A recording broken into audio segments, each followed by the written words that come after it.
Good morning, everybody.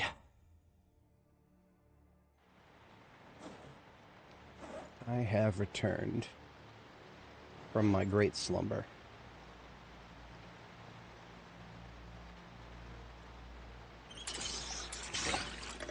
Honestly, it only took me a day and a half to correct my sleep schedule. That's pretty good. It could have been a lot worse than that.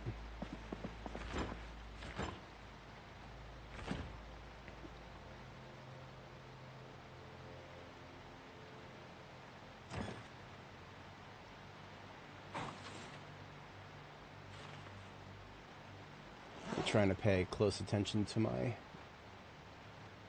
OBS encoding today because last time I streamed, I have started to notice frame drops in the replays, and that's no good. We don't want that.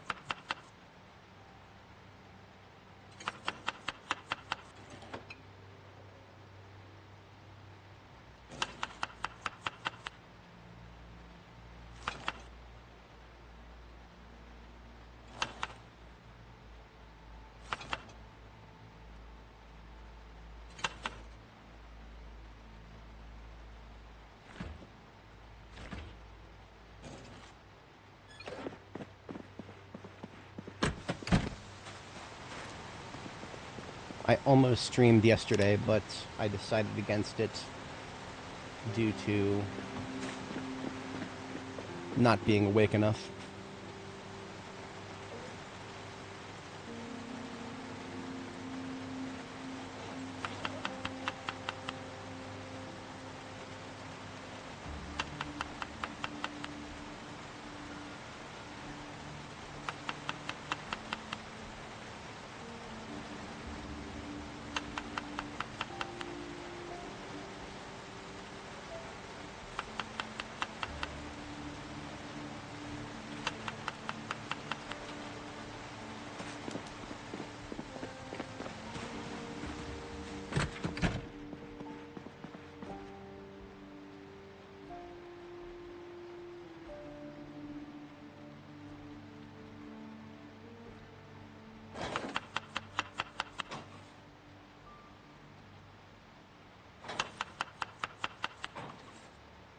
Alright, a little bit of stuff to make the salads fatter.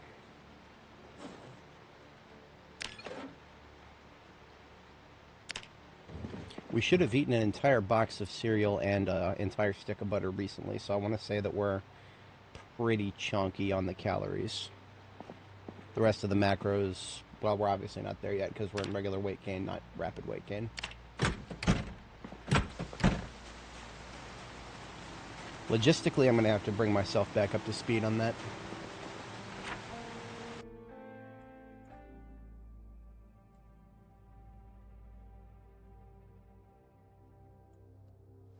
Right, we came home with some more propane.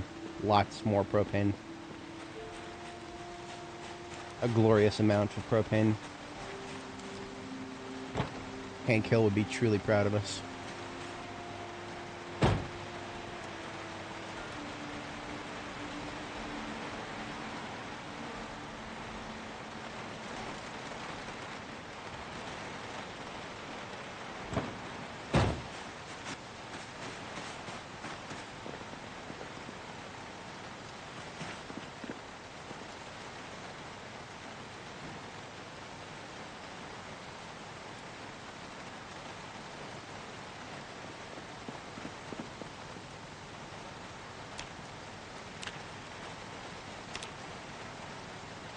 So we've got 2 propane tanks and 14 empty torches. That should be a 1-for-1 refill for every torch, with a little bit left over, if my calculations are correct.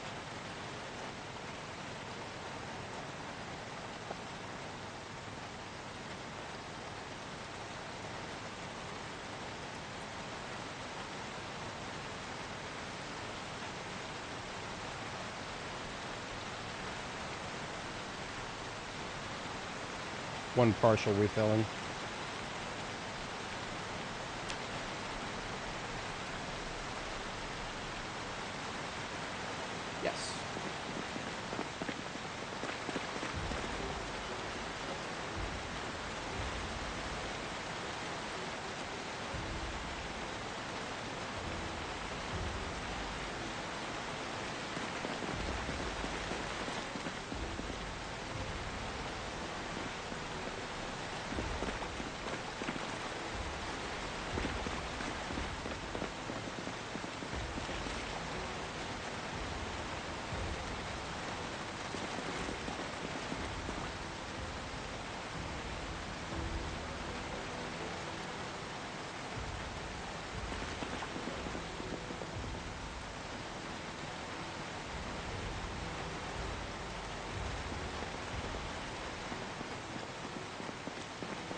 Wait, what?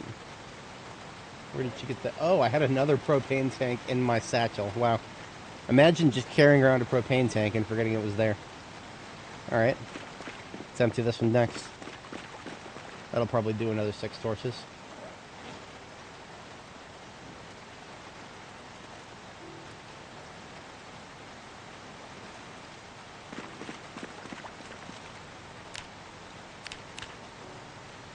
Early start this morning.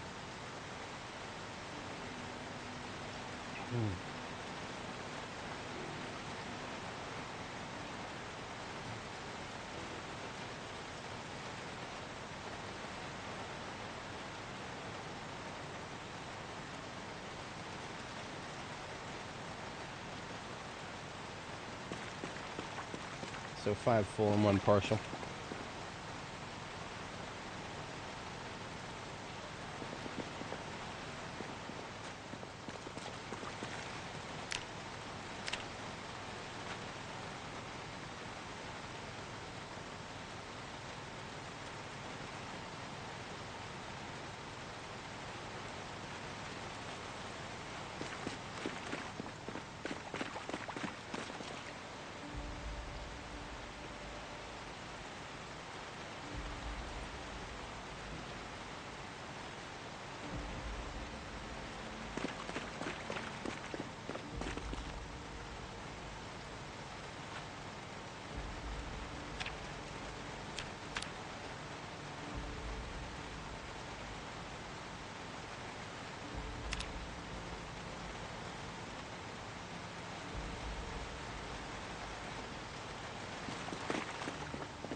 Alright, and with that, we'll have eliminated all the propane tanks and the seats and basically not trunks. So we've got 20 propane tanks still completely full in the trunk of this carrier here.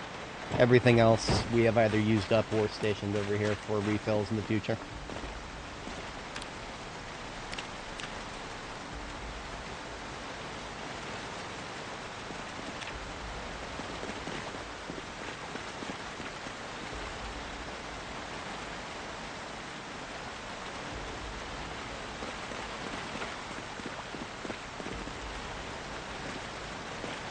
Does the truck need any trunk repairs while we're here? Nah, it's looking good.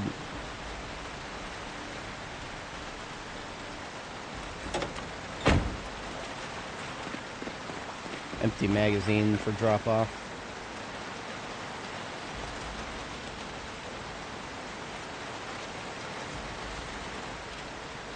Ew, M1A. I don't need those. Those are RTB. Do we have an RTB? Doesn't look like it.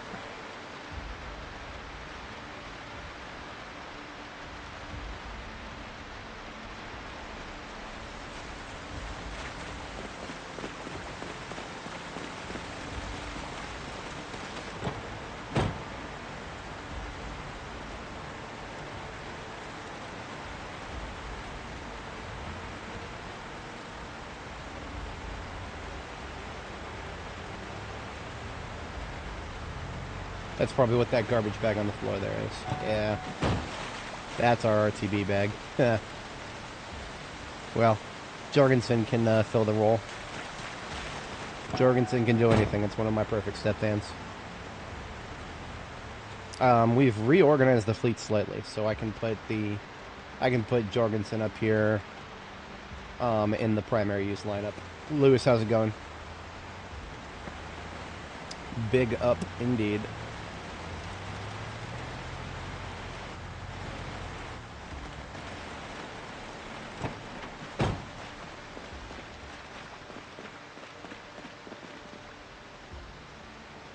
Well, you can't have all this free water falling from the sky and have me not take advantage. We are going to take a bath after we have dinner.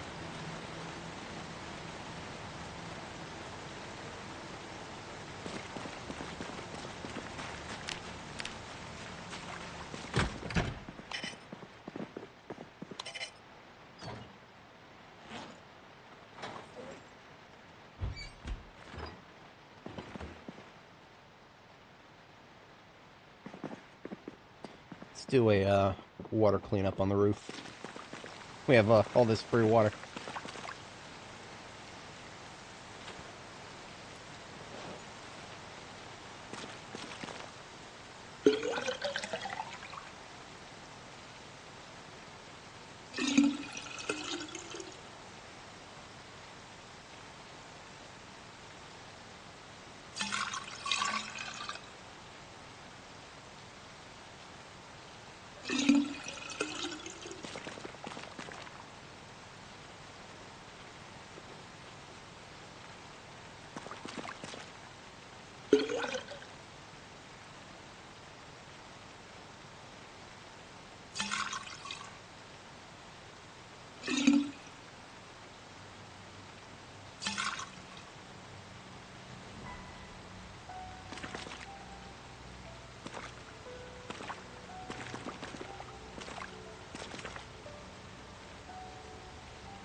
Where I found the SWAT car. So I can, but it doesn't really matter because it's random. It's completely random, and it only happens in Louisville. So where we found it was in a parking spot in one of these residential areas. I'm going to be real with you. I don't actually remember exactly which residential area. I think I marked it, and then I deleted the mark after I picked it up because, you know, it doesn't really matter. We found one. I found one on two of my characters now, and both of them have just been in random spots here in Louisville, right? So you go to b42map.com and you turn on the object spawn overlay and just look at all the various places that a vehicle could spawn in Louisville, and, you know, like a 1% chance for every single one of those spots. So if you're really looking for places with lots of chances, you know, Foss Oil Field, Grand Ohio Mall. But like I said, I've never seen it in either of those. It's always been in the one that we found on my previous character was actually at the corner of one of these commercial areas on the southwest side of Louisville, I think. No, southeast. Yeah, it was somewhere over. I don't remember if it was here or further down, like Shelby or something like that. Like it was somewhere in this vicinity on my previous character, and on this character, it was in one of these townhouse complexes in the parking lot of it. Um, God help me if I could ever differentiate these townhouses here in Louisville. They all look the goddamn same after a while. um, oh, sorry. Yes, there's Diamond right here. Yep, sorry about that. There's Diamond right here on the corner of Wisteria and Gray. But like I said, that's not going to help you. You're going to go there on your character, and it'd be like getting struck by lightning to see it in the same place because they can just spawn anywhere in Louisville. Literally anywhere in Louisville. Now, the Louisville Police Department, I have never seen one there. I don't even know if there's any vehicle-specific parking spots for Louisville PD.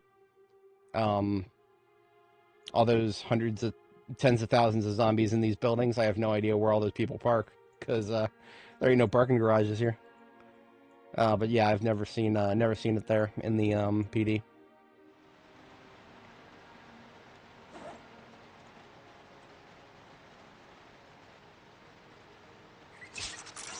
We're up to like 200 liters in here, 240, and we'd be using more than half of that. That's fine. That's why if you want to actually use your water for bathing, you're going to have to be careful about how much you're using.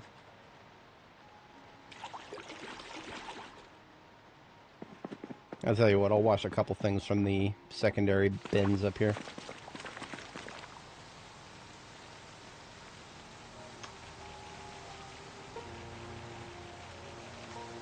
I just don't want to get too cold. Standing around upstairs is going to get me very cold.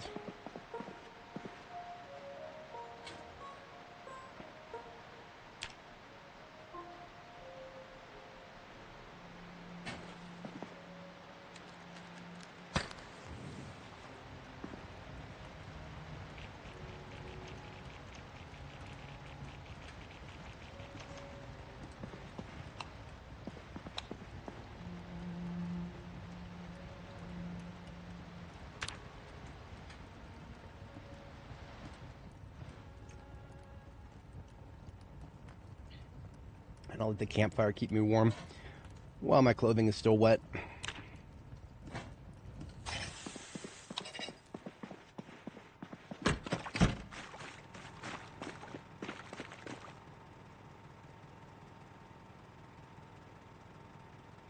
So after we went to sleep, it looks like the snow turned, or the rain turned to snow, and then it stopped.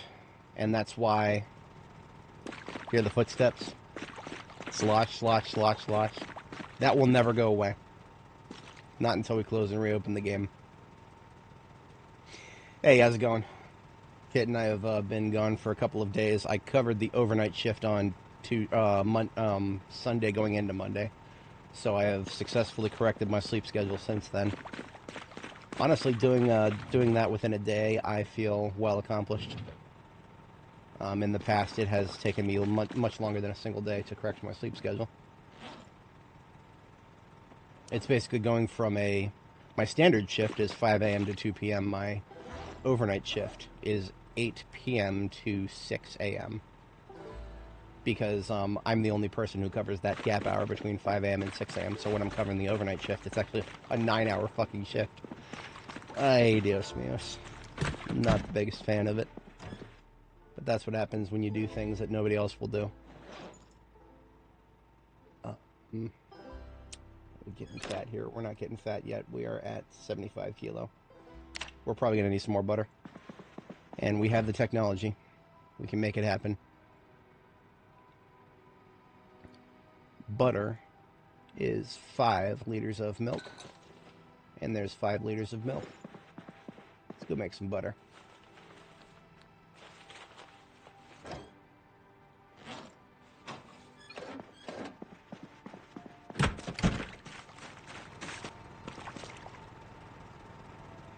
Got our butter churn right here. It's hiding behind the behind the grindstone.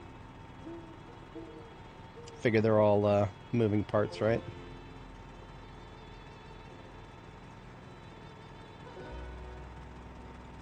Beautiful.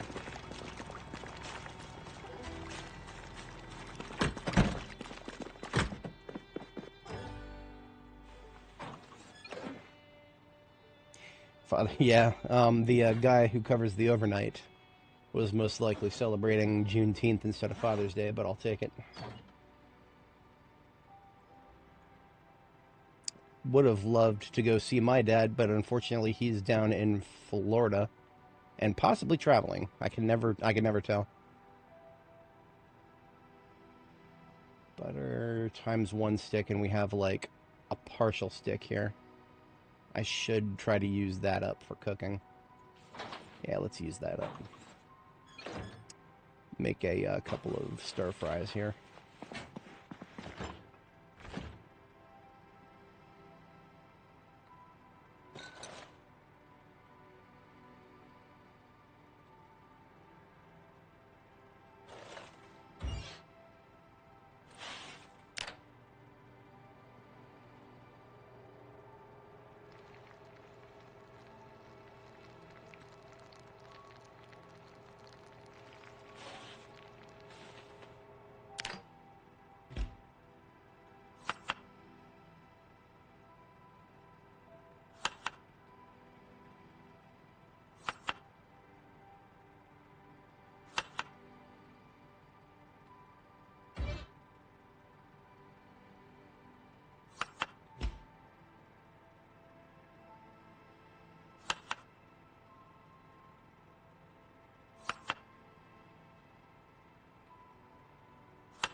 Excellent, excellent.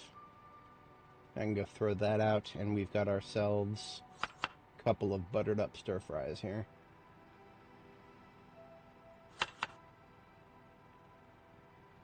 Where's that margarine coming from?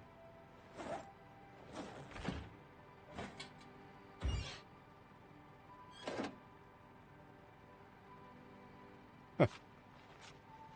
Well, alright then. We'll call that the magic margarine.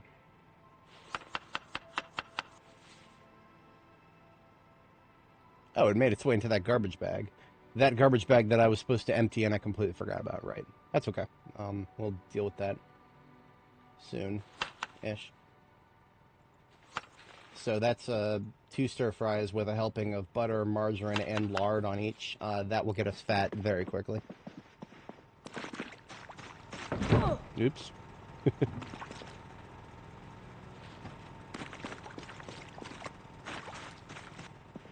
Yeah, I would say it was alright. It was quiet. Sometimes when you're working a shift like the overnight shift, quiet is the best you can hope for.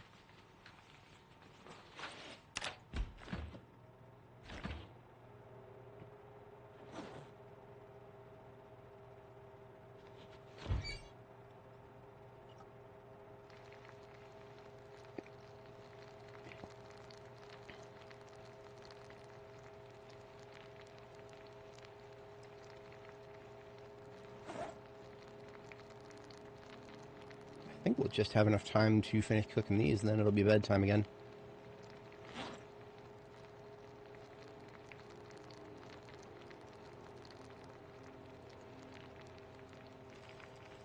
Excellent.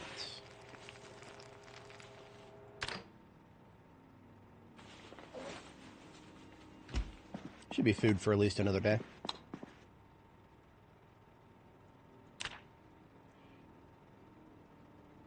Oh, we need a new knife. I left that empty purposely to remind myself. So we're gonna need to stop by Jericho. Looking good today. Don't see any bad weather yet. Still sloshing around though. Make of that what we will. So we've currently got 3 machetes and 4 swords on standby, so we really don't need any more long blade work. I'll replace my current sword, and that's it. How's my machete looking? Yeah, I'll replace them both. So we'll go back to Jericho right now. I'll replace my current sword, my current machete, and we're going to make like 5 more knives. 1 for active use, and then 4 for standby.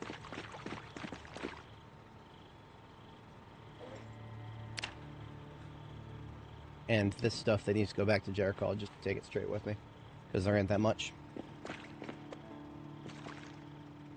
Alright, off back to Jericho we go.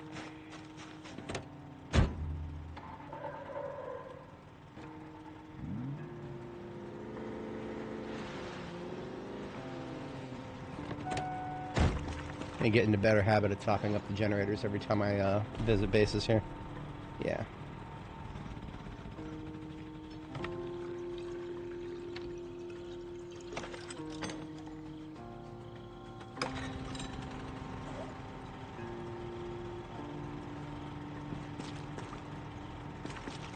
We're driving right past the gas station, so I might as well siphon a tank. Bring it back on up to full.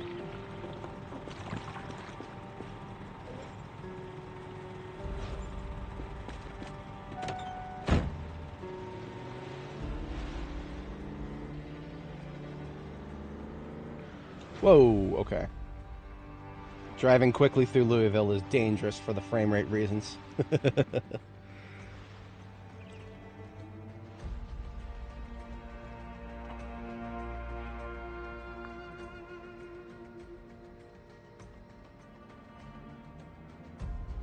Alrighty. You know what? This is what I have cruise control for. 45 miles an hour as an upper speed. Imagine limiting yourself just because you're afraid that the world won't load in fast enough up ahead of you. Yeah, I've had mornings like that.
There's a chance for the weather to fix itself if this snow turns to rain and then it stops raining, then the water that's stuck on the floor will go away. Otherwise, I will have to close and reopen the game in order for the water to go away.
I didn't think we were that close to running out of gas on this side too, but we are.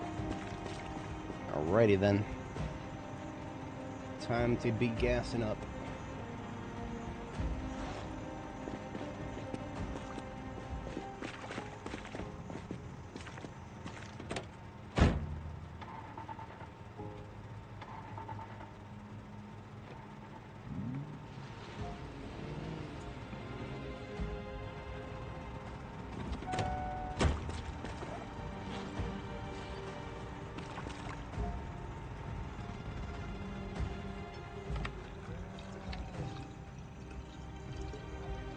See, that one didn't even have enough left in it at all.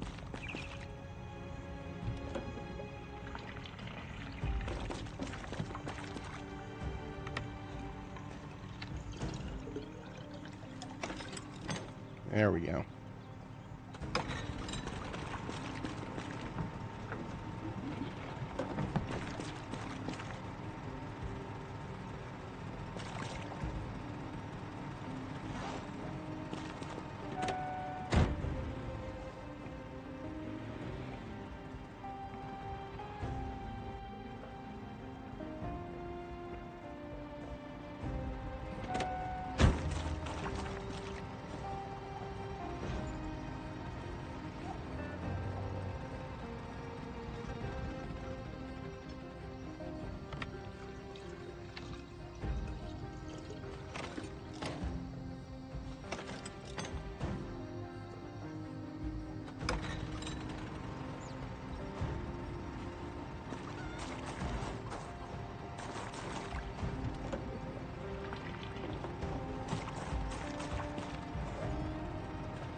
And there's the transition to rain. So as long as this rain stops and doesn't turn to snow before it stops, then we don't have to worry about the water sloshing anymore.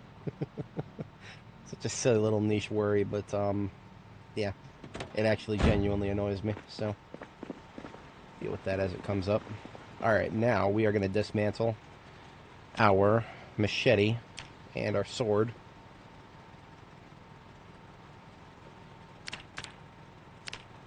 And we're going to reforge the blades. And then we're going to do some hunting knives.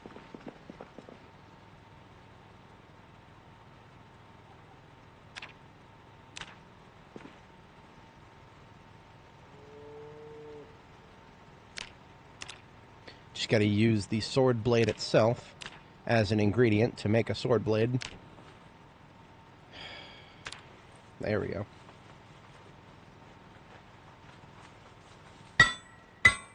And now for the clinkety-clink. All I can say is thank God for the fast forward button. We make a machete using a machete.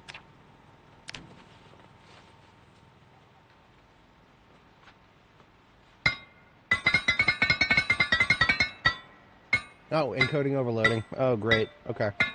So if you guys notice frame rate slow down in the video, you have nobody to blame but NVIDIA. I guess, and me for deciding to update. I shouldn't have updated my goddamn graphics drivers. Mea culpa. I should have known better. I should have known better than to put this fucking slop code onto my computer. I'm sorry, it genuinely pisses me off how bad things are getting out there right now. NVIDIA is letting their fucking LLMs help them out with writing code for their drivers. Probably using Claude or some shit. And it's all getting worse. Imagine coming out with driver updates and just having everything get worse. And your stock value just keeps going up. What's been the trend? What's been the trend? Let's find out. I track it. What's been the trend for NVIDIA? 1 year, 30% up. Year to date, 7% up. 3 month, 11% up. It has been going down in the past month, but you know, anything shorter than a year, and you're looking at shorter term trends at the moment. $200 fucking. I've already been fleeced on SpaceX, by the way. Yeah, I've already been fleeced. I bought in at 170, so of course this is nothing new for me. Absolutely nothing new for me. I am a bag holder, a perpetual bag holder. If anybody ever at any point assumes that I'm smart, just remember my stock my stock choices. Every single investment I've ever made has been a poor decision. But that's all right. I hold. I don't sell ever.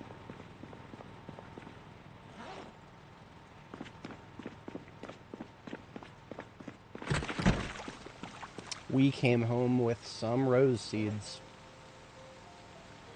Truly elusive things. I don't think we're actually ready to plant them, though. Taking a look at our agriculture chart. Roses. Planting season is March, April, May. Best month is April. So these are going to be chilling here for a minute. Into the seed box they go.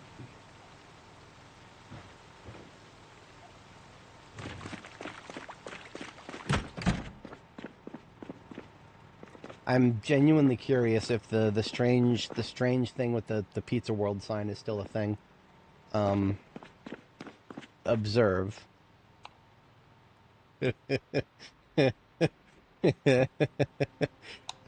What's going on here, guys? What is going on here? Apparently my Pizza World signs have become light switches. This is a game where you can't currently move around light switches. But you can move around Pizza World signs. My Pizza World signs are light switches right now, guys. I can put a light switch for an existing POI wherever I want now. So I brought home another Pizza World menu. And now I can have another light switch for my garage here. Look at that. Look at that. Look at that. It's so cool. I got a light switch and I can put it wherever I want. See, the light switch for the this right here, this light switch. This is the one that exists, the pre-built light switch. You can't pick it up though. You used to be able to, but now if I hit R and the only thing it's letting me pick up is the oval lamp right there. Light switches cannot currently be picked up. I think you can still delete them, though, which is tragic. But now I'm very curious, if you delete a light switch, can you just put down a Pizza World sign and have a light switch back? These are the questions we must ask in the current build.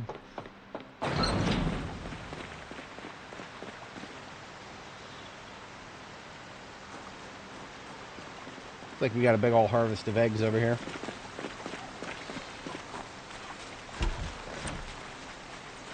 I pet my cow because my cow is a good cow.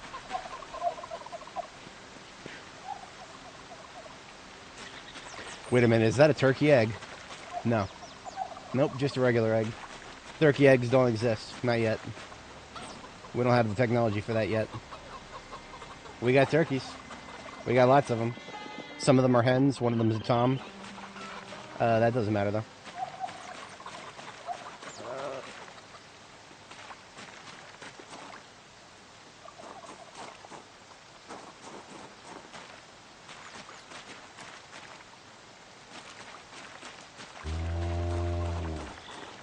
Also, not a single one of these chicken eggs are actually fertilized, which is actually a good thing.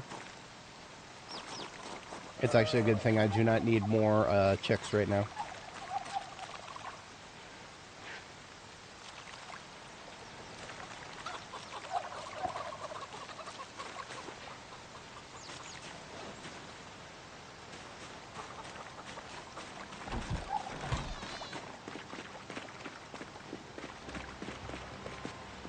Clean up this glass while I'm at it.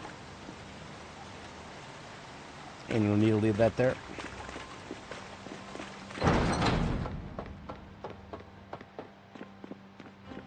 I'm getting concerned about this precipitation. It's looking like it's going to be here for the rest of the day, which means overnight it's going to turn into snow, which means the water's going to be there forever again. I let stupid things bother me too easily. I should not let that bother me. Now, I was saying something about making more hunting knives, which I will do, but I also have these pre-war hunting knives right here. Yeah, I'm using those. Absolutely. I'm just going to make 2 now. 2 more hunting knives so that I have backups when these 3 that I just picked up, when they break. So, to make a knife, all we need is a steel bar half. And to be 2 steps closer to the forge here. Nope. How about 3 steps? Yeah, there we go. See, I need to be in this particular specific spot so that I can reach the truck, which has got all the charcoal, and the forge itself. Because otherwise I'm technically too far away from the forge. It's silly. But we do what we can do here. This is the most efficient way of doing it. Because then when I need more charcoal, I just drive the truck out of there and load it up.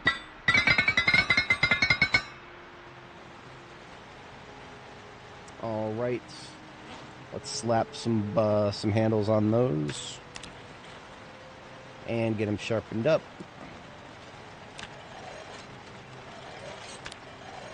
And ladies and gentlemen, we have ourselves a bunch more hunting knives.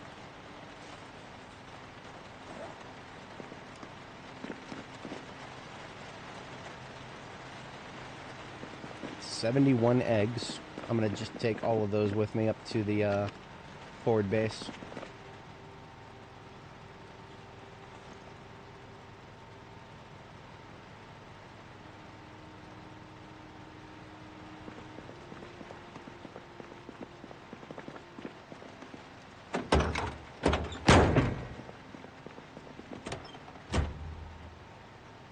Vehicular device is loaded up, so we're good to go on that.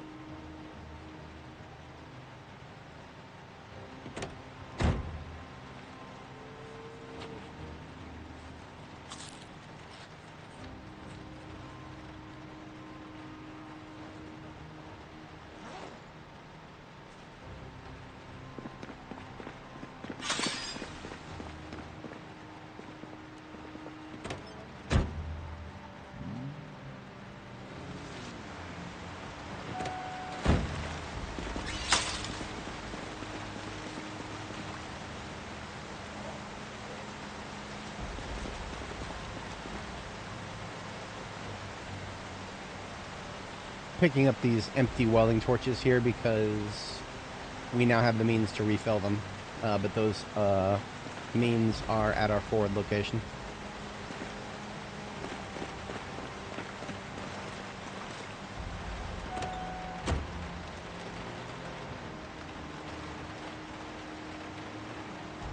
I should also probably go ahead and take forward one of our step vans here.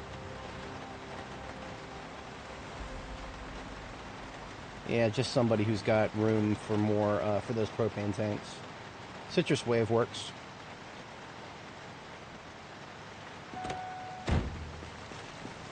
This way I can stop using that husk, the blue van husk. Just make sure that I've actually emptied Citrus Wave. I have not. Oops.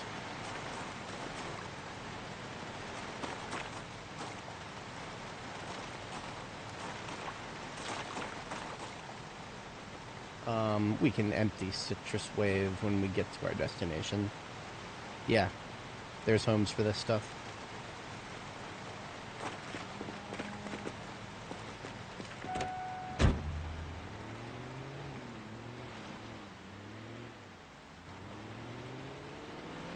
Ew, there's blood on it. That's not good.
Oh, come on now.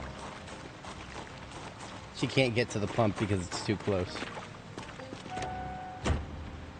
You've had parking too far away from the pump. Now get ready for parking too close to the pump.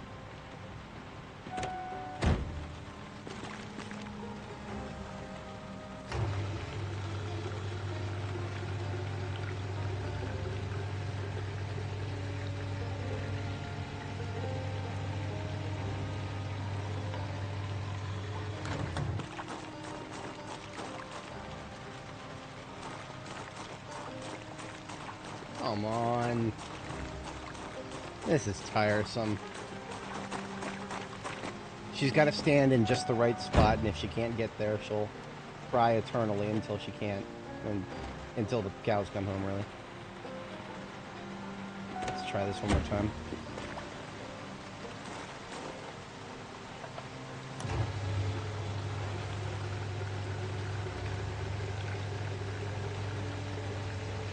I didn't even know if this thing had any gas in it at all. I think we're filling up a full... Yeah, we're filling up a full big gas tank from empty. So we're taking 75 liters with us here. I can't wait for gasoline to start going bad.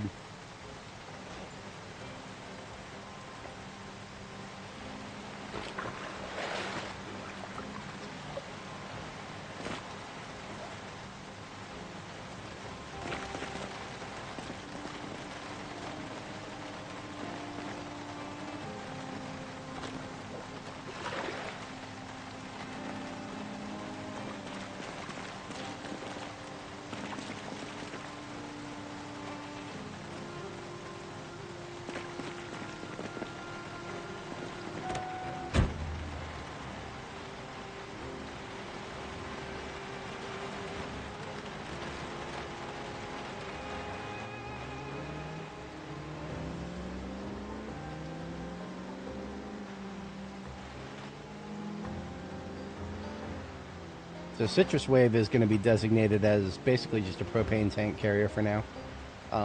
Exactly what the current one that's on our lot is going to be is what it's used for, but I never intended to fix up the one that's on my lot. The one that's on my lot had a terrible engine quality. We just picked it up to use it as a temporary carrier. All we cared about was its trunk, and now we're done with it. We have, as you will, hit it and quit it.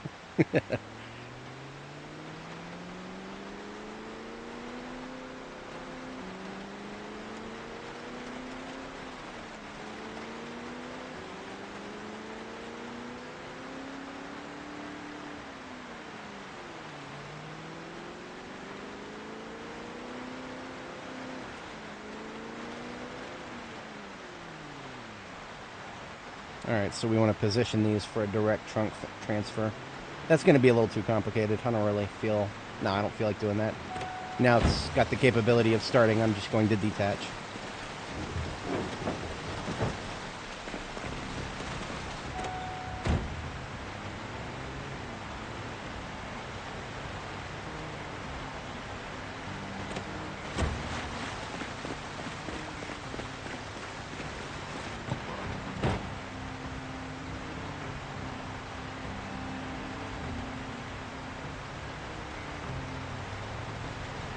So first we get the stuff out of the trunk, which is entirely metal from ripped up cars. So we've got a home for all that stuff right here.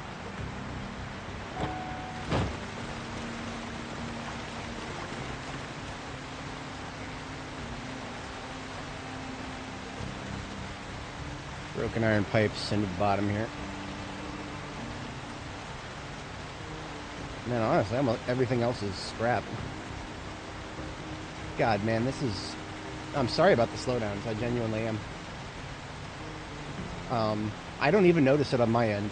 The only thing I notice on my end is just this stupid little line of text up there in OBS that says, encoding overloaded. Consider using a lower quality recording. And I'm like, dude, I never had to do that before I updated my GPU drivers. But now that I've updated my GPU drivers, now I've got to lower the quality of my recordings. Because NVIDIA thought their AI, their fucking LLM, was qualified to do fucking driver code. Thanks, NVIDIA. Thanks. I hope those Claude credits were worth it.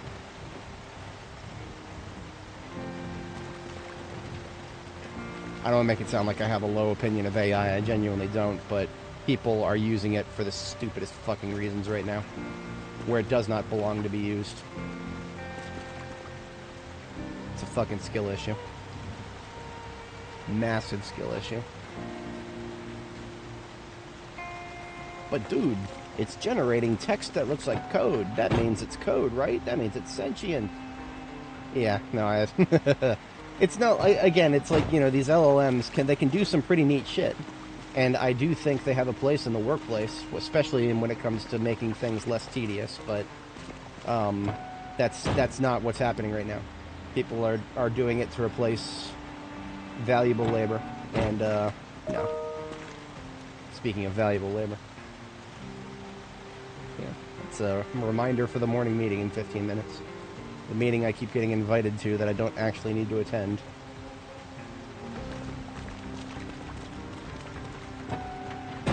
You've had meeting that could have been an email. Now get ready for meeting that you never even needed to be emailed about. The business practice of inviting everybody on a mailing list to a fucking meeting. That needs to die a horrific death.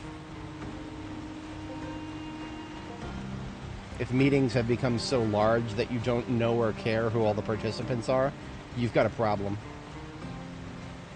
You've got a massive problem. Alright, that is the entire trunk emptied.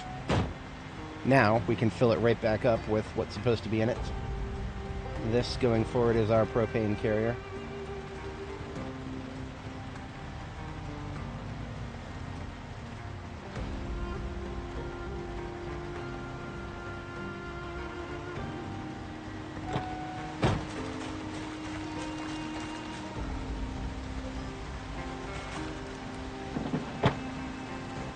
20 full tanks of propane coming right up.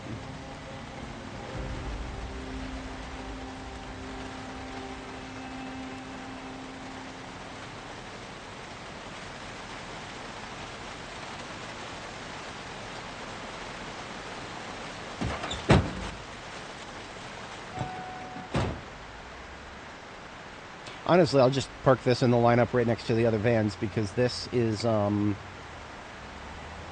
same purpose as some of the ambulance in the middle, really. Yeah.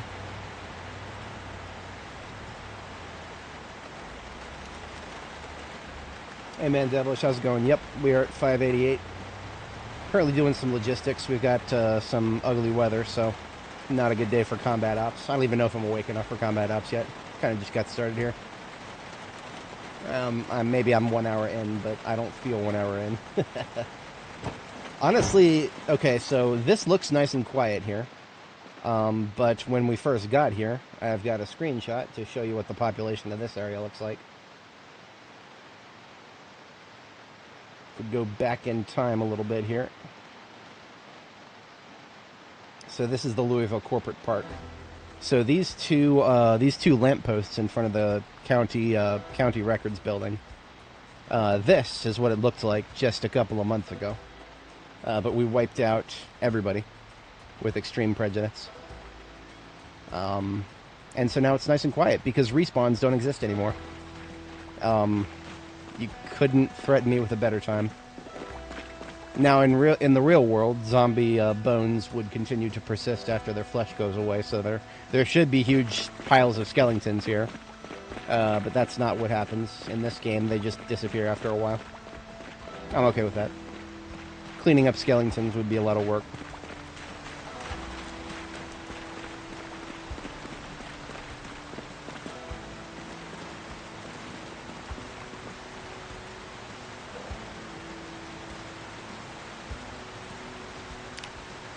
Still not quite in rapid weight gain, but we're still in weight gain.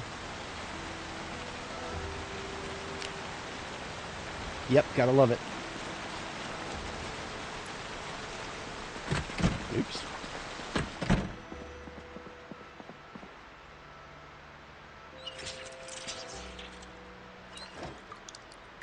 I need to get the rest of the small form stuff out of my backpack.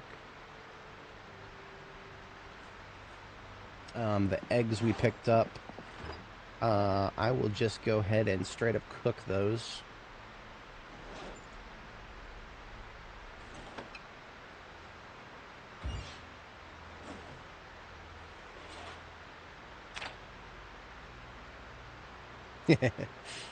I mean, that I would accept some lore nonsense when it comes to zombies, but it's strange because right now the Nox virus, while the zombies are still up around and moving around and whatnot, they're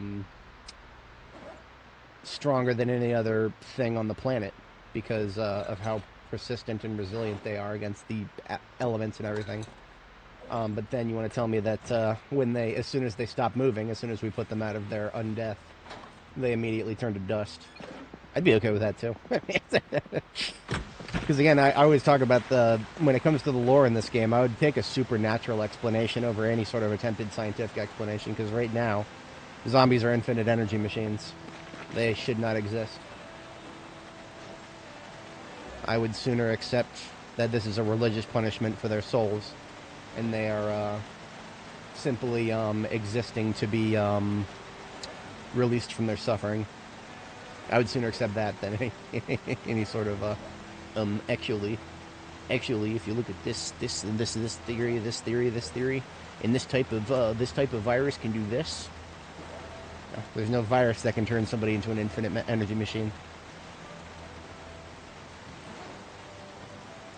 So this backpack should be called Sack 18 because it's carrying 18 sacks. And then it belongs in one of the other vehicles. I don't need that in my expedition vehicle.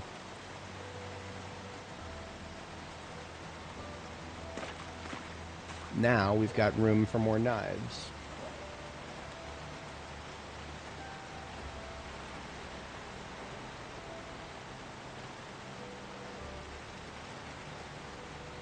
Yeah, I know, right? That would, tiny living, tiny home living from The Sims. I would do that in a heartbeat.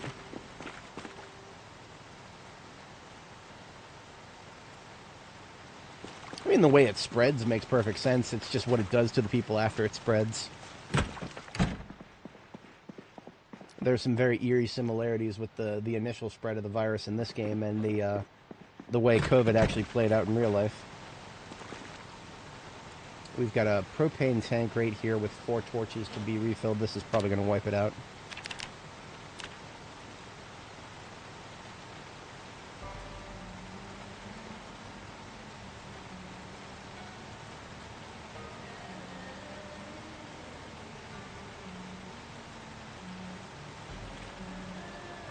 Oh, we still got a little bit left. Okay. That's what it's there for.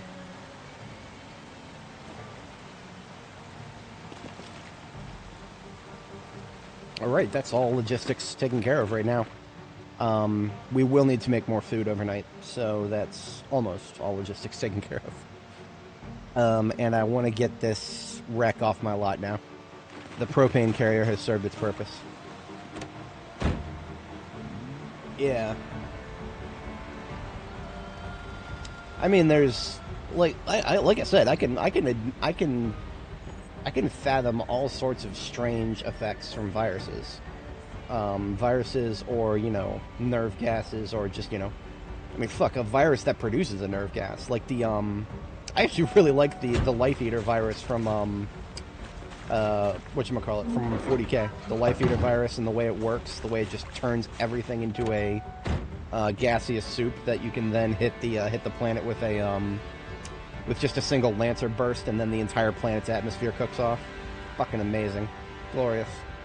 We need more sci-fi writing slop like that. I love it, and especially the fact that the virus's worst enemy is itself. Like the virus immediately goes extinct because it's just that bad of a virus. When viruses are that powerful that they kill all of their potential hosts that quickly, yeah, the virus will immediately go extinct. Unless it has enough time to evolve, which the Life Eater virus, by design, does not have enough time to evolve into anything else. The Nox virus, no, I don't think it would, well, it would have no need to evolve because it doesn't necessarily kill the host, right? Of course, are zombies alive or not alive? From the perspective of the Nox virus, I don't think it cares. The Nox virus gets a host, and it's in the host, and it can spread to other hosts by making the host bite somebody. So, the Nox virus is doing as a virus does. I don't think it has any incentive to evolve. Its transmissibility is already pretty peak as far as viruses go. The only reason that us players like us are still alive is because we're within the... I think it's a viral load question, personally. That's just a personal interpretation. There's 2 strains of the Nox virus, if anybody watching is not familiar. You've got the airborne strain, which 95% of humanity is susceptible to. I don't think anybody who is susceptible to it ever escaped it. I think 100% of everybody who was susceptible to the airborne strain caught it and became a zombie. And the remaining 5% of humanity... that was immune to the airborne strain, nobody is immune to the bite strain. But I've always kind of maintained the headcanon that the bite strain and the airborne strain are actually the same. It's just a question of viral load. The people who are not going to be turned by the airborne strain just have a particular quirk of some kind that enables them to resist the viral load from an airborne exposure. But the viral load of a bite or a direct blood transfer is too many viral cells for your immune system to overcome. That's my theory, personally. But I ain't no virologist. I don't know none of that shit. I have to step away briefly, IRL. Won't be gone too long.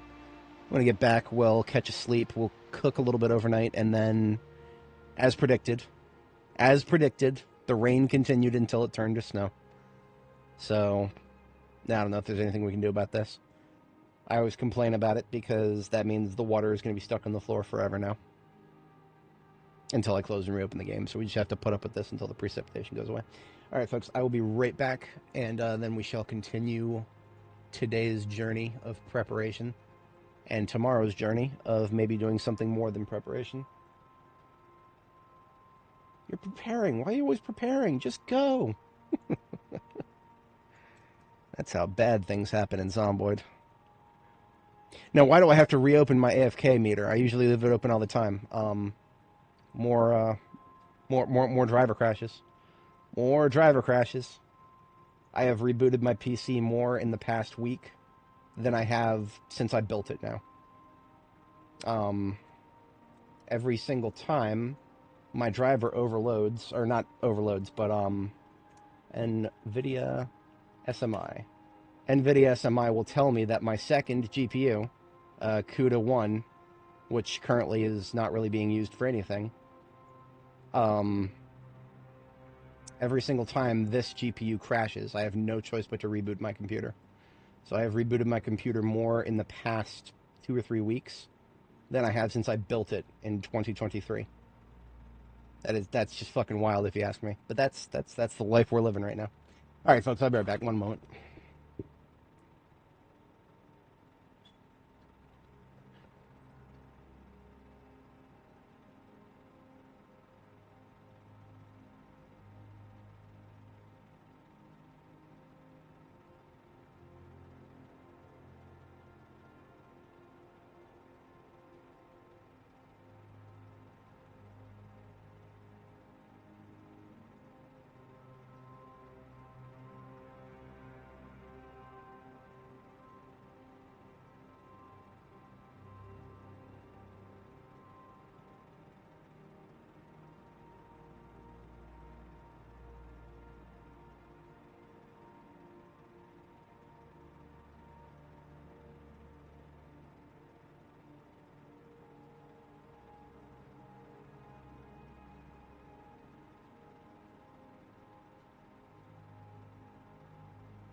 Alrighty, I have returned. Appreciate everybody sticking around.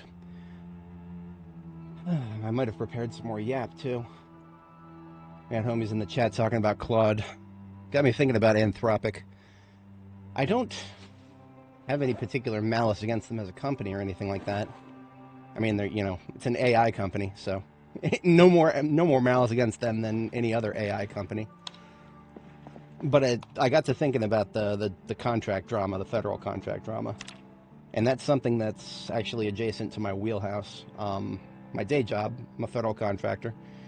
My client is a federal agency. They call somebody from my team, and anybody from my team answers the phone and helps them fix their iPhone or whatever the fuck they need fixing with. There's something wrong with their laptop, something wrong with their iPhone, something wrong with any one of the myriad web services we support on the internal side of things. That's a very straightforward contract, and there's very, very few ways that we could fuck it up other than not meeting our SLAs, which, we've been great with. Time to answer, somebody from my team answers almost instantly these days, because, well, knock on wood, things haven't been that bad lately. But a contract like what the military had with Claude, Claude with Anthropic, right?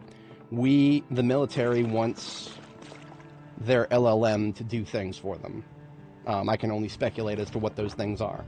Maybe the military wants to feed it combat intel and have the LLM analyze it and shit out some slop text. What targets do we hit over here? And the LLM thinking about your request, thinking about, you should hit targets here, here, and here. I don't know. I don't know what the fucking military thinks they're going to use the LLMs for, but the military clearly thinks LLMs are going to help them with their with something. And so Anthropic, trying to live up to their name, maybe, I don't know, comes out there and says, you can use our product for quite literally anything except for fully autonomous weaponry and what was the other one? It was fully autonomous weaponry or mass surveillance against the U.S. citizens. Okay, so that sounds good on paper, right? On paper, well, not even on paper, just in theory, right? The theory sounds good. They don't want the government to abuse it. I don't want the government to abuse it either. The problem is a lot of people don't really approach this from the mentality of a government contract and the way contracts work out. Imagine if Boeing, let's just use Boeing for an example. Boeing does a lot of military technology. Imagine if Boeing goes to the Department of Defense and says, we're going to make you these F-35s. And they're going to be great, the best F-35s you've ever had. They're not going to be an absolute waste of money like the other ones. They come out there and they say we're going to do all this for you. We'll build them for you. We'll give you the maintenance parts. We'll have all these sweetened deals in the contract. But here's one caveat: you can't use them to bomb Southern California because that's where my grandkids go to school. Or so I don't fucking know. I don't care. They put some arbitrary clause in the contract that says you can't do this with what we're doing with the product we're selling you, the product or service we're doing for you. The government's going to tell you to go fuck yourself. They're going to tell you to go fuck yourself, and then they're going to declare you a supply chain risk because you're trying to insert yourself into what they're doing with the product. It doesn't matter. The government probably isn't planning on bombing Southern California. It's the principle of the thing, right? You don't tell the government what you can do with the shit that you're giving them. And of course, this is all lost in the sauce. It's all lost in the sauce. Nobody wants to address the fact that this is just a contract dispute.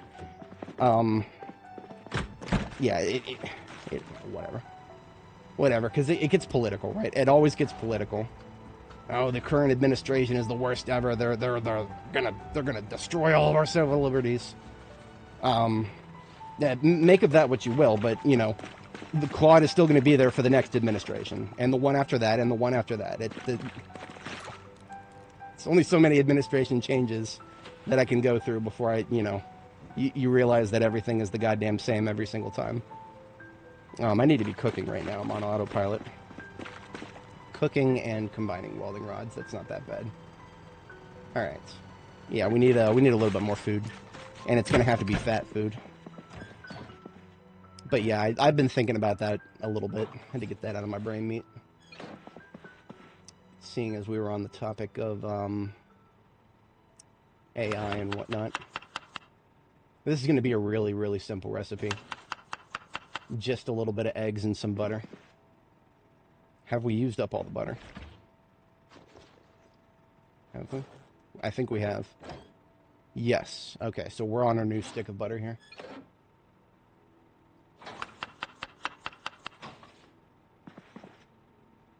So this is going to be another one of those stir fries with like a butter and a lard and a margarine, and then just a couple of eggs. This is kind of a cheat recipe because that's literally all it has in it, and this is just a way of getting. Yeah, this is going to be a way of maintaining rapid weight gain because we're in rapid weight gain now. Now we've taken rapid weight gain. Now we must hold it. It's not for the hunger or for the calories, really. It's for the macros.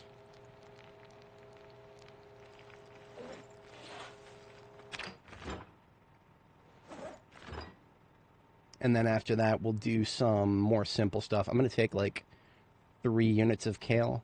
Let's do 4. 4 units of kale out of the freezer, and then we'll take some meat out of the freezer after that later on and cook it. We're good for tomorrow at least.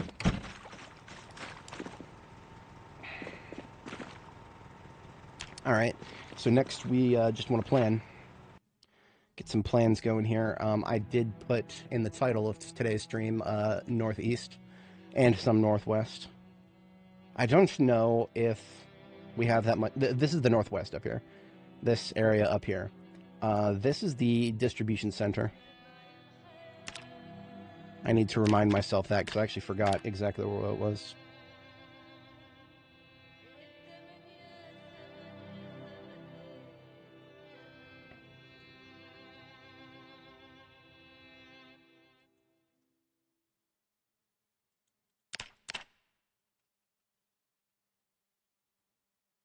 Yeah, we'll just call it the distro. Lots of stuff still there. Lots of stuff still there, but we got the most important stuff out of it. And that most important stuff was the propane. We got the propane.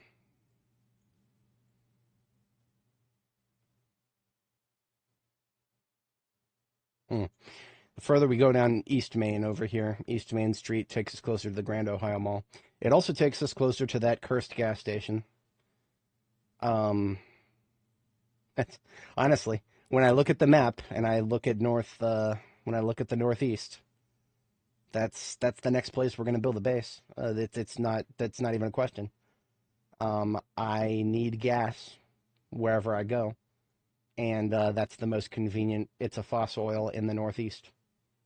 The problem is, for both of my last 2 playthroughs, linked in the description, a cumulative 1,400 hours each. For both of those playthroughs, it was after I set up a base in that gas station that B42 dropped a game-breaking update, and I had to end the save. So basically, I'm a little bit afraid of setting up base in that gas station because if I do, it means this run is coming towards an end. I'm superstitious in weird ways. It doesn't exactly mean that that's the case, but yeah. I'm not like, if the save were to break tomorrow, I would not be too upset about it. Actually, I would have to think about that a lot if the save were to break tomorrow, because, right, last time I had a save breaking update when we started this character. I was totally on board with it. Nora had a good run, but I was very interested to see what the early game felt like after all the changes. I don't think there's going to be any more changes to the early game experience. I think the devs are in stabilizing mode, if that makes sense. The last 2 builds seem to have been almost entirely focused on bug fixing, which is a good thing. That's a very good thing. What that also means, though, is it sounds like they're trying to push towards B42 stable. It sounds like it. I don't know if that's true, because there is so much unfinished about B42 right now. There's so much unfinished about it. I was literally just talking about this earlier before I started the stream. There was a guy who posted maybe even just a bait. He said genuine questioning in parentheses, but he didn't put very much effort in the post. Why does B42 get so much hate? I'm curious about why it gets so much hate. Did they ruin the game? And of course, you've got all the usual complaints in here. And most of them are totally valid, but a lot of them, in my opinion, don't see the forest for the trees. But one of the things that was brought up was one of the guys who was replying was saying, you know what you can't do in Zomboid that would be essential in the apocalypse, using a still to make alcohol, or ethanol. And I'm like, well, that activated my almonds, because all of the early infrastructure is there. We can grow rye, we can grow barley, we can grow hops, we can grow sugar beets. We just can't do anything with them.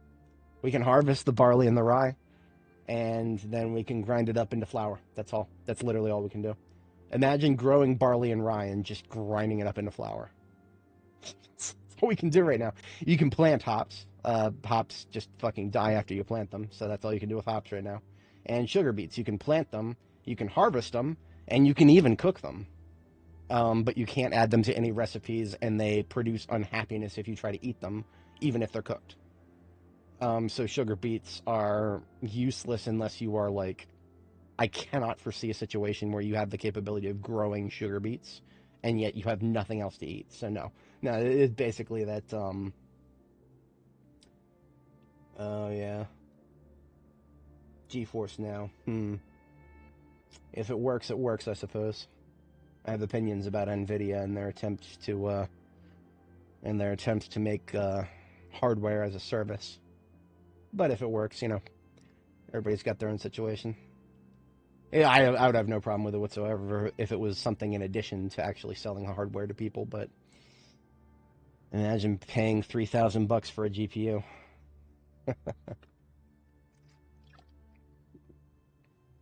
But yeah, this is just a small example of what is still so horrifically unfinished in B42, that if they came out with stable tomorrow, and quote-unquote stable just meant that they had done a lot of bug fixing and there were not that many bugs. It's not the bugs that I'm particularly worried about. There's very few bugs in the game right now that I find to be, you know, hard to deal with. It's just the unfinished nature of the game that I find a lot harder to deal with. I think we're gonna go ahead and scout. Yeah, we're gonna scout out because I've run out of logistical tasks. But we only have 2 hours before we have to sleep again. So we're just gonna scout out a little bit here. Just rate a straight shot down. You know what? Let's go check out that gas station. The gas station that I was complaining about. Let's call it the end run. The end run gas station. Yeah. Not Enron. End run. Yeah. Yeah. I don't know if it's on this street or close to it. First said that means we are out of cleared territory, are we? Or is he a straggler? Yeah, we're at the stadium, so he's just a straggler. Okay, waking up. Waking up. Ah.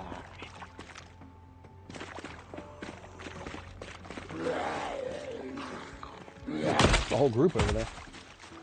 No, just a couple. I'm awake. I'm awake.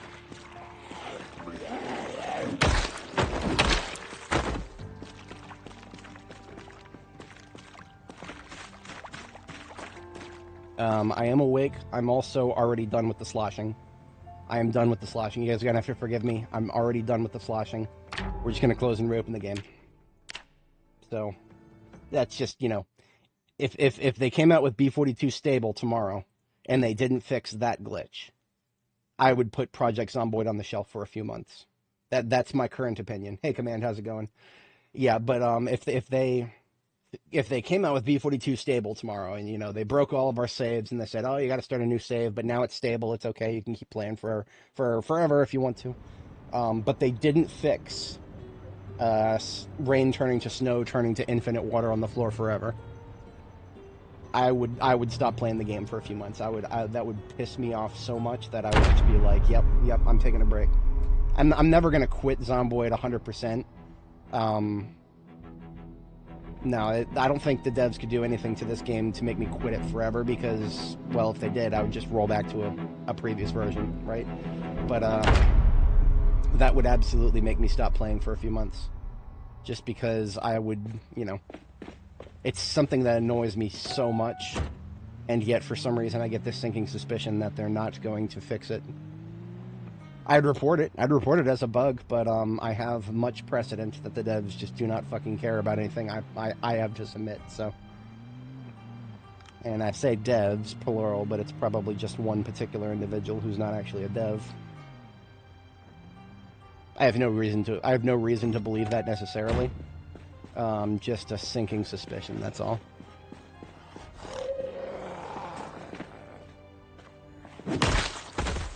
Always remember, the Jennies do it for free.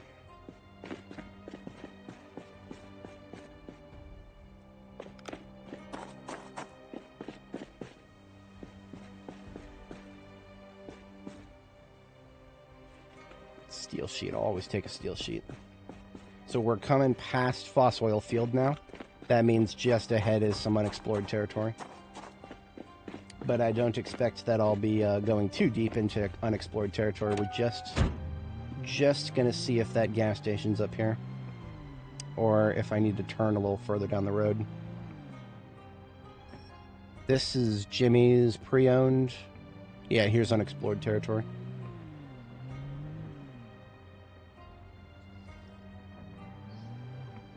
Now what this also means, as you can see from the raccoons, that means that Indy Stone staff playing. They did that in one of their promotional videos, I think. If you go to their official YouTube channel, I think they did it as like a Christmas thing. I think. I don't remember exactly. I haven't actually watched it. I just remember seeing the video title and just doing a smug chuckle and moving on. A smuckle, if you will. Okay, if this is Jimmy's right here, then we turn down this road and then take a right. Right? Something I was just about to complain about was the rats and the raccoons. See, we got zombies spawning in everywhere too, but yeah, it's the fucking rats and raccoons are spawning in too. I'll give you 3 guesses as to which one of them is more computationally expensive. Oh, here it is, yes.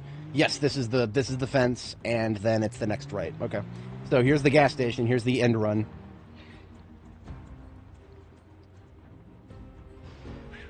That is a lot of zombies. I just want to see if it's been looted and trashed or not. And somehow it hasn't. That's neat. I am genuinely impressed. Okay.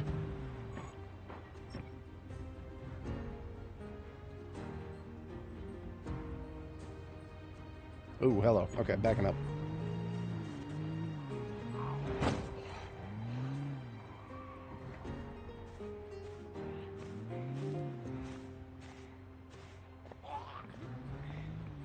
So, this is probably a place that we'll be doing a pipe bombing at. Yes, absolutely.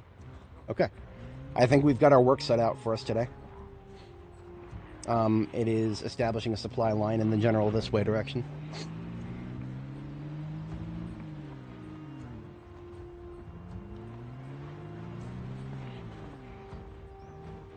All right.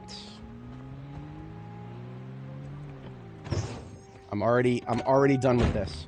I'm already done with this. If you guys see me running around killing rats for no reason, this is why. The fucking thing's getting in the middle of the fucking road and getting damage to my tires, and I'm already done with it. There will be a rat genocide, the likes of which the world has never seen.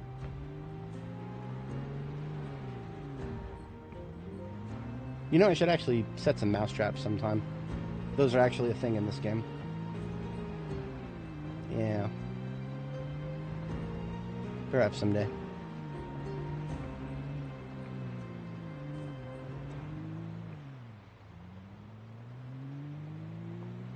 Alright, so we are going back to base. We're going to catch a sleep.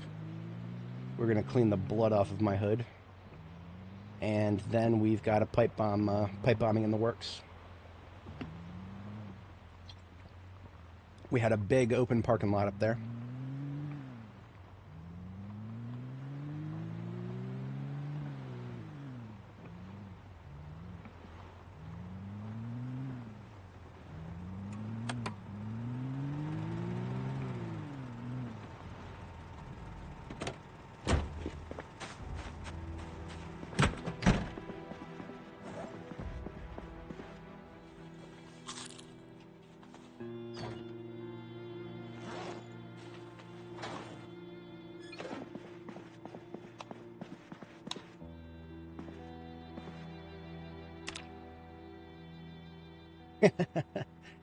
Appreciate that.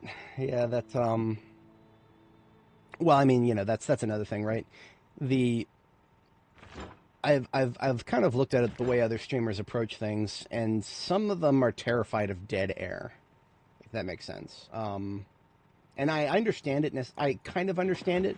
You know, there are absolutely audience members out there who will, you know, if there's like 30 seconds of boring activity, they're going to go look for another stream. I can't do anything about them.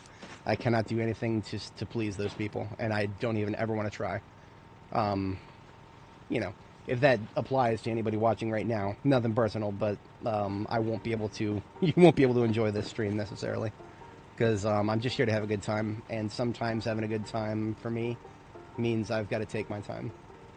And you know, anybody who's played a video game will understand that. Right? Yeah, that's also that. Yep. Yeah. No, that's that. You're right. There's a lot of entertainment value to that. Getting wrecked and then starting over, rinse and repeat. Especially because, you know, the way this game works, that just tends to happen with a lot of people. We are dropping this steel sheet here. We're also gonna set up a long-range weapon. I'm gonna go ahead and use the M16 for cleanup, because I think we're gonna do good with this pipe bombing, and I've boosted my efficacy with pipe bombs. I've boosted my efficacy. We are gonna do great things with this one, but we never get a perfect bombing. There's always gonna be a little bit of cleanup. So we're gonna use the M16, which means I did not even need to bring that carton out. We're putting that back. M16 magazines. 1, 2, 3, 4 should be enough. Alright, we've got a pipe bomb and we've got it linked. Right, so now all we have to do when we're ready to set up a pipe bomb is make sure that we won't get eaten while doing this. We hop out of the truck, we right-click the bomb, hit arm and set. And then the bomb is armed and set. At that point, I just right-click the trigger and hit remote, or hit detonate, which I'm not going to do. I don't want to blow myself up. But the bomb is live now, and it's in our hands. So all we need to do now is lure the zombies away from where we're going to set the bomb. Last night, during our scouting activity, we identified that the parking lot that most of the zombies are in right now has got a nice big wide open spot, kind of just like right here, these street lights.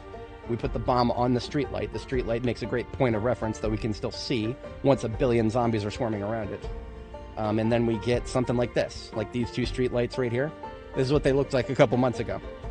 We get a little bit of this action, and it's great. That's what I'm here for. So let's go for it. So fuck. You know what? Playing this game by the seat of your pants, it's not the worst thing in the world, because you'll get a lot more done than I will. You'll get a lot. People can go to Louisville in their first couple of weeks if you just got a fuck it, we ball attitude. Now, is that good for your long-term survival? Probably not. But I mean, if you're just looking to have a good time, then you know, do what's fun, right? Do what's fun. Maybe starting over all the time is amenable to your interests.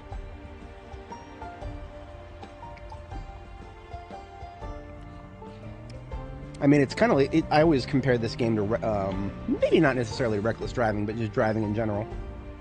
If you can drive really fast down the highway and never collide with anybody, then you can probably play a Zomboid without getting bit. At that point, it just all becomes a question of min-maxing. Are you a defensive driver, or are you a reckless driver?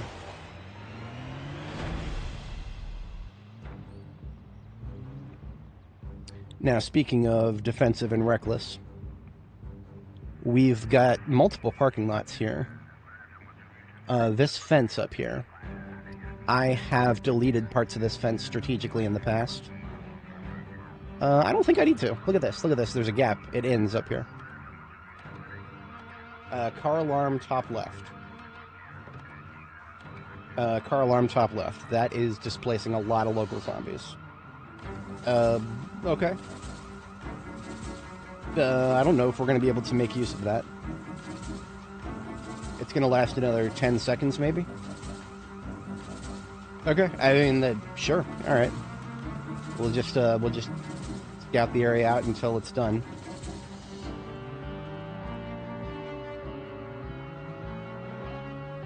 And what that tells me is that one of those cars over there, we can see who's got the lights flickering. There it is. Okay, so that car up there, the red one top left near my ugly face, that one is a preserved vehicle, so it's still got a battery. And it is stopped. Okay, it's stopped. All right, so where do we want to lay the pipe bomb? I'm thinking... Now I'm remembering the preparation I did in this parking lot last time. I think I might have done this for both Annie and Nora. I don't remember. This was the lesser offensive of the two street lights. This one right here. But they both suck until you can get rid of these stupid trees. We might have an opportunity to get rid of the trees. And this is the niche where having a wood axe and level 10 axe skill is actually great. Because then I can lure these zombies away, hop out of the truck with the axe, bust down those trees real quick, and then we can get started luring everybody for the pipe bomb. So right now I just want to get the attention of everybody here and lure them away, ditch them, and then we'll deal with these trees, and then we'll have a nice wide open space to conduct our circular luring activities. Circular luring. Clearing, if you will.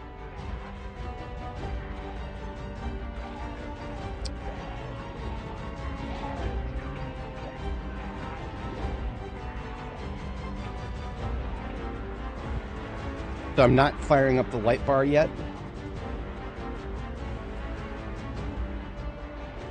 Partially because I'm an idiot who forgot to bring all that food that he made. We do have one stir fry, and this is going to help us stay fat. We've also got some food nearby. Now, we've already, without the light bar, we lose people's attention very quickly.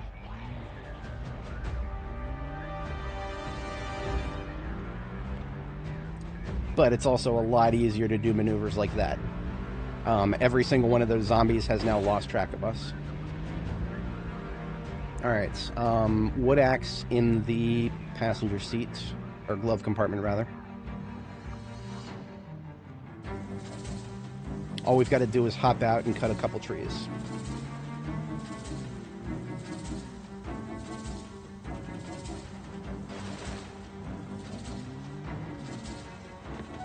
Now all I care about is line of sight blockage.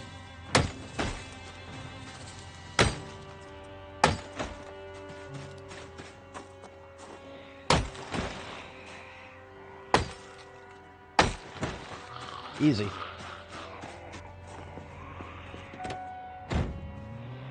Now, I was hoping to also plant the bomb, but this little group around the corner here decided to come through and make my life difficult. It's mostly Karen there with the hat.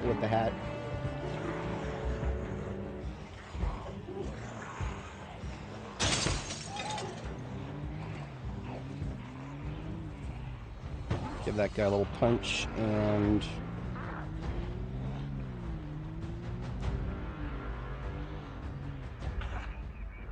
okay, I'm just gonna focus on getting the bomb set right now.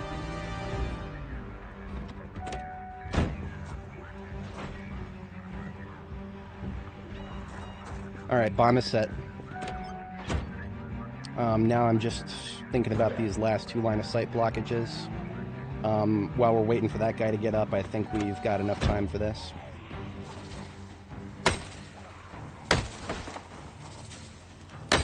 One and two. Line of sight blockage is clear. We're out of here. The last thing that I'm kind of annoyed about is this car. I'm not that annoyed about it. Cars don't bother me quite as much because I can at least see through them. Bomb is set. Most annoying trees are out of the way. I have successfully demonstrated the niche use case of a wood axe that actually makes it better than any other axe in the game. No other axe in the game can two-shot those mini trees that block my line of sight. Alright, remote controller is in my hand, and we are ready for the fun. I am. No, she's hard of hearing. This game does not have illicit substances of that nature, unfortunately. You can grow hemp in this game. Actually, no, I lied. You can't grow hemp. Hemp is currently broken. We tried. We planted 5 hemp plants. They all died for unknown reasons. So hemp is not currently possible to grow. I don't know if that's ever going to be fixed. So we're going to kind of chill up here for a moment with the light bar running. It is going to take a minute. Probably literally an entire IRL minute for a lot of the ones that are in this area up here to come up to us. And what we want to do is we want to bring the ones to the bottom left-hand corner of the screen there. We want to bring them up out of the fenced area of that parking lot. So I can bring them straight through Scenic Mile, the car dealership there. That's actually the most efficient course of action for those guys right now. Damn it, I spilled my spilled my drink. Is pipe bomb is vanilla. It's recently improved vanilla, let me put it that way. There's been a pipe bomb in this game for quite a long time, but it has been like exclusively a PvP weapon for the longest time. It is only as of the Ragdoll update, when they added Ragdolls to this game, that coincidentally was when they made it so explosives actually work against zombies now. Which is no coincidence. Seeing a bunch of ragdolls fly away from a bomb is quite fun. But regrettably, the ragdoll limit is 20, and we have a tendency to kill a lot more than 20, so you don't actually see everybody ragdoll. Okay, so time for a bit of a more risky maneuver here. We're doubling back. We're gonna have to serpentine through these guys. Remember, the goal is not to kill them with the vehicle. This is supposed to be one of our good vehicles. But it's also one of our heavy lifters, so it does what it needs to do.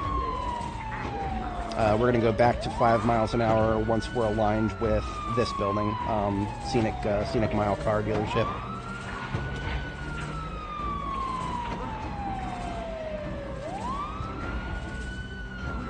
Yeah, I play, actually, my specific policy towards mods is linked in the description. It's just a TLDR, I just use texture replacers every once in a while for the drip, but nothing functional. Because we want to make sure that our save has the lowest chances possible to get broken by an update. Alright, so this big human chain of zombies that are following us down the road, a lot of them came through Scenic Mile car dealership from this area to the bottom left. So that what that's going to result in is fewer zombies stuck on the fence down here when we start bringing them to the primary bombing area, which is down here in the parking lot.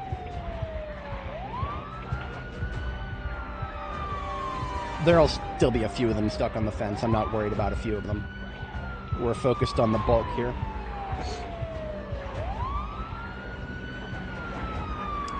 The, whatchamacallits, pipe bombs are really hard to find, unfortunately. But when you do find them, you just got to be a couple levels into electrical skill, and then you can research the recipe to make more. It is a very efficient recipe. The linchpin material is just gunpowder from bullets. So if you can find some bullets, you can make an explosive.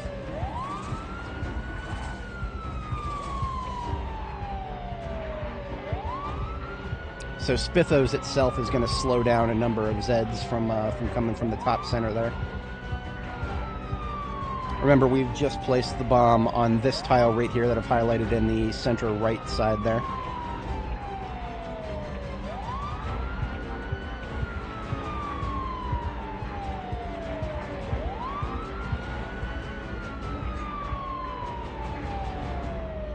Now, some people would say, let's just lure this group across the bomb and then detonate it. Now we think a little bigger here. Every single zombie on screen right now, and then some, will be able to join this party. It's just a question of waiting for them to show up. You know, the rules of a good party. Don't break out all the best songs on the dance floor until everybody's showed up.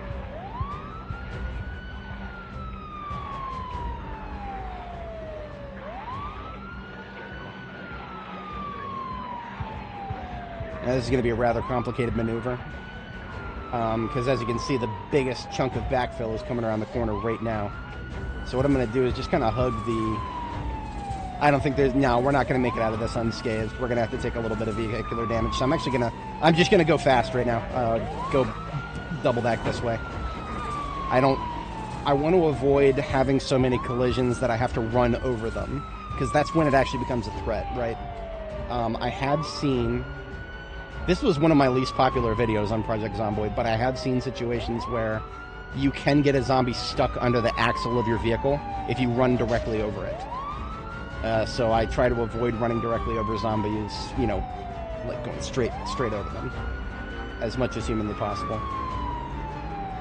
Now, that situation that I'm talking about, it's a video called Ragdoll Physics Can't Get Me Killed, right? And the question was rather facetious, because if I had stood my ground in that van that had a zombie stuck underneath it, they would have broken through the window and killed my ass. That was not a question.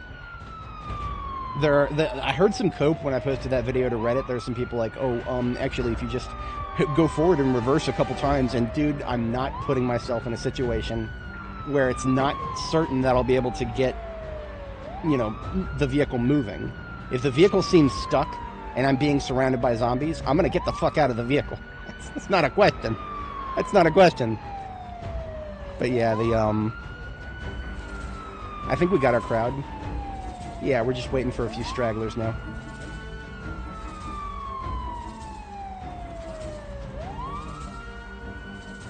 Foraging is surprisingly good. Okay, so yeah, foraging is actually pretty good too. Something that I want to do at some point is forage trash in the city here and see if I can locate some cheese. Because that's the only way you can get cheese after the global power outage has been gone for like a month and a half. After a month and a half, that's the only way you can get cheese, and that's the only way you can get pizza.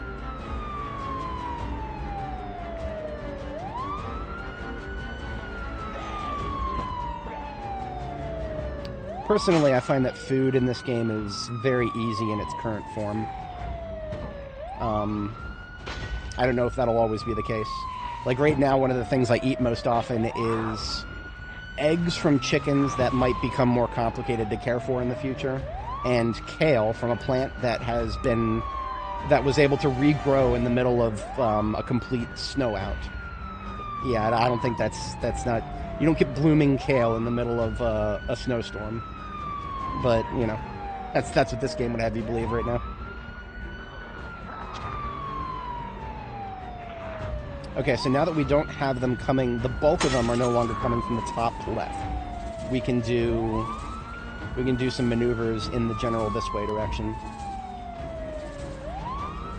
Which I want to do because there are still some coming from the top left, just not a massive crowd.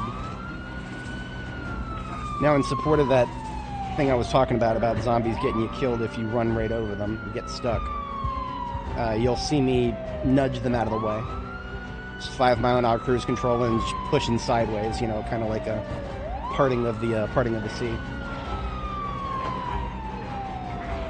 Yeah. No, eggs are great. I think they're done coming from the top center there. That's good. Yeah, we've definitely got the main bulk of our group here. So remember, our bomb is set right here under this street light on the right side of the central parking lot there, closer to Jay's Chicken. So you can already see where I'm going with this. If anybody watching has not seen me do a pipe bomb before, you can already see where I'm going with this. We're just gonna steadily drive in circles, 5 mile-an-hour cruise control, until all of these scattered dudes are kind of in a blob behind us. And then we just get that blob so that the epicenter is right underneath the bomb and click the trigger.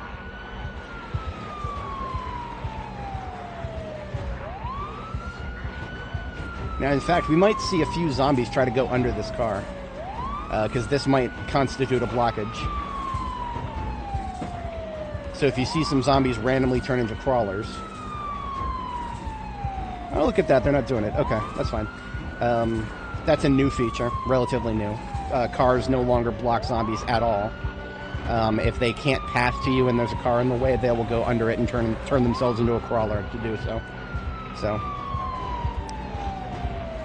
It always used to be that zombies who were already crawlers could go under cars.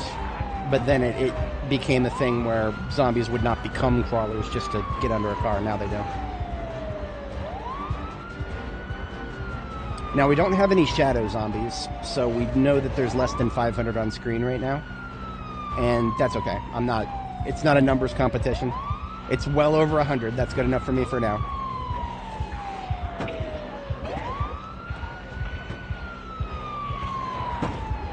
Oh, right, yeah. I don't usually recommend rolling with thickened skin. I mean, you know, build the character you want to build, but actually do the opposite. Our character build for our current character is linked in the description if you're interested, but we do thin-skinned over here because we should not ever be letting a zombie get close to us. If we ever get to the point where we're relying on having thick skin, then we've already failed. That's the mentality that I kind of take at this point. But it's perfectly fine to take it as a mistake forgiveness kind of sort of thing. I just encourage not relying on it. Okay, now how do we get this blob smaller? I have had a few theories on doing it efficiently. The short answer is remain 5-mile-an-hour cruise control, doing what we have been doing. The long answer is at certain points, what you actually want to do is boost from 5 to 10. Like, boost from 5 to 10, and then, like, take a turn, like a sharp corner, and then go back down to 5. The longer you stay at 10 miles an hour, the more people will lose track of you, actually. Like, they'll lose track of you temporarily until they hear the siren again. Very strange behavior. I don't fully understand it, but it happens a lot when they're in groups like this. So what I actually kind of do now is almost travel in sort of like a... beveled rectangular shape, if that makes sense. Like, kind of like, oh, here we go, we got shadow zombies. Top right there, shadow zombies. Shadow zombies means we've got more than 500 on screen.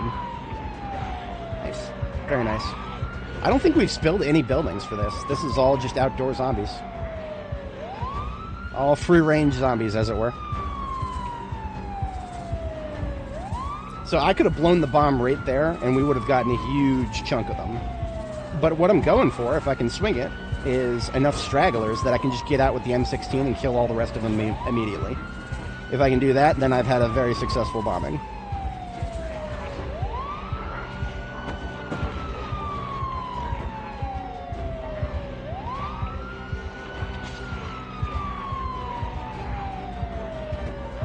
So I'm not really mentioning all the times I'm doing it, but I am periodically boosting up to 10 miles an hour and then taking a turn and then going back down to 5. And I've got to be careful doing that because sometimes that'll happen.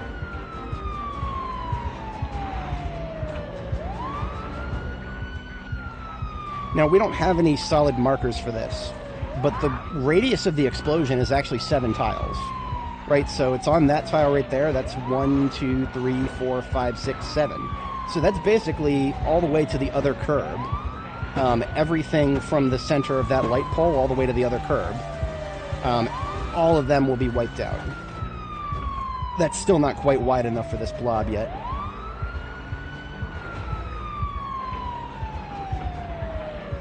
Oh, I see somebody in there with a baseball bat on his back. We might want to scan through these corpses after we kill them all.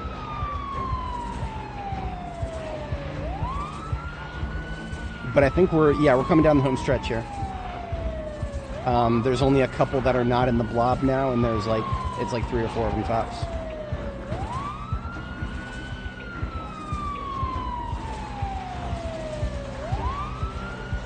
I mean, I could do this all day. I don't want to, but I can.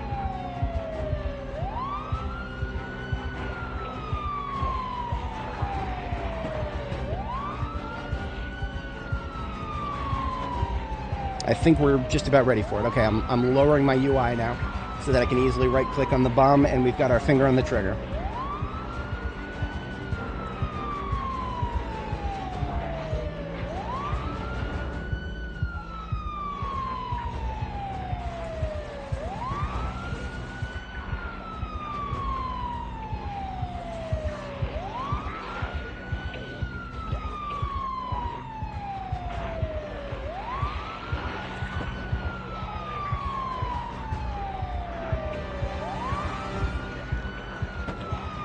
All right.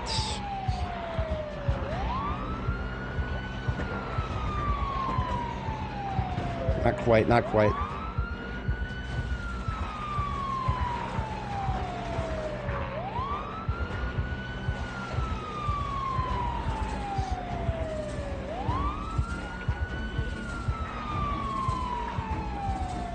Just about there.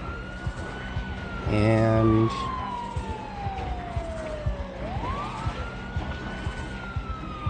this is it. Okay. Almost, almost, almost. Problem is, I have to keep boosting to 10, and 10 causes them to lose us. Hang on, we're almost there.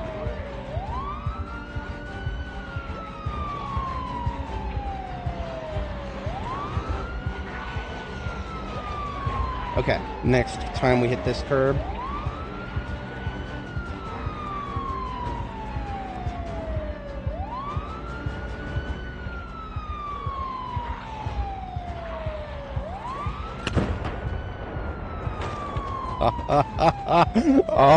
Oh, boys, we got almost all of them. Hell yeah! Sorry, I wasn't very talkative for that last moment, but we got them. Oh, we got them. Oh, we got them really hard.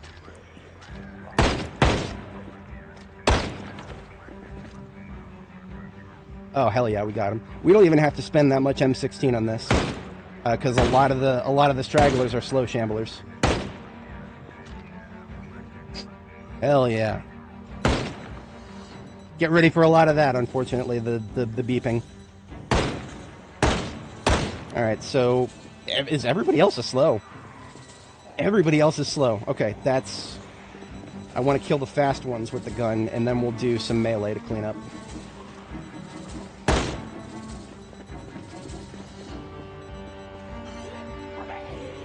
Hands are still shaking a little bit.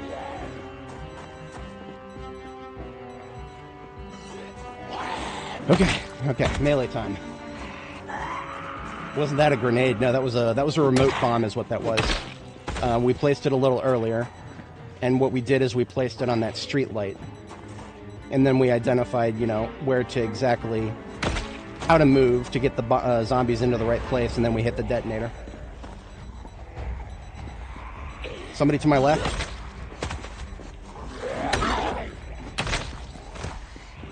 God bless sound.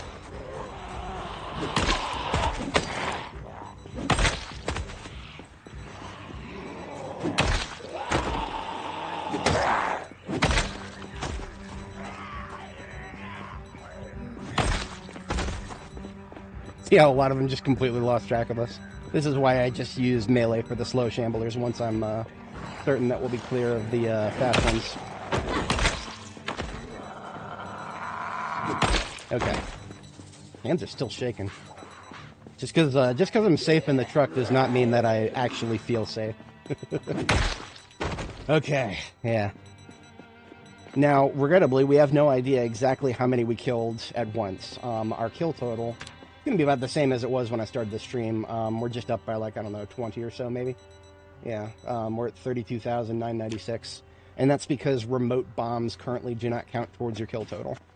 If you throw a bomb by hand, which you can do, you can make a pipe bomb and then don't put a remote trigger on it and just throw it by hand. That will count towards your kill total. But a remote bomb, which is what we just did, which gets you this many kills at once, regrettably that doesn't get counted. And one of my homies in chat, I don't think he's on yet, but KTO mentioned that he's got a mod that adds, you know, tracking for kill types that doesn't normally get. Even mod can't do this right now. The mod doesn't do it right. So now the reason I can say that this is more than 500 most likely is that we were seeing shadow zombies, which is those are the zombies that render without any skin, and their animation is very basic because there's too many zombies on screen, so the game doesn't actually render all of them at once. So I'm just going to get a little distance from all the beeping. I don't want to subject you guys to that. Get a little distance from it. So this is our next base location, by the way. This right here, this gas station. This is the end run. I call it the end run gas station because regrettably, every time I've set up here, this has always been my last field base. Right? I think. Yeah. For Annie and for Nora.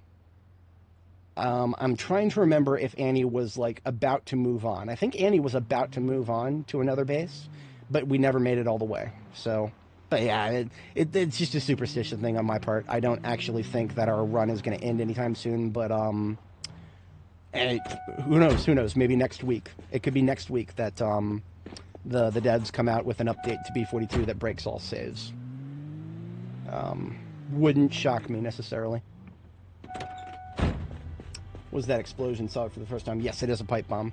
If anybody's curious, I will show you the crafting menu really quick. So if you go to the crafting menu, do a search for the word pipe, and you'll see that make pipe bomb is a recipe here. Now, it's really hard to find this recipe.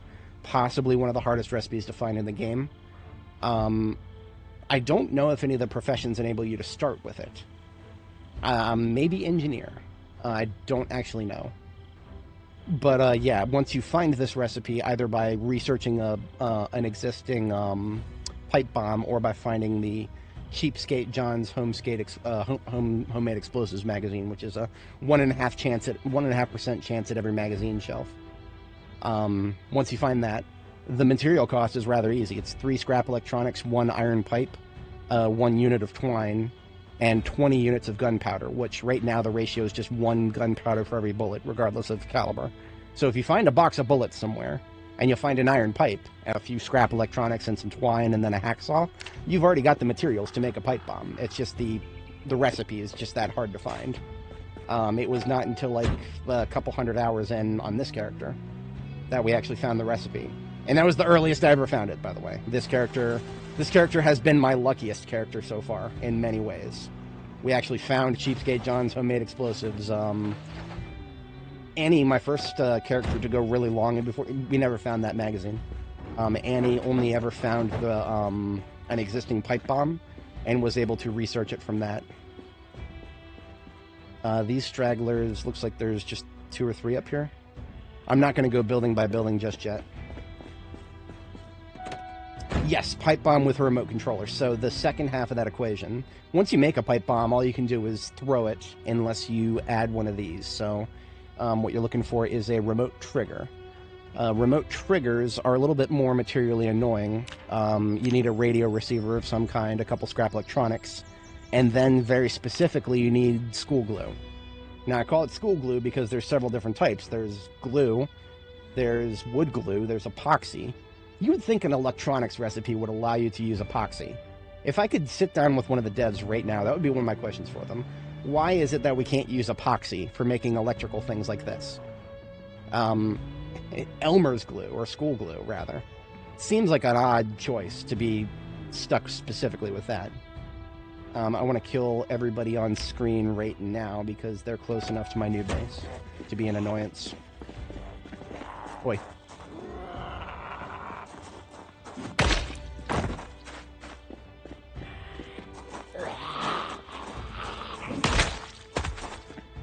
I think a lot of my viewers enjoy the yap here. Always happy to explain stuff.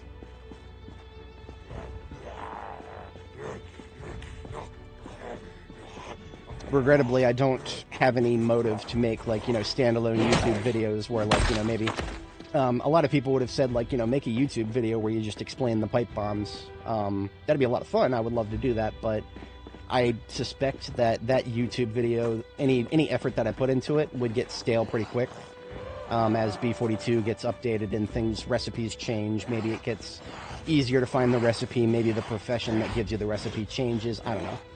Basically, I just don't feel like making B42 related videos right now. because there's a lot of things that are going to change. And just having a video out there that is full of outdated information, to me, that just feels like a waste of time. So I don't mind going over it in a live stream, but in a actual video form where I put effort into that video. That ain't me, fam. I do still have a day job. I do this because it's very easy. We found a key to a Pramani. That's probably the one that we dumped up here. Yeah, I think we just found a key to this one here. Yep. Whenever I get a key to a vehicle that I don't necessarily need, I'll leave it on the driver's seat. We are very hungry right now.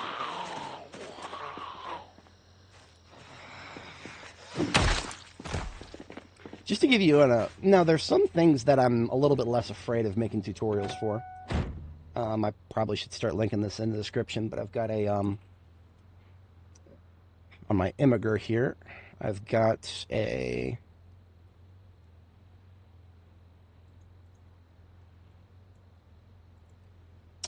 what did I do with it? Somewhere in the general, not my Dark Tide content. Ah, here it is, Project Zomboid Blacksmithing. This is one hell of a interesting thing. I'll link it in chat if anybody's interested, but I made this in 42.12, and I think almost everything in it is still roughly the same. I missed a few things, so this is not 100% complete. But what this is just a flow chart of all the materials and skills that you need to set up blacksmithing infrastructure in B42. Now, what I expect to change in the future is...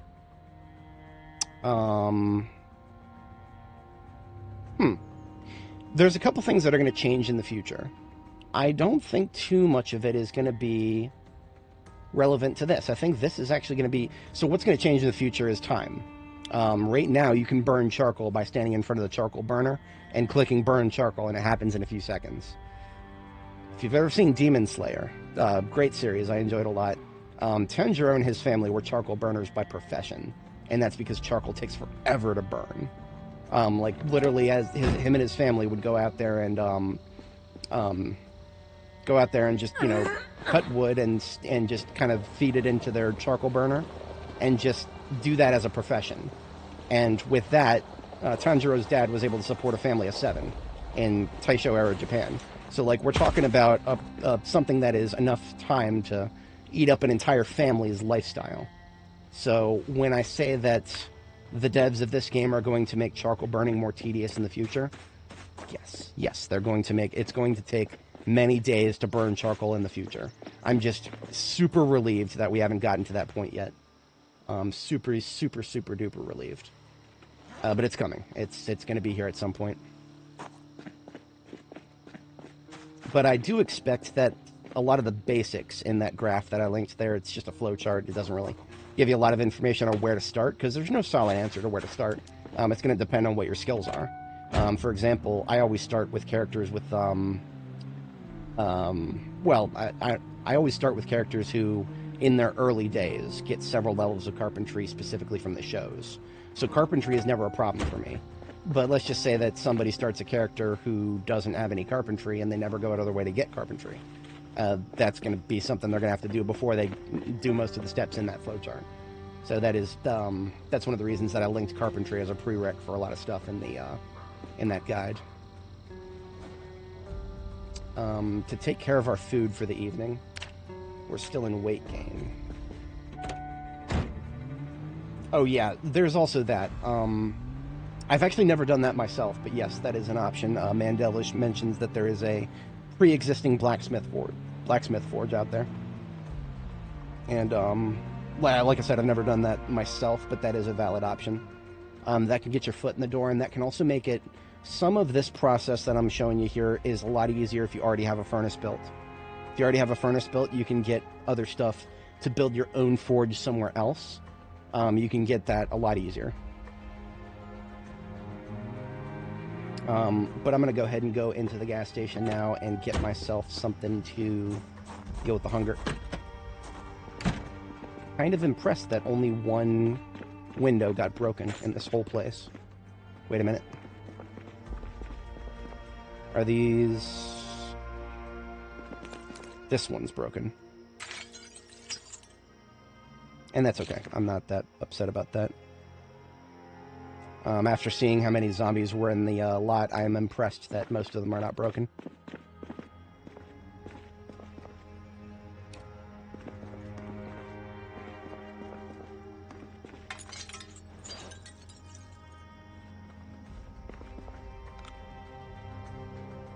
So because I am hungry, I'll eat chips. I could have eaten something more lightweight, but we want to get plenty of calories. Now, you mentioned finding anvils. Specifically, you want to look for blacksmith anvils and not bench anvils. Because right now there is something out there in the game called a bench anvil.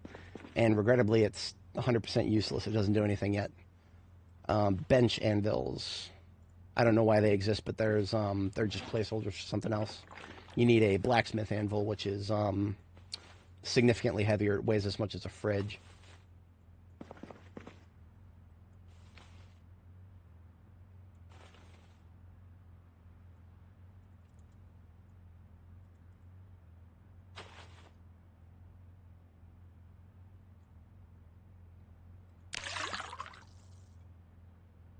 To make my life easier, transferring cola from cans into a 2-liter.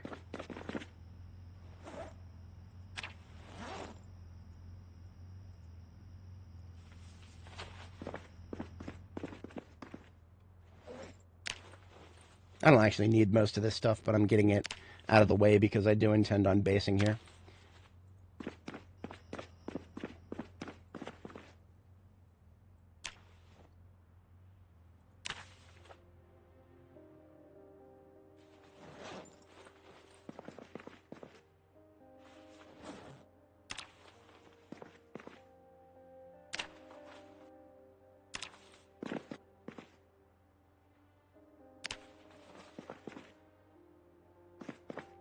These 2 liters of soda, I'll set them aside, because those will fill up my backpack very quick.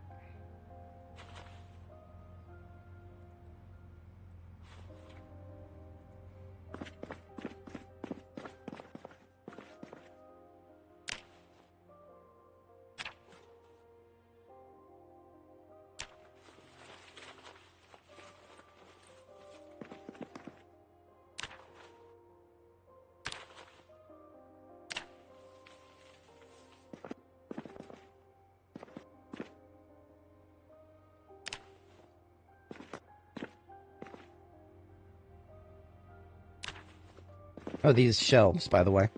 They never used to have loot, now they do.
Alright, so all that crap we just picked up,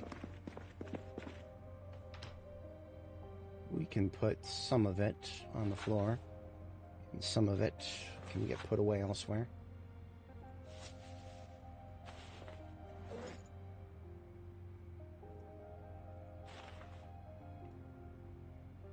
Lots of rotten food these days. I'll just stick into a composter at some point instead of deleting it whole cloth. I didn't get too much rotten food this time. Yeah, that was about it, actually. Which is fine by me.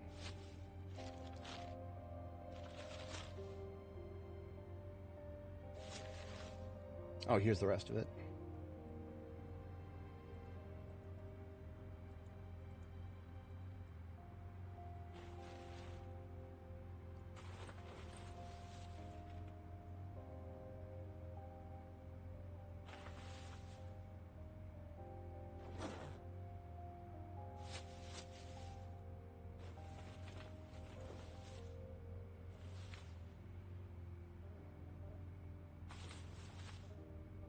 Anything that's relatively decorative and not immediately useful, or doesn't have a long-term purpose, goes into the bag here.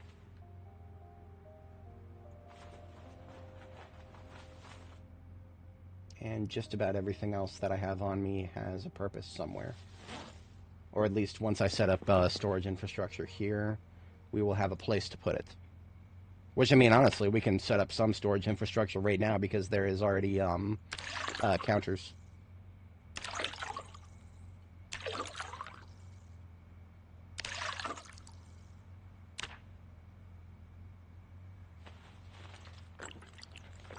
All that, and we've got ourselves another 2-liter soda. And I'm just going to continue putting the rest of the soda on the floor. Everything else we'll put into bags.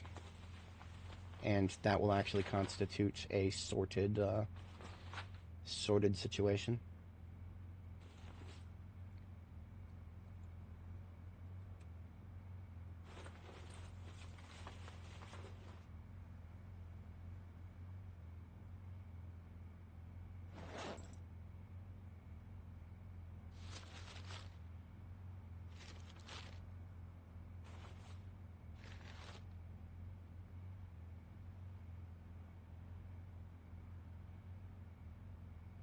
Oops.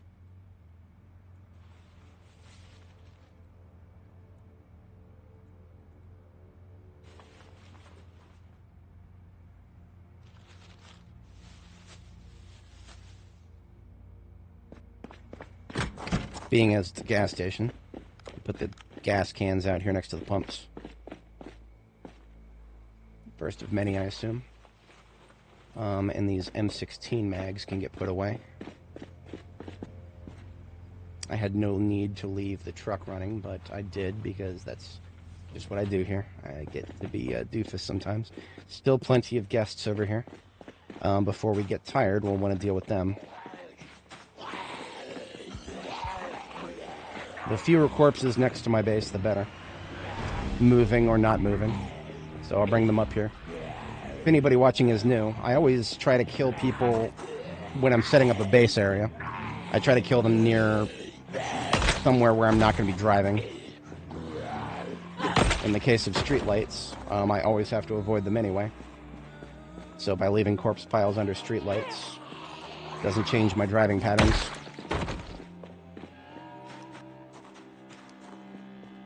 Once I get this far away, I care a lot less.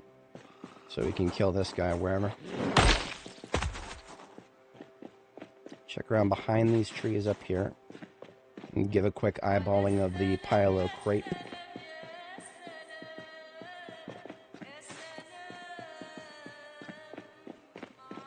Now, this particular area, we must be very cautious. There are multiple buildings that we have probably not gotten close enough yet to spawn in all the zombies that are going to come out of it. Right, so we've wiped out all the foot mobiles in the area. You know, just the zombies that spawn outdoors. By luring them up to that parking lot up there, you can see the corpse pile on the top, slightly right of center up there. There will be many more than what's in that pile up there. That will come if we so much as get a little bit closer to this building in the bottom right. Or this building in the, bottom left. This building in the bottom left, or this brick building in the top left. Neither of those buildings have spawned in yet. Same issue with the grocery store to the bottom center. So there are 3 large buildings right here within eyesight. We have not gotten close enough for all the zombies inside of them to wake up. kind of intentionally, because once they spawn in, they will become a serious risk of breaking more windows for this place. And I like to have windows in my field bases intact where possible. So, yeah.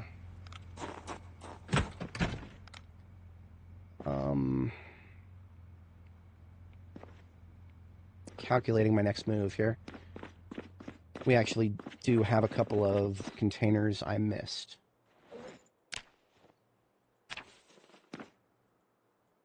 Not that there's going to be too much in them. Mostly plastic bags, paper bags, the game room stuff.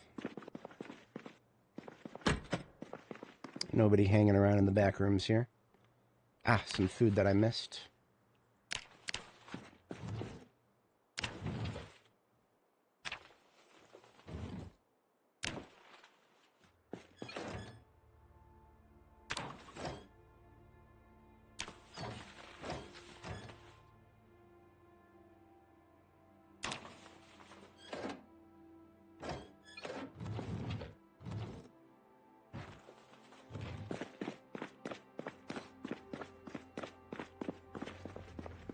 Just sort through that, leave it with the other stuff.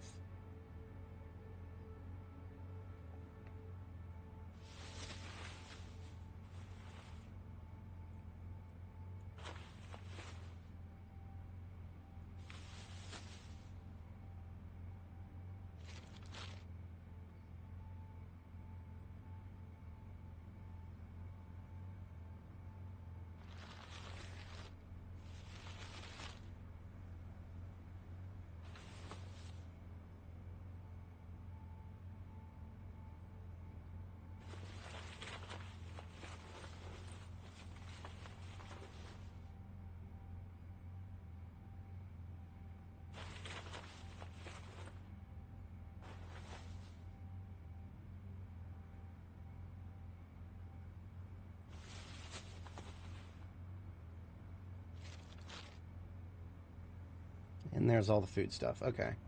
That is even more sorted than it was. And I think we'll head out after we drop this stuff. Yes.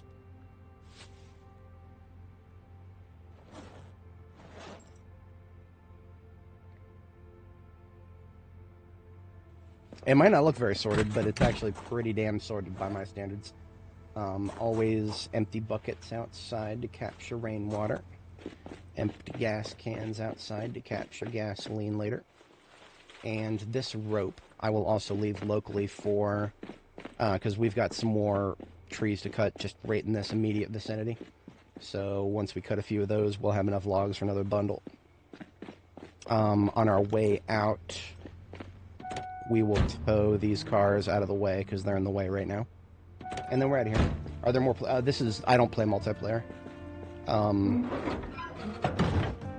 have a long, deep reasoning behind that, but the short version is multiplayer is not very stable, and there's not a lot of tools to protect yourself from players who want to screw with you. So, multiplayer can be a lot of fun with a trusted group of friends.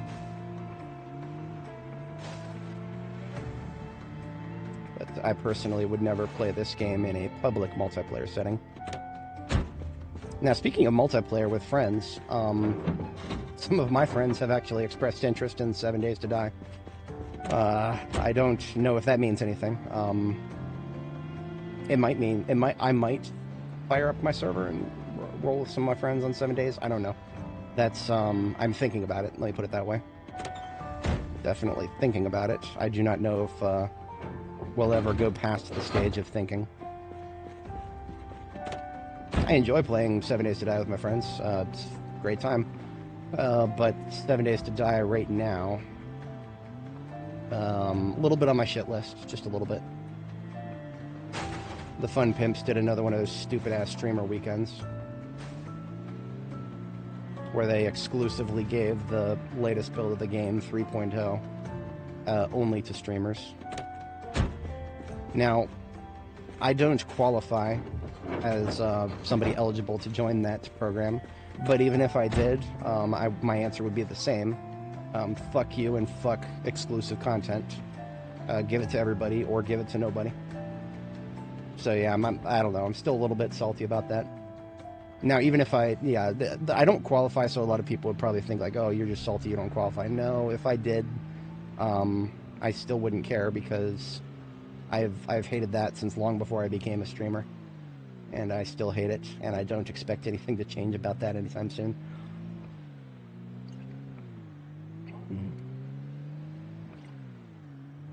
I would probably... Now, the thing is, I posted about this on Steam, but I understand why they're doing it to a certain extent. What the devs of 7 Days want to do is they want to release the version to streamers on a Friday, so that the streamers can hype up their audience, gas up their audience, be like, oh, look at this, look at all this cool new shit, and potentially there's a cynical business motive there. The hype will drive potential new sales. But there's also a genuine like IT motive there, and I say this as somebody who does IT and answers tickets. That's one of my team's roles, is answering tickets. I understand completely why they want to release the build to a limited closed group on a Friday, and have them shove some bug reports into the ticket queue over the weekend.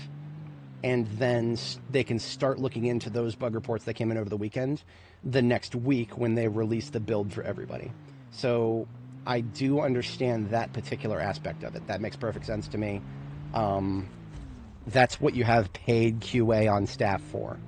If you're going to do a closed beta, just have a few paid people on staff.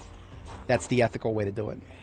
The dubious way to do it is to have your QA be a bunch of streamers who do it for free, who just want exclusive access to hype up their audience and gas everybody up and be like, ooh, soy face at all the cool new shit. I don't know. Do I trust right-click, enter, and hold fighting stance? Yeah, you need a new mouse, bro. I really... So, we've been doing this for several thousand hours without it causing any problems. But I do sympathize greatly with mouses having phantom click problems. Now, the thing is that differentiates it from a single click from a click hold. If you're having trouble with that, I would actually probably look at the mouse. If you have a different mouse to try, that would be the first thing I'd recommend, because the current mouse that I'm using, Logitech G600 or G600i, is a limited production mouse, so anytime one of these mice has a problem with the clicker, very sensitive to that. And I set it into the pile of G600s that I need to fix, replacing the clicker instead of throwing them out. It's surprisingly easy to do it if you know how to solder without burning the motherboard that you're soldering on. I don't, so I haven't tried again for a while. Perhaps someday I'll be able to do such a thing. Today is not that day. I do have a couple of Corsair scimitars that I could practice on, and I might do that. Okay, we're just a little bit past bedtime. We're about an hour past bedtime, but we are otherwise pretty set. We're at 79 kilos, still in rapid weight gain. So we probably don't need to eat any more super chunky things. I'm just gonna eat a cinnamon roll, and yeah, definitely clean it and definitely test the switch. There's ways you can test the switch. That would be the first thing I'd recommend, because the differentiation between a click hold, I don't know if that's ever something that you can solve without taking a look at the mouse first, because, you know, click hold is a fundamental thing used in a lot of games, far from just Zomboid. Alright, so we are going to do a little bit of cooking here. I am not going to put super chunky calories into anything I cook right now, because I think we're good to go on that. So we're just going to do some kale and egg stir fries.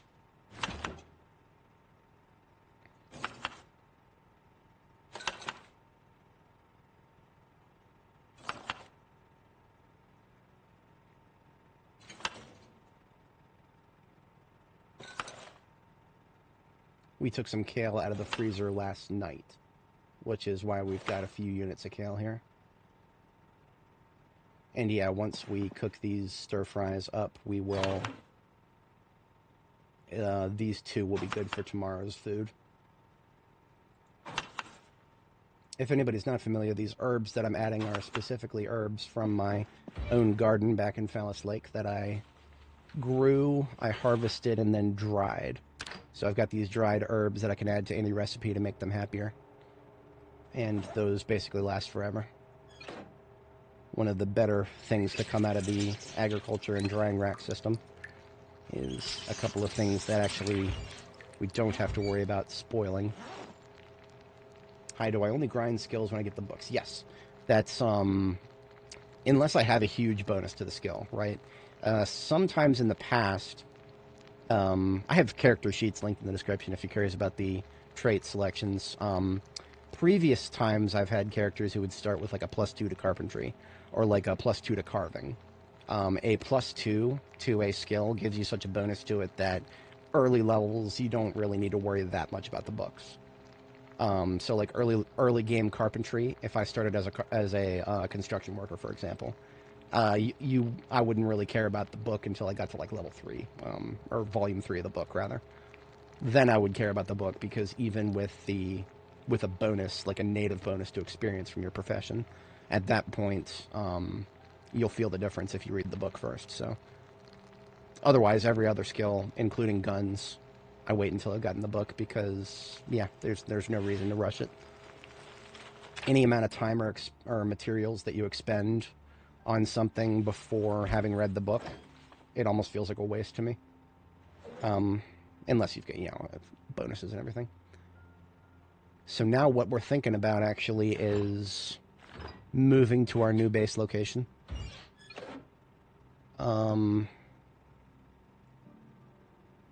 We're definitely not quite ready to deploy yet, but we can start packing up some of our vehicles for it. My first question is, do I have any more yellow generators? Because I don't know if I do. The top 2 vehicles in this lineup, these two right here, this ambulance and the Plonky Mobile, are my forward material collectors. So this one's got beds and pillows, some torches, buckets, nails, everything. Literal gate bags, too, so we could build, yeah, I'm definitely considering that. But we do not have any yellow generators, so what I'm going to do is take one of these reds, and I'm going to stage it to replace the yellow here. Because what we're doing here is we're not going to, like, abandon the cozy box base here, but we are going to get to a point where the gas station base that we're setting up today is going to be the new forward base, right? So I'm going to go ahead and fill this up with gas. I don't have a can in that vehicle, so let's take one from the... I think I had one over here somewhere. Yes. Race car from Irvington Speedway, yes. There are 20 or so chances on the map for a race car to spawn. Regrettably, there are 0 guarantees. Linked in the description is my previous character, Nora the Explorer. We checked all 20 or so, I think maybe 23, spawn locations for race cars. Most of them, like the vast majority of them, are in Irvington Speedway. There are 3 chances at the drag strip in Valley Station. I personally have never seen them spawn at Valley Station. So Valley Station, as far as I'm concerned, is not even really a factor. But yeah, we found 2 race cars on this character. And my previous character found 0, so it is possible to just never find a race car. If you're going to find one, it's most likely going to be at the Irvington Speedway. So we've got a red generator right there placed and fueled. So that red generator can take over for the yellow.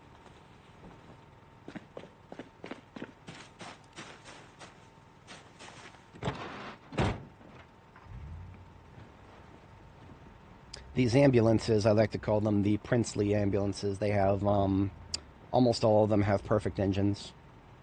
And by perfect, I mean they they'll start instantly when I turn the key. Minus any weather-related issues.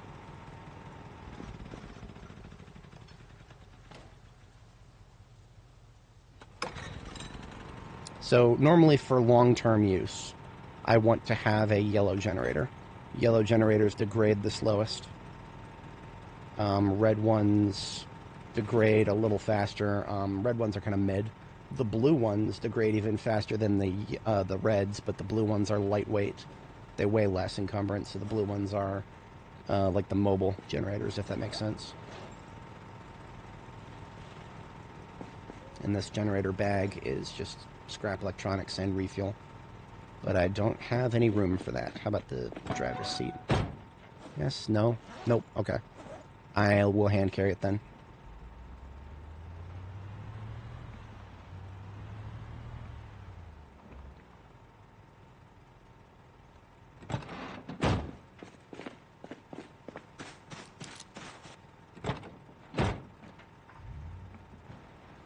So what we're going to do tomorrow, after we catch our second sleep here, is we are going to drive the ambulance towing the Plonky Mobile. Because these two vehicles combined have probably more materials than I'll ever need to set up a new base from scratch. Especially now that there's a yellow generator in there. The only other thing is going to be getting back here. And for that, we have ourselves a car battery for a standard vehicle that is charged up.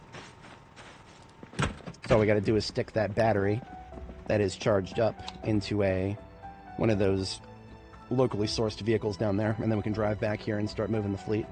Now, I'm not going to move all the fleet at once. I have a huge fleet. I don't know if you guys noticed. A massive fleet. And obviously some vehicles are more important than others. So we're just going to kind of prioritize the ones that have the most relevant stuff first. Looks like we got great weather today. That's good. Jorgensen and Sons, that van over there, this is a return to base vehicle. Meant to go back to Jericho. This is my primary base for the area. And by the area, I mean Louisville, so. Now, I can't remember if these floodlights were battery powered or not. That's never not going to bother me.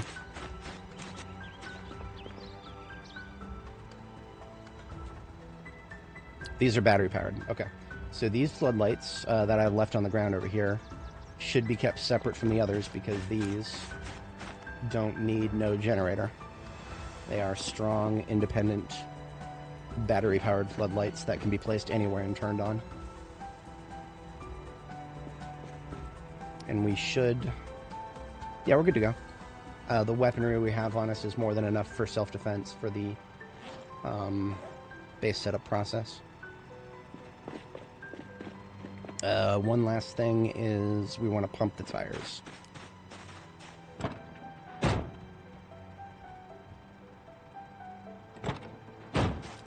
Who's got a pump these days? You do, don't you? Yeah.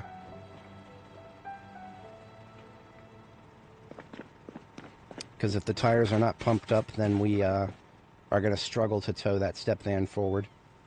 Oh, wait a minute. That's full, that's full, that's full. That's great. I don't have to do much tire pumping.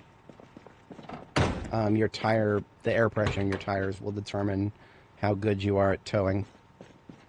The other factor is the condition of the tires. Both of these vehicles have near perfect performance tires, so our towing performance should be optimal. But we're about to find out for sure.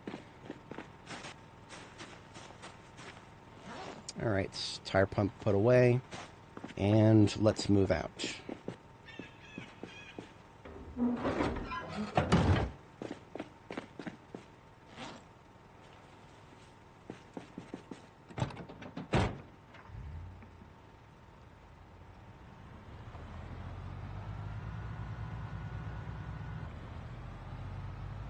Now here's the kicker.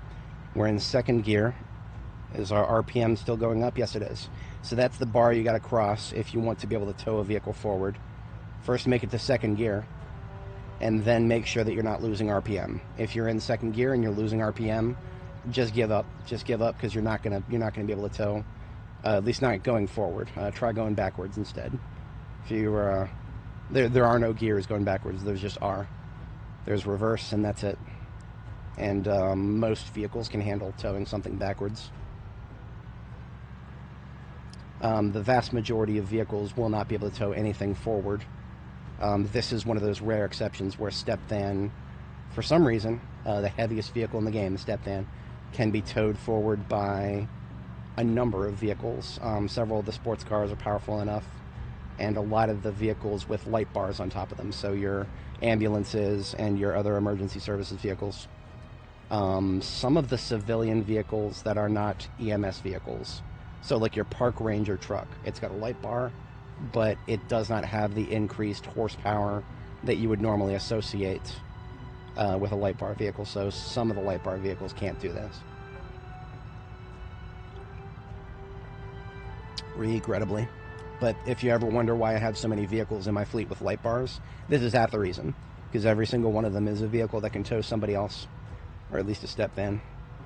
And step vans are my carriers. They carry all my loot, all my supplies and whatnot.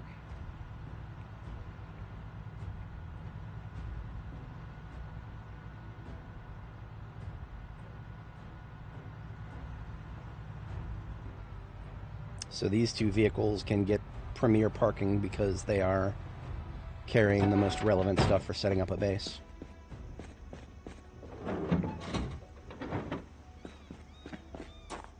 I don't exactly know where I would put the generator for this area yet, so I won't think too hard about that. I won't even bother trying to deploy it yet. Before I even deploy the generator, I would want to make sure that I got rid of the excess unnecessary fridges, because there's 4 fridges in there right now.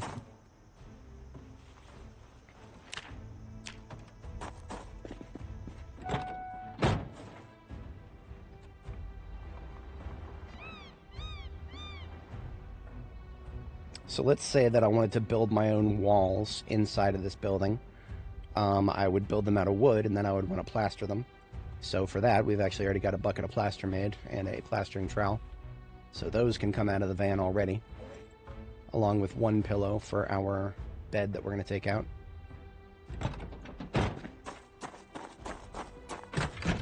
I'll just leave that somewhere prominent.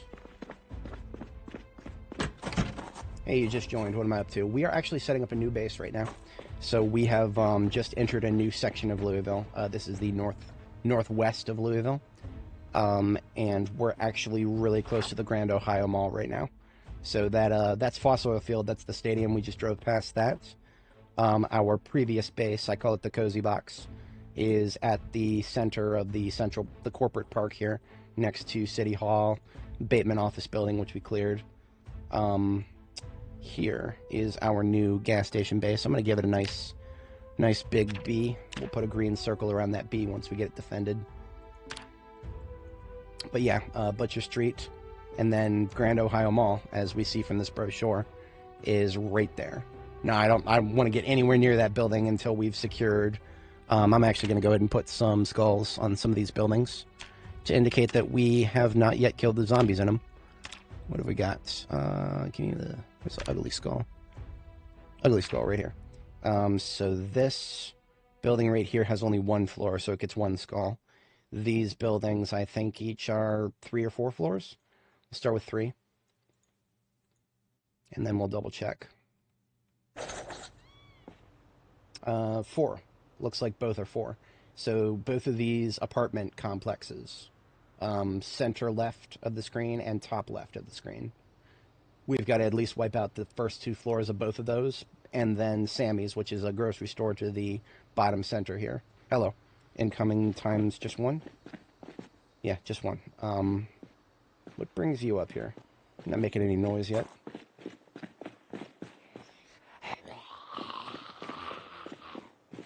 I like to control the placement of corpses when I'm setting up a new base, so right this way, ma'am.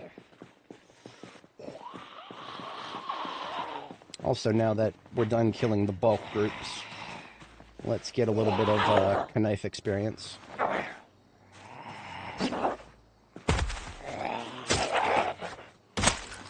That's the only weapon type that I put on my belt that I don't have maxed out right now.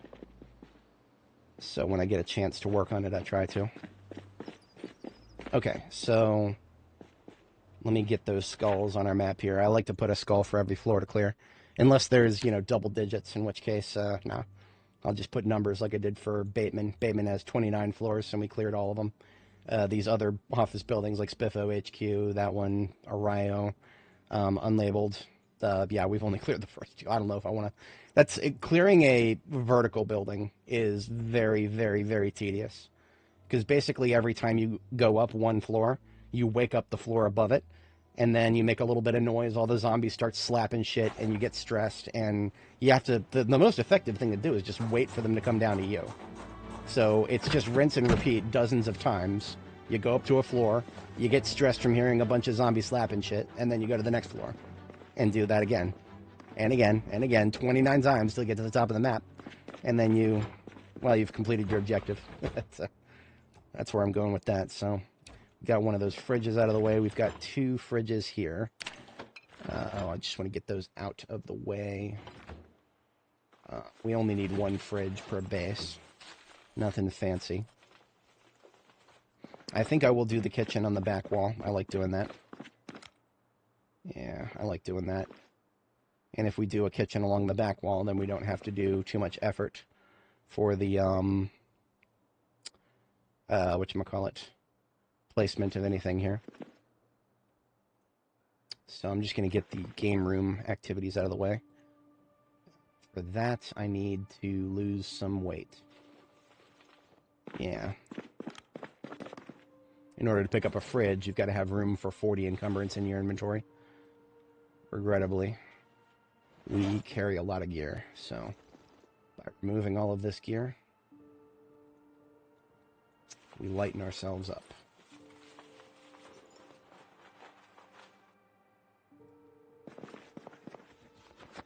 I am now lightweight enough to pick up a fridge. One of these fridges I'm just going to pick up and then drop in the corner here. We will eventually put it into a crate of some sort. And the other one will actually deploy. But first we need this pause machine out of the way. That too can go in the corner. So, yeah, live viewers may have noticed a frame rate drop just now. That, regrettably, there's nothing I can do about it. I mean, quite literally, it is out of my hands because it never used to happen. Now it does. And it's happening because NVIDIA is a terrible company. And every time they update their graphics drivers now, everything gets worse. Only thing I could have done is not updated my graphics drivers, but then I wouldn't be able to do some things that I want to screw around with, so it's a rock and a hard place is what it is. Now I could, you know what, at some point I'm probably going to look into lowering the encoding settings for some of my, the parameters that I use in OBS, because I'm not just streaming, I'm encoding the vehicle, or the video locally here, so if I turn down the settings of my local recordings, I could probably eke a little bit more efficiency out of this process. I don't want to, and I shouldn't have to, but I mean, you know, if it prevents the frame rate drops and it makes the overall video experience a little bit better for everybody, then I'll do it. I'm not going to like it, though. We'll put these buckets over here with the other ones. I think the thing that makes me the most annoyed is that I cannot seem to get OBS to use CUDA on my second GPU. I got 2 GPUs right now. In a perfect world, the 4090 that's rendering this game and recording the video and using, what is that, hopping around between 50 and 60%. In a perfect world, only the game would be rendering on the primary GPU. The secondary should be doing the video encoding. OBS is refusing to do that, no matter what settings I set for it. I've tried going through NVIDIA, I've tried launching it with certain parameters. It just doesn't want to do it. I'm probably going to research that further before I resort to lowering the encoding settings. Now, one could supposit that I don't need to record local copies, right? If I just stream it to YouTube, and then maybe just like at the end of each stream, maybe download the copy of what I streamed. I could do that because I'm obsessed with having local copies. I don't know. TBA. Speaking of TBA, bed placement. I don't know exactly where I want the bed.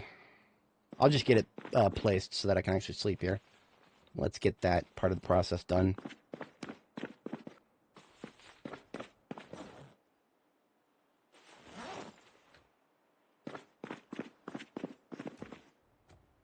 A bed is better than no bed.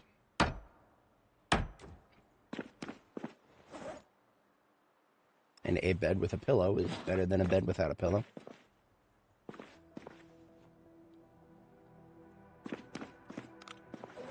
And now we can gear back up,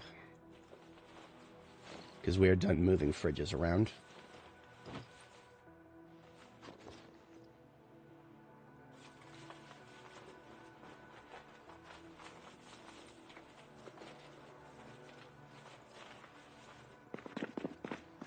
All right, next step is roof access, and well, actually, before we worry about roof access, let's get points of entry secure. So obviously the door right there, I want this door to be my main way in and out on foot, but we have gate bags and I want to do vehicular access. Last time I based here, I did vehicular access from the back wall, I believe. Yes, I did the back wall. I don't want to do that this time for a number of reasons.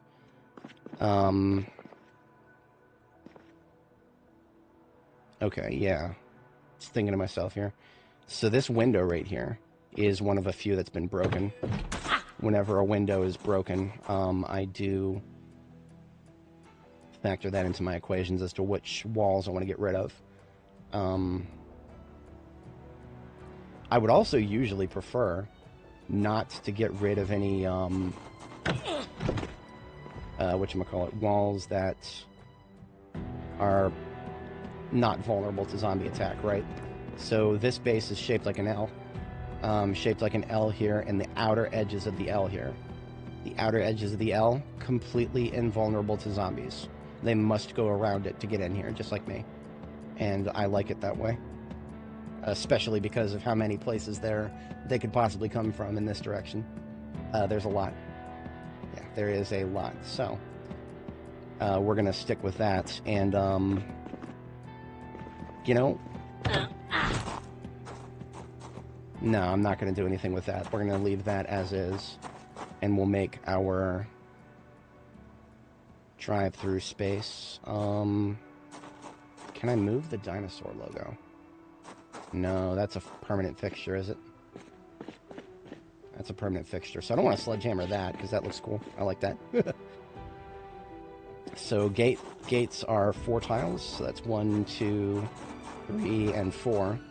So we could just wipe out this row of windows, eliminate them as a factor, and that would turn this parking spot into a port of access, which I'm okay with. Yeah, that's fine.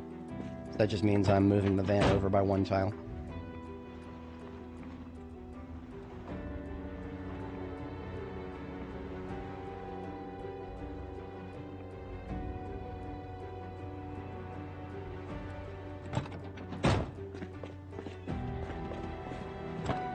I intentionally left this vehicle running because its battery was a little bit weak, so leaving it running, alternator charges battery, me be happy. Me no see a yellow battery.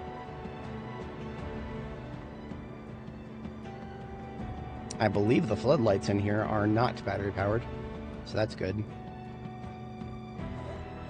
Now all 3 of the duffel bags we have are not window bags. That's okay. Yeah, that's perfectly fine, actually. That just means that we're not welding up the windows just yet. Yeah, I mean, we don't have any welding rods, so that's not happening. And we don't even have our sledgehammer. So we're actually at a standstill on the preferred base defenses, which is perfectly fine. That just means we are going to go ahead and deploy our generator long enough to get the pumps running, and then we will go back to our central base and get some of our other vehicles. I'm going to do a blue generator, actually. Yeah, because the yellow one needs to go on the roof. So the blue one here can be used in the meantime just to power the pumps instead of the building itself.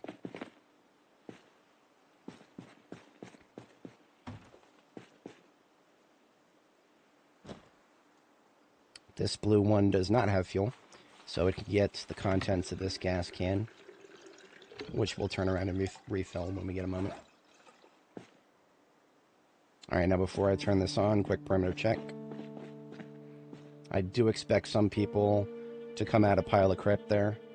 But this road is clean, and it's going to stay clean until we spawn into... here we go. A guy behind the gas station there. Slightly above center left. So let's deal with him first. Always be careful when firing up generators for the first time in an area. People will show up in unusual places.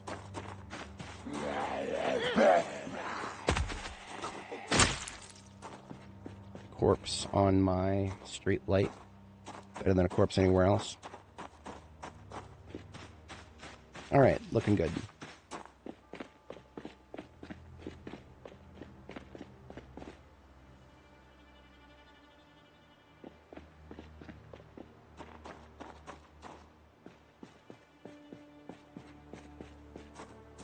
I do see one guy on the other side there. I don't see or hear anybody inside. Hello. I feel like... I don't know. Some of these guys might have just spawned in.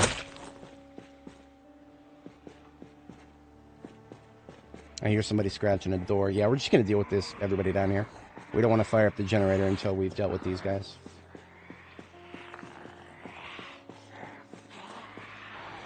Fast one comes to us first.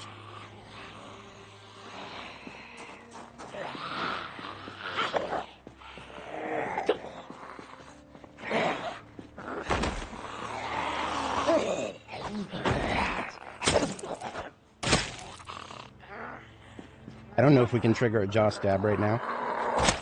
I guess we don't need to if we're just going to one-shot her. I'm okay with that too. But the reason I don't think we can trigger a jaw stab is because of whoever's scratching back here. And whoever just noticed us. Basically, if more than one zombie has spotted you, you cannot jaw stab anymore. What sandbox setting? I talk about that in the description. In the description, game settings.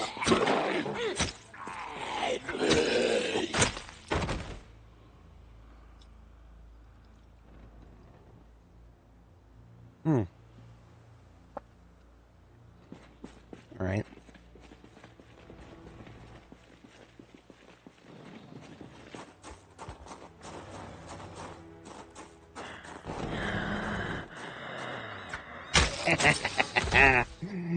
I am the spy. Victory for France.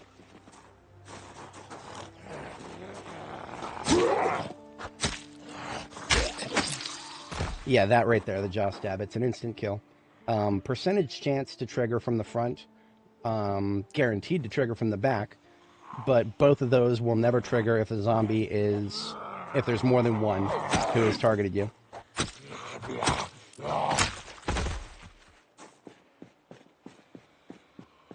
So knife, in my opinion, even if you're good at knives, is for one-at-a-time kills. Oh, look at how many are down here. Okay. Yeah, this whole parking lot, I should not be surprised. Let's bring the axe out then.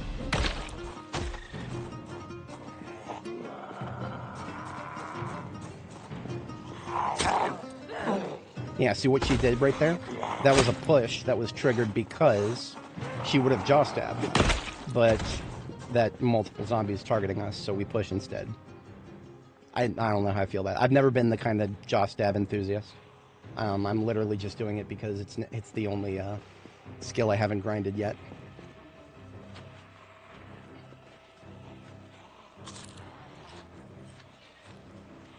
So we're hearing noise to the right that almost sounds like a zombie mouth breathing, but it's actually a fucking raccoon.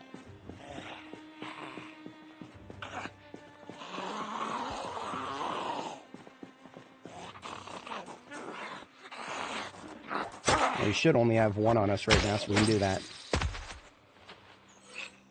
And every time, you might have noticed, if you look at my bottom right there, I've got the keyboard on screen so you can see what keys I'm hitting.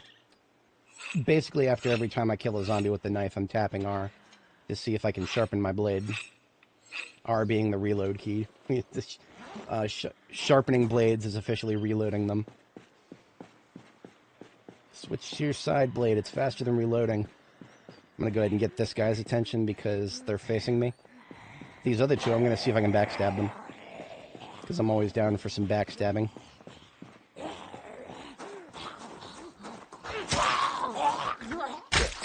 Now, the trigger for that, in order to do the jaw stab, you got to be close, really close. So close that I normally would never want to do it. But this whole taking them one at a time thing feels a lot better.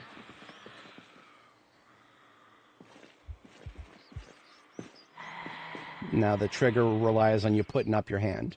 So I look at my offhand. She turned around, I panicked, and I stabbed her. I don't acquiesce zombies. Technically speaking, I could have made the backstab while she was still turning around, but some zombies turn on a dime, so I don't trust that. I have seen some zombies just turn on a dime instantly. I don't fuck with that. I'm already fucking with zombies way more than I ever should, for the sake of this knife nonsense. It's kind of fun, admittedly. It is a little fun doing it this way. So if we approach this one in front of me, and this one all the way down here in the bottom left notices me, we can't backstab anymore. So that's something I hate about knives right now. That's why I would never want to play somebody who has to rely on short blade. But we can do that because he didn't notice me. And we can probably backstab him too. Now, no, probably not, because this one's looking towards me.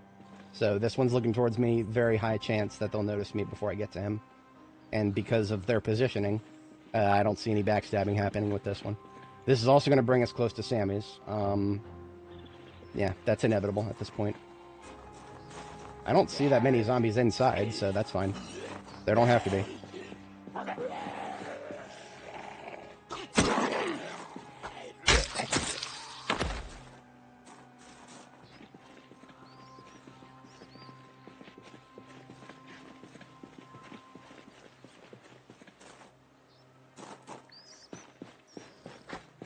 Now that time I managed to nail him before, but I'm gonna be real with you, I didn't intend on doing that.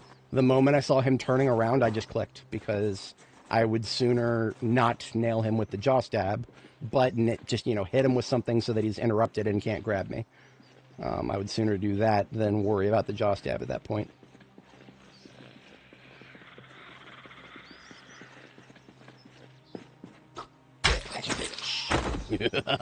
Victory for France. Got some free light switches in here. Hello. Always listen. Always listen.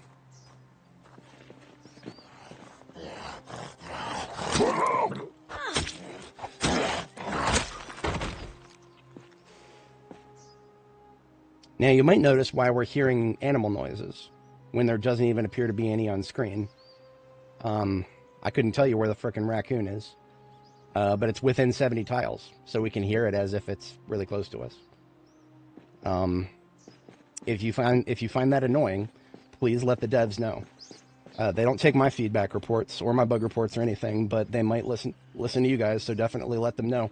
If you don't think it's necessary to be hearing a rat squealing from 70 fucking tiles away in the middle of Louisville, where there's going to be 100,000 rats all the time, because it's Rat City up there. I think the devs are fucking with sound radiuses without really paying attention to the repercussions of what they're changing. Oh wow, 3 of them right here. And that's, okay, Grand Ohio Mall, right there, bottom right-hand corner of the screen. Not interested in that right now. We're just clearing the area. And in support of that goal, we need to make sure we won't get flanked from this side. Heard a window break. I can't see which one. Whatever.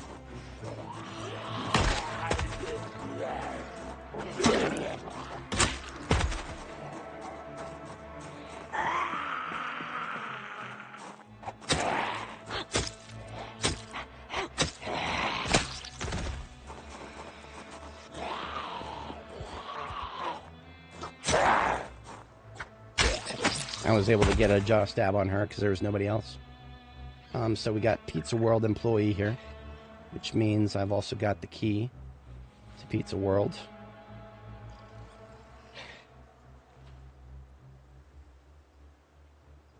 Now these server apron and t-shirt for this guy are both broken, but I am a level 10 tailor. I can fix those. I have the technology. Ah, this is the window that broke. So whether that was somebody going in or coming out, let us discover this. Probably neither. It was probably somebody who was just right in front of the window and decided to break it. You know, I'd be surprised how often zombies do that.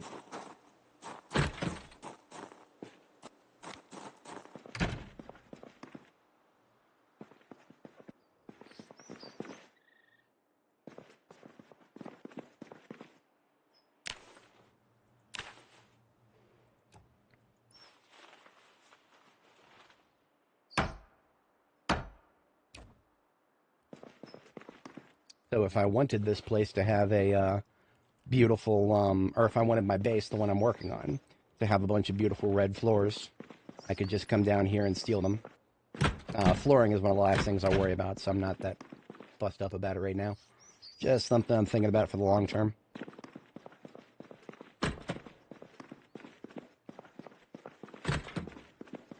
As soon as we check the supply room, I think we're clear.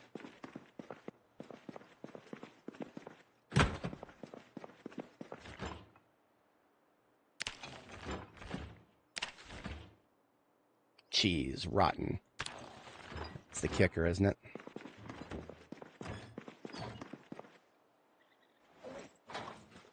My bases always should have a fire extinguisher in them, and now we have one.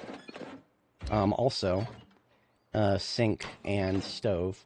Normally I don't immediately worry about those, but we can, I mean, we're in a restaurant. There's one right in front of us. Let's grab it.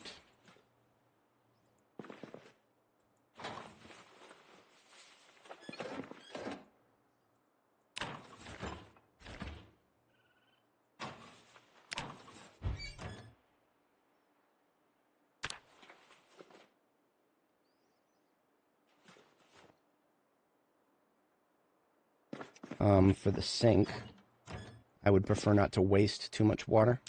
So instead of just, you know, picking up the sink, which deletes the water in it, we'll take a bath real quick. And maybe wash my weapons. And now we're not wasting any water. And 5%, 25% chance to break. There are no professions that change this, regrettably. Ah, there we go. We won the double coin toss. So we got a sink. And now just something to put under the sink. So a steel counter.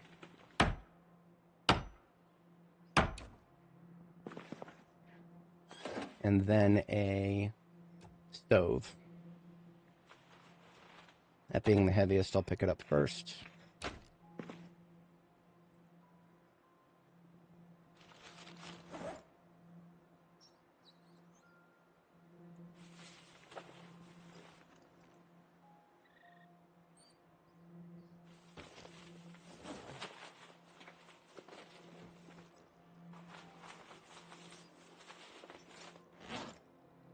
That just made things worse.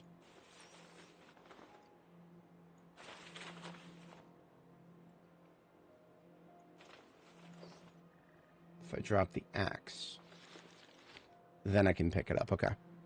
So I just need to pick up the steel counter, put it in my backpack. Boom.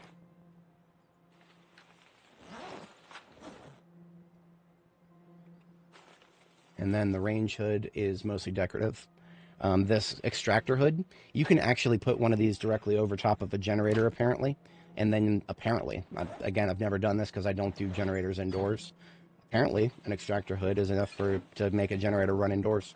But like I said, I have never tried that, and I don't want to ever try that because that, I couldn't confirm that whether I was being fucked with when somebody told me about that.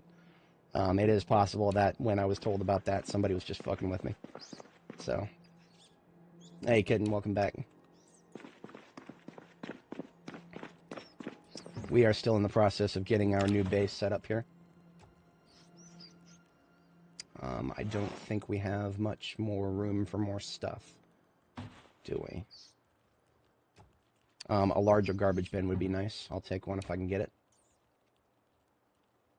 Hey, look at that. We can fit everything. We're just going across the street. It's fine. I don't mind being a little over-encumbered if we're just going right across the street here.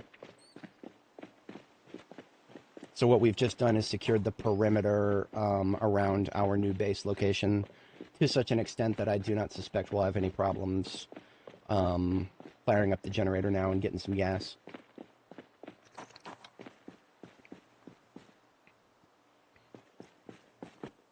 I will do that thing that I just mentioned, firing up the generator momentarily here. Buckets in with the collection.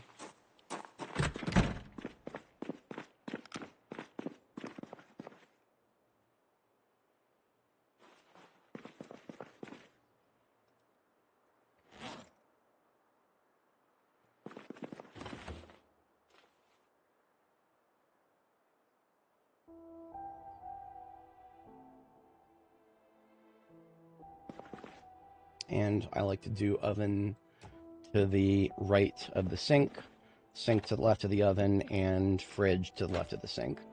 Just kind of a general way of doing things that I prefer. So we've got the oven there. We'll put the steel counter here, and then the sink on top of the steel counter.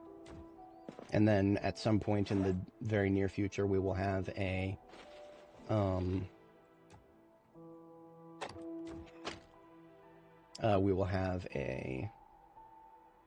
set of rain barrels up top.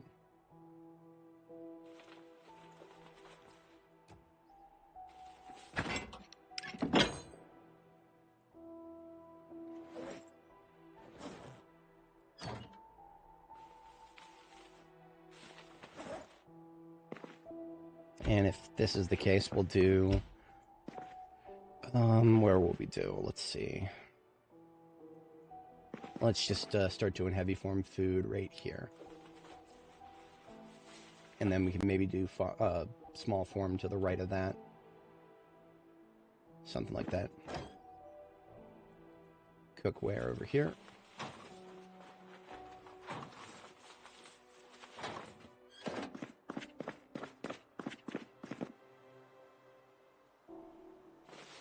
I always like to do fire extinguishers in each of my bases. I have never needed one, and I hope I never do. But I always do fire extinguishers next to entrances. So if I desperately need one for some godforsaken reason, I have a general idea of where I like to place them.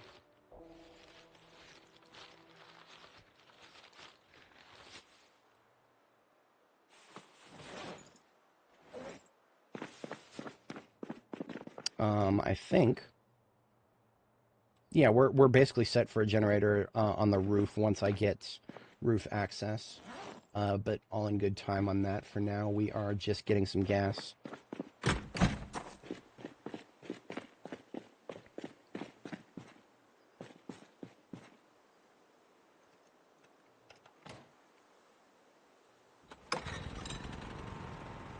Wait, what?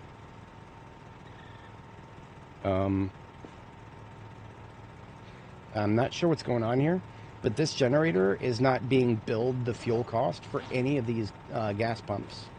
And yet, the fuel pumps appear to be active. Yeah, I have no idea what's going on with this generator. I think it's... Okay, this generator is powering lights and the pumps, and yet it doesn't seem to be getting billed for power anywhere at all. I don't know what's going on here. This is unusual, but I'm not going to question it too hard. Yeah, I mean, it's hard to see because there's lights. The lights are positioned on the second floor of this overhang, little rain barrier over the gas pumps here. So there's a bunch of lights here and a bunch of pumps, and they're all getting powered, but the generator doesn't seem to be build fuel for it. So yeah, whatever. We got gas. It's one thing that I want. We need another can of gas for a throwaway vehicle. So we brought 2 vehicles here with us. We have a lot more than 2 vehicles that we need to bring over here. So what we're going to do that is just stick some gas into one of these standard cars in the lot down here. Just grab the first one I see up here in the top right. Oh, look at that, we even got the keys to it. Now it just needs gas and a battery. Looks like it already has gas. Yeah, it's got already 5 liters in it. Oh, look at this thing. 76. That's better than the step van I brought here. Put a little bit of gas in it.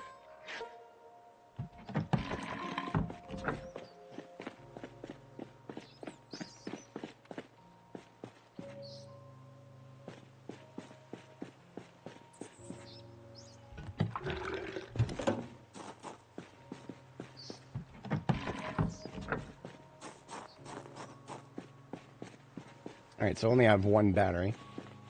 So I'm going to go ahead and stick that into the first one up here. Get this thing going. If anybody has not lived long enough to see this, the batteries in these, all vehicles, basically, all vehicle batteries start to die within your first couple of months. And eventually get to a point where all vehicles you come across will either have a dead battery, or if you get really lucky, it'll be a preserved vehicle, and it'll have both gas and a charged battery in it. But yeah, this is just a throwaway vehicle that we're going to use to drive back to our central hub, and we'll leave it there, and then we will pick up some more of the vehicles that we have stationed there.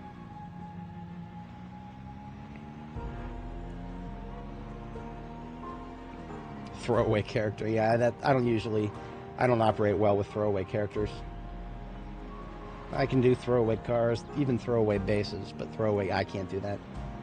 Debug mode is a little different, but I cannot invest any sort of time or resources in any of those characters. Otherwise, I will just feel bad when I leave them behind.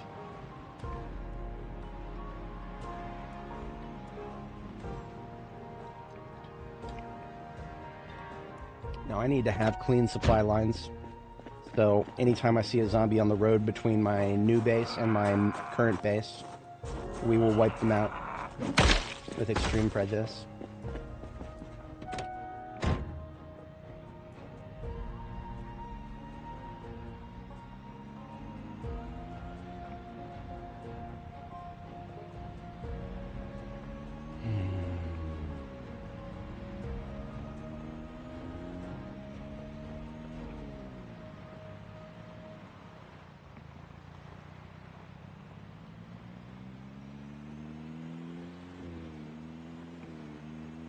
Yep, we've got encoding overloads here.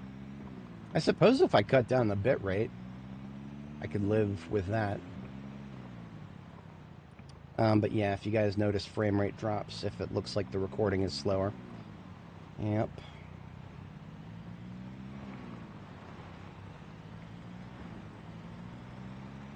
The throwaway cars, of which there will be a number, I'm just going to park in this little enclosure down here.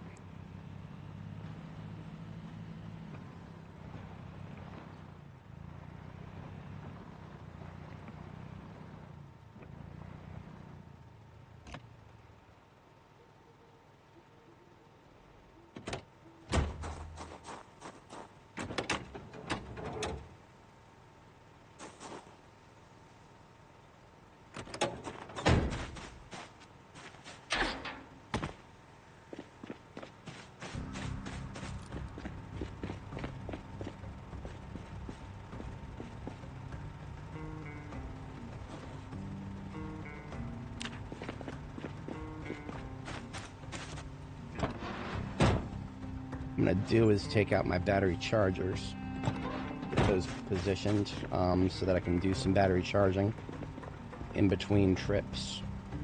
So we got a perfect standard battery out of that car that we just used as a throwaway, so we slap that on the charger, get another perfect standard going.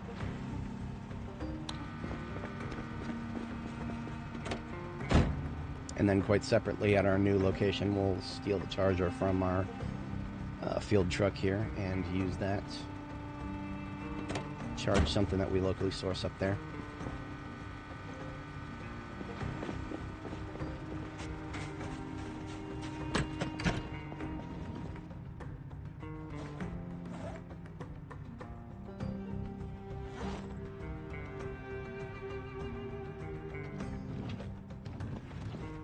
I don't know if I have very many bags of materials meant to quickly secure windows up here. I don't remember exactly how many windows we need to deal with, but it is a number of windows.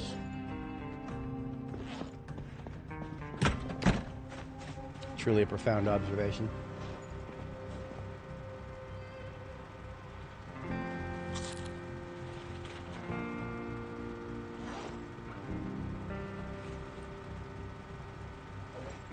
We can just assemble some now.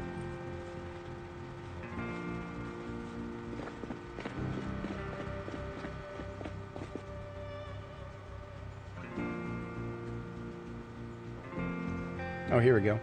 The mail satchel here. That's enough for 3 windows. Surely I have another one of those.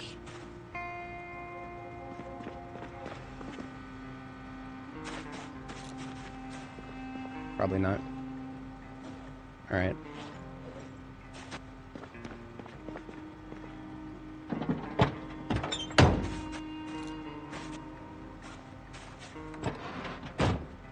Yeah, nothing on the seats, most likely.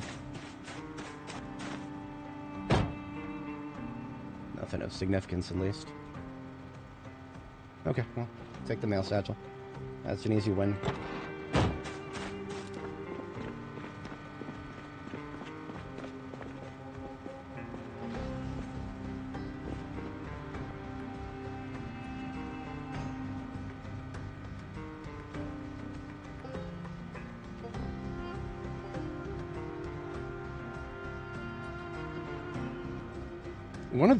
One of these ambulances actually did have a sledgehammer in it. And it wasn't the Expedition. It was this one. Yeah, we had a spare sledgehammer. Imagine having a spare sledgehammer. Yeah, no, we've actually got plenty of spare sledgehammers, but in this case, this one is particularly relevant. Yeah,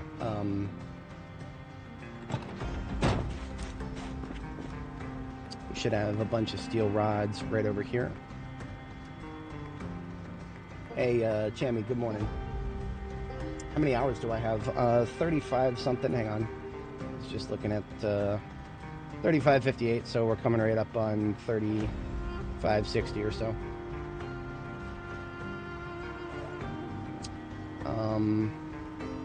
I would say that after a certain point, a lot of people will figure out how to not die in this game, but then they might struggle with actually finding something amusing to do after a certain point, which is totally a valid problem. Very valid. Lots of people will run into that. We got past that because I'm totally okay with spending a little bit of extra time doing something that probably should have been outsourced to a bunch of NPCs and or other players working together. Okay, so we are bringing plenty of welding supplies. I want to say that we're going to have enough for, what is that? 3 windows plus 3 windows. That's 6 windows. And then a couple of steel sheets.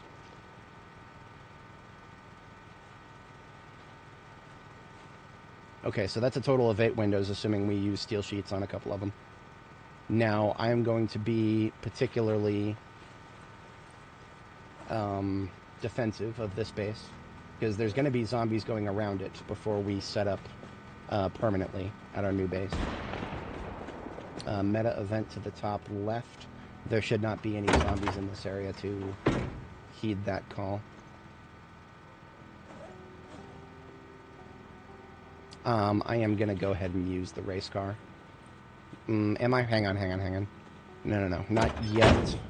We're going to use the ambulance to tow forward the SWAT van. Yeah. That makes the most sense to me. The SWAT van even has a sledgehammer, so yeah.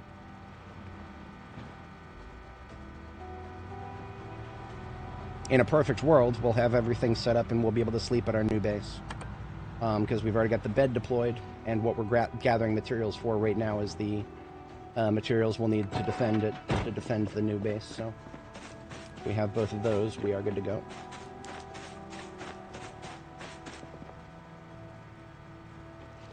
But let me also go ahead and assume that we're going to need a few more materials for the stairs. Plenty of small steel sheets and large in there. But what about steel rods? We need a couple more of those probably. Let me just take like 8 or 9. Okay, I'm feeling good about that. So now what we do is we take this ambulance and use it to tow the SWAT van. That is a towing combo that should work in theory.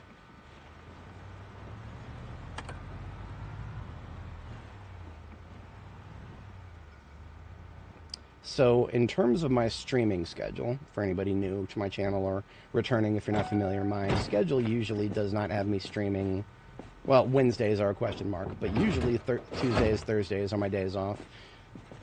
Most recently, I had a scheduled disruption in real life that naturally had consequences on streaming. Had to cover the overnight shift, so that locked me out of Sunday, Monday, and Tuesday, really. We're still gaining RPM, so we can do this. Yep. We can take the SWAT truck with the ambulance. Yeah. The large bellows actually have a model for the, once you place it, you can place it as a structure. But as an item now, it's just a sprite.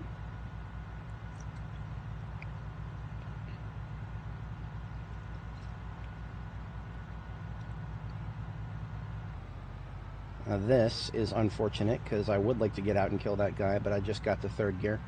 So we'll have to catch him on the flip side. I want to clean streets. I don't have them yet. Rather remarkable that we've cleaned up the streets as well as we have so far. Next to Fossoil. Fossoil Field has been wiped out. Thankfully, we're just not going that far. That's the best part about this. We are already pretty much there. Should come up here and take the next right. But yeah, long story short of my streaming schedule, I might stream tomorrow.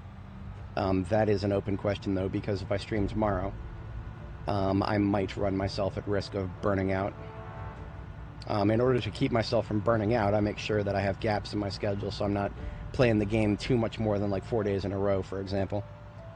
But yeah, TBA on all that.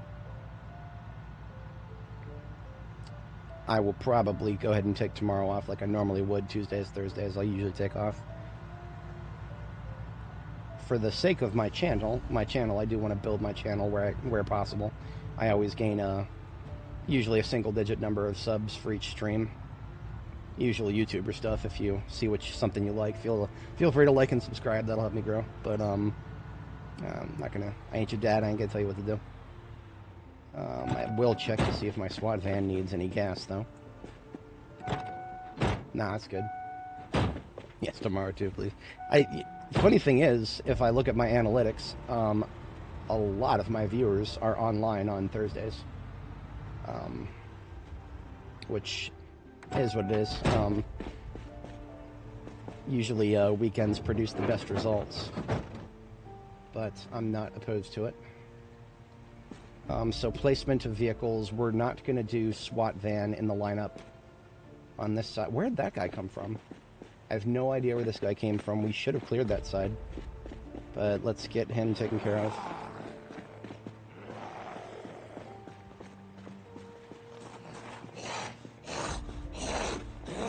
We're over encumbered and stage 1 fatigue, so should still have no problem killing him, but multiple hits. And this, honestly, this generator doesn't need to be running now that we've cleared the, there's no need for refill on either of these vehicles, so we're good. I'll just leave a SWAT van somewhere else. It doesn't really matter right now. We'll do another lineup of vehicles elsewhere. SWAT van is the first of many that will have ammo in it, my ammo carriers.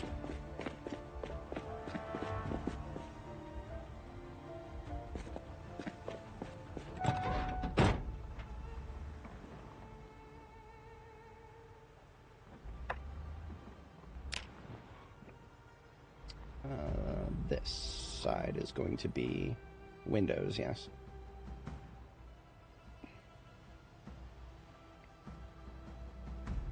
Appreciate that. So how do I deal with the bodies? What I try to do, and I'm not always successful, my general policy is to not have to deal with them. I avoid dealing with them by trying to kill zombies where I don't care about having the corpses.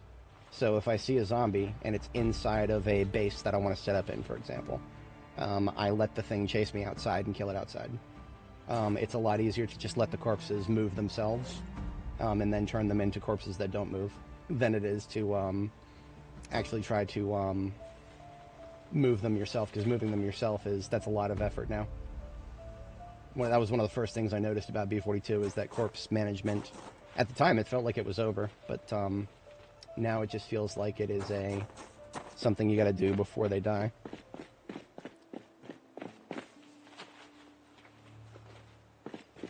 Alright, so now comes the challenge of my planning here. Let's see if we do, in fact, have enough steel rods to barricade these windows. Because I ain't sleeping in a place that's got still ways for a zombie to break in. You don't want to do that. We have run out of welding rods. That's fine. We've got an entire supply. This ambulance here is my welding supplies carrier, or the rarer stuff. So the welding rods, or dub rods as I call them. We also want the rest of these steel rods. And I did say that I was going to do, because this window here on the right of the door is broken, I will just do a sheet barricade on both sides of the door so it's symmetrical.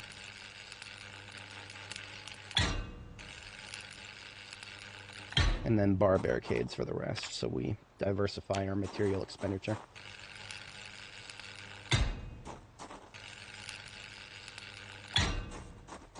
Forgot about these windows facing this direction. Oh, we ran out of light, did we?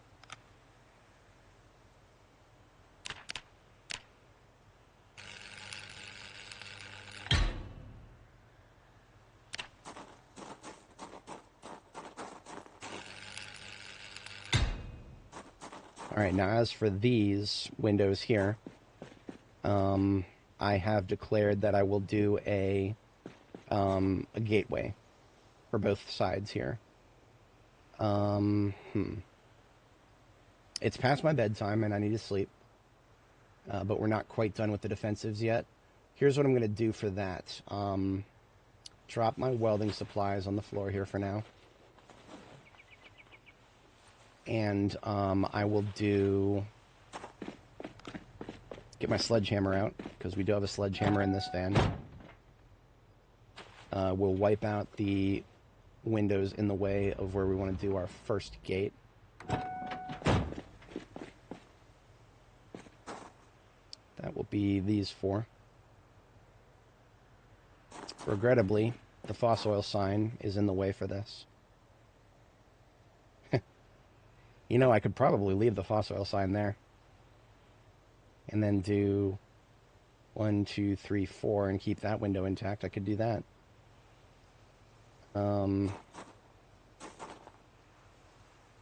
You know what? I will risk it. No. Okay. So, another thing I'm thinking about now is the turning radius of the vehicles. Once I get a vehicle in, I need to be able to turn it around just far enough so that I can go exit this way, because this is where I'll make the other side. Okay, so in that case, I will sleep here tonight, but I'm going to move the bed so that I'm just in the janitor's closet. That actually makes the most sense right now. The janitor's closet will put me behind a door. So if somebody happens to break in through one of these windows while I'm asleep, then so be it, whatever. Alright,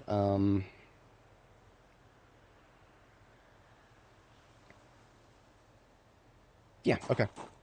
So you gotta think about this hard, because that wall was invulnerable.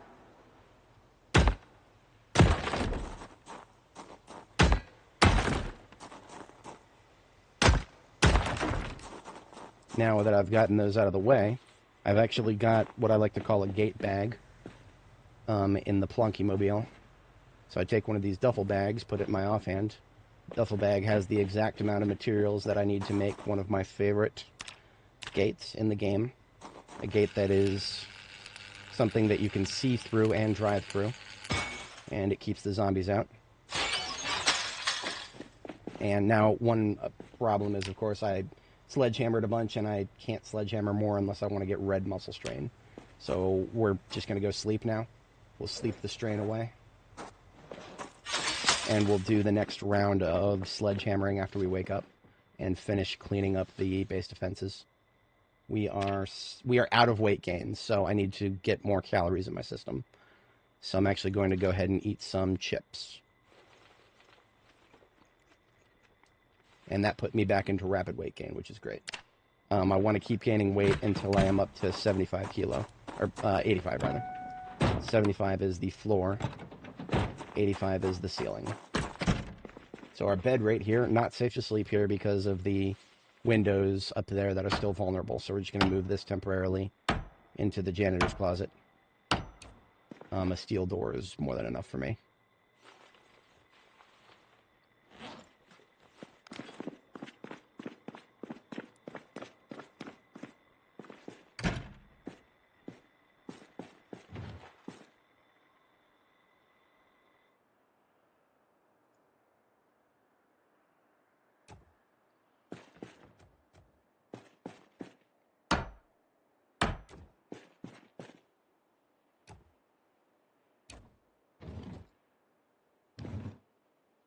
And pillow onto the top.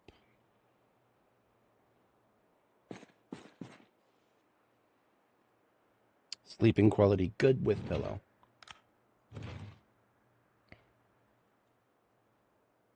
Who knows how many zombies are still nearby while I'm sleeping, but as long as they can't see me and I'm behind a door, that's good enough for apocalypse. Don't try that in Extinction. Apparently Extinction zombies will chase you through doors that they can open, so Extinction mode. I try not to think too hard about Extinction mode, but sometimes I like to use the increased annoyance of it as a thought experiment. Just imagine all of the work that I'm doing to set this base up to have it be a viable long-term solution for the area. Multiply all that work by an unknown large factor, because right now there's no way to make your own keys and make doors lockable. The only way to make a door lockable is to find a key that already exists to a door that already exists, and then you can disassemble the door and take the door knob somewhere else. That is something you can do. Why anybody would want to waste all that time for any reason other than PvP or Extinction mode, I have no fucking idea. That's it's between you and God. But in Extinction mode, there's an objective need to, because zombies are intelligent enough to open doors. So you have to do that unless you want them to just be able to wander in on you. I have been reliably informed that zombies can't open these gates. So my enjoyment of these gates is probably something that would follow me into Extinction mode if I ever touched it. My current policy is I'm never touching Extinction mode. But I'm not going to say never, I suppose. Just, I have no incentive to do so right now. And I have no expectation that that will change. But that's the current policy. We literally cannot fit more than one of these into each crate. These all weigh 40 now. That's frickin' wild. Okay. Alright, well, we're going to sledgehammer out the next set of walls here and then get our next gate put in. Now, usually, I think I'm going to go ahead and do a removal of this inner area here. with the janitor closet in the bathrooms. I'm going to get rid of all that later on, so I don't have to factor in these walls when considering drivable space in here. Right now I'm just going to factor convenience, so we'll delete these 4 tiles here, make that our exit. 2 fewer windows to worry about, and front access from this direction. Should be done with the sledgehammer for now. I'll put it away.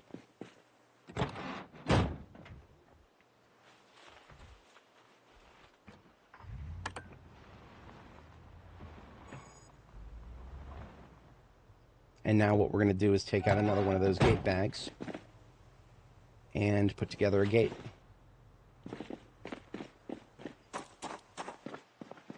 So we got a gate in and a gate out.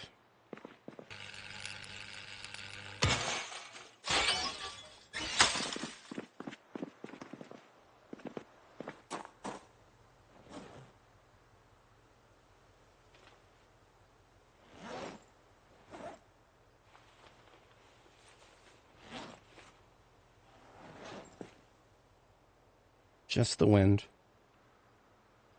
There are a couple of wind sounds that actually sound just like a frickin' zombie. That was not one of them.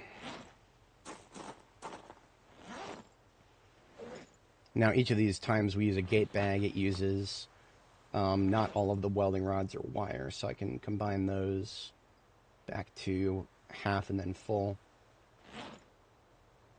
I will continue using these welding rods.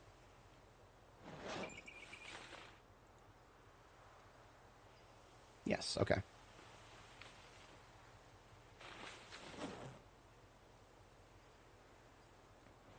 And those duffel bags are completely empty. Mess with those later. I think that's all windows taken care of. Yes, that should be all windows taken care of now. I will revisit that notion momentarily here. It is also 5 a.m., so it is time to go to bed again. We are still in rapid weight gain, but we just learned when we ate those chips earlier that we're close to the calorie threshold for weight gain, so I'm going to eat another bag of chips, and this should keep me in rapid weight gain at least all night. If you can get into rapid weight gain and then last throughout the night, because it doesn't burn much calories to sleep, you'll wake up the next day and you'll still be in rapid weight gain. That'll get you the most weight gain at once right there, because you won't be burning as much calories, so you can take advantage of that.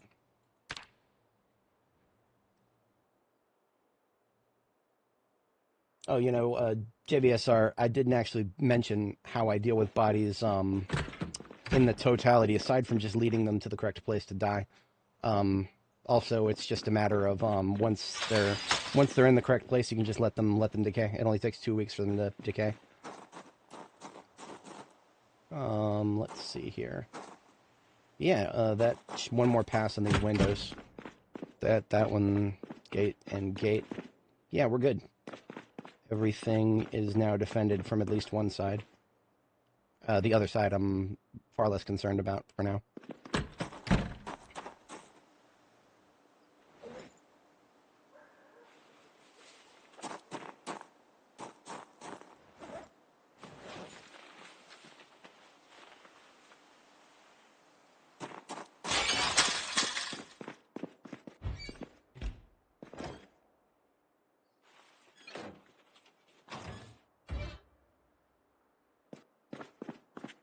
Alright, so next step is roof access, so we can actually put a generator on the roof.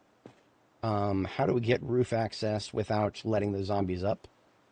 I'm glad you asked. I like to do it so that we get onto the roof with a wooden staircase, and then we sledgehammer out a couple of tiles, and then build a metal staircase indoors. So that is what we're going to do here. Metal staircase is going to be 4 steel rods, and then 6 steel sheets, I believe, and then some dub rods and torch. Never should have put them down. So we should now be able to make stairs, metal stairs. Easy peasy. But what we want to do is wait until we're doing permanent stairs for metal stairs. In the meantime, we're doing, what's it called? Wooden stairs for the exterior. Wooden stairs to get to the roof. And then once we're on the roof, sledgehammer out some tiles so we can build an indoor staircase. And then delete the exterior staircase. That is the workflow on that. Give me an axe.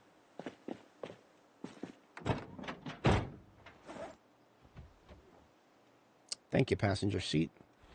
Or glove compartment, rather. These are my expedition vehicles, so they should have... Everything should be somewhere. Oh, wait a minute. I've got an axe on my back. What am I talking about? I've been carrying around an axe this whole time in anticipation of this moment.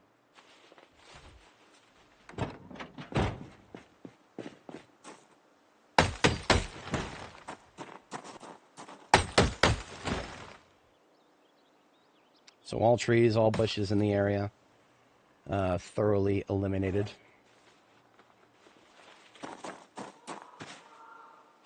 Oh no, somebody's dying. R.I.P. somebody.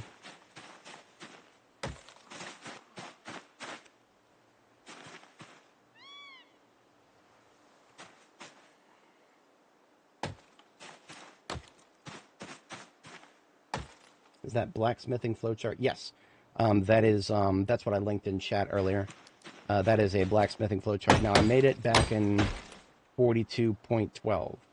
As far as I can tell, and I've built the forge rather recently, within the past, I actually don't remember exactly when I built the forge at Jericho. That was within the past month or so. On the latest build of the game, I built a forge, and it was about the same as what was shown in that flowchart. Yeah, nothing about where I sourced the materials will have changed. And the total materials required, nothing's changed about that. Yeah, I can't think of anything that would be different. Now, we don't actually have quite enough planks yet for a staircase. However, we've got these shelves that I'm never going to use. So these are more planks right in front of us. And that's probably what we need. So the logs, that is 9 planks. So here is 10, 11, 12, and 13. Yep, we got enough planks now. I'm just going to sit on the ground and saw these logs. I would do this outside, but then I can't fast forward as safely. Inside, it is almost a negligible threat. Outside, some asshole could wander up and try to grab me. Now, where to actually build the staircase, mostly it doesn't matter. However, when you build a staircase, you get a free floor. So if I build the staircase right here, on an area where I would like to have a free floor, and the reason I want a free floor is because I've got a sink right here. So having a 3x3 set of tiles above the sink would enable me to maximize my ROI for water sources. Now, things that can block the placement of stairs, obvious, but here's less obvious. These grass tiles block the placement of stairs. So now we can build the stairs. Not sure what's going on with that. I don't think grass is gonna... Grass feels like the least of our concerns right there. But we have roof access now. If it was raining actively, then my next priority would be the rain barrels, but it ain't raining, so that is not a priority. Only priority now is to decide where we actually want our staircase.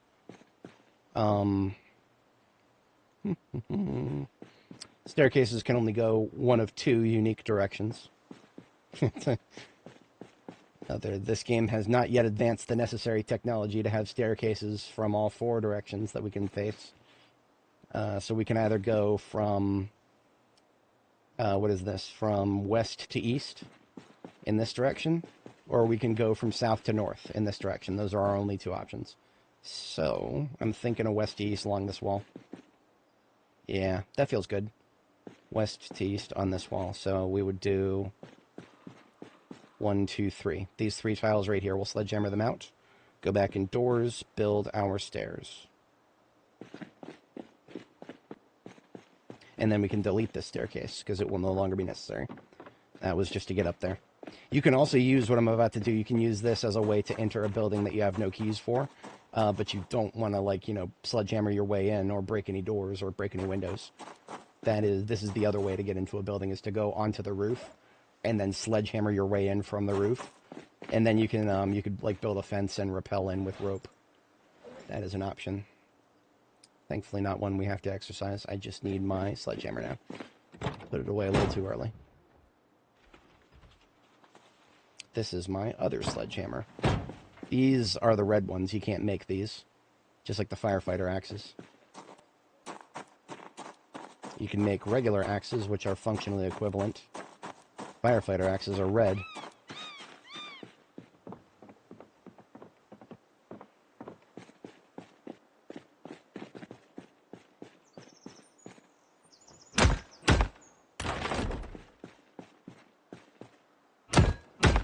Now we get to have 4 sledgings in a row before we get muscle strain that makes it hard to fight.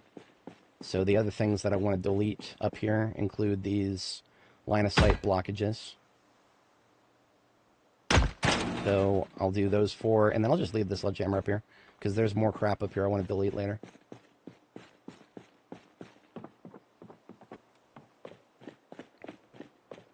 I've already got the materials in my backpack for our metal staircase. So as soon as I delete these obstructions here, or just move them, we'll put them somewhere else later.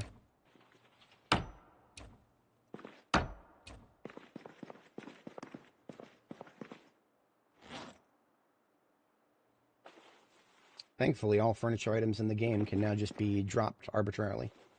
For the longest time, that was not possible without some trickery. But now you can, if it's in your inventory, you can get rid of it. So about this window right here, I would like to get some steel rods on this window before we build the staircase.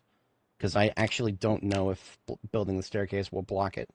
So I'm going to do that first.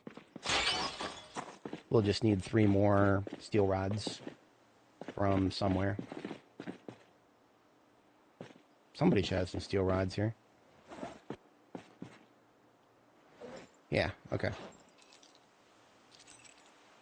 And this is some of the last steel rods we have on us, but that's fine. We'll get more. Steel rods are... we can make them. We can literally make them with blacksmithing. Alright, so double barring this window. I'll double bar the rest later when we have more. Just getting that one out of the way before we do the stairs. Alright, we have indoor roof access, so now the outdoor roof access, the other, the other staircase over here can now be deleted. We will reclaim the planks for something else. Right-click does not work to disassemble stairs. You gotta go to the menu to disassemble it. Not sure what's going on with that, but that is currently the case. I think what I'll do with these planks is make 2 floors upstairs, and then get the primary rain barrel put up. The primary rain barrel will need a tarp, of which we have multiple. I like to put a rain barrel that is directly above the water source. So in this case, that's the sink. We're going to put the rain barrel that's directly above it, make it out of tarp so that we can differentiate. Not that I suspect it'll be too hard to tell, because I like doing primary water sources in the corners here. 2 more planks. Now you may notice this floor right here is fucked up. That is because it is one of those free floors that you get from building stairs. We can actually fix that and make it not fucked up. Disassemble and rebuild. Well, doesn't work if it doesn't return the plank. So we'll have to go get another plank now. Oops. All of our muscle strain is gone, so we can do a couple more sledgings without harming ourselves. And when I say a couple, I really mean just this whole AC unit. Because this is technically 4 different parts. How many kills? 36,000 something. Let me check. Yeah. 33,037. Minus however many, so if you look at this corpse pile up here, you can see half of this corpse pile up here. Not a single one of these zombies that I got killed up here. We didn't get credit for any of them because remote bombs don't show up. That's one of many reasons I don't usually care that much about kill count. It's not even accurate. Perhaps someday the devs will make it so that kill count is tracked when you use remote explosives, but right now it doesn't work. So, we've got roof access. Now we just want to do a little bit more interior work, then we can get the yellow generator placed on the roof. I think I had a very specific spot for that. One of the considerations for generator placement when you're basing at a gas station is there is no need to waste power on powering all of the pumps at once, right? Because you only need one pump. So that's what I like to do with my placement. Now, something was going on weird with these pumps. When I turned on that generator, the pumps didn't seem to use any gasoline. Like, it didn't charge extra gasoline to power the pumps. I don't know what's going on there. If that's intentional, then that's very interesting, because that means gas station bases are not inherently going to cost you a lot of electricity to keep all the pumps running. But I have no idea if that's intentional. We'll find out momentarily. If I place the generator, like, right here-ish, for example. Usually I like to place it somewhere where it's not going to... this is a great opportunity to show my favorite website for this game. It is B42map.com. And it does exactly what the name suggests. It is a map of B42. B42map.com. And what we do is we scroll into Louisville. We are in the northwest up here. Particularly at this Fossoil. That's the gas to go. Fossoil is right here. This Fossoil. And what we do is we go to Tools and Generator Radius. And we only want some of these pumps to be powered. So what we can do is...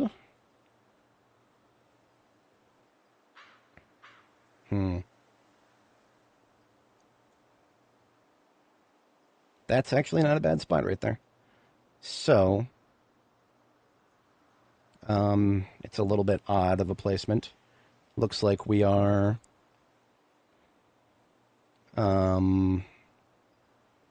1, 2, 3, 4 tiles in from the back wall. Yeah, 4 tiles in from the back wall, and then 1, 2, 3, 4, 5, 6 tiles in from the side wall. So 6 and then 4. And so that this, basically anything inside the radius gets powered, and I only want 1 set of pumps, because anything more than that is a bit... I mean, assuming I get billed the power for it. Maybe I won't. Maybe something changed with gas stations, and on the latest build, we don't actually have to worry about that. But we're about to find out. So you can also go to floor 2. And that means we're putting the generator up here. It is... Actually,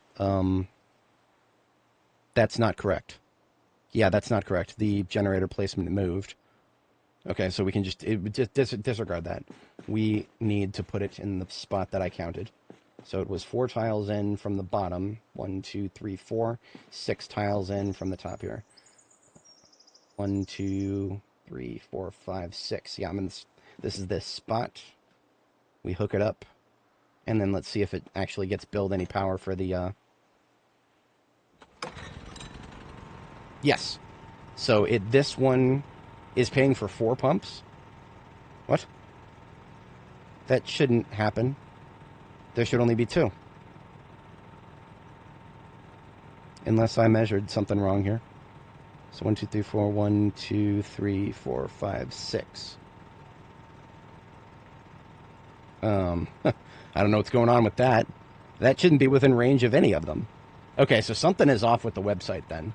The website's generator radius might not be correct. So yeah, we're just gonna have to fuck with this a little bit. I don't want to be paying the power cost of 4 pumps.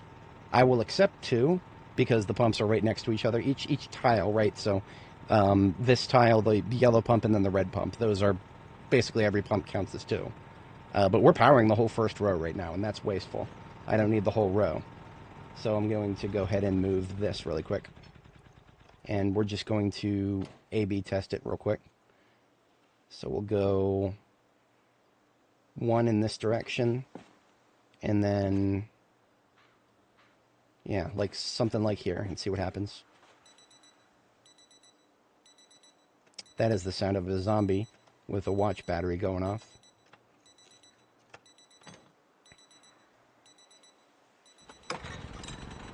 Okay, now this is not catching any fuel pumps.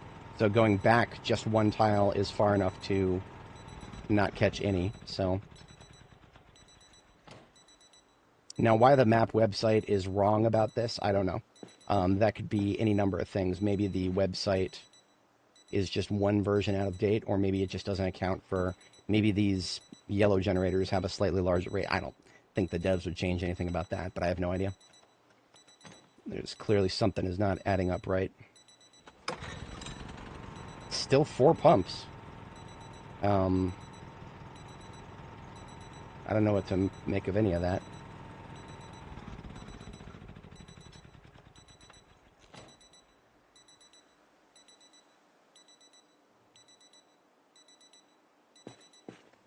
Just going to try 1 further tile and see if anything's different here. If it's not, then I don't really care. I'll just do the original position. Oh, this is only getting 2. Okay. I have no idea what's going on with that. Let's see exactly which one. Who in the fuck? Somebody from this pile down here. It's kind of hard to tell sometimes. But thankfully, this pile is small enough that I can just open the crafting menu and wipe out every watch in this area. And that's it, we're clear.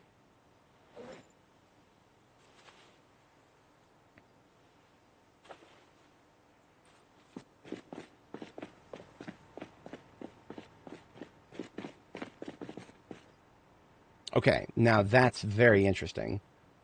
We're being double billed for fuel pumps right now. Okay. I don't get it. I have a theory. I have a theory. There might actually be 2 pumps on this tile. That would be wild. That would be actually really wild. That's the only explanation I can think of. We're being billed for the cost of 2 pumps, and yet it's only the yellow side right there that's currently powered. Okay. Threaten me with a good time, I guess. I only wanted 1 pump powered, and I guess technically I have only 1 pump, even if it's a double pump. So this is our final placement then. Okay, now this. Somewhere within 70 tiles, in one of these houses within 70 tiles, there's a bedroom with an alarm clock going off. That's another one of those sounds that the devs saw fit to make it so we can hear it from 70 tiles away. If you guys think this is stupid, please go to Steam forums and put a post in the feedback form and let them know, because yeah, that's I find that to be very stupid, and I would love to put in a post myself, but they ignore mine, so.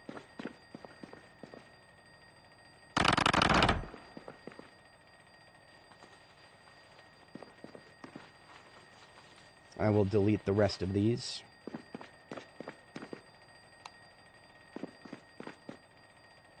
I wonder if it's worth risking the lights out here. I don't know. I'm going to think about that. I was going to say something about light switches, and yeah, I don't know. So right now, light switches cannot be moved. And I think they do still get deleted if you have to delete the walls behind them with your sledgehammer. However,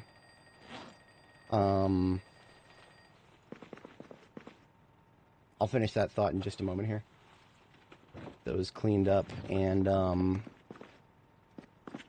from our neighbor from Pizza World, we happened to steal a menu. So we have a Pizza World menu right here in our hands. I'm going to place the Pizza World menu, and the lights are going to go out because there will be a new light switch on this grid. Or not. Oh, okay, so there is a new light switch on this grid. The Pizza World switch has become a light switch. I don't know what's going on there. I don't know what's going on there, guys, but I do know that this does seem... It seems right now a Pizza World sign is just a light switch. And what that tells me is that if I accidentally or intentionally delete this light switch here, it's not the end of the world. So something to consider. Because I was going to take out this entire back room back here, but I might not be able to if I can't risk that light switch. So I might be bold and do that. We are no longer gaining weight, so we need more calories. I'm going to drink this whole bottle of milk here. That will put us back into calorie gain, or weight gain mode.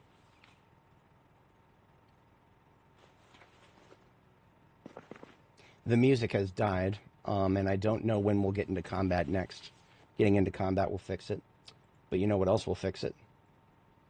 Double-clicking on my playlist over here.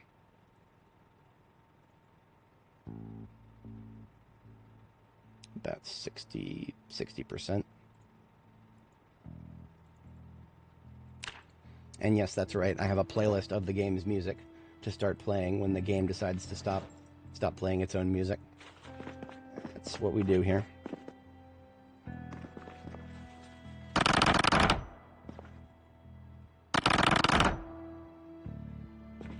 I don't know why I shut the lights off. We can have them on now. It's fine.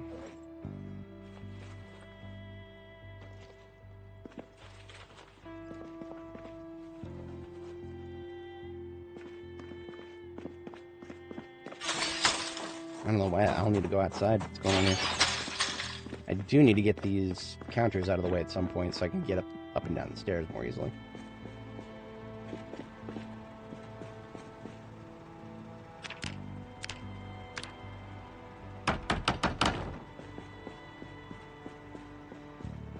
I may want to do a laundry room somewhere nearby. Don't know that for sure, but possibly.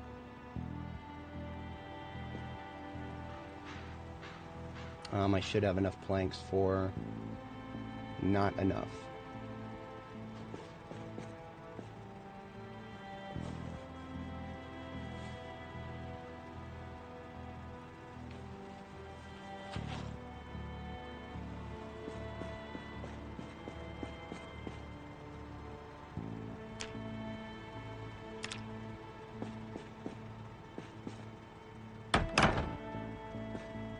Now that used up garbage bags that were directly in my backpack.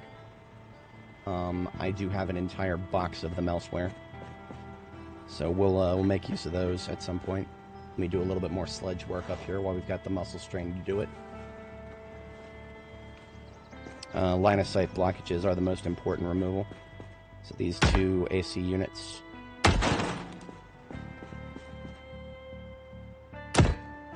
Now if I delete that, it does leave these other things floating here, which is silly in its own right.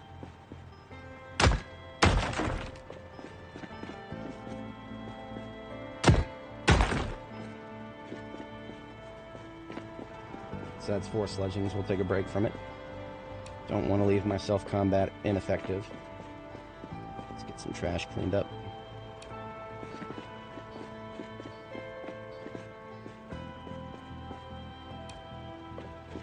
Now, we don't technically need the generator running for the refrigeration yet, because I have not loaded anything into the fridge here yet. But I do like to have lights, so we'll have it for now.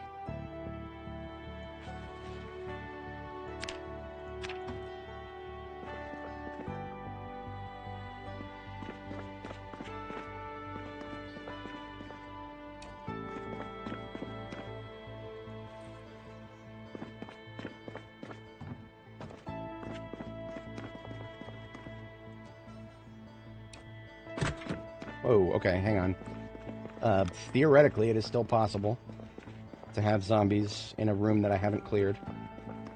Just because we haven't heard anything or seen anything, that actually doesn't fucking mean anything.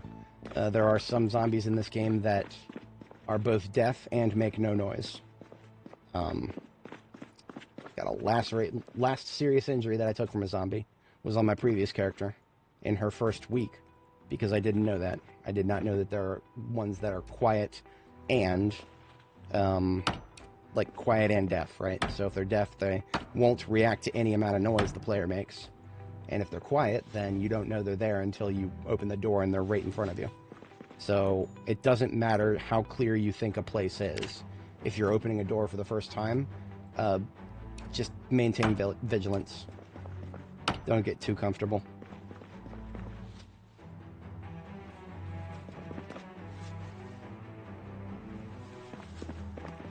So what we're doing right here, we're just picking the furniture up and then leaving it.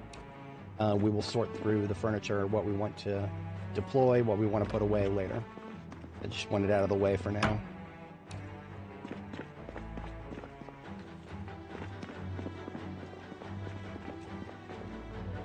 Okay, so some of these magazine shelves are movable, as in you can just pick them up as if they were anything else. Some of them are immovable, and sometimes you get inconsistent results.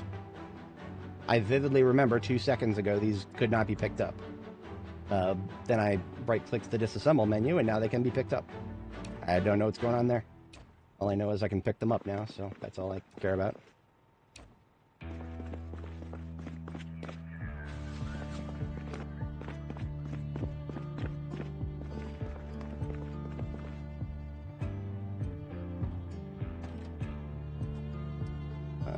Wall and ceiling decorations in the bathrooms here. Put those elsewhere.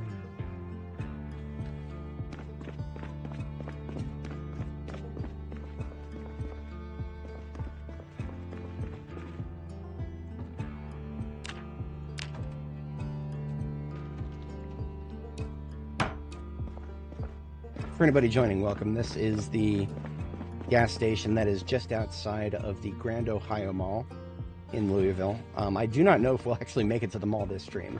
It's possible. I would even go as far as to call it potentially likely, but it is not guaranteed, because we have a lot of work to set things up before we're ready for that.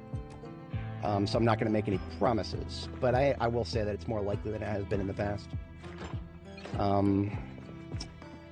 There are a few really heavy items that I'll need to move, so at some point in the not-too-distant future, I'm going to want to take off my heavy gear.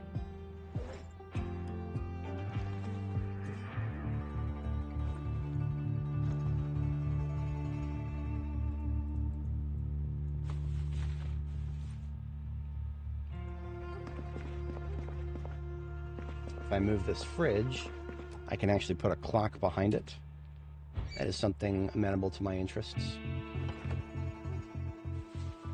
At least I think that's how that works. Been a minute since I've tried. I think it's one of the few wall decorations you can do that with. Nope. Nope. The power of the clock is too strong for a fucking fridge to go in front of it. I need to just accept that there's no such thing as a wall decoration that can go behind a fridge. Except for like a poster. But that's not really helpful because posters, vast majority of them are too... You can't see them from behind a...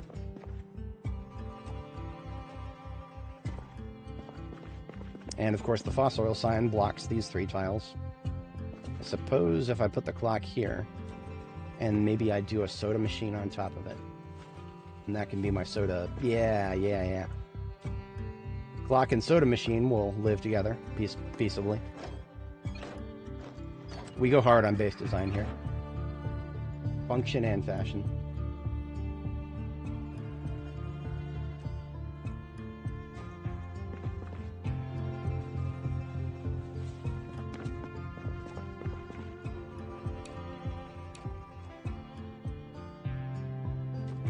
Faso. I like it. I like it. Unintentionally hilarious.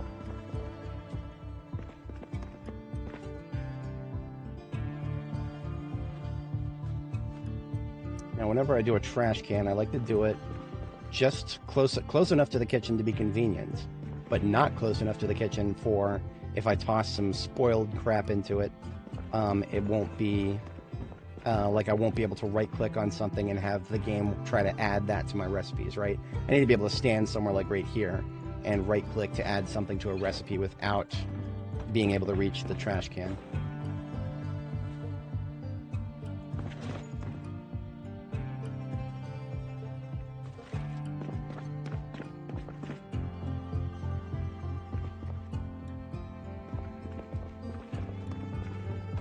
That also means I can now move this garbage bin somewhere else.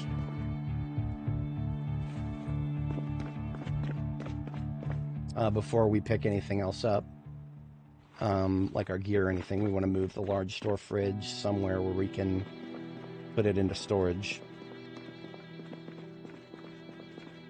I figure I'll be doing a wall of storage over here somewhere. In fact, another thing that I can do is just put it... When you got items that weigh 40 encumbrance, it's really hard to put too many of them into a container, because those containers, everything but a steel container, can only fit one item that weighs 40. So that's when I start putting things on top of things, or like somewhere where I won't see it, like stairs. So if I put these parts of the fridge here, like rotate it, I can like kind of hide it in the stairs where I don't have to look at it, but it's still there if I need it later.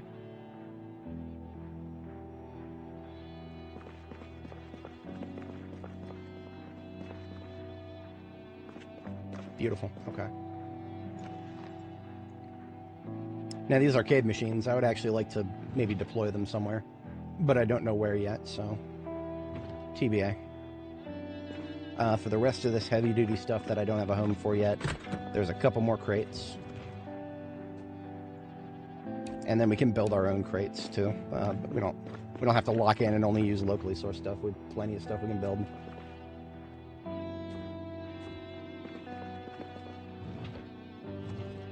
For now, let's just put the arcade machines into the crates, and we can come back to those later. This metal stool is great for the kitchen.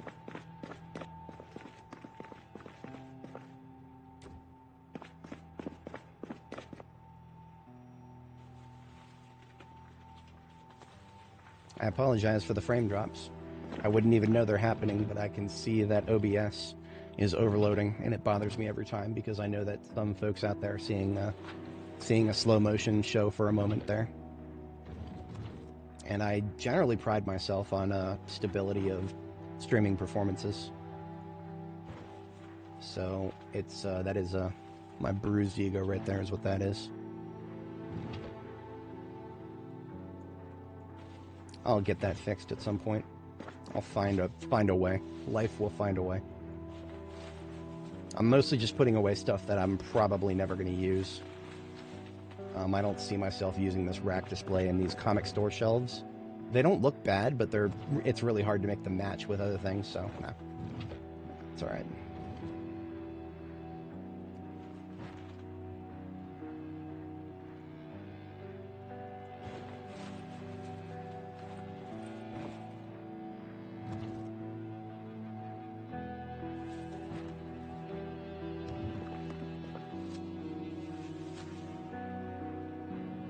Last but not least, the second pinball machine here.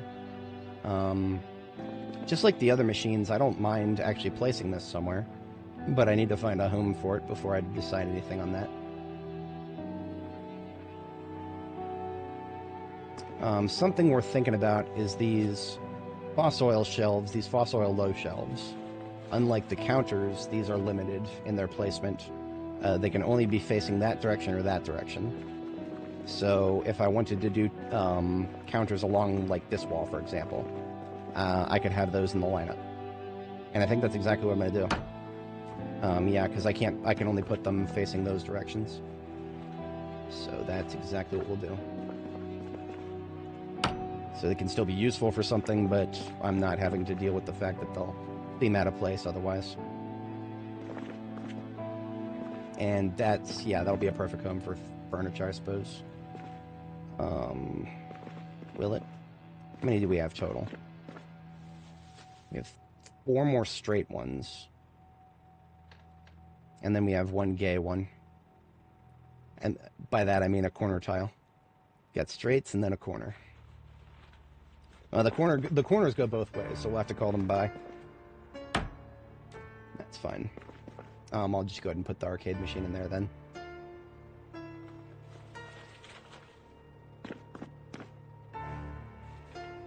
This was less to think about on my previous characters because these were the sides that we did the gates on.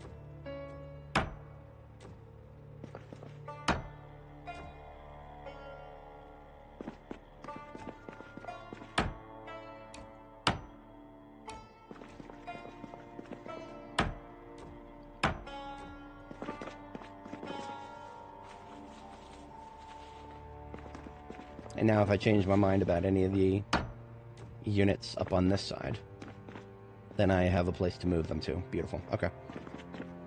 So that does it for most of the furniture. Now here's a little trick.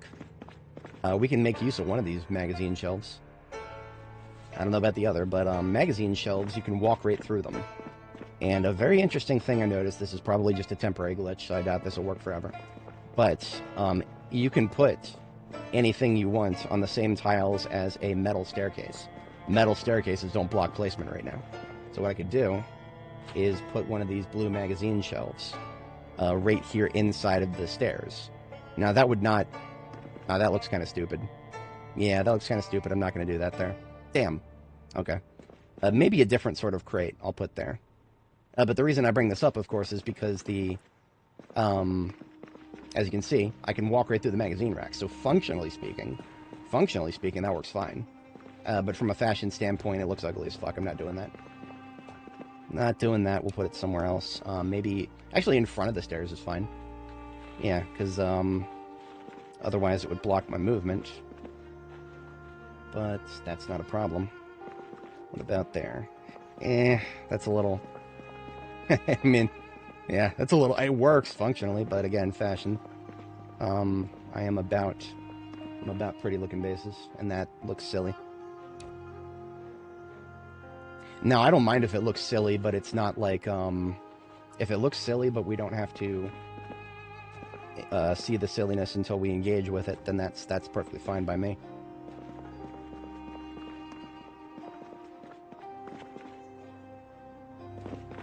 Yeah, you know what? I don't mind that. So that gives us a place to put reading material that we find. Not that there's too much, but a little bit. Actually, this whole trash bag full of stuff, that can just go in this corner somewhere. This corner, if it's not already obvious, is the corner of places of stuff that I'm not as concerned about.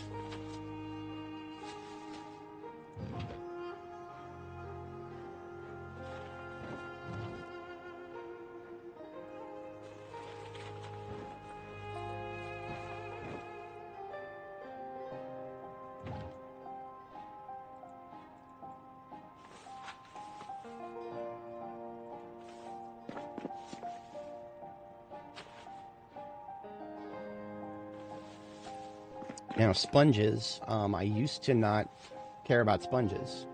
I do care about sponges now. Sponges are actually a crafting ingredient, a rather important one, specifically for recharging your filters. The filters for your masks that you wear when you're when you are dealing with zombie corpse stench and you don't have any infrastructure to get rid of it. Hey, Kraken, how's it going? We are setting up a new base here.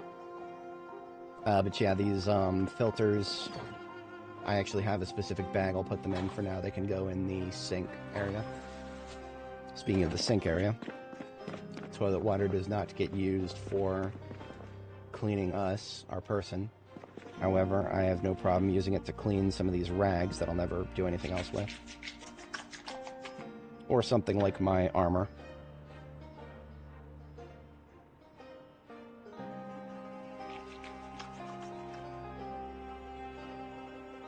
So at least we're not wasting any water with that.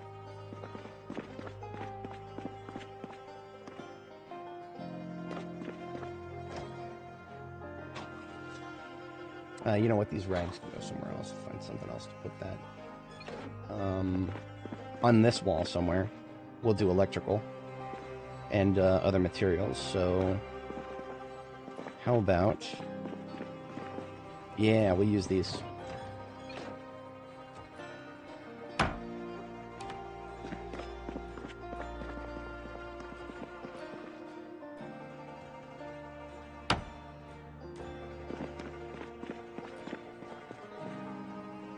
That corner of stuff, yeah, no, that's 100% it right there, isn't it? There's no reason to throw things away if you might have a use for it. I mean, honestly, that being said, now that I'm going to do those there, I might just move these crates because they're blocking my window. But if I put them in front of the window, I can still just walk right through them because windows make things no clip. So now I can empty the contents of this crate into the new one we just placed.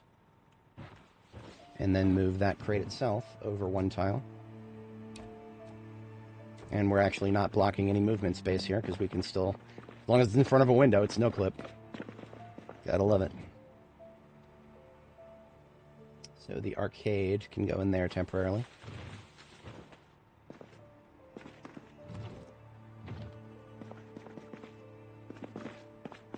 I'm curious. Okay, I gotta check something now. Something that would normally block movement, we actually could put it under the stairs right here. And now that's interesting. That's interesting because even though it would normally block movement, there's a window right there. So that means it doesn't block movement. So by putting the counter there, we just get a free counter. It's not taking up any space. It does look a little stupid with this this overlapping tile right here. Otherwise, we've got a cabinet under the stairs. It's like where Harry Potter grew up. Nice. Let me just... I've got an idea for that. 3D placement is a godsend. It's the best feature that's ever been added to this game. If anybody's not familiar with B42, you can right-click on an object, and you can place it however you like. Give me something flat, like a dish towel. Yeah, give me a dish towel here. And we just place it. Starts out on the ground, but then we right-click on it, go to extended 3D placement, and would you look at that? We can cover up that nonsense. We don't gotta look at it. Me 270 and then rotate it vertically. Yes. 270 on the X, 270 on the Z, and move it over a little bit. If I invert...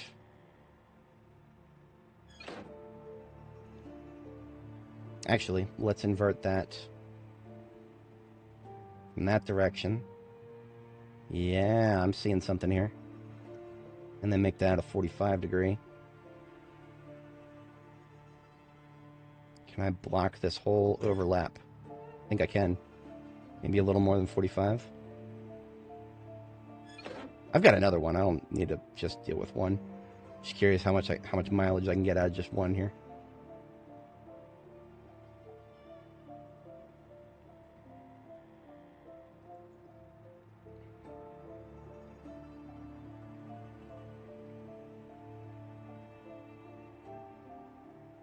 Beautiful.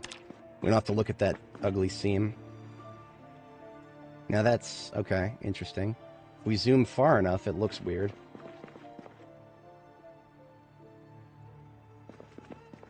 Okay, just had to move it a little farther away. I see. So what is that, 0.05 on the Y? Yeah, 0.05 on the Y-axis, the Y translation axis. You guys will have to forgive me if this is not very compelling content. I do little bit of 3D dabbling in my spare time, so this, in my mind, is one of the best features. Look at that, that's too close. Okay, so let's move it to 0.08 maybe on the Y. No, it's still okay. I don't know what's going on with it. We zoom out far enough. Maybe it's some normals are probleming here. Normal problems. I think the problem is the back face is not showing up properly, so if we just invert it back to where it was.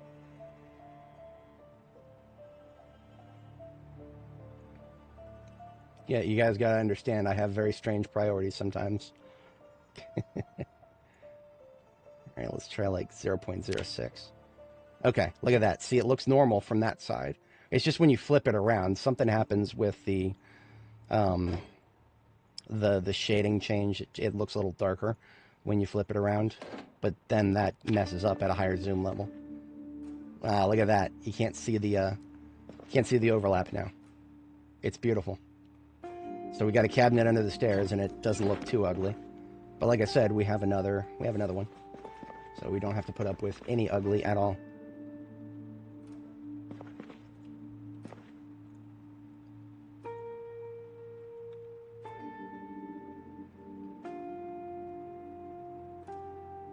This is just Harry Potter's privacy curtain. Yeah.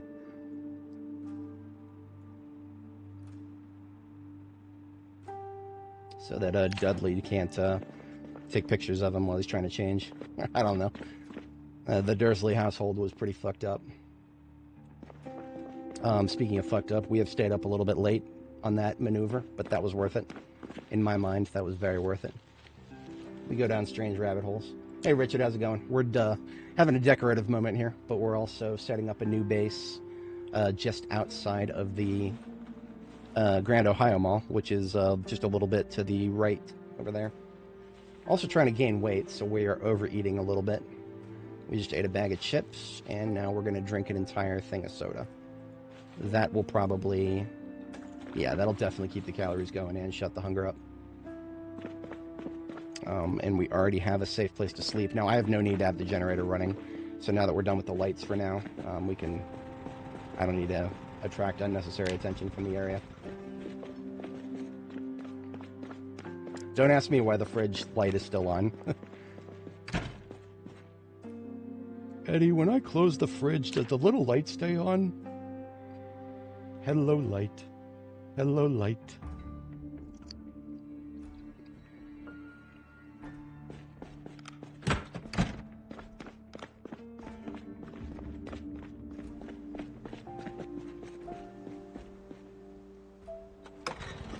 Alright, so we probably should have done some sledging before going to bed, but better late than never.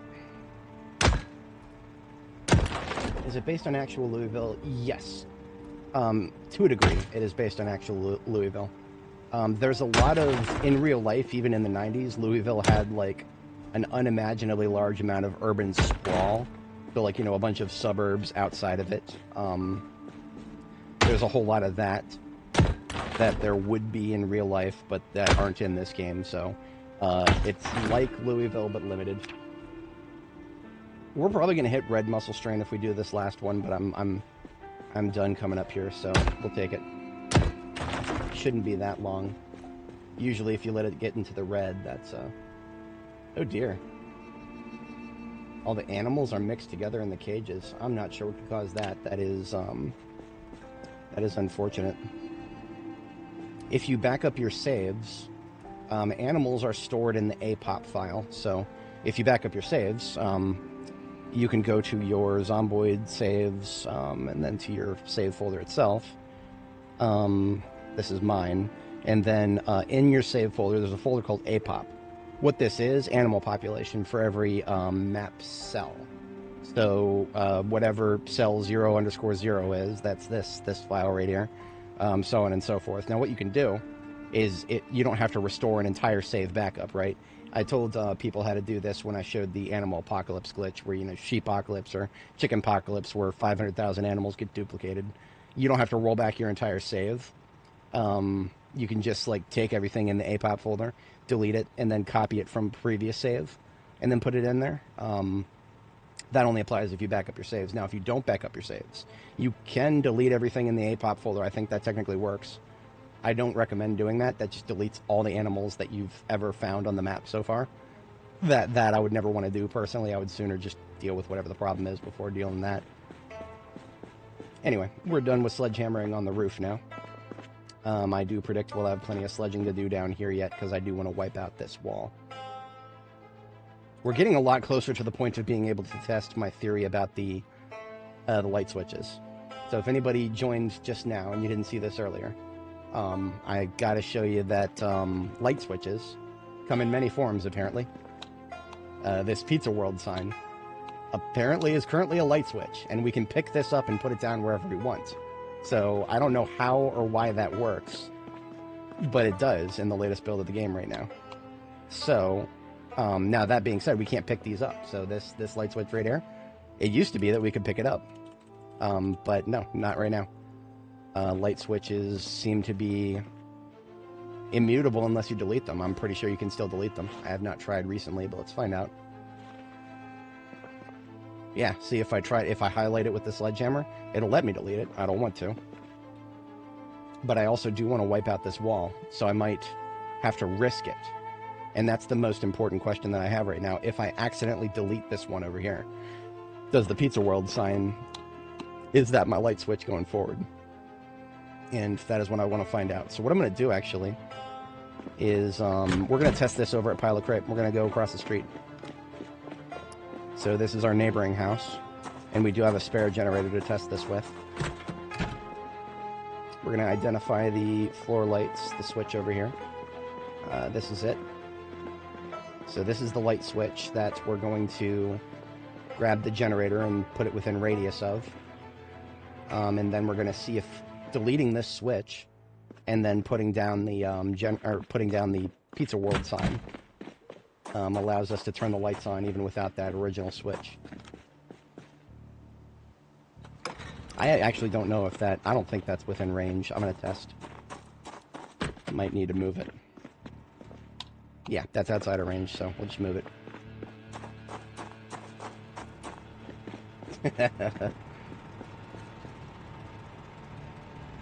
We have no need for the blue generator here for now. That was just there, so we don't need the roof generator if we want to drive by and get gas without powering the whole base. I will assume that this is close enough. I don't want to bring it too much farther. Oops.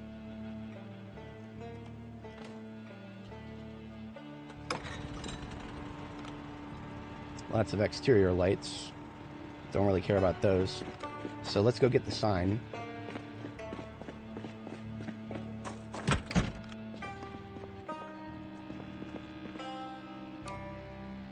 So now, without that sign, this is our only light switch for this room.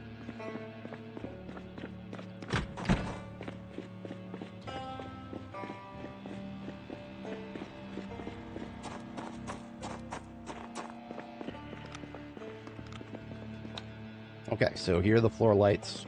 I think all we have to do is place the sign in the same room as the floor lights we want to power. And now what I want to find out is if we delete the original switch, does that mean we have lights now? Don't have a lot of real estate on the wall here. Let's get this seat out of the way. There we go. Okay, so we got a light switch for this room in the form of the Pizza World sign. Now the ultimate test, though. For the sake of sake, let's leave the lights on when we do this. And now we've got the sledgehammer. Let's just try deleting the... Yeah, the sign does still work, but let's... this is the... Yeah. That would be a door to the bathroom, I think? Or the kitchen. Yeah, kitchen. I have not cleared the kitchen. So let's go in there with the knife out, just in case. Okay, kitchen is clear.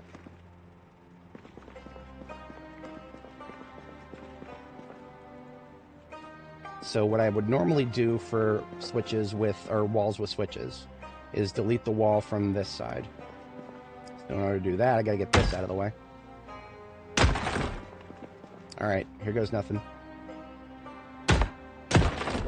Okay, the switch is just floating there. So this is what I thought would happen, but it's been hit or miss. I have seen this not happen in the past, where the switch does not just stay floating there after you delete it. But since this is not a place that I don't really care about this place. It's not the place I'm going to set up my base. So I am willing to risk deleting the switch completely, because I want to see what happens. So here goes nothing. Okay, the lights are still on. The lights are still on, and we've got a switch for this room. Now, the last question that I have is, if we take the Pizza World sign away, do the lights stay on? Okay, they do not. Okay, so the lights are gone, and there's no way to turn them back on unless we put the Pizza World sign back, I think. Yeah, look at that. Okay. So that's all I needed to know. Right now, for some godforsaken reason, I have no idea why, Pizza World signs are just switches. And you can put them into rooms if you've deleted the original light switch. Not that there's a reason to delete the original light switch now, because, I mean, as we just saw, it does seem as though deleting the door behind the light switches does not actually delete the switch. Or, sorry, not the door, but the wall. Now, like I said, I've noticed some strange inconsistencies with that. And I don't actually know. It might have something to do with the direction that the switch faces, right? So the one that we deleted here was facing this direction. We've got a couple switches facing other directions. I'm curious. Doesn't cost us anything to sledge these. So let's just see what happens. Okay, that switch is still there. I want to check this one, but I need to clear that room first. We will not risk... Ooh, we almost lost that sledgehammer. Look at where it is. Look at where it is. Oh man, if I didn't pay very close attention to where I dropped that. Anyway. Yeah, so what if there's a toilet zombie? Be very careful about shit like that, because if there was a toilet zombie, we would have to sledgehammer our way into one of those. Speaking of forgetting the sledgehammer. Yeah, that's what that means, Kraken. That's what that means. Now, I don't know if any of this is intentional. I genuinely don't. The fact that light switches for most of B42 have been a movable object that we can pick up, but now suddenly they aren't. And now suddenly Pizza World signs seem to behave this way. I have no idea. I'm pretty sure the Pizza World signs are not intentional. I think the only reason the Pizza World signs are doing this is because, as you can see, they're supposed to glow. And I think Pizza World signs are just supposed to be a light. That's what I think they're supposed to be. I think somebody just messed up something in the code and accidentally made them a switch instead of a light. And the fact that they glow when the light switch is off means that they're probably doing the behavior of these... you see how the light switches have the little night light on? The little night light that stays on when the switch itself is off. I think that whatever mechanic is behind that is what's going on with the sign here. So, hello, incoming. Incoming, and we're not tired. We have our knife. We're good.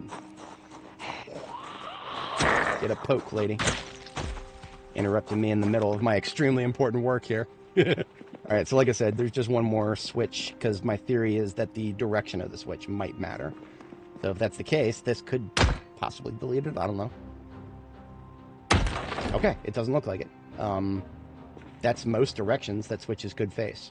We've confirmed that they don't get deleted if you wipe the wall behind it. So when you're remodeling a base, like an existing POI, that you want to turn into a base, it doesn't look like switches are at risk currently if you delete the wall behind it. There is one orientation of a switch that we have not been able to test yet, but otherwise we've tested 3 out of 4, and the switches are still there, so that's a good thing. We never needed this generator running anything other than the test right now, so we can put that back where we found it. And we're only 1 hour late for bed. I have been a lot worse when it comes to bedtimes.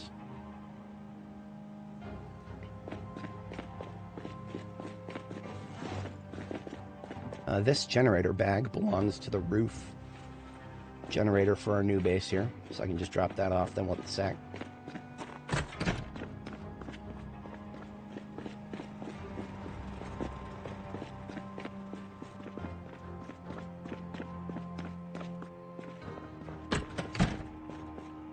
So what that means is all these light switches in here that I'm a little worried about, but I don't care that much about. Even these inner rooms can still have their lights reactivated at some point.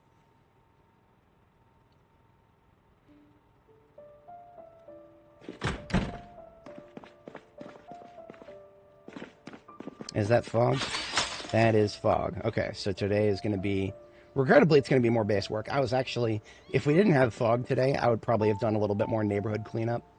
But with fog, no, that's all right. We'll just, I don't like doing heavy combat in the fog. Even light fog like this, where I can still generally see foot mobiles coming my way, aiming is still shot to shit. Quite literally, your shot is shit. KTO, how's it going? We've set up at the infamous gas station, the one that has ended my previous 2 runs. Or not, I'm sorry, not ended, but has been the place that my character was based in when the run came to a close because of a save breakage. Although I suppose I'm overstating that a little bit. I have been reliably informed that Nora's save, my previous character, could theoretically be migrated. I just don't really want to do that because Nora's save has respawns enabled. We've finally escaped respawns, boys. I'm not in any rush to go back to respawns.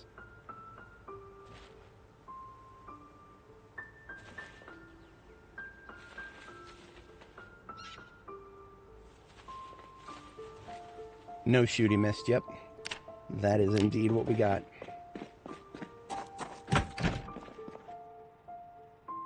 Those chips will be a little bit of calories. We are still in weight gain for a little while longer. And we did get some rotten food here.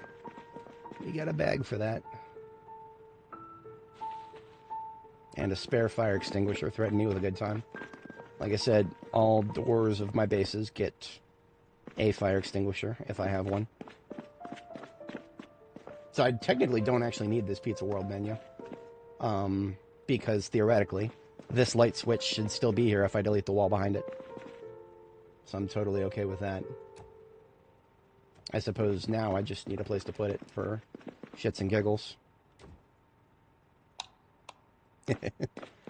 Oh yeah, so KTO, I think you joined right after this, but we have confirmed that if a room that is powered by a generator or just grid power, whatever, if you purposely delete the switch, you can put down a Pizza World sign and it becomes the switch for that room.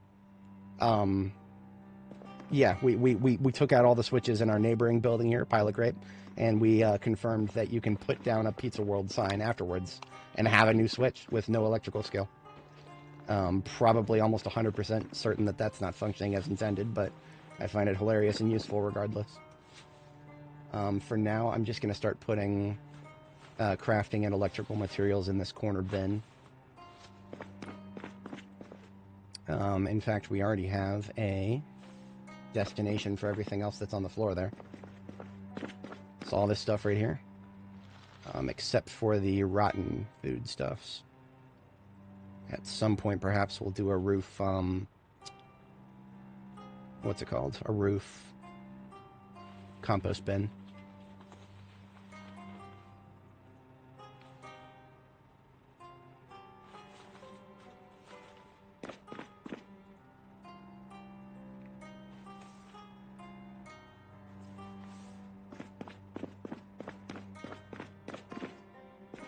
We don't have to put soda directly underneath all the soda machines, but in this case, in this corner, we'll do it.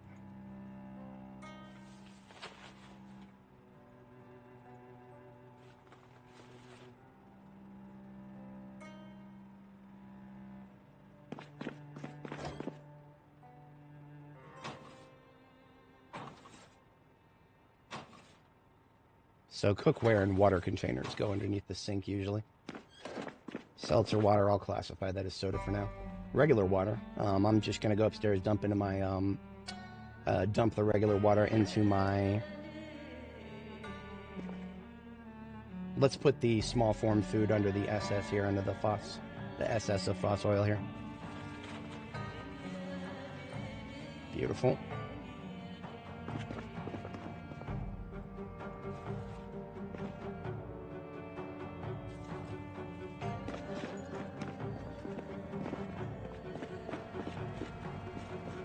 Now what this does is by putting the water up here, this just puts a little bit of water in and enables us to set the plumbing infrastructure up. If there's no water, I don't think it actually lets you plumb. I've never tried though. Regardless, I have no further need for that water.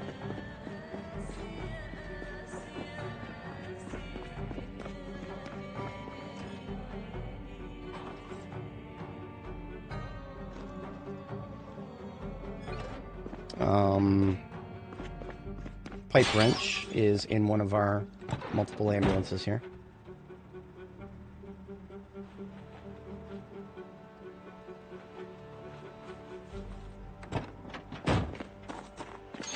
Yeah, okay, so my theory was before, KTO, regarding these Pizza World signs, my theory is that whatever mechanic the devs put in there, whoever was designing the Pizza World sign, they probably intended to make it just a light source, right? You see how it glows? What they probably accidentally did was made it use whatever system is behind the little night light behind the light switch. You see how there's a, when it's off, there's a little light. Yeah, that's probably what they did. Whatever makes the sprite light up to full bright like this. That's, yeah, whatever that's how they did that.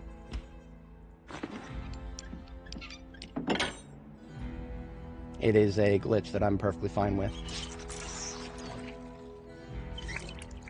That was a bit pointless because that was just a rigmarole.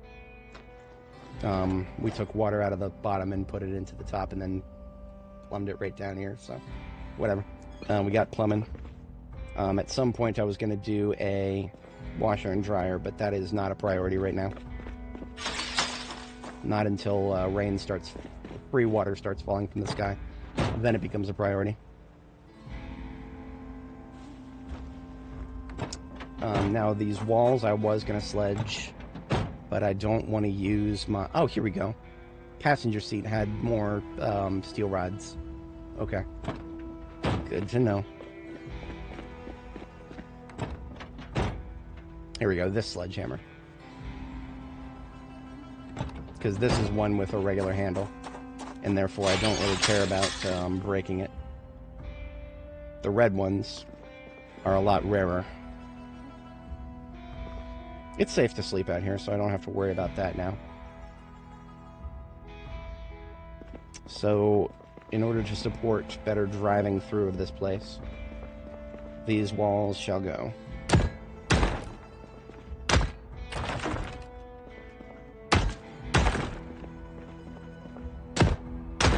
4 at a time for the sledgings. I think we already drained that toilet, so we can pick it up and we're not wasting anything. That broke. Okay. This sink has got fresh water in it, and it's not toilet water, so we will not waste it. Got some buckets.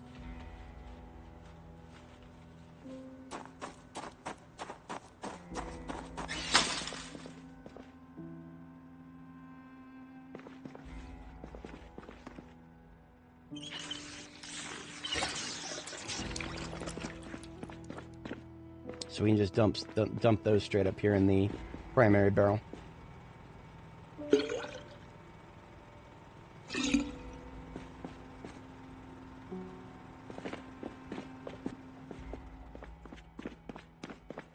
I believe there was also a sink in here. So now we drain this one.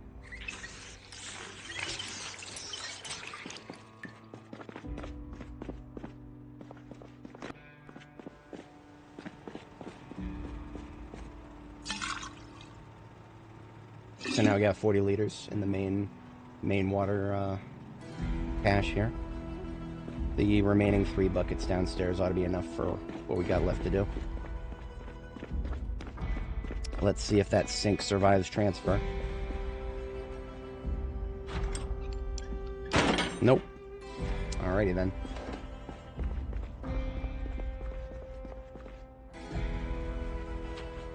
Encoding overload. So, you know, the fact that it keeps happening for no apparent reason, it's probably tied to bitrate.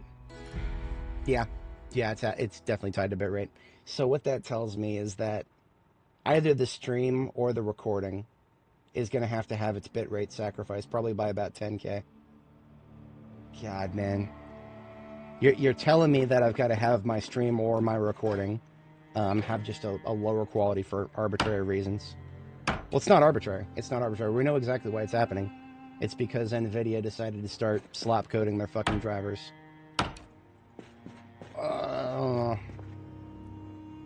I suppose there's one other explanation that wouldn't involve NVIDIA or slop coding. So I gotta acknowledge it. It's always possible that it's just whatchamacallit. It's always possible that Zomboid just is working less well with the newer version of my GPU driver or the CUDA toolkit. I don't think it's the CUDA toolkit. I don't think Zomboid talks to CUDA at all.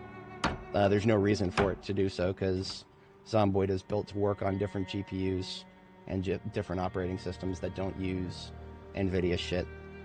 Let me just put those there. It's fine.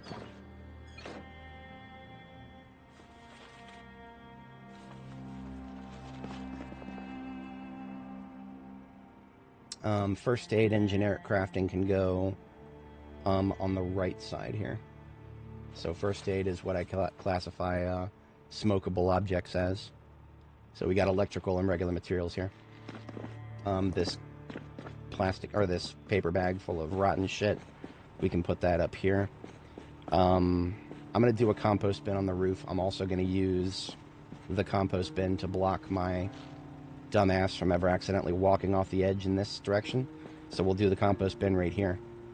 And would you look at this, we have 4 planks right here. What an interesting coincidence that is.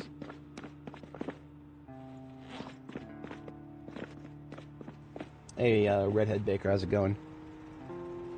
Today we are doing a little bit of base work. Specifically, getting a composter up. Reason I like that spot right there, look at that. It prevents us from being a dumbass and walking a little too far in this direction and falling off, as opposed to going down the stairs. I think it doesn't matter where we go. If we're on this tile, then we go down. So theoretically, I don't think it's possible to accidentally walk off the edge without going all the way around now. I like to idiot-proof my base design where reasonable. Speaking of idiot-proof, we are quite hungry right now. And we've stopped gaining weight again. When it comes to processors, I too am a Ryzen fan. Every computer I've built after my first 2. Actually, okay, let me rephrase that. Every computer I've built since I started buying my own parts, as opposed to using hand-me-downs from my brother, they have all used Ryzen of some sort. Going back to the first one I built with my own materials back in 2010, that was a... Now I'm curious. PCPartPicker.com is takes the heavy thinking out of part compatibility. Cores 2017? Really? Okay, fair enough. I thought that, for some reason, I thought Cores 2010. But okay. I don't remember then, the one that I built in 2010. But yeah, the one I built in 2017 was a 1800X, which is pretty decent. It's pretty decent. This rig right here, all these parts, the 2017 build that I did, this could probably handle Zomboid. Maybe not at 4K. I don't think I'd want to play Zomboid in 4K on this, but yeah, everything else about it probably fine. GTX 1080. Yeah, hard to say no to that. That's a card that pulled its weight well over a decade after it came out.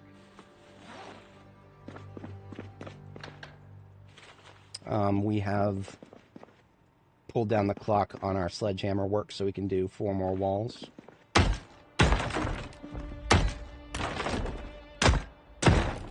Actually, I think we can do 5 now. So we're at 4 if we do 1 more. We're at 5. We're still not at red muscle strain. That's what we want to avoid. I think we get to 6. KTO, you mentioned that there was another breakpoint for long blunt, wasn't it? Long blunt at level 6 or something like that. I forget what it was. But then we could do 6 sledgings in a row without muscle straining. Oh, you did buy RAM before. That's going to be the hardest part. The second hardest part after RAM is going to be SSDs, so solid state storage. That is unfortunately going to be very difficult to source without massively overpaying. I mean, honestly, all hard drives right now. I think all hard drives right now are ridiculously higher priced than they need to be. Actually, that website I was just showing, PC Part Picker, this is a great resource. Not just to see what parts are compatible with your builds, but also to see what the prices are. If I were to create a new part list, and then go to like storage, it will show you a list of products, and you can sort it by price, but don't sort things by price. Sort them by price per gigabyte, right? Because I don't care that much about price. I care a lot about price per gigabyte. What the fuck? Okay, this is a joke. This is a joke right here. Let me embiggen that so you guys can see it. This is a fucking joke. Somebody's just playing a joke on us. A Samsung 9100 Pro is not $42,000 fucking dollars. It's not a joke actually. The website is probably pulling a eBay price or a secondary retailer scalper price from Amazon. The saddest thing about this is probably a price that some fucking data center might actually consider. No. Not even a data center would pay that. 42,000 fucking no. Like I said, that's a fucking meme. I think somebody probably put that on eBay just to make a point. But yeah, like I said, price per gigabyte, sort it by that, and then start from the bottom and go up. You can filter it by the type, and I do prefer solid states these days for most primary ports. So here we go. Price per gigabyte, 0.88 cents per gigabyte. You can get like a 4 terabyte. I have no idea what this brand is, so that's a question mark. Now here we go. These are one I have. The Samsung something Evo, or was it a Pro? I actually can't remember now. My build that I'm playing this game on right now is linked in the description. But yeah, it's one of these. It's like an Evo, but I don't remember the number. It's either Evo or Pro, and it's a Samsung. Now, when I say brand, certain brands I trust way more than others. And I'm going to be honest with you guys. I'm racist against brands. If it's some Chinese name, I am going to back away slowly. And if it's a name that I don't recognize and I pull it up, for example, if I pull up Team Group right here, if I pull up Team Group and I pull up their Wikipedia page and I see that it's based in Shenzhen or something, if it's based in Wuhan or something like that, then I'm going to back away slowly. Because it's not that, Chinese parts, it's not that I don't trust them from a customer service perspective. In fact, some Western companies or some, non-Chinese Eastern companies are just as bad. It's the principle of the thing, especially from a... if you want to return something and they don't feel like letting you return it, what's your recourse? The CCP does not give a fuck about their companies providing bad customer service to Western clients. You have no legal recourse against a Chinese company. So if you ever buy something from a Chinese company, assume that whatever it is you're buying could come in broken, and there might be absolutely fucking nothing you can do about it. I mean, sure, you can obviously try for an RTM, just be like, hey, can I return it to the manufacturer? And if they don't respond to you, or if they respond to you in moon runes, what are you going to do? Well, who's the consumer advocacy group that you're going to contact? What authority are you going to contact? There's literally nothing you can do. So, I hate to say it, but I'm racist against Chinese brands specifically. I don't even, is there a word for that? Nationalist? Because nationalist has a different meaning. Western Digital, that's one of those brands that I would have trusted back in the day, but no. Nope. Actually, I'm going to be real with you guys. These prices are not as bad as I thought they'd be. Aside from that one meme we looked at the beginning, somebody was trolling the price listers probably. Obviously, Samsung 970 Evo is out of stock, and that's why somebody had a massively inflated price. Crucial's out of business. Crucial is the people who made my memory. Oh, but this is not an M2 form factor. Yeah, this is SATA. Not a bad thing, I mean, but I do prefer M2 for the lower latency. So you can filter that too, by the way. The PCIe version is going to depend on your motherboard. PCIe 5 is the latest, of course, so if I was building a new rig, this is probably what I would look for specifically. And yeah, nothing is good about these prices. It's also not the worst thing in the world. I didn't know Crucial was still, like, making anything, like, retail-facing. I thought they were only making shit for their corporate clients. But Crucial makes good stuff. They really do. It's Micron's... Micron is the fabricator. and Crucial is their brand, right? So you could almost think of it as a store brand, right? But there's only 2 fabricators right now that do this good of shit, and it's Samsung or Micron. Maybe Texas Instruments. Somebody fact check me on that if TI can do a small enough nanometer scale to do whatchamacallit, to do not putting that on yet, bullet spandelier for if TI can do freaking M2 SSDs, like the latest PCIe, because every time you get a new PCIe standard, it gets smaller and smaller, which means fewer and fewer companies can do it, which means prices go up, and what the fuck are you going to do about it? Am I right? Oh, they're still selling their backlog. Okay. Now, that's fascinating, though, because, I mean, like, honestly, if they've exited the retail business completely, and yet they still haven't burned off their backlog, then that makes me question whether there's really that big of a crisis when it comes to solid states to begin with. Oh, before I delete that, we need to make sure that this sink, yeah, so we've already drained this sink, okay. So I'll try picking it up, and it didn't break, that's good. But if I deleted the wall, it probably would have deleted itself, so. 2, 1, 2. I don't think we have anything on the wall in there, do we? Negative.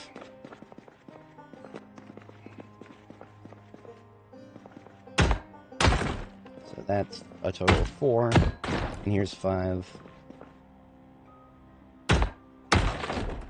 Alright.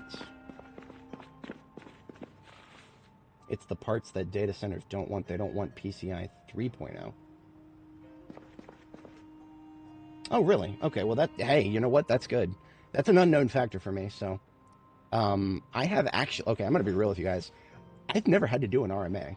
When it comes to PC parts, I have been extremely fortunate. This screen right in front of me that I've been playing on this since I started streaming, and for several years prior, this screen I actually bought refurbished.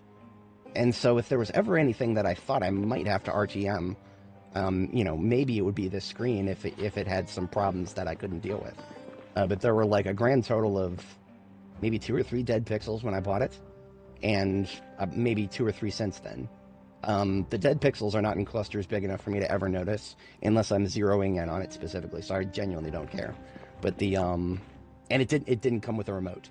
It was supposed to come with a remote, it didn't come with a remote. Those are the only 2 trade-offs. Otherwise I spent like $400 less on this than I would have.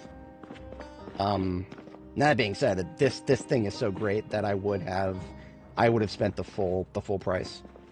I would have spent the full price if I couldn't get one at a discount. I just got lucky enough, got one at a discount. So we're gonna take some toilet water into these buckets, but we're not gonna do anything special with it. We're just gonna leave the buckets on the floor, and later on we'll add some of this cleaning liquid to the buckets, and then all we need is a mop or broom of some kind, and we can clean all this shit off of the floor, these stains and whatnot. Wait a minute, is the door gone? I don't remember targeting the door. Okay. The doors are, you can just use carpentry to get rid of those. Lost a hard drive once back in the day, too. Oh, yeah, the, whatchamacallit. Hard drives these days. I used to be a little bit more worried about that. Okay, so that being said, I do have 2 hard drives that I think are busted. Now, they're really, really, really old. Like, they're so old, I don't even know what's on them. So when it comes to computer parts, I suppose you could say that I've got a couple of those that I don't, hard drives, like old hard drives, like pre-Seagate hard drives. That's how old they are. They're ancient.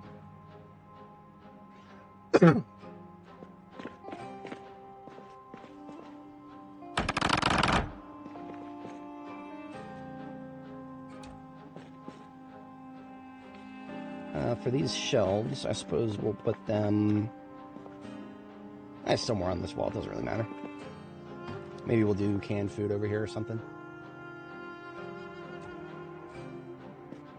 Normally I don't like putting those kinds of shelves on this facing, because then if you want to stand in front of it, your character is blocked. So if I can avoid it, I will, but yeah, otherwise it's fine. There should have been enough time elapsed since our last sledgehammerings.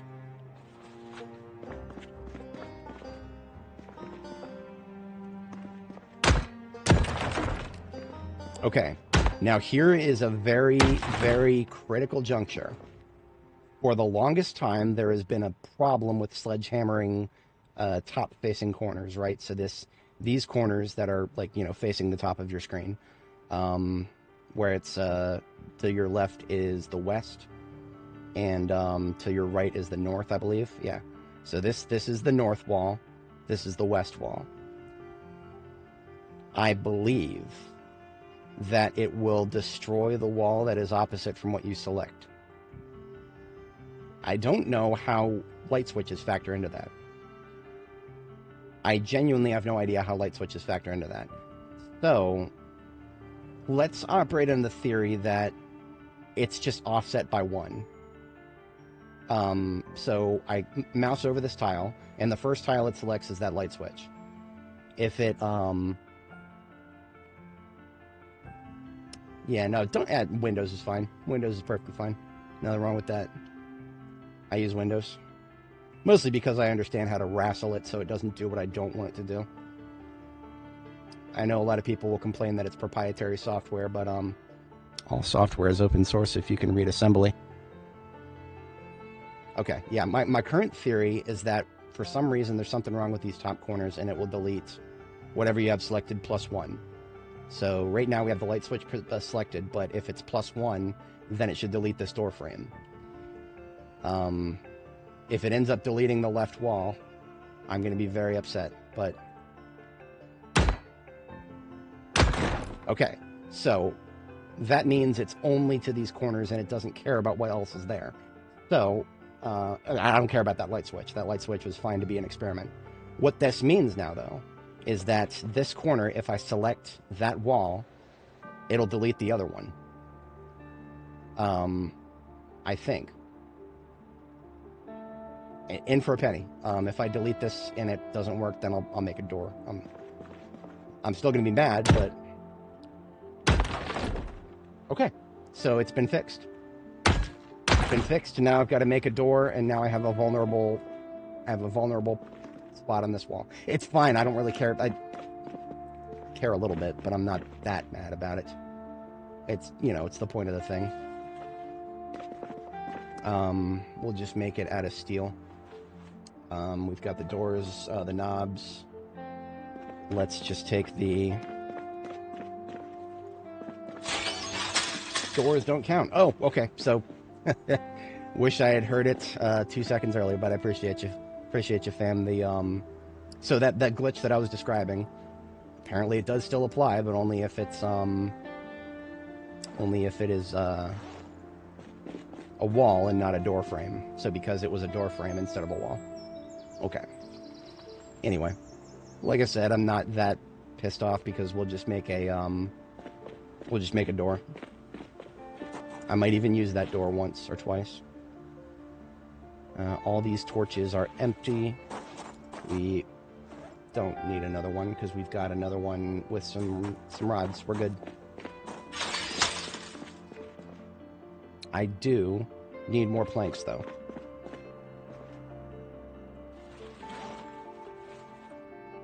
So I have enough to make the door, but not the wall, or the door frame.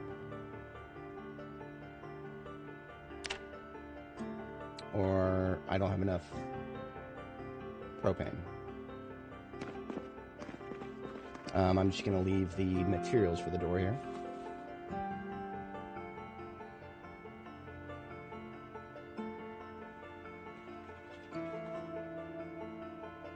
So I didn't come in here intending on having to build any more walls. That's not how it ended out, though. Well, okay, so here we go. I'm going to have to do that again. All the problems I just described, I'm going to have to do one more time. Let me drain this sink so I can pull the wall out behind it. This one's got 20 liters in it.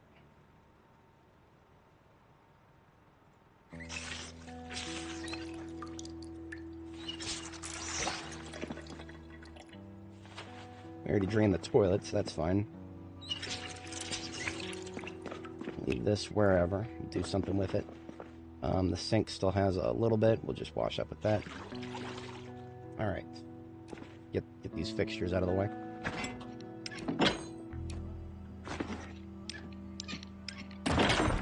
So we had 2 toilets, and they both broke. Good thing I don't need toilets, am I right, folks? I guess our character is just used to doing it outside.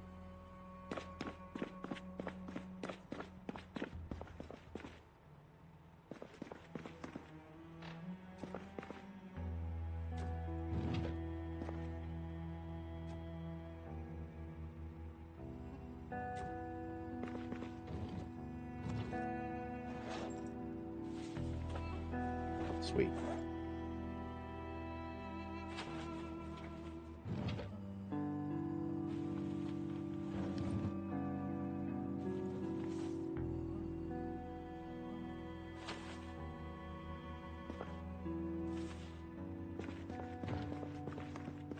So we're going to need 3 more planks, which is easy enough. We've just got right outside to the left. Yeah, no, it might be necessary someday. I always like to think ahead to where NPCs are going to be in the game. Are they going to need bathrooms? Maybe we don't. Maybe they do. These are questions I have no answers to. The easy thing would be to just eat some chocolate. That'll shut the hunger up and get more calories in us. So we're back into rapid weight gain after eating that chocolate bar. That looks good. Okay, now we can go chop down that tree. Multiple trees out here. I think only that one on the left is going to give a log. Yeah, but that log is three planks.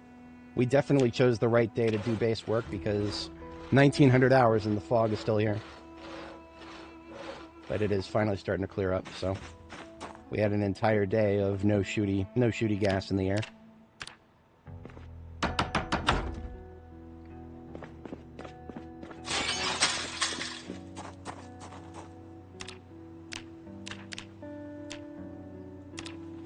This propane tank has got very little left in it.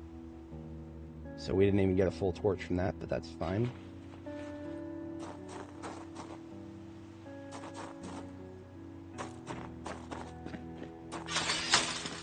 It's enough to get this door put together. And as a bonus, because I hate things not matching, didn't come here with the intent of plastering any walls. But we've got plaster and a trowel anyway. Now, this might look like it doesn't match, but actually when we, I was going to say when we clean these walls up. I don't know. I might just have to deal with a slightly mismatched color. We'll see.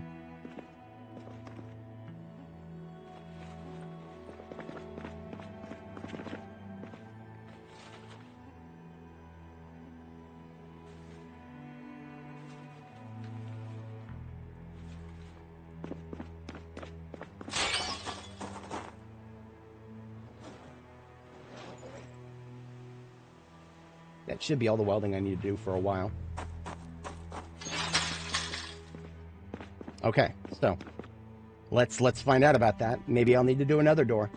But so what we were talking about before, about the wall that is not the one that's selected being deleted.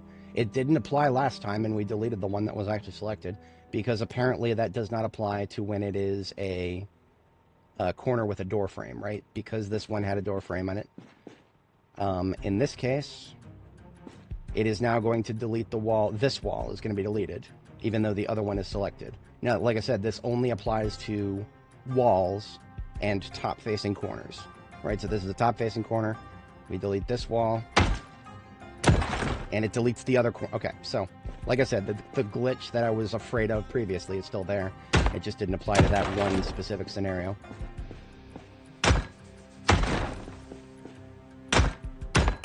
And same thing here if I want to delete this.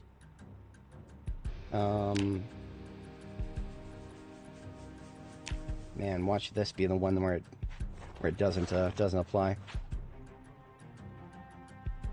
I don't think anything is going to be different if we do it like this, but we're about to find out. Okay, we're good. Beautiful. Now, of course, that looks a little bit ugly. It's fine. I'm not that worried about it. We are now done with the sledgehammer. There is nothing else that I would ever want to sledge in here. And this sledgehammer belongs to... Can't remember if it was Ambulance or Plonky. Ambulance.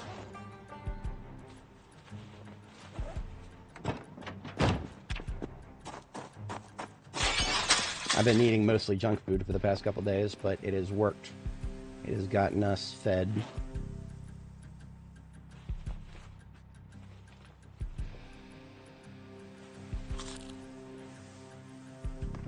And it's kept our calories up. Now, when it comes to the floors, we'll do that just in a moment here. What I'd like to do before we worry about the floors is get the remaining, this stuff here. I suppose I could do a magazine shelf on the far wall up here. I did kind of want these back walls to be places I could park vehicles. And I think we can drive right through these magazine shelves. In which case, it would cost me nothing to put that there.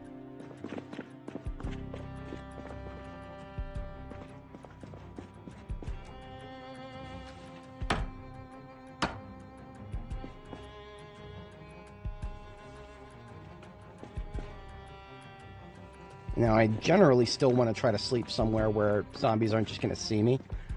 That's going to be a little difficult with this layout. That's not happening with this layout. I would have to go get some curtains. So it's fine. We'll just put the bed close to the sink here. Or close to the kitchen, rather.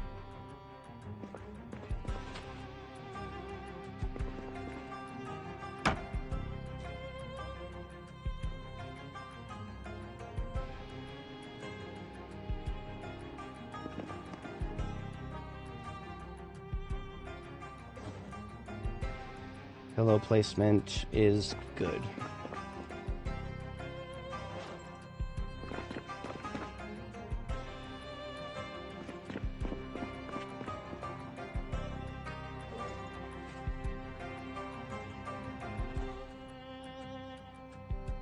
All right, that leaves us with the floors and then the drivable terrain.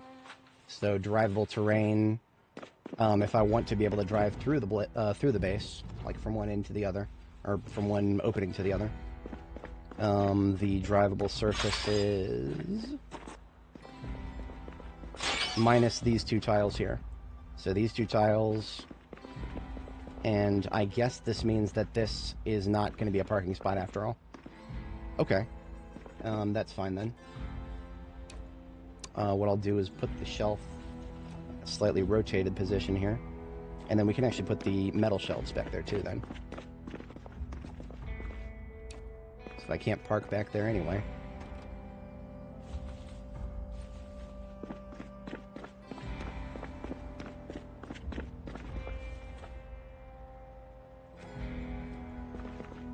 Sweet. I might revisit that later. Yeah, that doesn't I don't hate it, but I'm not the biggest fan of it, so we might come back to that. But in the meantime, last task is just to gravel. So we do actually have a little bit of gravel we brought with us. Not much, though. In fact, I think all we've got are like one bag, maybe. Yeah. That's fine. Plenty of locally sourced gravel here. A slight funny thing about that is I might not have a shovel.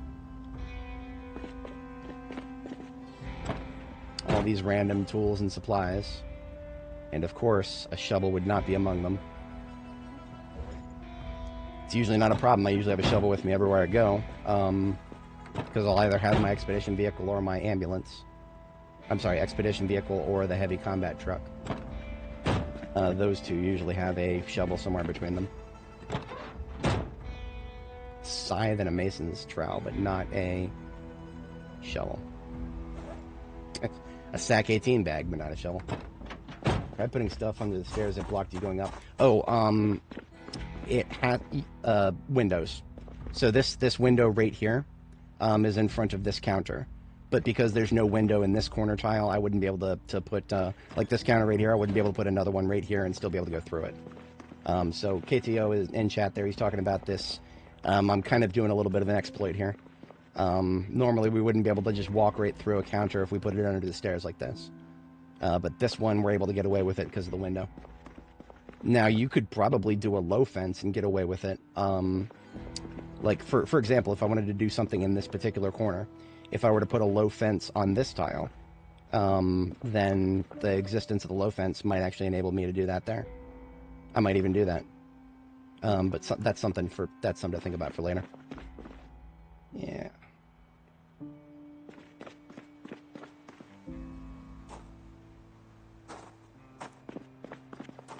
So I've got one sack of gravel. That means I can put just one row of gravel right here.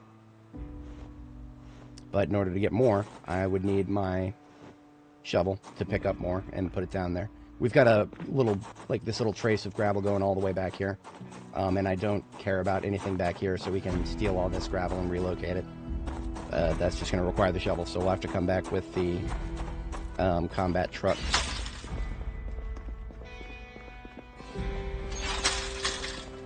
Okay, so what I'm going to do now is I have to step away briefly IRL. When I get back, we'll catch our sleep. As an overnight task, we'll translate back to the cozy box and get my combat truck. Probably the expedition ambulance too, maybe. Or just the combat truck. We'll tow it with the race car so that we can start optimized going back and forth. Give me one moment and we'll sleep as soon as I get back here. Be right back, folks.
Alrighty, I am back. I appreciate everybody sticking around.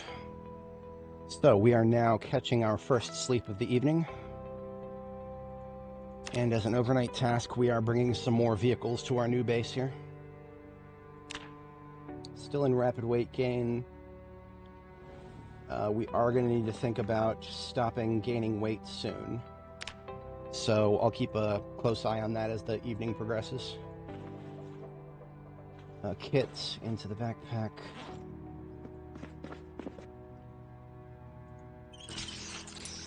Now we still have a generator running, keeping our fridge going at the Cozy Box base. That's going to keep going until we have cleared all the nearby buildings. So by setting up this base, that does not mean I want a generator running while I clear these buildings. I want to be able to pull the zombies out of these buildings and not give those zombies a single reason to go in the general direction of my new base here. So we're going to do that, but we're going to have to be careful about it. Generally speaking, it's not going to be a problem as long as we pull them in the general this way direction, like to the bottom right of the screen. So we lure them out into the parking lot of Sammy's down there, and we blow them up down there. But if we try to pull them out of this building, and we have a generator on the roof, especially a generator right there running, then a lot of them are going to get distracted by that generator, and they're not going to flow as easily to the bottom right corner of the screen there. So this generator can't be running while we're doing horde clear activities on this building here or up here at the top. This building, the red brick apartment complex, there are lots of them in there who will have not spawned in yet. So those two buildings are still massive threat areas, and we need to wipe them out before we settle in here permanently. Like I said, overnight task will bring us back to Cozy Box, and we're going to use a throwaway vehicle for that. First instance of using our one fuel pump here. Just going to fill up a bottle of gas. I'm probably just going to use this wrecked one up here, as long as it's still got a functioning engine.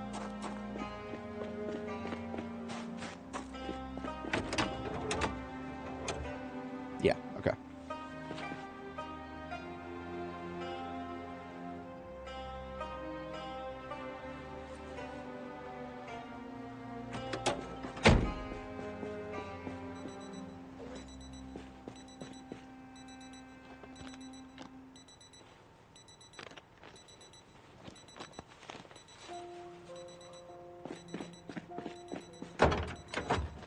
Interesting.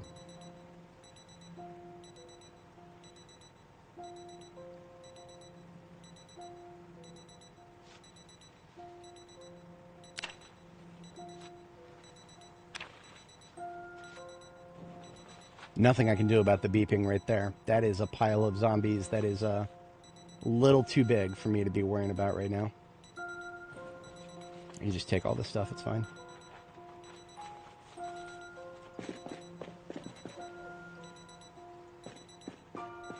The cows killed sheeps? I have never seen that happen before.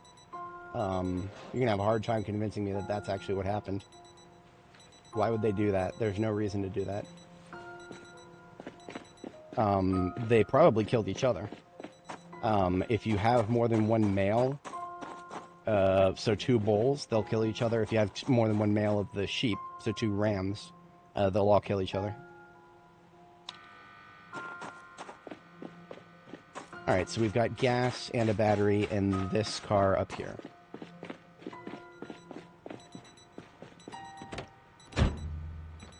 And there was a key in the ignition, too. I didn't even notice that.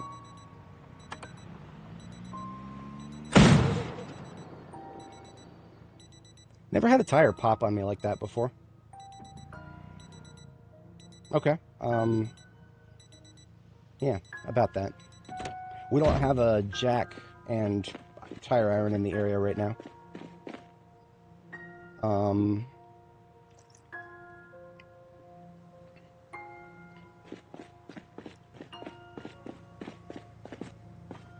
I think we can still reverse out of the road here. Yeah. So without one tire, we can still... Now I'm going to be real with you guys. I have been watching a lot of Midwest safety videos lately. So I know exactly how far a car can go once it's lost a tire, and that's pretty damn far. I'm not saying that it would be good for your car. It's probably very bad for your rims to be on your rims for God knows how long. But people do it all the time. So this is not a very realistic thing right here. Us being forced off the road at 0.5 miles an hour just because of a tire blowout. Nah, realistically speaking, you could ride rims for quite a bit. Especially in a vehicle that you don't care about, like a throwaway. But in that note, let's just go ahead and take that battery back out of there and put it somewhere else. You got Chuck up here. Deal with Chuck the quiet way. At least that's what I thought. I guess that's still technically quiet. 2 dead sheep, 1 dead pig with the bulls. Yeah, I got no idea. I mean, separate the males, that's all I can say.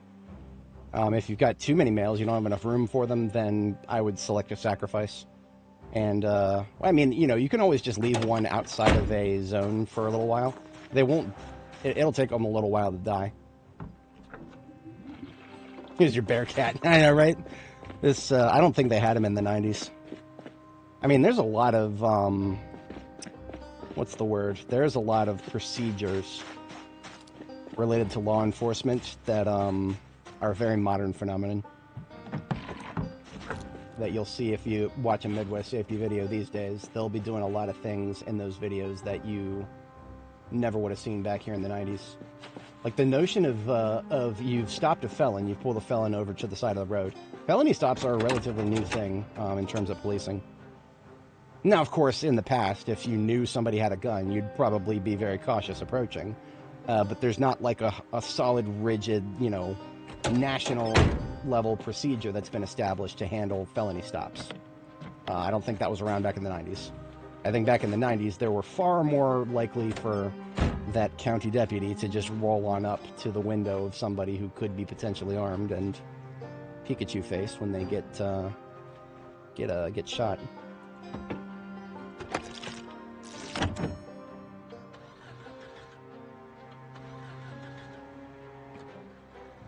Yeah, it's more like it. So we're a little late, but we'll be able to make it back to Cozy Box. At least we can sleep the night there.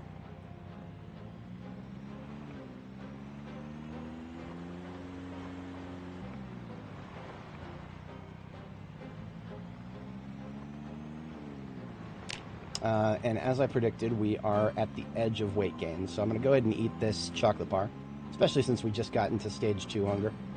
Chocolate bar will take all but 5 of that out.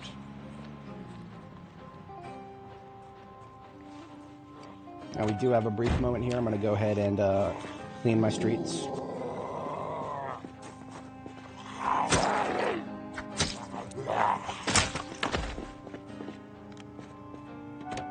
He was not the only one. There was another one we drove past last time.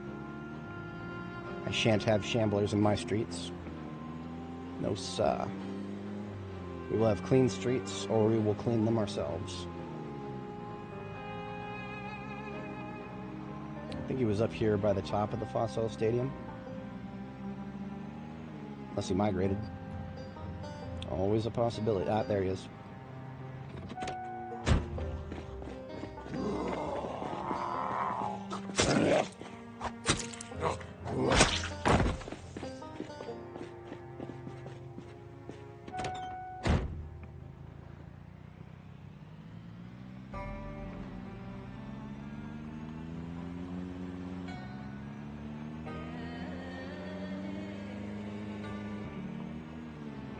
I'm going to be... I've never, ever really thought about going into a career in law enforcement, like actually on the beat law enforcement. The more videos I watch from Midwest Safety, the more I kind of feel like that's something that I could see myself doing. Not necessarily that I would actually do it, or that I would even want to do it, but I've always felt as though if my career ever got unfulfilling to the point of needing to find something new, having worked with my client for as long as I have, I always felt like some sort of job in the law enforcement adjacent sphere of things I don't know if I would ever really actually want to be a beat cop, but I have definitely unruled it out as an option, if that makes sense. Like, if I had ever ruled it out, I haven't anymore. It is definitely something I would consider now.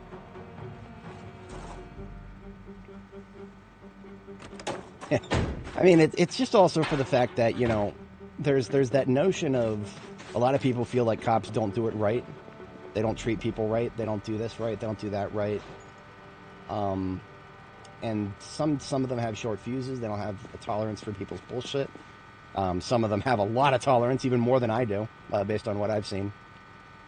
But there's very few jobs out there, like American law enforcement, where you can just go on YouTube and just pull up a video and see exactly what they have to deal with every single day. There's not that many jobs out there that are like that. How many body cams are there for cashiers? You know, how many body cam videos are there for Starbucks baristas? Not that I would ever say that there are any of those jobs are quite as difficult. Ever being a customer facing role, that in and of itself is already annoying enough. But you can prepare people for that a little bit better than you can prepare people for what you've got to, you know, deal with if you're approaching a domestic situation, for example. I feel like nothing is ever going to really prepare you for being on the ground, but seeing an actual literal video of it, first-person perspective video, where you can see and hear everything going on, it's pretty cool. I still don't know if I would ever actually consider doing it.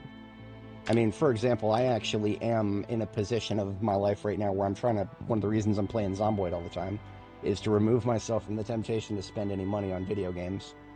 Because I'm trying to save up for a down payment on a house.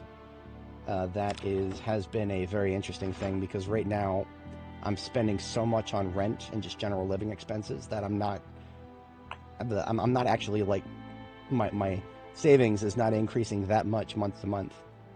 The notion of living paycheck to paycheck is, I'm closer to it now than I've ever been, because cost of living keeps going up and my income is not staying up to match it. I'm sure a lot of people understand how that feels.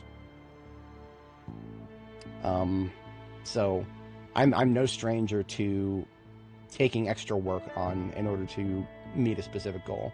I would never want to work multiple jobs, just as a course of business, but I wouldn't mind doing it to get myself over that stretch, so I can actually buy a house. I was thinking about that more and more yesterday, because I saw these news articles about the latest legislation being passed in the States here. Apparently, the housing affordability bill is going to bring prices down. They're going to cut the red tape. I will say it's interesting insofar as the fact that you got a bill that Sanders, Warren, McConnell, and Schumer, the four horsemen of American ideologies. I actually haven't checked anybody from the squad. I suppose you could replace Warren with somebody from the squad. I'll check and see if AOC, if she supported the bill too, then you've got the four horsemen of modern politics all agreeing on something, which is extremely rare. That still doesn't mean that it's a good thing for everybody, because take a shot every time your politician passes legislation that they don't understand the second order effects of, right? There is plenty of reason to assume that, just, you know, based on what I've seen already, it'll bring prices of houses down. That doesn't mean it's going to make the situation much better. Whenever you hear them using phrases like cut red tape, for example, are they cutting the right red tape, or are they just doing something to take something out of the equation? And what red tape are they cutting? Is it the tape that says you're not allowed to build houses out of fucking cardboard? Is that the red tape? I don't know. I have no idea. I haven't looked into it.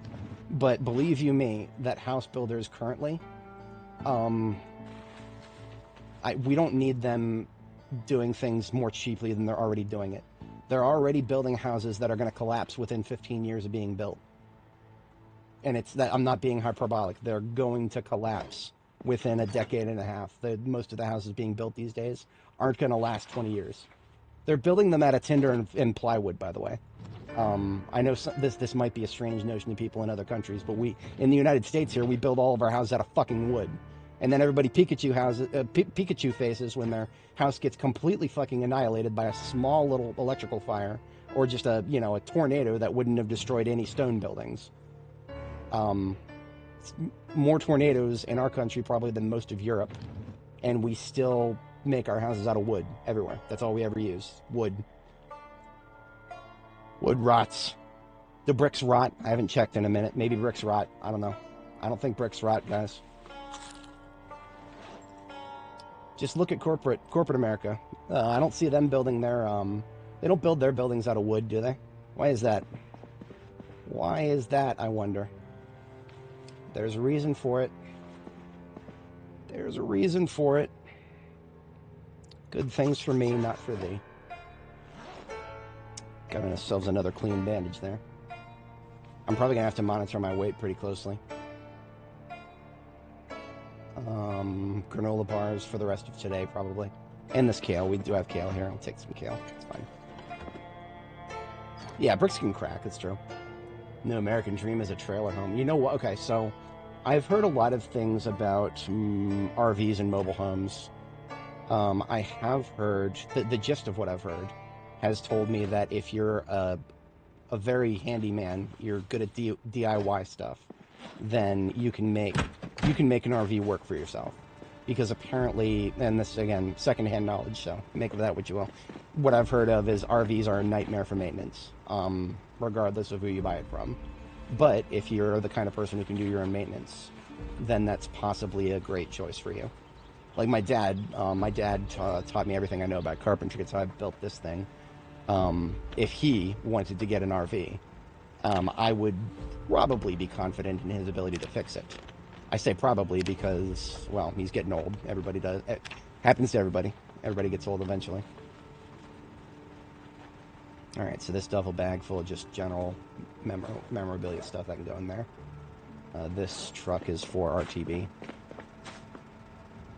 Otherwise, we're taking the combat truck today. So this truck is coming with us. I don't suspect I'm going to need this grindstone here anymore.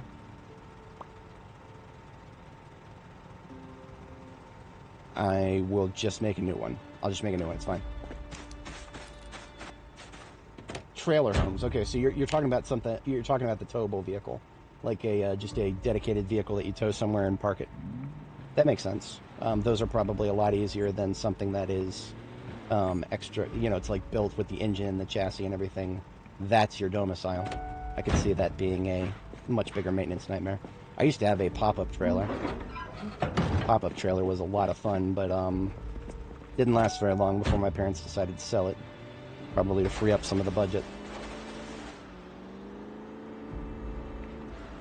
So these little stones on the ground right here, we can rip those apart and get more sharpening grindstones and whatnot. There might not be any of those at our destination. That's why I'm thinking about that now. Otherwise, I believe we are, yeah, we're good to go.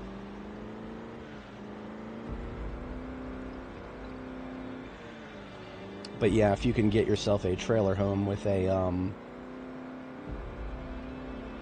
Now, are you even talking about the mobile ones? Because I know of some trailer homes that are like, they might as well just be houses because they're like permanently affixed to the ground.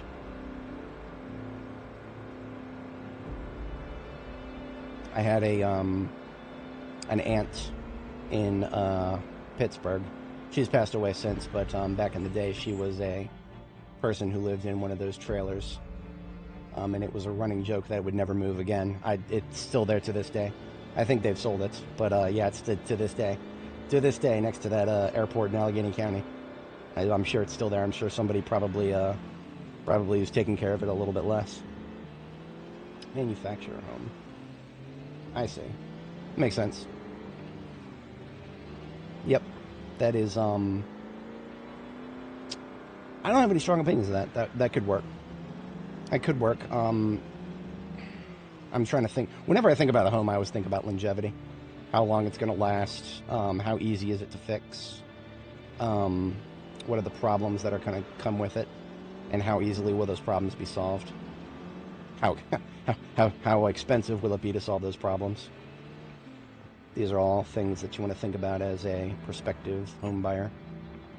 But a lot of that I'm not sure of when it comes to trailer homes.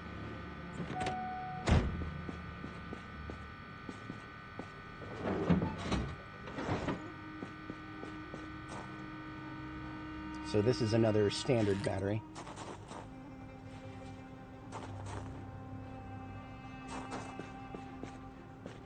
And this is the truck that had our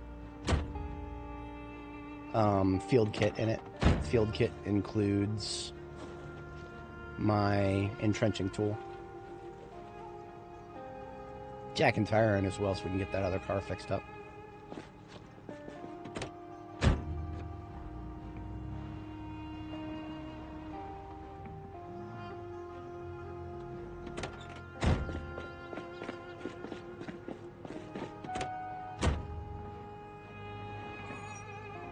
So let's just, now that we have the vehicle that we can just arbitrarily test with, what does it feel like to drive around in here with a small vehicle?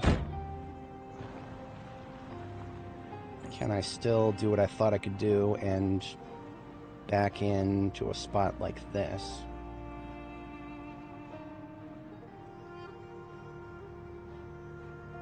How difficult would it be? Yeah, the hood's kind of blocking an arc here. I need a nice wide semicircle here to get from this tile, which is the edge of the gate when it's open, all the way down like that. So that's not the best spot. I mean, honestly, the best parking spot in the area is going to be the ugly floor here.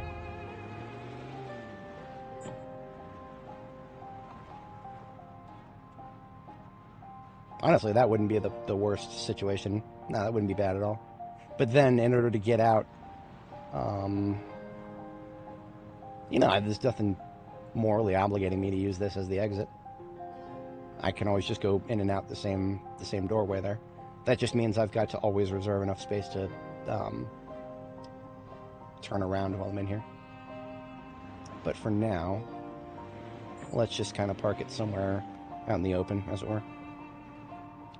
Somewhere not in the way.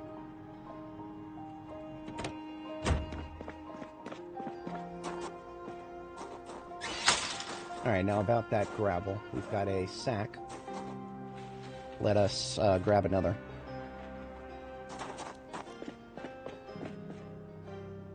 I don't think we have very many empties. Oh, we do, yeah. Let's just take half of these. 10 ought to be great. So the first thing I'm going to do is get rid of this seam. This tile with the little seam of grass. You can get rid of that just by picking it up, put it back down.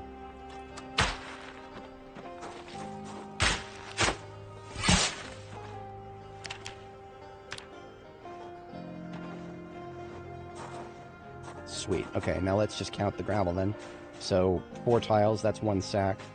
We need 1, 2, 3, 4, 5, 6, 7 sacks total. That's not bad. Like I said before, we don't need any of this on the side here.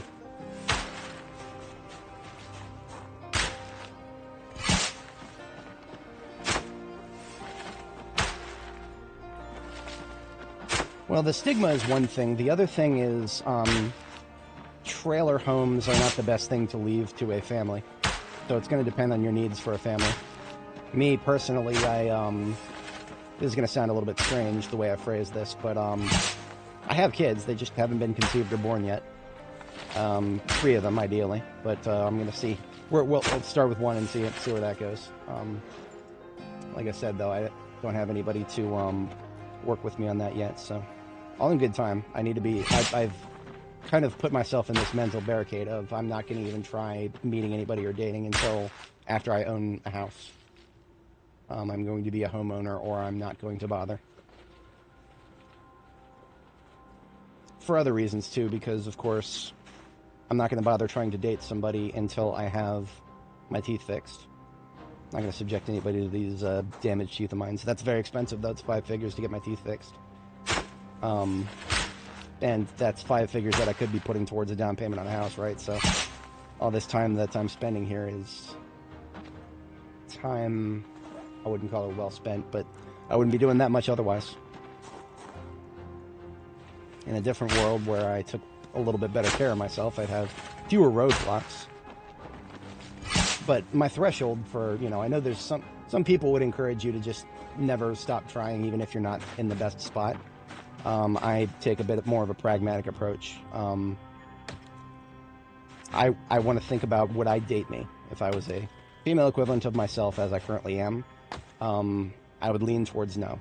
Now, of course, I'm also under the impression that you shouldn't date somebody based on their potential, mostly. I say that as an asterisk, right? Don't take on fixer-uppers unless you have a really good reason to believe that the fixer is actually going to happen. You know, that I can fix her mentality, or I can fix him mentality. That goes very deep, and it can lead you down some very bad rabbit holes.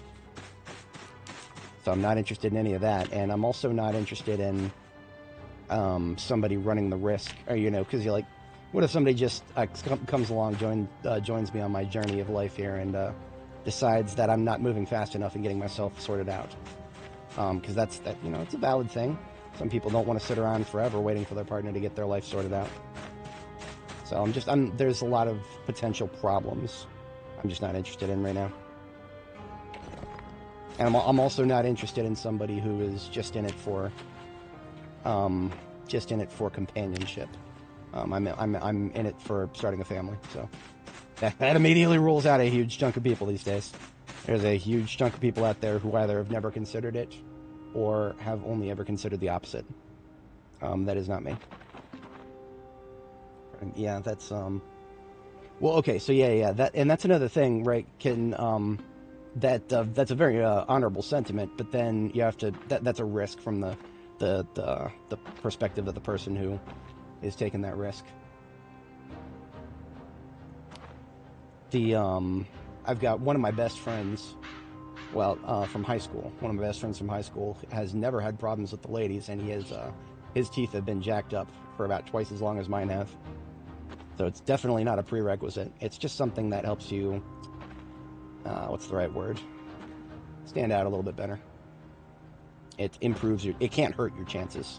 I feel like the only thing that could ever hurt your chances are if you get like a mouthful of those really fake teeth, which definitely I'm not doing. You'll never catch me with one of those, what are those commercials that you'll sometimes see? You'll sometimes see those commercials where it's like, you got this dude with these teeth that are like matte white, like extremely unnaturally so. That triggers the uncanny valley in my brain. I don't know if I saw somebody with those teeth, I'd be wondering if they were going to eat me or something.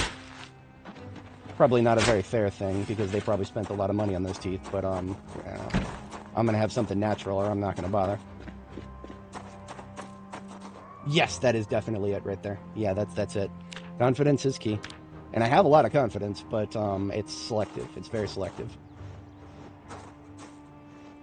I have confidence about things that are not very helpful in the dating sphere. I have confidence about, okay, not for the goals that I want to set. I'm actually very confident that if I faked my personality, I could probably have a girlfriend by the end of this week. But once she learned more about me, there's a lot of people who would not stick around once they've learned more about me. I've experienced that enough times. So there's literally no point in, I'm not the kind who can get away with fake it till you make it. Nor would I really want to be. I don't think faking a personality for the sake of companionship is a good thing. That's not. Eventually the companionship will get tiresome, and you'll ask yourself why you're doing it. I think that's pretty good. Look at that. We got ourselves walkable terrain even from the little back door that I didn't expect to have. Yeah. That's the sentiment I get. My dad used to be one of those boomers who was like, oh, nothing's changed. Just go out there and carry yourself. Dude, my dad met my mom in a bar, and they immediately started, talking about families. Like, that was one of the first topics of conversation. They were talking about their families. Nowadays, that's a very touchy subject on a first date. So, what's your relationship with your dad like? Oh, boy, not a very good one-liner. It's not going to work out very, very well for you. There's a lot of people who would just straight up abandon their families over politics these days. Luckily, I'm very fortunate that my family and I don't have very strong political disagreements. In fact, I can hardly think of any that are of significance. Do we have enough gravel for this? We're going to be just short. I can fill this in -2. Damn. I'll find somewhere to steal 2 more blocks from.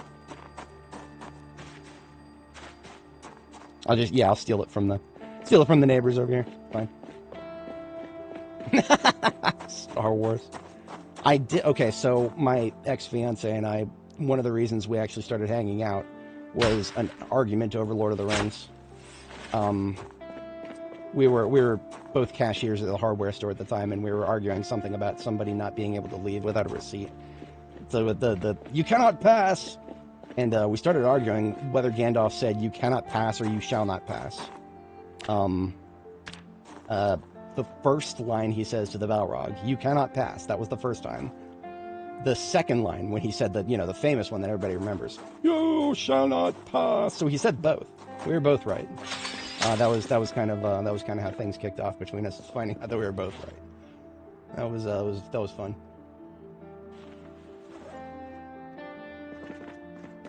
See, meeting people organically is not that hard if you put yourself out there, but meeting the right person organically, that's nowhere near as easy as it used to be. It used to just be a given. Yeah, you fall in with somebody, you really like them. Oh yeah, sure, a family is probably not a topic of consternation, right?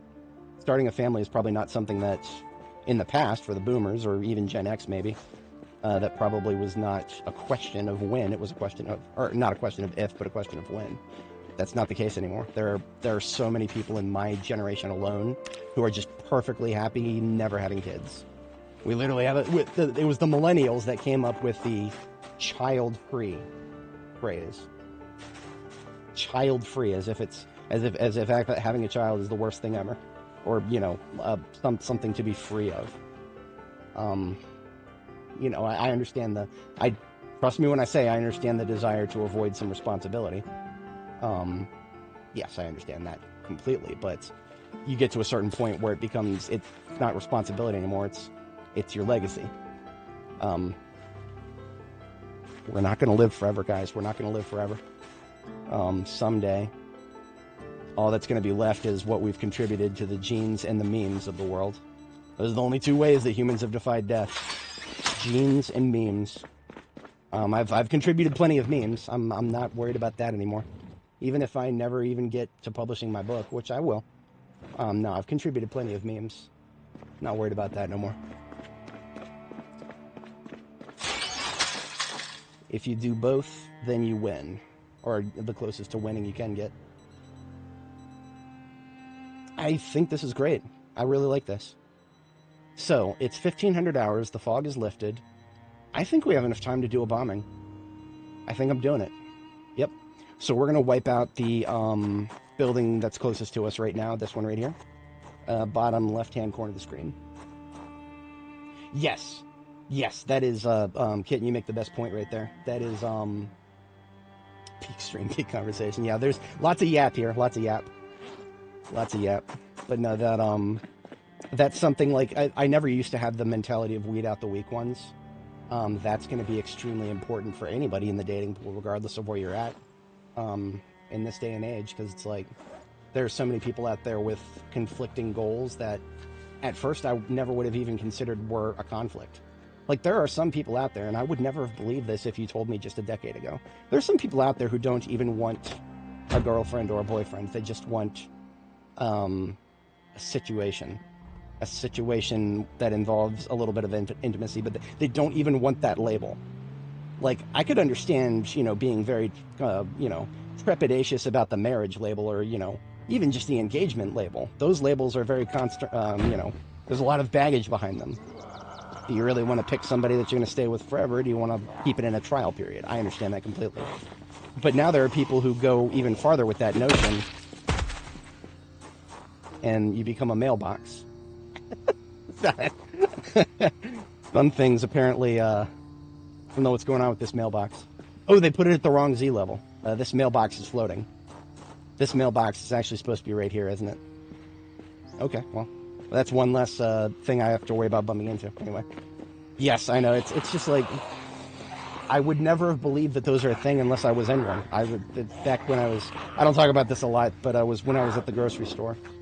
There was a lady who, I couldn't escape her at the time, because when I was at Starbucks, she just kept coming on up there and striking up conversation. And she found me very interesting, and I was like, oh, okay, fine. Started hanging out a lot, and that was it. It was hanging out. That's all it ever was. It was hanging out. And I found that my brain didn't process that right. Admittedly, I'm a very slow learner when it comes to social cues. But that was a new one, not just for me, but for my own fucking parents couldn't advise me on her. Like, I kind of said, oh yeah, she's doing this, this, and this, and she doesn't even want to... My dad was just fucking clueless. I talked to my dad, I talked to my mom about that. They were both fucking clueless. Boomers with hearts of gold who have no idea how the world works now. How did things change so much, I wonder? How did things change so much? Because my boomer parents were not wrong to believe that the world hadn't changed. They weren't wrong to believe that, because that, if the world was fair, it wouldn't have changed that much. But the world is not very fair, and it has changed to a ridiculous extent. Because the things that they were saying, oh, this hasn't changed, that's the stuff that didn't change between them and their parents. My grandparents and my parents, there are plenty of things that didn't change for them, that have absolutely changed for us. Social media is the easiest thing to point to. That's changed so much about how our lives operate. $300,000 is the... Oh yeah, no, I mean, I understand that completely. The mentality that contributes to that, the financial mentality. The only way I got past that mental black hole was just making the decision that I would rather exist and be less materially fortunate than not exist, and just not exist, right? I'm just one of those people who I value my own existence to such an extent that if my parents had been less well off, which we were decidedly middle class, and after '08 we were lower middle class, but no, if my parents had been below middle class for my entire life, I would still want to exist. I would not want to back into that guy's hood. I would not have wanted to do that.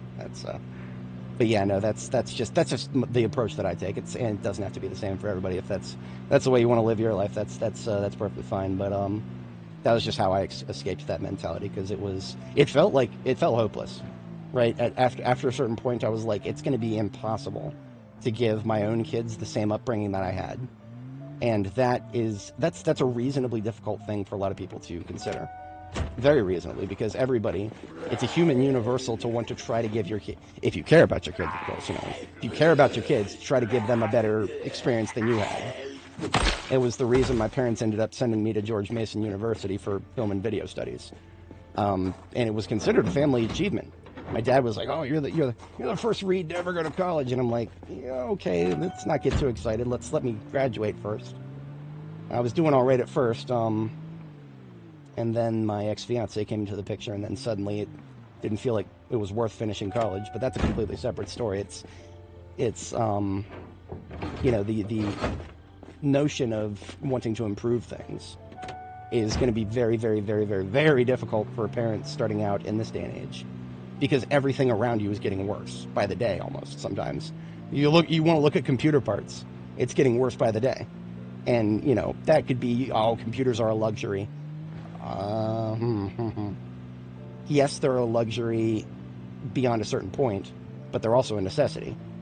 Now you can get a cheap cell phone and do most of what you need to do these days with a computer. So you could say that an expensive computer like mine, 100%, it's a luxury. If you wanted to go into IT jobs, though, you want to open your opportunities.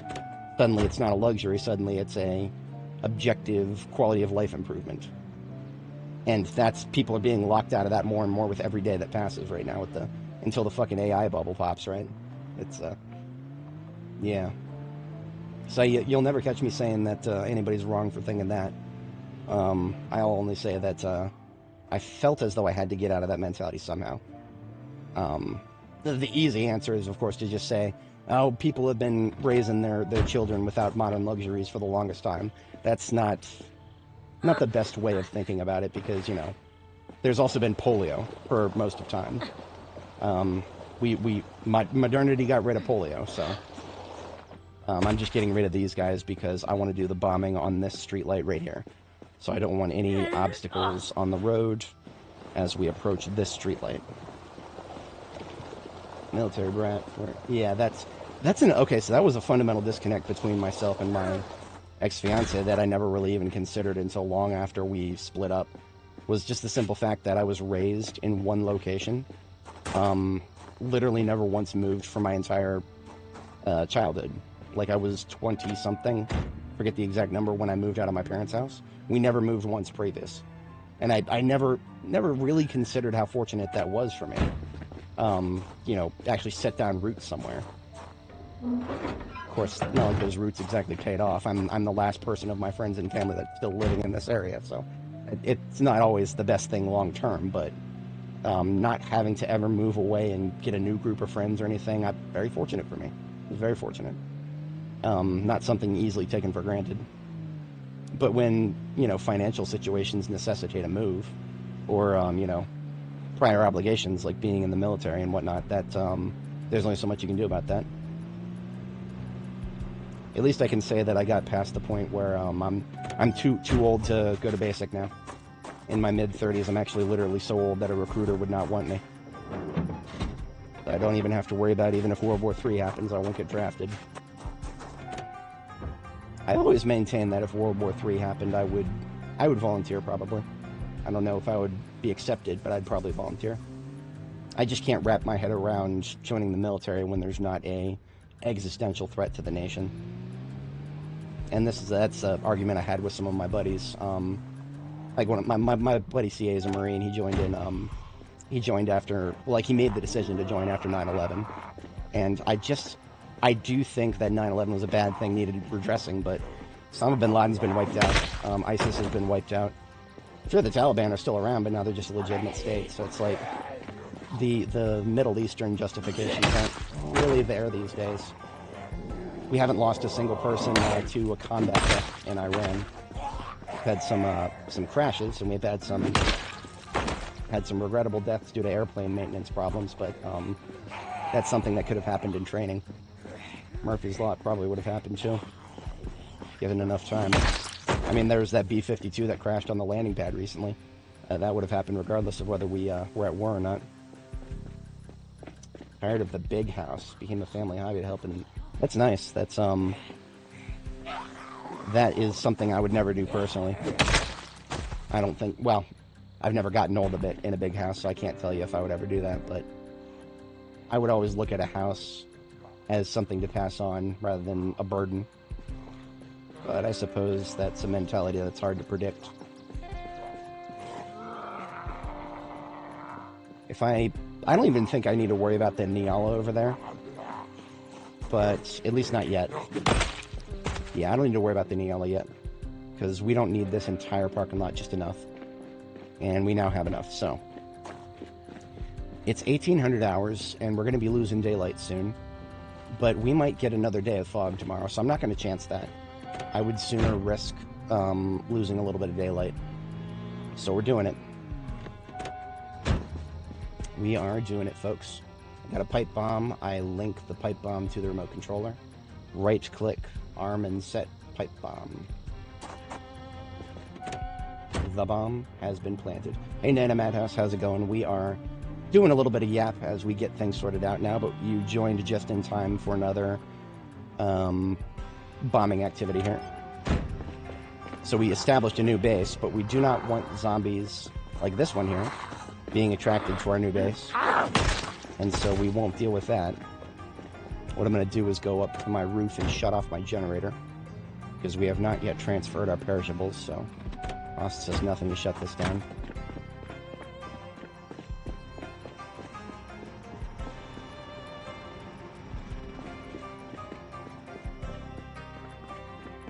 Alright, this axe probably going to become a local tool. For now, I'll leave it there. I need my M16 for cleanup and a few magazines. Now, which building is all the zombies going to come from? It's right next door to us. This one right here. We have not woken up this building yet, so we're about to do that.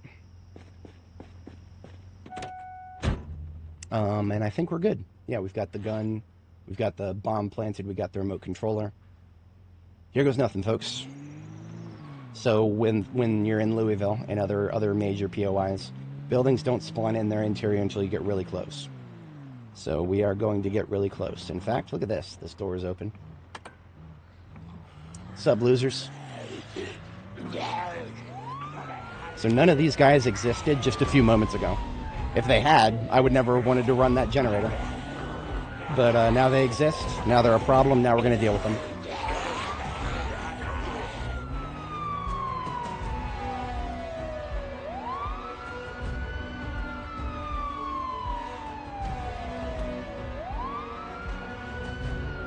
So I'm going to spend a lot of time on the south side of this building here until we bring out the rest of the interior. I didn't realize that we had this big open parking lot over here too. No big streetlights though.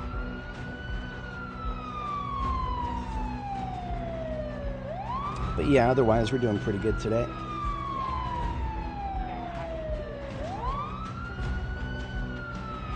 So I'm gonna get some more people from this side of the room here. So anybody down here will want to get them out of here and bomb them too.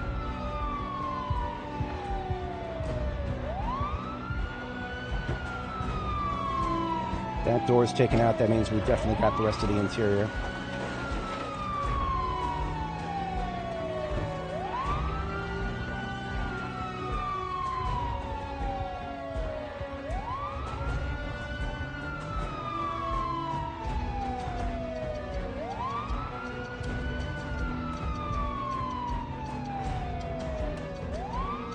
I see an opportunity. I'm taking it through here. Oh, wow.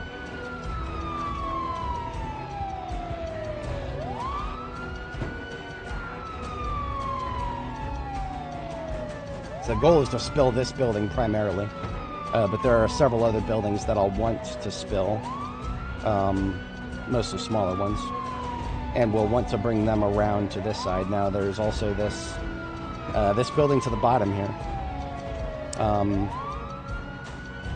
I actually was caught off guard by this one when we came here on Annie.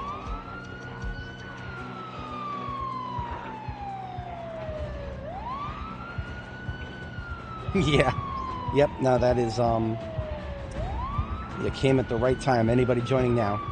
We've got a pipe bomb planted, and we're about to assemble a group. So I just got close to this building intentionally. So this building, including the one that was, we just got into the parking garage of, we now have two buildings that are spilling forth. So this is the parking lot of Sammy's. I think Sammy's is just basically a Project Zomboid's equivalent of Target. If Gigamart was your Walmart, Sammy's would be your Target.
Now this is but a small fraction of the Zeds in the area. There are plenty more that we sorry, brain shut down for a moment here, counting. There's going to be billions more than this if we were to wake up the Grand Ohio Mall, but we have not woken up the mall yet, and I don't intend to.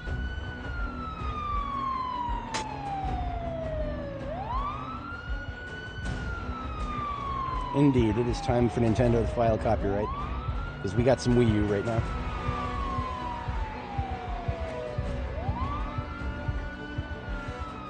So if anybody wasn't here a little bit earlier, this tile right here that I've marked with the green square, that's where the bomb is. So from that tile, seven tiles away, is the blast radius. 1, 2, 3, 4, 5, 6, 7. So like these parking spots. Everything within an imaginary circle that encompasses these parking spots is blown away. So all we got to do is blob up enough zombies in that radius, and we've got a lot. In fact, we have so many that I am now concerned that turning here was not the best decision. It's not that I couldn't make it through. I would take some damage. Fuck it. I'm just gonna do a quick loop around the IHOP. You can see now why I really didn't want that generator running.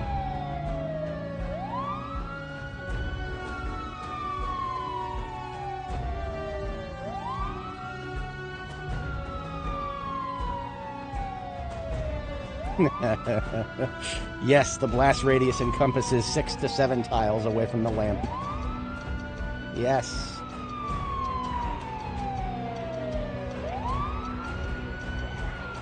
Shout out to my Gen Alpha boys. I summoned you with the magic numbers.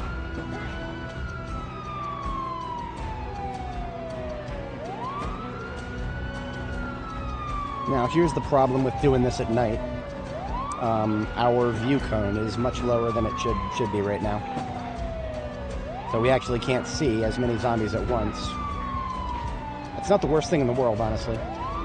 Because, well, that'll just mean that fewer frame rate drops. It will make it a little harder to clean this place up when we're done, though. Hey, Zacto, welcome. Yes, you caught us right as we are starting to clean up the gas station area outside of the Grand Ohio Mall. So we haven't even gone near the Grand Ohio Mall yet. This is the area outside of it.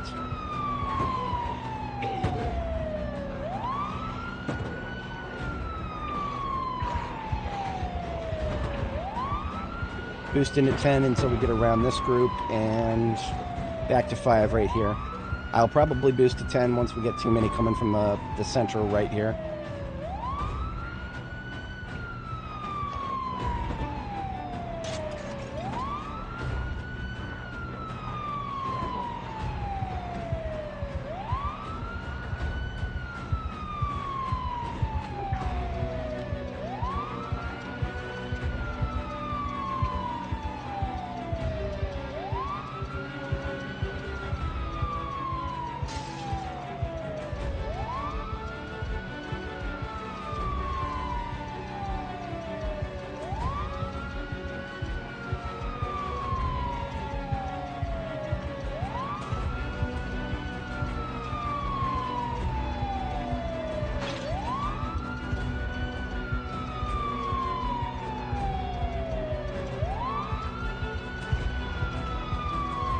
I had a revelation.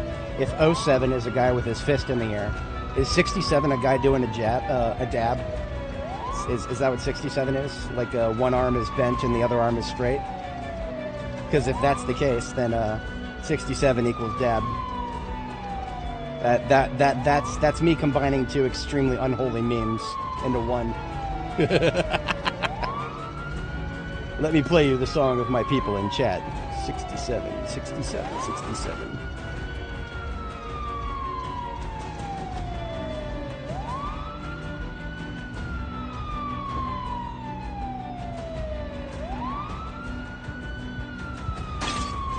They found one of the windows still intact. How dare.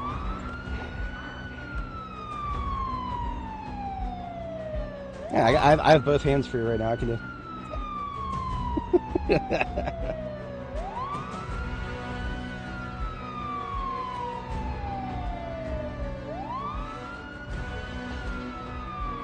Oh, we got shadow zombies. With a narrow view cone, we've got shadow zombies. That's good to know.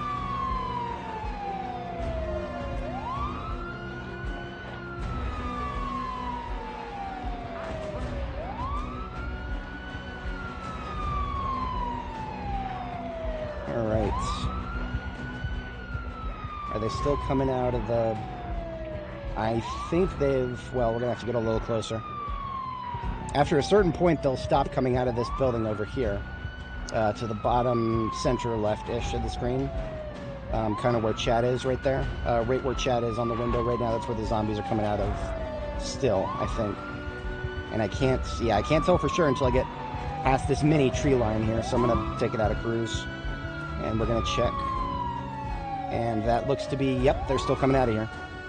So that's usually going to be the threshold I'm going to try to clear, is at least the nearest building that's spilling. I'd like to have it finished spilling before we consider detonation. So that's another pass from this side. I'm probably going to do this pass at like 10. I can get past most of these guys if I do this at 10.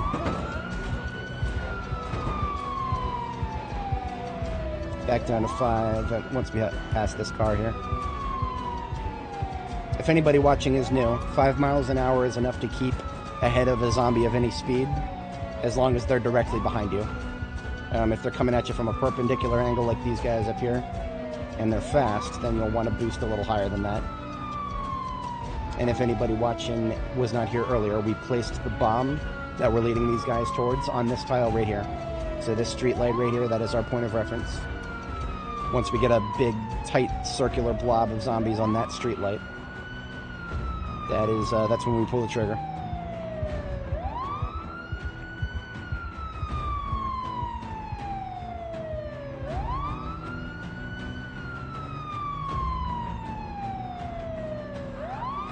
Now, just because they're still coming out of this building doesn't mean I cannot start the process of getting them into an orderly blob.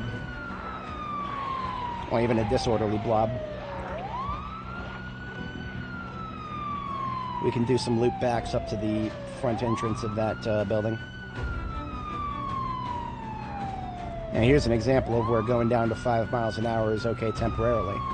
But these guys, this big old blob to the north, if we only go 5... they will surround me and eat me. So we will need to boost it up to 10. Possibly.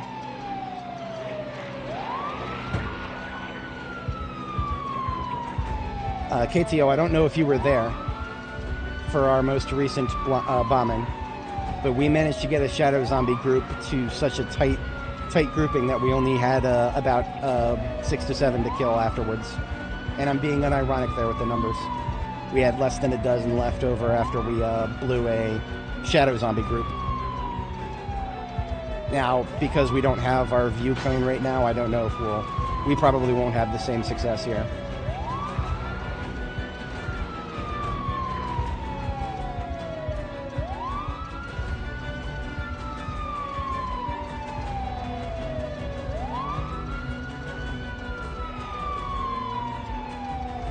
Oh, you were there. Yep, that's it.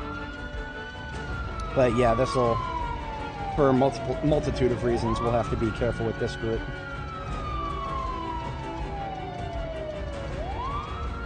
You're correct about that. I mean, if we're getting shadow zombies from such a narrow arc, welcome to Louisville. So they're still coming out of this building. No surprises there, but they're not coming around the corner anymore. Okay, very good. So we're going to loop around on this side. Another situation where we'll have to boost to 10, but the longer we stay within sound radius of this building, the more we get out of it.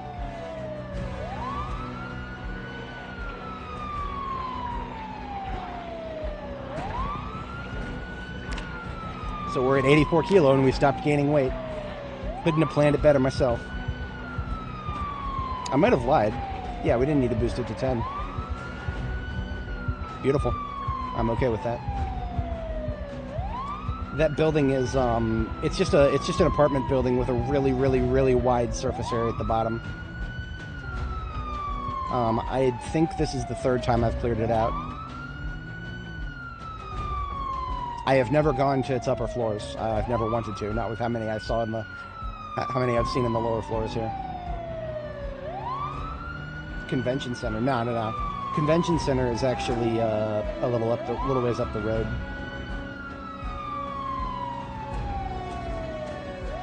Still coming out.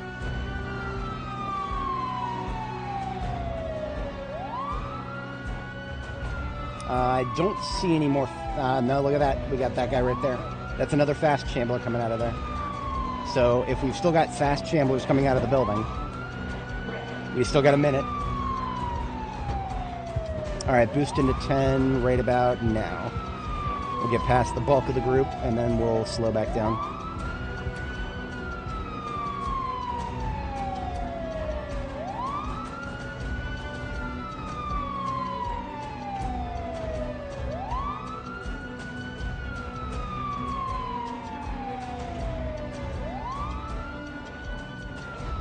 Man, that is one hell of a building right there.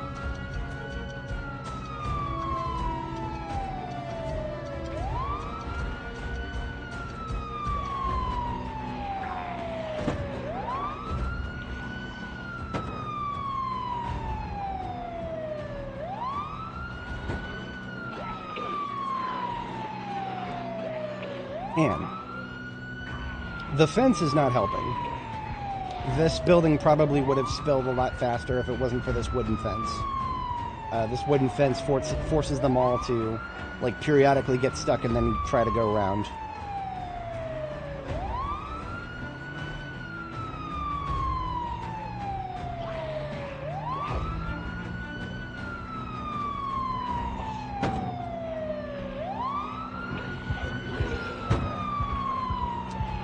Don't try this at home, kids. Imagine getting shadow zombies on a narrow, what is that, like a 45, that's barely even a 90 degree arc. It's not even a right angle on the side windows there. That's a lot of zombies.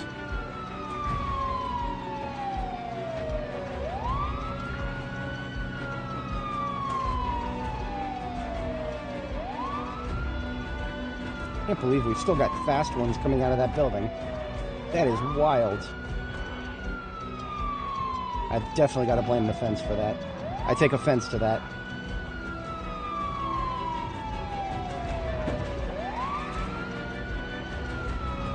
It's definitely smaller quantities now. So this building is getting close to being done, but it's still not quite there.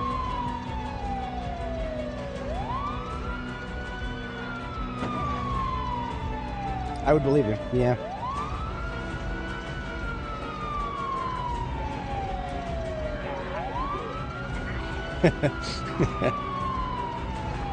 At sunrise, on the second day, look to my coming. At dawn, look towards the street light. I might be out here all night. I'm not even kidding. There's a small possibility I'll be at this all night. I don't even remember if I have coffee in the trunk. I do not have coffee in my bag, I don't think. Which is, that's a mistake. I should have coffee in my bag. Because what this ultimately means is after I blow this pipe bomb, I'm probably just going to have to fall back and sleep back at the cozy box. It's hardly a bad thing, but that's the reality we're looking at right now. If they keep coming out of that building.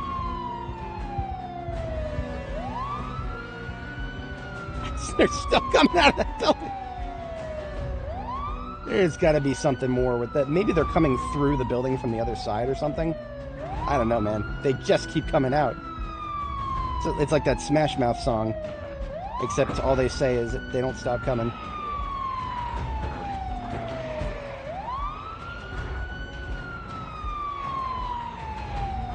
I mean, we've been in Louisville for a while, but Northwest Louisville is a little different. It's a little built different from the rest of Louisville.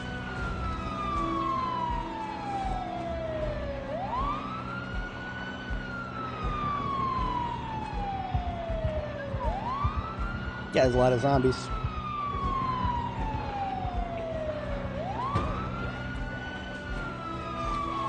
We got an AZB. We got an all-zombie bulletin out here.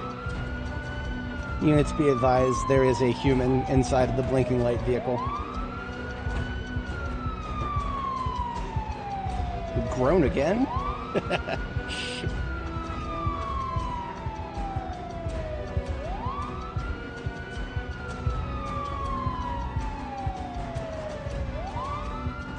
For anybody joining, welcome. We've got a bomb planted. We're getting the party together for it. And we're going to wait before we start blowing the bomb until we've finished emptying this building here. Which I think we're coming up on. Yeah, we're coming up on. I'm not seeing very many coming from this direction now. In fact, I think this is it. This is our last pass in this direction. I don't care about a couple of slow shamblers still coming out of it. Yeah. These small amounts that are still coming out, don't care. We got the bulk of them out. That's the most important thing. Alright, boost into 10. We're going to get around the near ones here and lead them around this side. Once we're past the largest part of the group, we'll slow back down to 5. And then we've got critical mass. We can circle the group in its entirety and start tightening them up.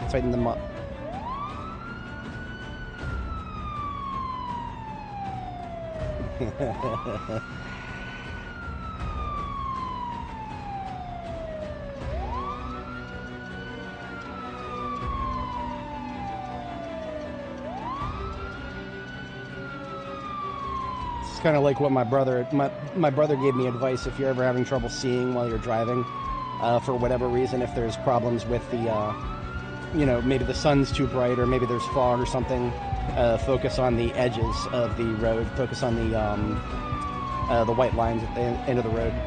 We got to do the same thing with this group of zombies. We got to focus on the edges, because as soon as we start looking at the blob in the middle, we hit the render limit and we can't see any more zombies because of it.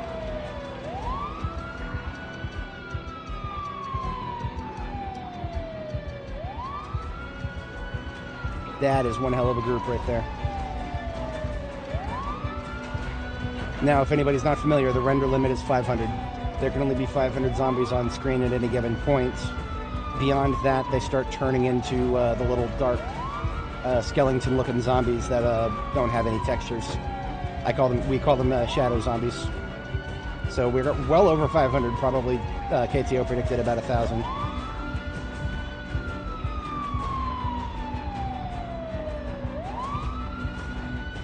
Yeah, honestly, this is, remember, you can have a grand total of, like, 20 zombies per player in 7 Days to Die, and then the game starts taking a shit no matter how good your processor is. It just bottlenecks because of the engine and how badly it is. This game ain't nothing like that. Maybe it's because every single one of these zombies doesn't have to be a fucking engineer. That's a 7 Days to Die problem. Every single zombie's got to run that script, how to effectively reach the player from their current location. What part of the base should be broken first.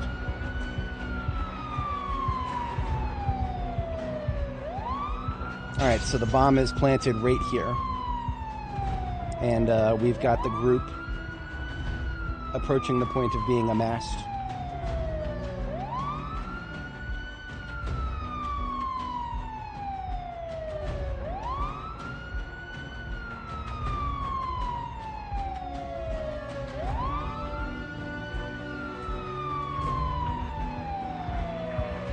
You know, I'm willing to bet 1, 2, 3, 4, 5, 6, 7. Okay, so we can use that mailbox a little bit to help us.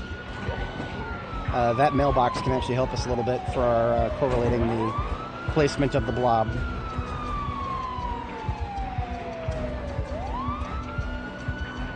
I'm not expecting this group to be so big that the white Nialo over here would be a problem. I don't know, maybe not a problem, but it's definitely impacting some of the slower ones.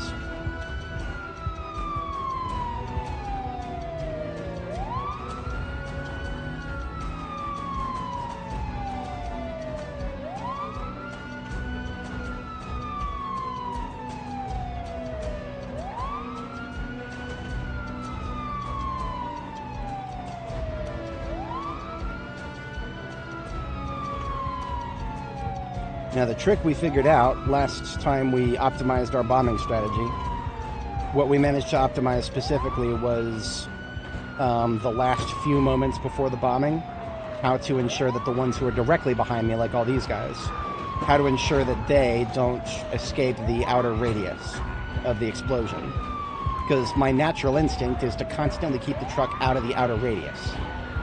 But if I always do that, then the zombies who are directly behind me when I trigger the detonation are likely to not join the party.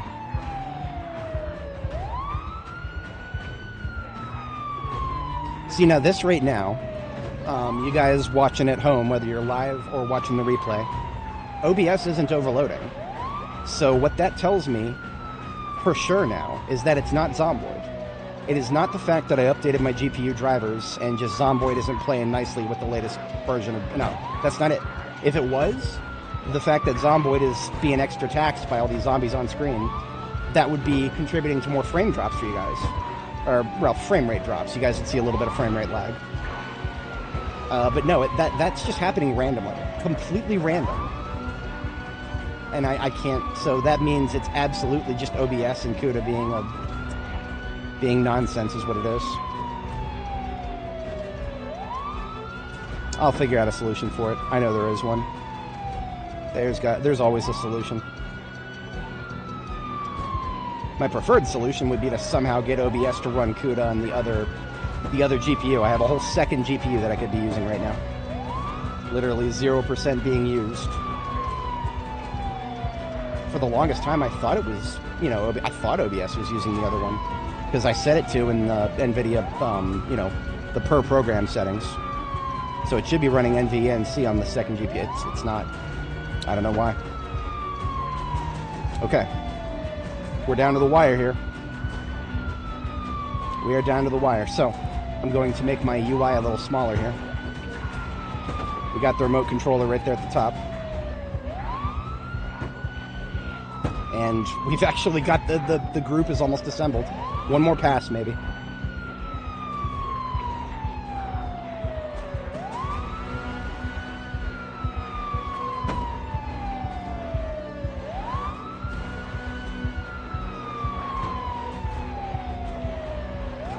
I think we're just about there. So boost to 10 here.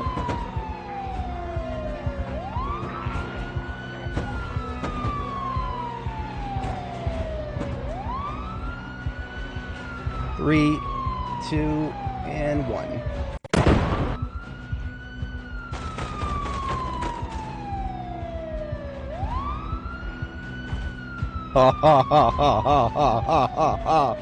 Oh, boys, we might have killed well over 1,000 with that. I wish I knew how many. I wish there was a way to know how many. I don't think there is. But yeah, we got the vast majority of them. My new techniques have not failed me. Hell yeah. No, KTO, so could I. The problem was I never went in there and verified it. I set it up so that it should, but I never managed to actually get it to work. So we got the M16. What I need now is coffee. And there's my coffee. Okay. Into the truck. We're going to back up a little further. And we're going to shut the light bar off. And we're going to drop these guys where they stand.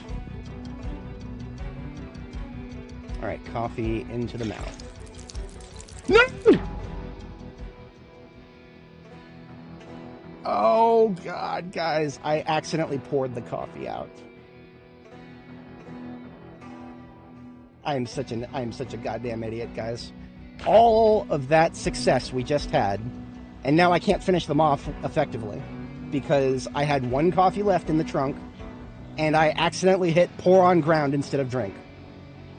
Man, that is a prime oofers moment right there. That is a prime. I mean, wasting coffee is one thing, but this is my last one. Now, that being said, if we take these guys quietly, but taking them quietly requires melee, and melee is what suffers the most from being tired.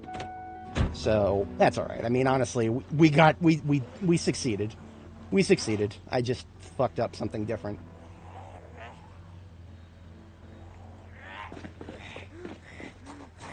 We don't have enough, Bitch, get away from my... She was gonna go straight from my passenger seat. I don't remember the last time I've used the M16 while stage 2 fatigue. It's probably not that good, but I also don't... I've never done it, or at least I haven't for a very long time. So, you know what? Fine, I'll give it a shot. Get A shot.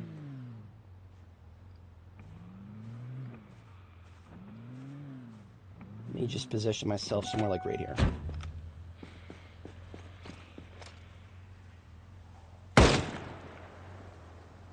If I start nailing really good crosshair shots, but they're not dying, then I will give up on this. We had 17, and I think we've shot 5, so that's 11.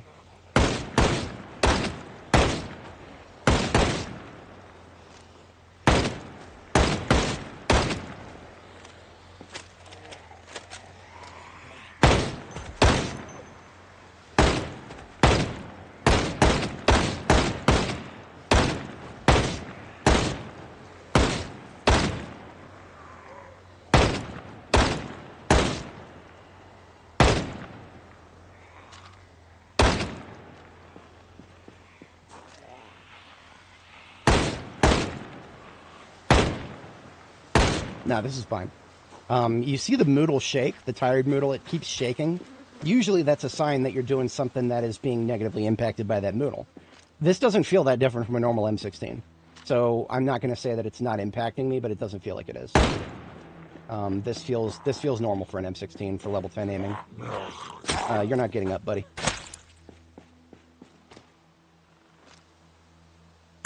So I've got a 4x scope on this thing. Usually its prime radius at night is to wait until I was 1 bullet off. Look at that. I was 1 bullet off.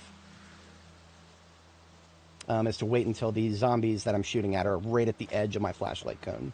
So this one right here.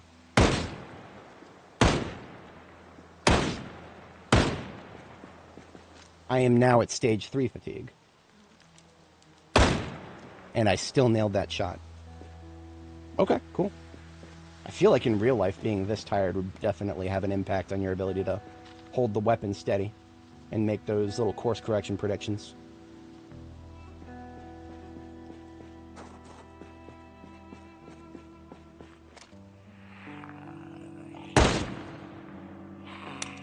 Well, that's not gonna... How about we do this? That's right. Still point blank you. You can always point blank them. As fate would have it, we do actually have a spare round, so we can reload it, rack the round, and top up the mag. I love doing this. Wait, what?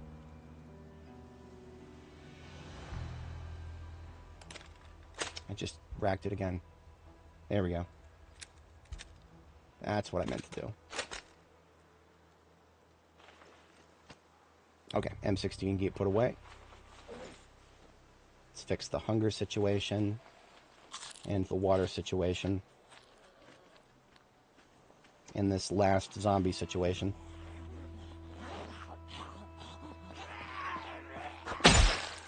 Yeah, doesn't matter that I'm at stage 3 fatigue.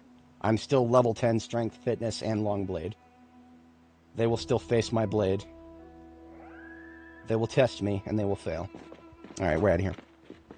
I've been chilly for a while now. It's still cold. Like, really cold. Colder than I expected it to be. So I'm going to run in a circle real quick, get some body heat going. It's one valid way of dealing with the heat, or the cold. The lack thereof. The other way is I'm going to put this hat on. And this hunting vest. That's a hard fix for the situation. Alright, so our base, just literally right down the road here, if anybody wasn't here earlier. Our base is right up here. Now, I'm not going to turn the generator back on, but we have successfully pulled everybody out of the... This is the building we started with, the one on the bottom left here. That's the one we started with, and then we finished with a different one. Mission total, complete and utter success. Other than the sleep schedule situation.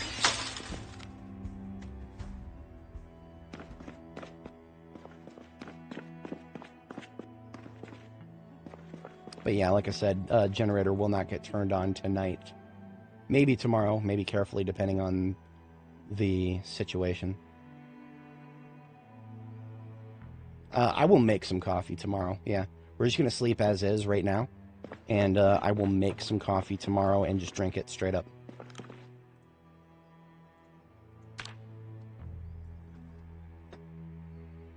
I would call that about 95% effective on that bomb. That was pretty damn good. Now, I don't think we have another coffee machine easily available at the moment, but one of our neighboring houses might. So it's still cold out here, but now that I'm going to be running around a lot, I'm going to take the vest off.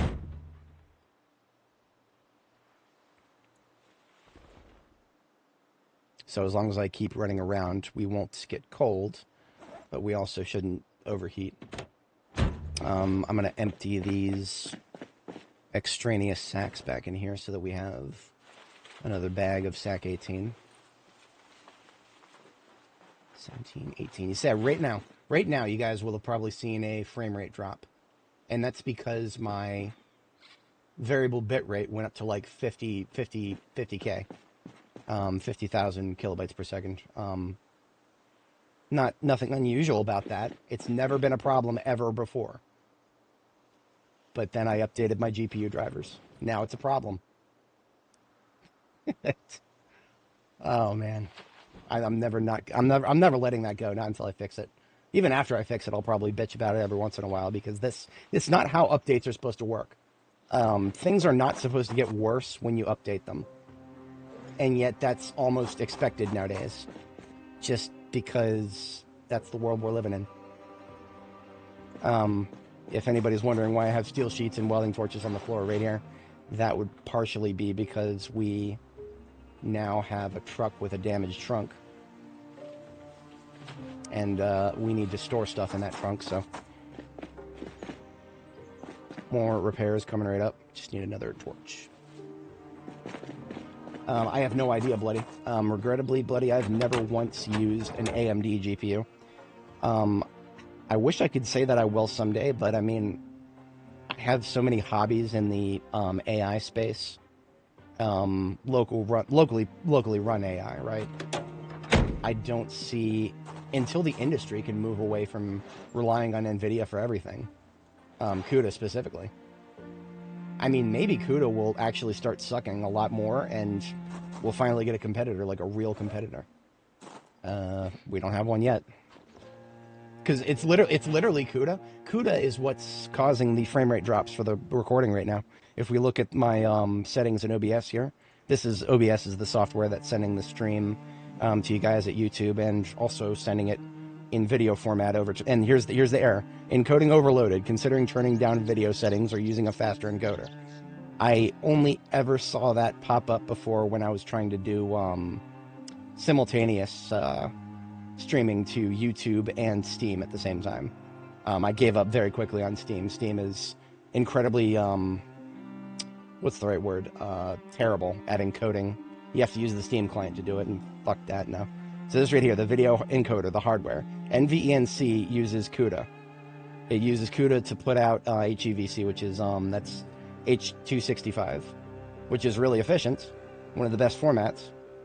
But it's this bit rate right here. If I lower the bit rate, the video starts looking worse. You start seeing those little pixel fragments pop up everywhere. The lower the bit rate is, the more that shit shows up. And, you know, what am I going to do? Am I going to lower the frame rate? Should I record at 4K 50 instead of 4K 60? Why would I do that? Why should I have to do that if I never had to do that before? I shouldn't have to accept a reduced performance just because I updated the fucking GPU drivers. And yet, that's the world we're living in right now. I've got nothing that I can add to that. But what I can add is to this trunk now, because we have room in it. We fixed it up. Oh, yeah, it's going to be hard to say. Like, the next time I point it out, I'll have to catch it right when it's happening. And another thing is, you guys might not notice it when you're live, because YouTube transcoding might already lower the frame rate a little bit. So YouTube's transcoding might be like a man in the middle that's already reducing the quality a little bit.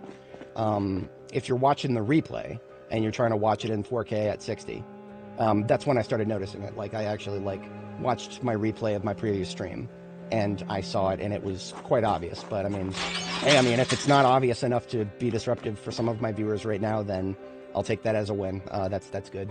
Maybe I'll try to complain a little less about it, even though I'm primed to, if I see an error message, I'm primed to solve it. That's going to be very difficult to break out of my head. I don't 100% know what to do with this stuff yet, so I'm going to leave it here. And we're going to eat this granola bar, and then we're going to... I think this means we can finally move the cozy box. Yeah. That's what that means, so we can move the cozy box. There's one more building I might want to blow up. This one right here. Now this one is far less of a threat, but it exists, right? It's a extant threat, not an immediate. Steam machine being $10-$50. I had, okay, so cheeseburgers. I thought about this yesterday, about when I was looking at all those videos about the Steam machine. We're living in a world right now where you can spend $8,000 for a really, really, really good restaurant quality cheeseburger. You can get a McDouble for $1,000. Why would you ever buy a cheeseburger if that's the case? If there's just that massive price disparity, it just doesn't make sense to me.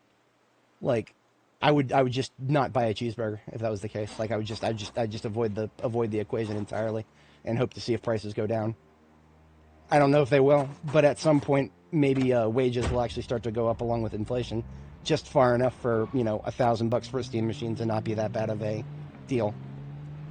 Linus Tech Tips, whatever his face is, Linus, who does that channel, he made some decent points about the fact that in every way except for the economic proposition, the Steam machine is great.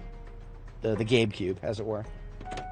It really is. Like, it's a sign of the times is all it is. I mean, Valve is doing the best they can in the economy that we've been handed. I genuinely do believe that.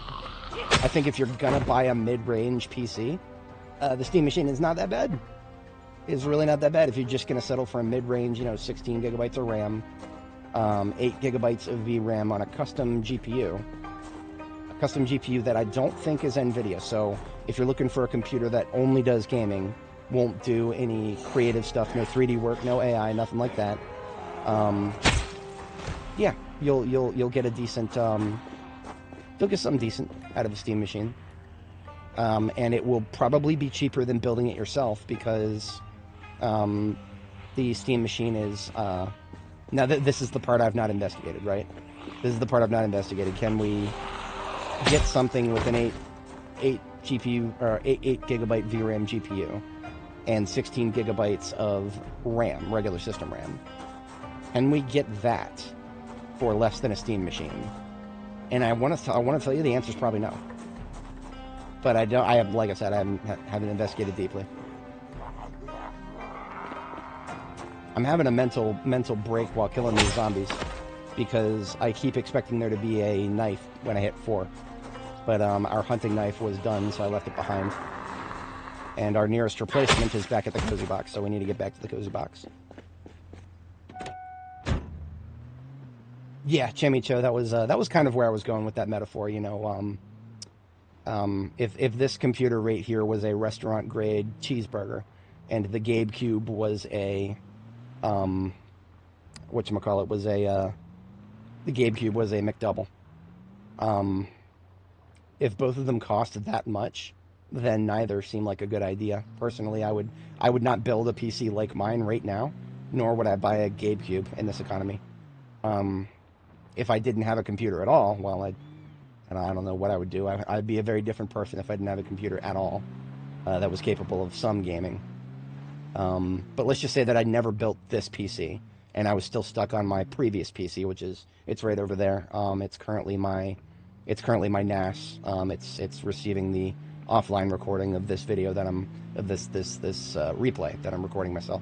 If I had to be stuck with that, I would just stay stuck with that. Because, like, honestly, I don't know if there's any amount of convincing that could happen. For the sake of a mental exercise, first of all, I need to sleep. So we're going to get back to the cozy box. I'm going to have my character sleep. But then I'm very, very curious to see what it would cost just to build my PC right here. Now, granted, this PC was built on some of the best stuff that was commercially available in 2023. So the 7950X3D, one of the best Ryzen markets for its or best Ryzen chipsets for its socket, best motherboard, best most of that stuff, best NVIDIA GPU. And it was kind of a bit of a weird spot where scalpers were less of a problem, but still existent. Scalpers were actually the reason the second of the two GPUs that I own, the second was more expensive than the first. And that was because of crypto scalpers is what it was.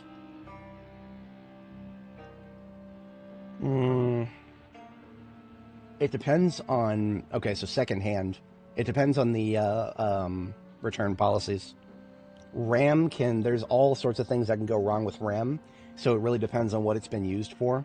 And I don't know if you're ever going to be...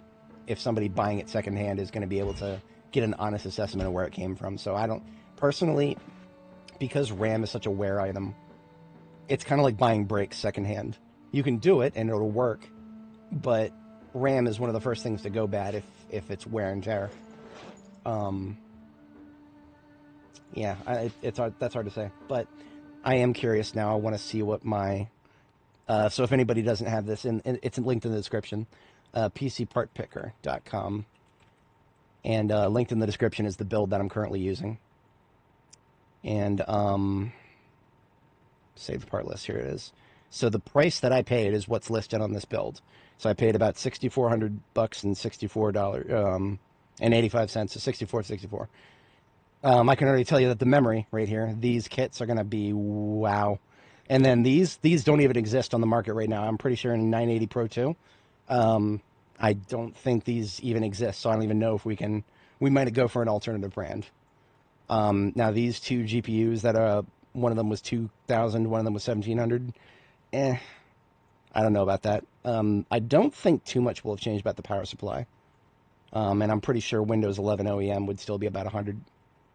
Motherboard, also, I'm not sure. And CPU, I'm not sure.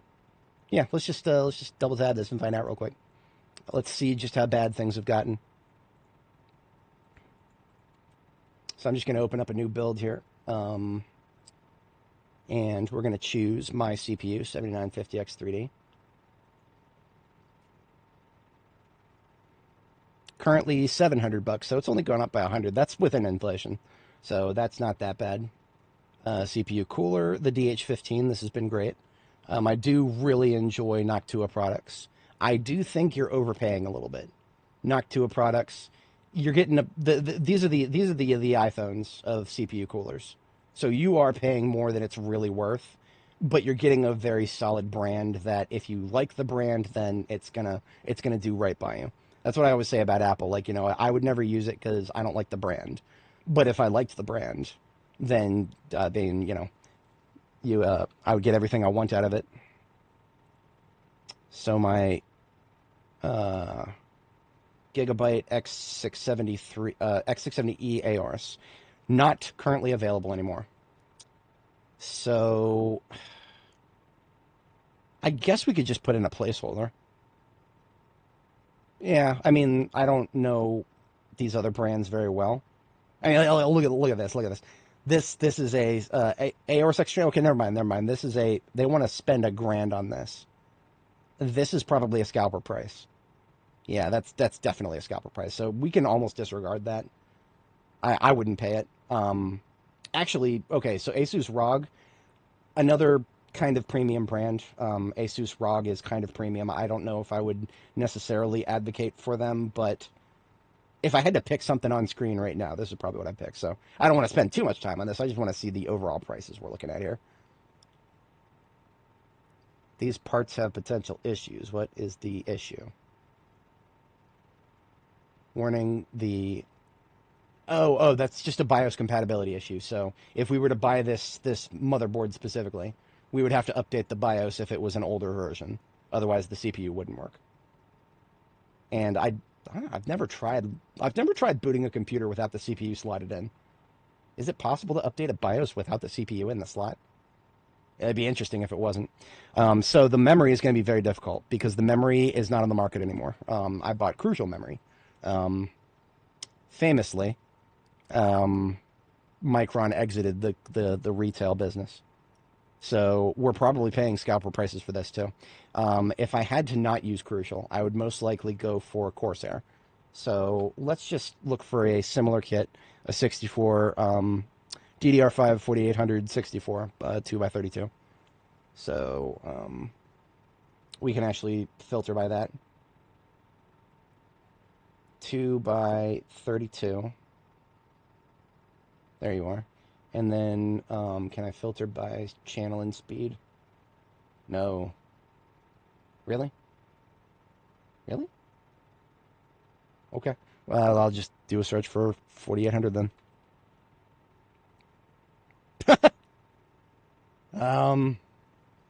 Well then. Huh. Okay then. So we've got scalper pricing and then no pricing. I expected there to be bad pricing. I didn't expect there to be like no pricing. Fuck. That's bad. That's not the come on now.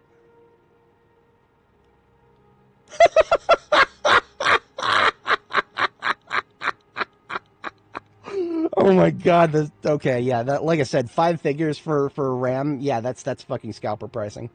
A 2x32, even at DDR5 6000, fuck you. That's scalper pricing. Just keep scrolling. Now Corsair Vengeance, I think one of my older builds I used that. G-Skill, also another good brand if I had to not use Crucial. Probably. But I mean, look at this. Everything up here is 4 figures. This is an unknown brand, and it's only about $100 cheaper. Kingston, I don't think Kingston has ever done anything wrong by me. But yeah, not too many surprises here. I paid about $160. I will have paid 1/10 of what anybody would be paying for RAM right now. This is the linchpin right here. I would not recommend anybody ever pay any of these prices because these are a temporary problem. This is a temporary problem. It does not matter how big these stupid-ass numbers get. Some dumbass with a corporate account who's trying to build a data center is going to pay it. And that's the problem. These numbers can get really fucking stupid, like these right here. And some fucking dumbass who doesn't know what they're doing, who's been given a blank check by venture capital, is going to pay it. This is not sustainable. This will collapse. And these prices will have to go down. Because, I mean, the only way these prices wouldn't go down is if, one, the AI bubble continues to expand. No, it's going to contract. I don't know if it'll pop. I want it to pop, but, that's just me hating corporate America that much. $792 for this? I don't know what's going on there. Let's just, you know what? Okay. Let's just call it that. Just because DDR5 4800 doesn't even seem to be very readily available right now. So let's just do that. Okay, so that gets you your 128 gigs. So we're getting memory that's better than what I have right now in terms of speed. So DDR5, now I don't know if the motherboard can handle that. I usually do very deep research on what the motherboard has been tested with before I ever even start looking at memory. So yeah, that if I was actually buying this, we'd take another look at that. But here's another linchpin, 980 Pro. The 980 Pro, let's just take a look at storage and see what we got here. Okay. The 990 Pro is only 460, but the ratio is not as bad. The ratio is nowhere near as bad, and you've got this Kingston NV3 up here, which, again, Kingston, I think one of my friends built with Kingston for RAM a while back, and they've not had any problems. So maybe that's not that bad.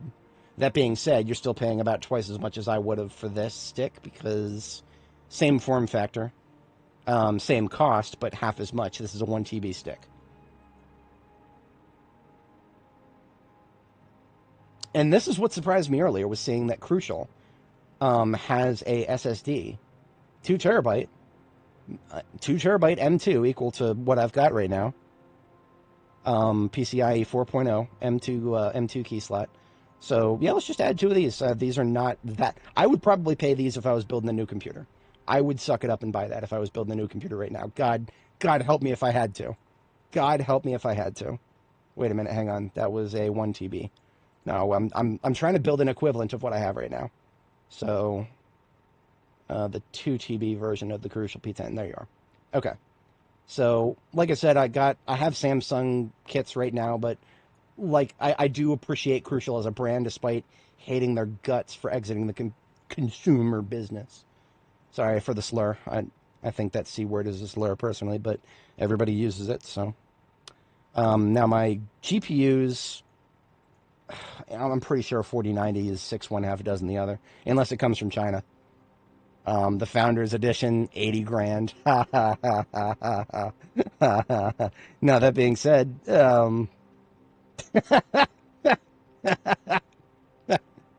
I can just laugh like a fucking moron because that's all I can do. Um, something's off about this. Something's a little off about this. I get the feeling that 180 on sale for a year ago. Yeah, no, that sounds very accurate. Yeah, I don't know if you can even do this. Um, this one right here, Gigabyte Gaming OC. This is my GPU right here. It doesn't even list a price. You might as well call it priceless. And none of these prices are. No, these are all fucking memes right here. None of these prices are real. Let me check Newegg. I feel like Newegg doesn't always show its prices on Newegg doesn't always show its prices on fucking PC part picker.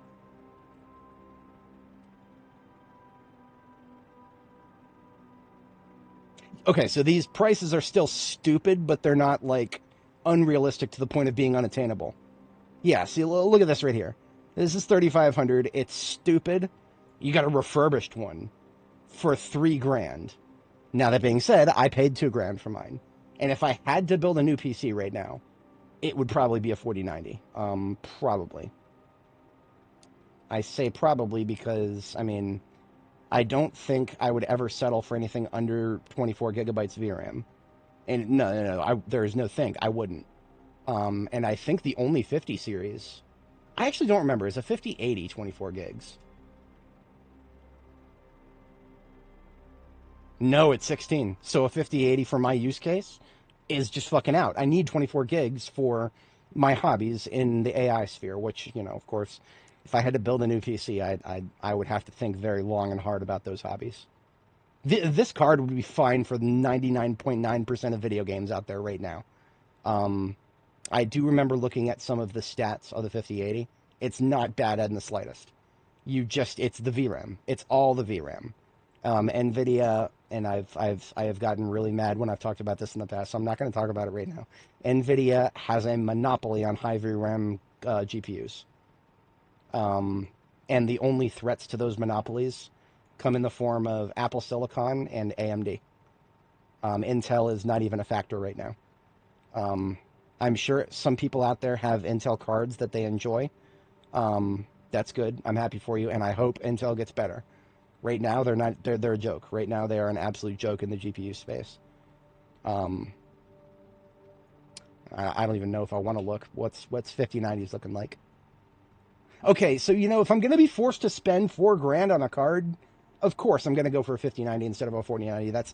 I shouldn't be that surprised. I really shouldn't.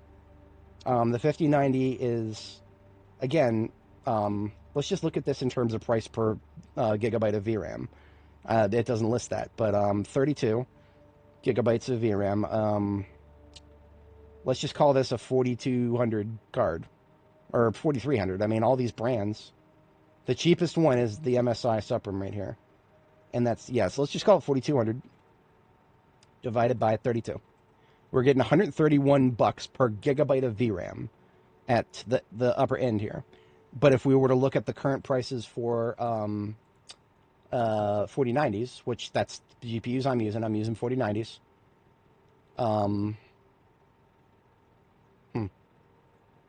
Intro. almost the same. I mean, okay, so let's just call that. Okay, so you can get the one that I have right here. The Gigabyte. Is it Gigabyte Gaming? Yeah, it's Gigabyte Gaming OC. So the Gigabyte Gaming OC is 3600. So it's 3600 divided by 24.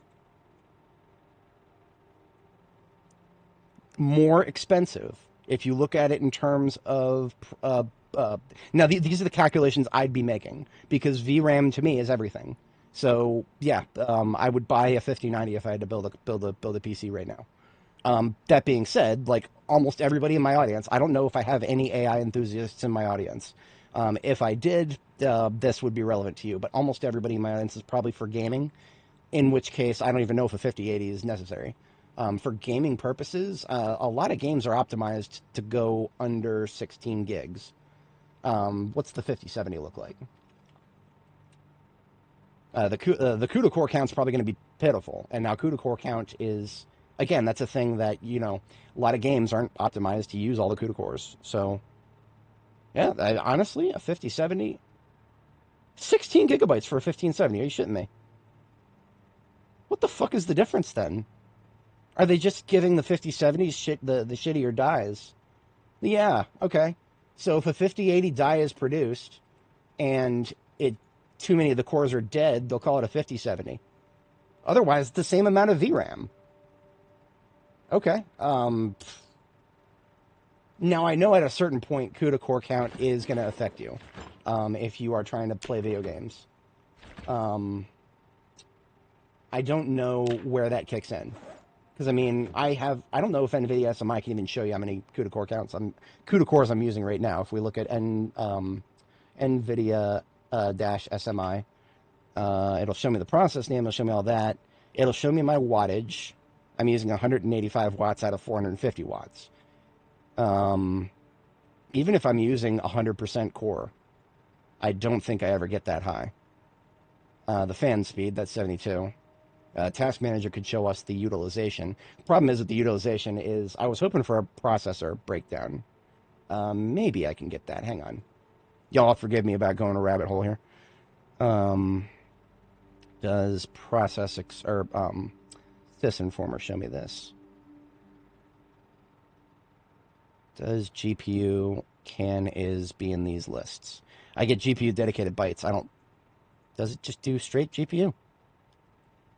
137% of my GPU is currently being used, according to System Informer. I don't know what the fuck is.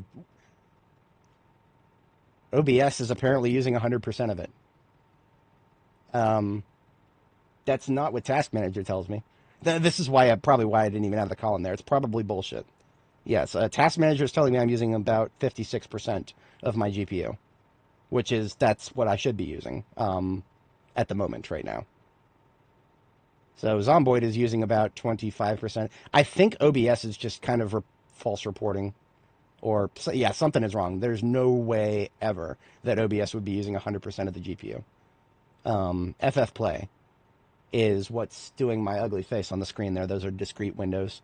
So these two windows are probably the FF Play. Really? 3%. 3% of my GPU is being used to put my ugly face on the screen. I should have considered that. Okay. I'm definitely going to think about that. If I found a different way of doing this, I could probably cut some of that down. I still maintain that I shouldn't have to. But yeah, these are the things I think about sometimes when it comes to computers and whatnot. No surprises there. But nothing of this comes to a CUDA core count. I don't think there's really any way to see a breakdown specifically of how many CUDA cores are actually being used. Like everywhere we look, it's just percentages of the total GPU computing power.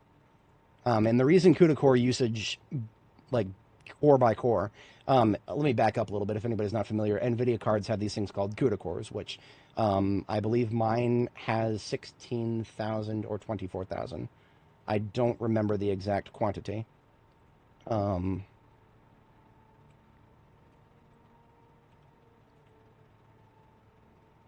Wikipedia article actually had a really good chart. But I'm sure NVIDIA is not going to lie to us about it. Give me the spec sheet. Fuck all your marketing shit. Okay, yeah, 16K. I think it was the 5090 that had 24K. The multipliers of 4, I think, or something to that effect. But the this right here, certain applications, OBS, which is doing the recording, and all of your AI programs, all of your 3D rendering programs, they will try to use as many CUDA cores as they can get their grubby little hands on. The vast majority of video games won't try to use every core they can get their hands on, because most video games are being built to be compatible with multiple types of graphic cards, so that they don't want to rely specifically on CUDA cores, in the same way that design programs would. But this right here, this is the reason for the NVIDIA monopoly. The reason for the NVIDIA soft monopoly is that all of the design industry, I can just look at my taskbar here, DAZ Studio, 3D Studio Max, all of the fucking Adobe slop down here. Every single one of these programs only are going to really work with NVIDIA GPUs. Like, you can maybe get them to work with other you're not helping yourself if you try to do any other GPU. So it's NVIDIA's world out there right now, and that's their stock price shows it. Anyway, I do think that I don't know if we even would find very many 5090s in this, but let's just take a quick look.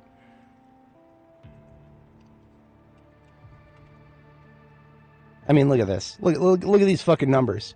People might as well just write whatever the fuck they want in here. But I can at least say that we've identified that these cost about $4,200 from a reasonable source. So I'm just going to put this in here, but fuck this stupid-ass number. Well, look at that. Look at that. Okay, so I don't know what's going on there. That's the number it should be. So something's just wrong about the price selector. Yeah, something's wrong with the price selector. So it's not that I wouldn't, if I had to rebuild my computer now or build a functional equivalent, I'm not going to look at cards that are no longer in production like the 4090. So let's just see what... I would buy 2 cards if I had to, or if I had to build a new machine right now. So I would be buying 2 5090s, so that would be 2 of these Gigabyte Gaming. Honestly, Gigabyte Gaming OC is probably, it's probably some of the best you'll get for your price to usefulness ratio. That was one of the reasons I sprung for it initially on this one. Case, I'm just gonna ignore cases. I've got spare cases. And the case that's listed on my other build is not even the one I used. So now the power supply was... I believe the power supply ended up being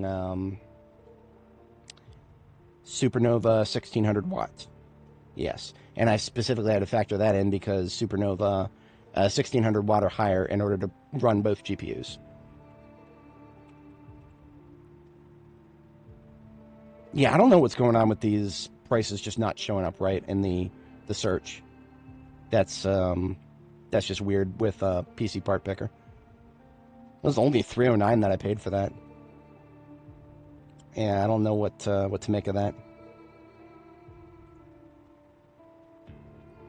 Not even available according to this. Oh, EVGA. That's why I paid for that. I paid a little bit higher for that EVGA. I don't know if they're still doing power supplies. Man. I have done Silverstone in the past, so I might do Silverstone again if I had to. Oh, here we go. Okay, 1600 gold. Steve from Gamers Nexus kind of said that these almost don't matter. The certification, so gold, platinum, whatever the fuck. Gold jacket, green jacket, who gives a shit? Now, if of course I'm building a new PC from the ground up, it's going to be 11 Pro. I don't do the pirated shit. Not with Windows. I plead the fifth on anything else but Windows. No, that's you're denying yourself a number of very important things if you don't just bite the bullet and pay the piper. USB 64-bit, yeah. So we're only paying about $20 higher for that. That's right in line with inflation, so that's not a problem. So let's just side by side this. Let's just side by side it. What I paid, $64.64, already higher than I should have. Now I would be paying about twice that. I'd be paying about as much as I would for a used car. Probably a little more. Oh, yeah, Jamie Cho, you have a 4090? Yeah, I will. I too. I too will be using this 4090 for a very, very, very long time. Unless some sort of strange thing happens and a competitor to NVIDIA, an actual real competitor to NVIDIA shows up. Yeah, I don't know about that. I don't know about none of that. The only thing I could subtract from this would be the case. You know what? Okay, let's just. I could use this case. So, for the sake, I'm curious if this brings it higher than 12 grand. Nope, nope, we're still within 12 grand. So it is literally about twice as much to build a computer that would be functionally equivalent to mine, but not quite. Now, here's one thing I want to check. Like, let's just say for realsies, I wasn't trying to rebuild my current PC. If I was just trying to build from the best that's on the market within reason, I would use a 9950X3D, which is cheaper. Okay, so I regret not looking at that earlier. 9950X3D is what I would buy right now. If I just, like I said, if I had to just put everything to the wind and buy what I had to buy right now to do what I need to do right now, it would actually be a little cheaper to not buy my current CPU, but buy the newest version of the same series. So Ryzen 9 9950X3D. Now, Steve from Gamers Nexus also he didn't have very much nice to say about this. I think it was mostly because it was not very impressive in terms of the performance gains for the cost. I think his criticism was largely on the economic grounds. Now, for me, when it comes to only a couple $100, price is not. I literally spend 18 hours a day in front of my computer, so price is not an object for me. Within reason, this is not within reason, which is why if I was desperate for a new computer, I still probably wouldn't. I would at least not buy one of these GPUs. When I built this current PC, the one that you guys are seeing right now, I only started with one GPU. This one that I got for $1,700 here, my primary. That's the one I started with. I bought this one later on, like almost 8 months, maybe even a year later. So, yeah, that's a lot of yap. Sorry about that if you guys are just here for the Zomboid. But PC gaming, it's somewhat on topic, right? Now, our character, I should have probably paused the game. Our character has gotten bored to the point of depression just from standing inside. That's okay. I'm just going to read a book, and she'll be fine. This is the least realistic part of this game to me. It's not the walking corpses. It's the standing inside for 4 hours. I've literally had power outages where I could do nothing but sit around and scribble in a notebook for 4 hours. And I have not been bored to the point of depression. Whatever. I have criticisms, but that's fine. Let us, I was going to break down the fridge, but I had a few questions about the other stuff that I wanted to get while we were here. We're breaking down the fridge. Coffee. I was going to drink some coffee, but it's now the end of the day, so that's actually fine. Not going to worry too hard about that. We need to bring this ambulance with us. New hunting knife on my belt. In 3 years, your RX 850 is going to be a decade old. Oh, man. I mean, honestly, I got a lot of use out of my 1080. A very, very long period of time, I used my GTX 1080.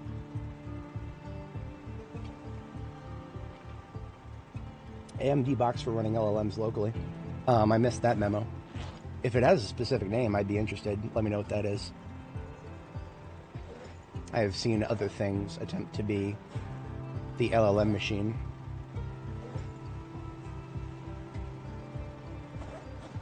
We do have a little bit of coffee in the primary ambulance here, but that's all full. I need to make several coffees right now so that I can restock the truck. That's the most important thing in terms of coffee. So we actually haven't started using this bullet of coffee yet. Let's go ahead and get out 6 mugs and fill all 6 with water, and we're just going to use up this entire bullet of coffee.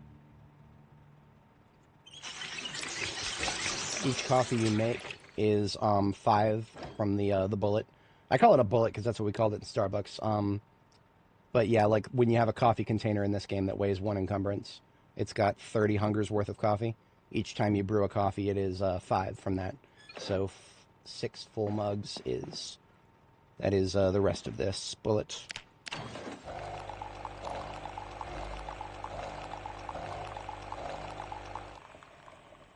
And then we will put an empty coffee, or rather a replacement in there. And now we're going to happy up this coffee. Everybody gets a little bit of sugar. We're also getting frame drops that have nothing to do with what I was complaining about before the encoding. The game itself is actually having frame drops. I predict that's just Louisville. That happens. Louisville does that.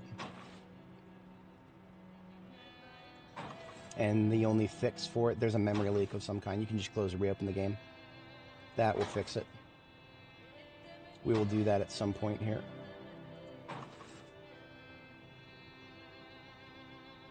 Now, I'm not going to put... Am I? You know what? I'm going to happy up all this coffee. It's fine. I should have plenty of spare stuff. So these things, like this mint right here, it's from my own garden. Grew it myself, dried it at the drying rack. But there's a lot more than what's here. So it's okay to use this up. Because we're coming down the home stretch on this location. We will be done here. We won't be spending very much time in this base going forward once we shut down the generator and bring all of the stuff that's in the fridge. Once we bring all that forward, we will only come back here if we forgot something or if there's something that I realized I wanted to do in this section of Louisville. Nothing's coming to mind right now for that. So this base is in the process of being closed down, mothballed, as I like to prefer. I never, completely abandon my bases. I always leave them with a small amount of supplies and the essentials, like the ability to sleep. For a base like this, I will leave the generator in place, just not running. Now, we have other coffee additives that I probably don't have in the cabinet there, back here. None of them essential, though. So these 6 coffees are good to go. I'm going to put, 5 of them into this duffel bag here. These are my backup coffees. So when I drink one and I need more, that is when I use those. Otherwise, I should always have one with me. So that's what this one in my backpack's for. Like I was saying earlier, we won't need the coffee now. Now it is bedtime, so we'll be sleeping momentarily here.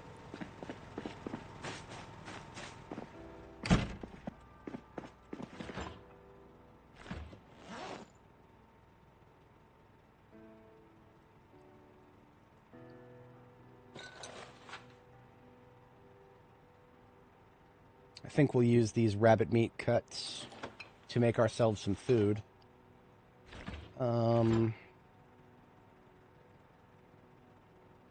Assuming 2 units of kale each. That's enough for that, and then let's do... Okay, so 4 kale. And then plenty of eggs, and then the rest I want to keep frozen.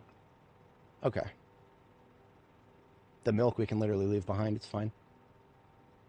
So that's been pulled out of the fridge to thaw.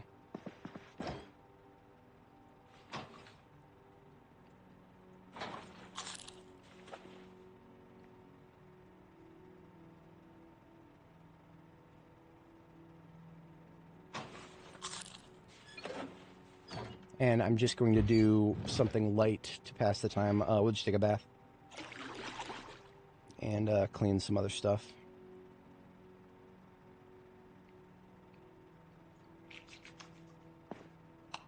And then we'll catch a sleep. By the time we wake up, the stuff we took out of the freezer, put in the fridge, that will be done thawing. We'll cook overnight.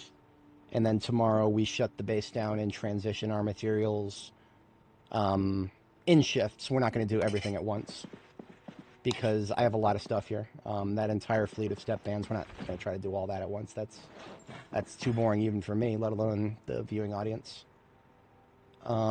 We don't have my...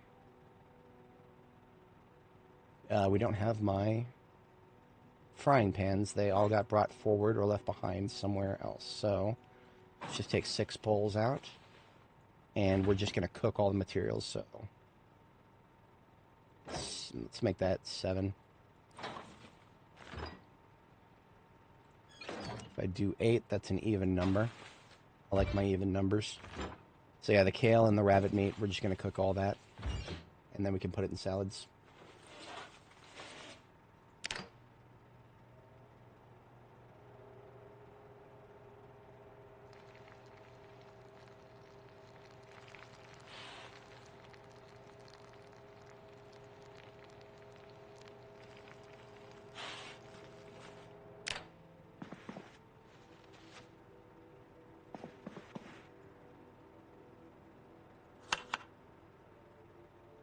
Now for the clickety-click. This is going to take a minute.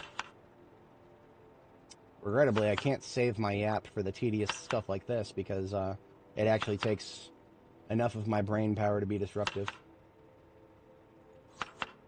Cooking has probably always been my least favorite part of this game's things that most normal people would find tedious. There's other things like, you know, organizing storage containers. That's one of those things that I could do that for like 3 hours straight without ever even opening my mouth, just because I get lost in the sauce on it. And I enjoy that feeling of just getting lost in the sauce on something. However, I try to avoid doing too much of that at once at any one period of time when I'm on stream here. I promise I do not forget about my viewing audience. I do try to balance the things I find fun and the things that everybody finds fun. Or more people, at least. But yeah, trying to talk about something more complicated like PC parts when I'm making sure I'm clickety-clicking the right stuff. Very difficult.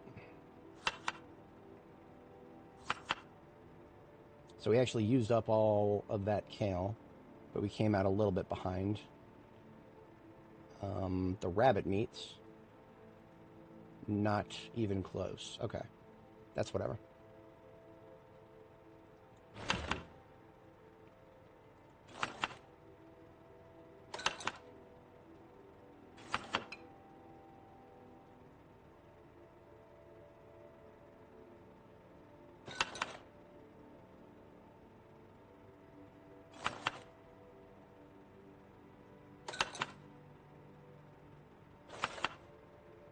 So we've got 6 ingredient salads, lightly unbalanced, but that's okay. We've got an answer for that. These egg leftovers will actually leave all 8 of these salads balanced. Beautiful. All ended up being 45s. Now what I'm going to do, I'm just going to put all 8 of these into the freezer. Because we've still got this rabbit meat that I want to use up.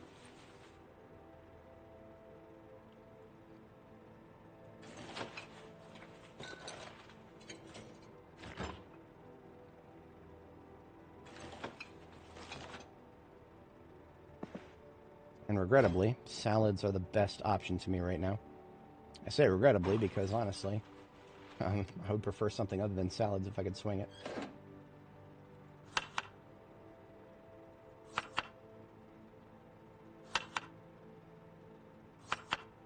The reason I want to use up this rabbit meat is it is now officially stale. And there's not a lot left, so it wouldn't make sense to put it back in the freezer.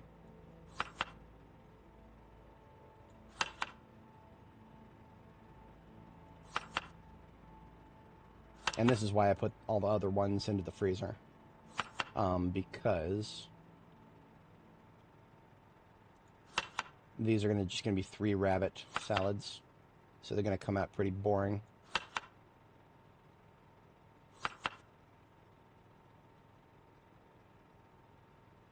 Alright, now these little slabs of rabbit that are like -1. I don't give a crap about none of that. We're tossing that out.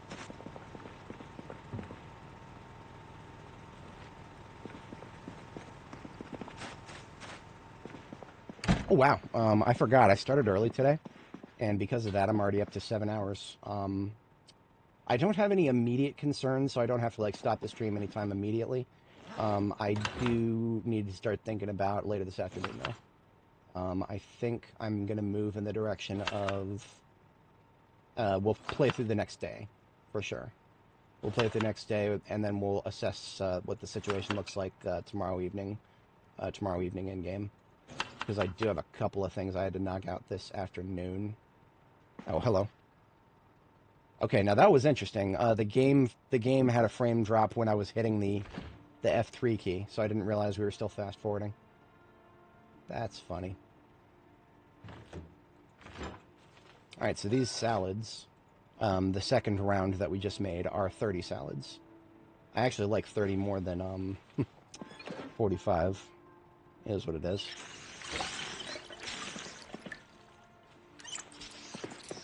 But that was an evening well spent. We just have a little bit of time left to screw around here.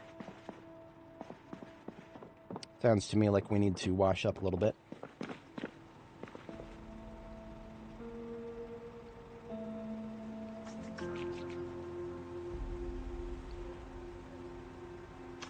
I'm going to focus on just my armor pieces.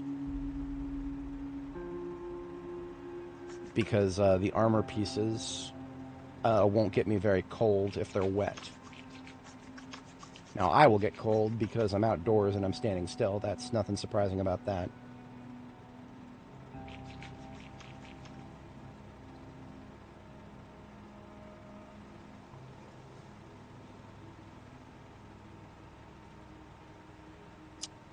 Regrettably, most of the rest of this is not stuff that I can easily wash without getting cold. So we'll use the sink for... I don't need to think too hard about long-term water supply at this base anymore because we're coming down the home stretch on needing to use this place regularly.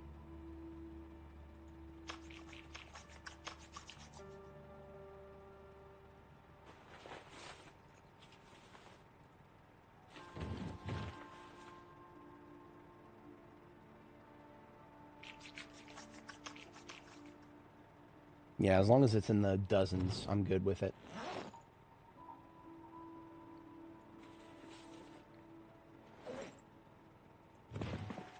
Okay, it is now second bedtime. Alrighty.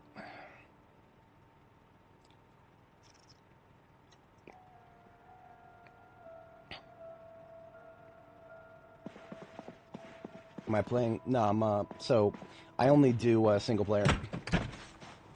The game is not very stable for multiplayer. And even if it was, I'm not the kind of guy to do public multiplayer. I did my time, man. I did my time. I did my time. And I took my lumps. And that was it for that. So what we're going to do is direct transfer for things.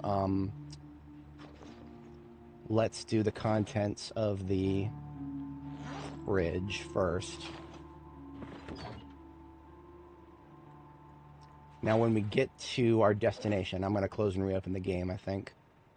Because these frame drops are going to be disruptive if I try to do anything other than, you know, base logistics. A little 1-second stutter isn't going to stop me if I'm doing this stuff. But it can get pretty bad if I'm trying to do combat. A 1-second stutter that's enough to almost get you killed. So we will, after we get this transfer of frozen food to our new base, I will close and reopen the game.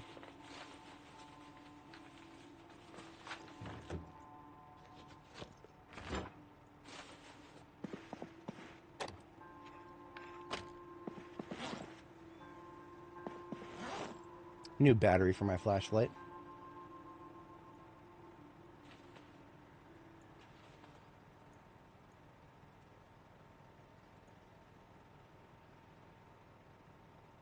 Now, certain items from the electrical bin here will come forward with us because they are things that'll be kind of annoying to get more of. So, radio receivers. In fact, all of the ones that we have here will come with us. Radio receivers are necessary to make remote pipe bombs, in addition to things like glue. So, glue, duct tape, radio receivers, those are linchpin materials. Lots of other stuff can just be locally sourced, but it's a little harder to find that stuff. Yeah, most of the rest of the stuff in here is non... We'll have no problem finding more of this stuff. Caffeine pills. I would have more of those with me on a regular basis if they hadn't been nerfed literally into the ground. Like, they have been nerfed so far into the ground that it's deeper than you would bury a corpse. They used to recharge all of your caffeine, which was, I agree, that was a little unrealistic. Now they recharge literally none of your, like, they're so weak. I lack the verbiage to accurately describe it. It's just that bad. So the 2 bags that I have on me right now that I'm transporting to our new base, one of them is our filter recharge bag. The other is our bomb making kit.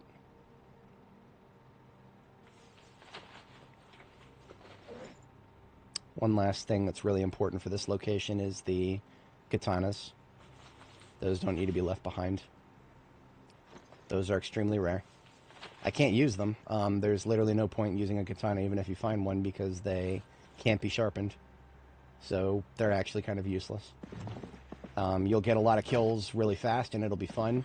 And then you'll realize that because you can't sharpen it, it's going to break very soon. And that sucks. I don't like that, so I just don't engage with it. Maybe until I fix it at some point. Alright, now here's a slight problem. We took the fire truck to get back here instead of the ambulance. We should have taken the ambulance, or I'm sorry, we should have taken the race car. Because I need the fire truck to be going forward right now. But I also need more than just the fire truck with me, so... An odd situation, to say the least. Now, I could try to tow a vehicle backwards. That would be a little...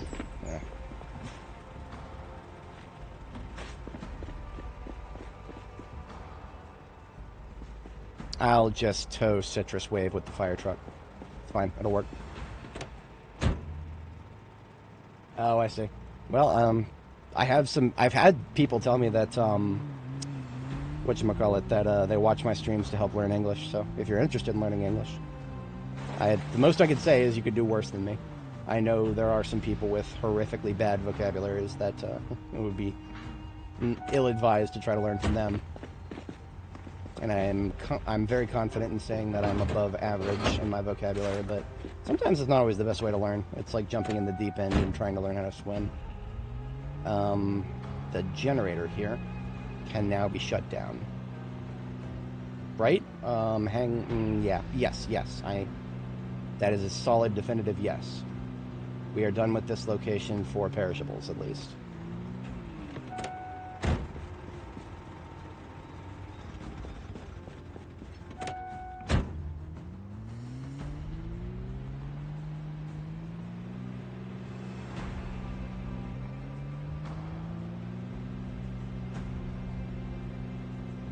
Now, that's an interesting thing. We're not losing RPM. We're also not gaining. We'll probably do a little better on the asphalt. Oh, no, we're losing RPM. Damn it. Unless it gets better on the asphalt here.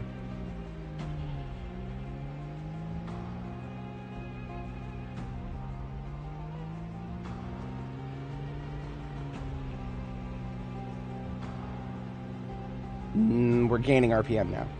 Asphalt fixed it so we can tow forward with this vehicle. We should be able to. I mean, honestly, the fire truck is powerful enough for it. But it's just at the cusp. I forget exactly how much horsepower you need to tow forward, but the fire truck at 480, very close to that threshold.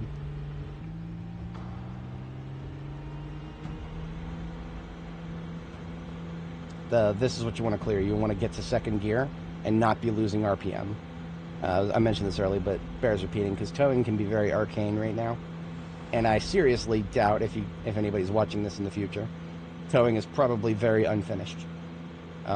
This little invisible chain that's tying us together, that's going to require a physical item someday. You will need a heavy chain with a hook someday. I'm almost 100% sure of that someday. When will that day be here? That's a good question.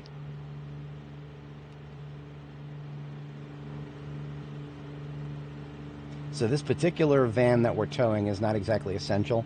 I just couldn't really wrap my head around going back and forth and not taking another vehicle with me because we just have that many vehicles that need to get moved.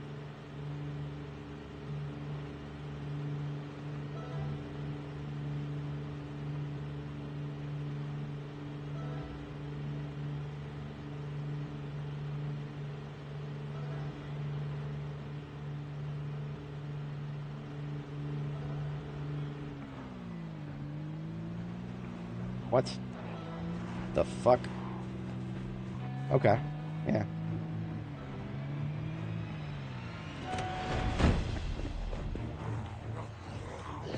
I should have known there'd be stragglers. Now this is where the frame rate drops are extremely bad. No fucking around. We're using our best weapons for these guys.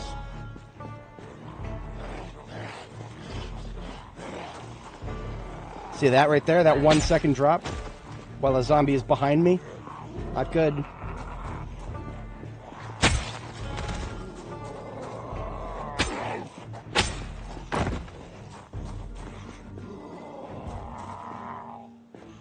So one thing, if you're interested, the translations, you can watch in subtitles in any language if you're watching the replay. So if you watch later on, about 5 or 6 days after usually just a couple days after the stream goes out, you can YouTube will automatically translate, so you can see closed captions in other language. For example, if I were to bring up, you know what? I'm going to close and reopen the game. Actually, this is a great opportunity. We can do this while the game's loading. So yeah, I'm going to close and reopen the game, but then I'll show you guys, if you're not familiar, YouTube, I don't think it is able to do real time and in other, hold on. Did Zomboid just update? No. It looked like it did. I got the little blue circle. No, it doesn't look like it updated. Now, if there was an update, we would have a patch note here. So we're good. Whenever I see that little blue circle, it was probably just checking to see if it needed to synchronize the saves. So while that's loading, I'll show you what I mean. Go back to one of my previous streams here. So this is the last stream that I did. And I think it's been long enough that it will have, it'll have closed captions. So this is where you can change the language for it. Yes, okay, so you turn on closed captioning down here, and then you go over here and you can select the language. The auto translation. So you said you were from Indonesia. That is. I remembered it at one point and then I forgot. You'll have to forgive me. I don't know if that's Malay or not, or if that's your neighbors. But yeah, if you see your language in that list, then it will it'll automatically translate for you. So when I actually start yapping here. See, sometimes I don't actually say anything.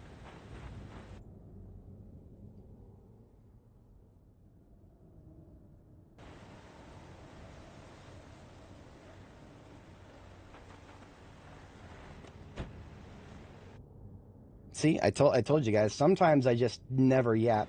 I just sit there and stare at things. I try not to do that too often. Alright, so with that. Yeah, see, there you go. Emptied all of the loot that we so if you want to see this is like 2 or 3 days after the stream goes out, you can start seeing translated, auto-translated subtitles. So you can watch it in any language you want, at least for the subtitles.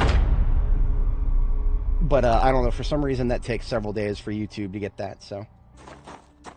Alright, so now that we've closed and reopened the game, we should not have as much frame drop. Theoretically.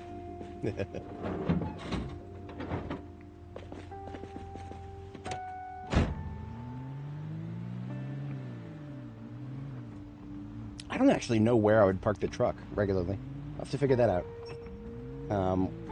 Parallel with the pumps is actually not a bad spot because then I'm going around the pumps anyway, so I can hold it there for the moment. These bags that I left on the floor, we can move those in. First, I want to get the generator going and then put the stuff in the fridge.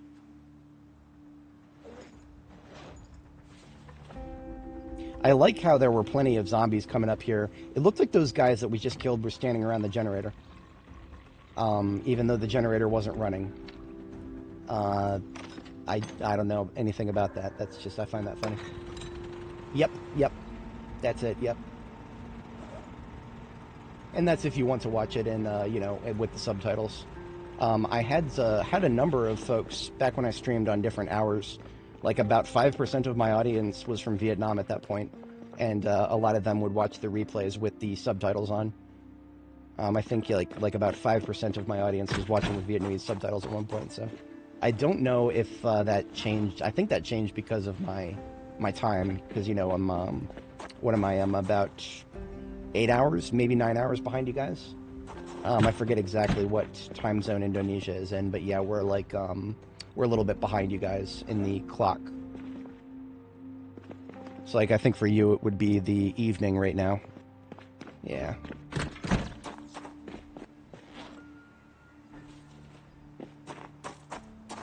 So both of these bags are going to be near where the duct tape and the electrical parts are. That's these two containers.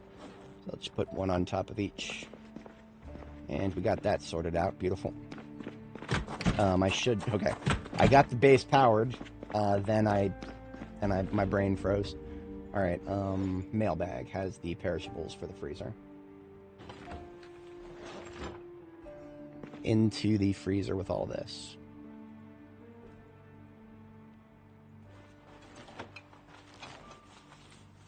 That's a full freezer right there. Not sure if you guys heard that. That was the sound of a zombie slapping a fence. So somebody might be hearing the generator right now.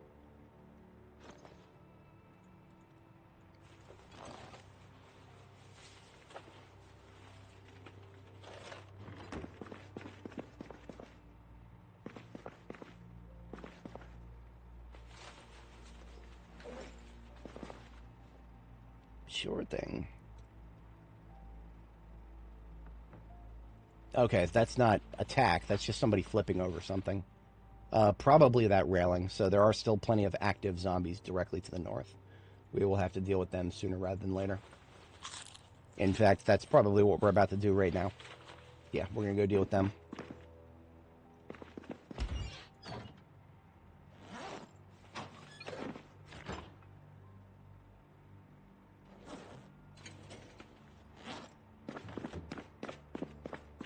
Alright, so it was a proof of concept thing to put the car in here. We're going to take the car out. We need it. It needs to tow. This is our best towing vehicle in the fleet.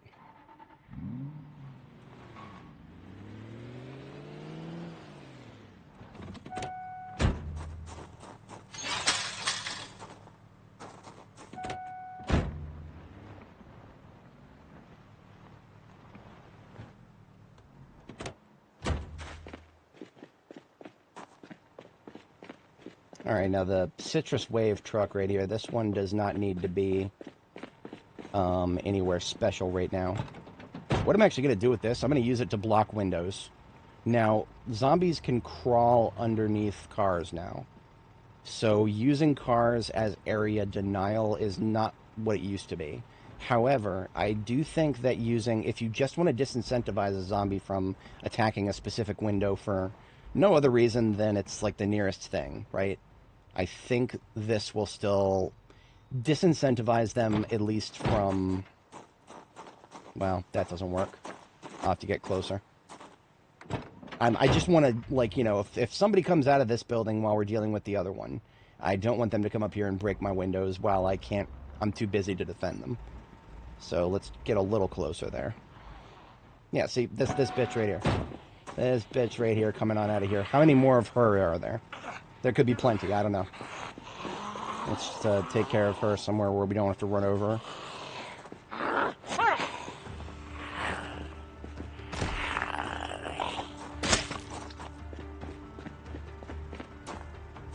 she's far from the last one who will come out of there. Stragglers are normal from a building that big. Okay, now we are very close to the wall. That should completely prevent them from touching this wall. If I can't get there, then neither can they. So now they can still go around, of course. And they go around, and now they're going like this. So if they're trying to go around the building, that minimizes the chances that they'll start slapping my windows. That's all it does. They should have no incentive to go under it, because that shouldn't, you know, if they're genuinely trying to get indoors, doors right here. So we should just make sure that they're not trying to get indoors. I do think that if the zombies really want to get inside a building and you've got cars all around the entrances, I think they can still crawl under the cars and attack the entrances. So even if I were to block all the windows and doors with cars, I don't think it would help much. If they're trying to get in and they're determined to get in, they'll find a way. Zombos will find a way. So we just want to avoid giving them prolonged exposure to the desire to try to break in. Now that we got the step down out of the way, let's go ahead and set up another bomb site, because we're probably going to need it.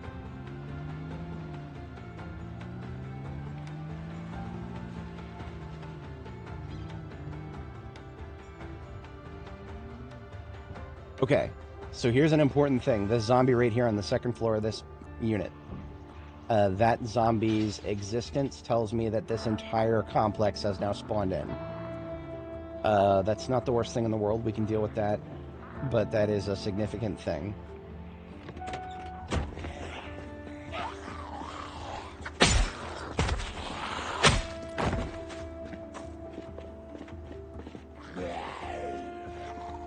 That is a very significant thing, because those people on the second floor, they can see me. So that's going to just lead a steady stream of them coming out of that building, coming down here. Now, because of the fence, this building is surrounded by a fence on like 3 sides. If tall fences were still an important thing for defenses, then, yeah, this would be a very interesting building, but it's not. Tall fences are just attack surfaces now.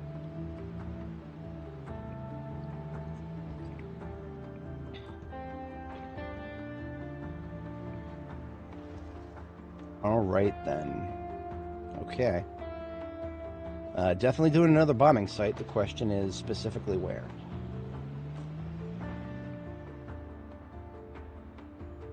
Oh, Louisville Airport shuttle. Not a very good vehicle, but probably has some good parts in it. So I'll file that into my brain meat for later.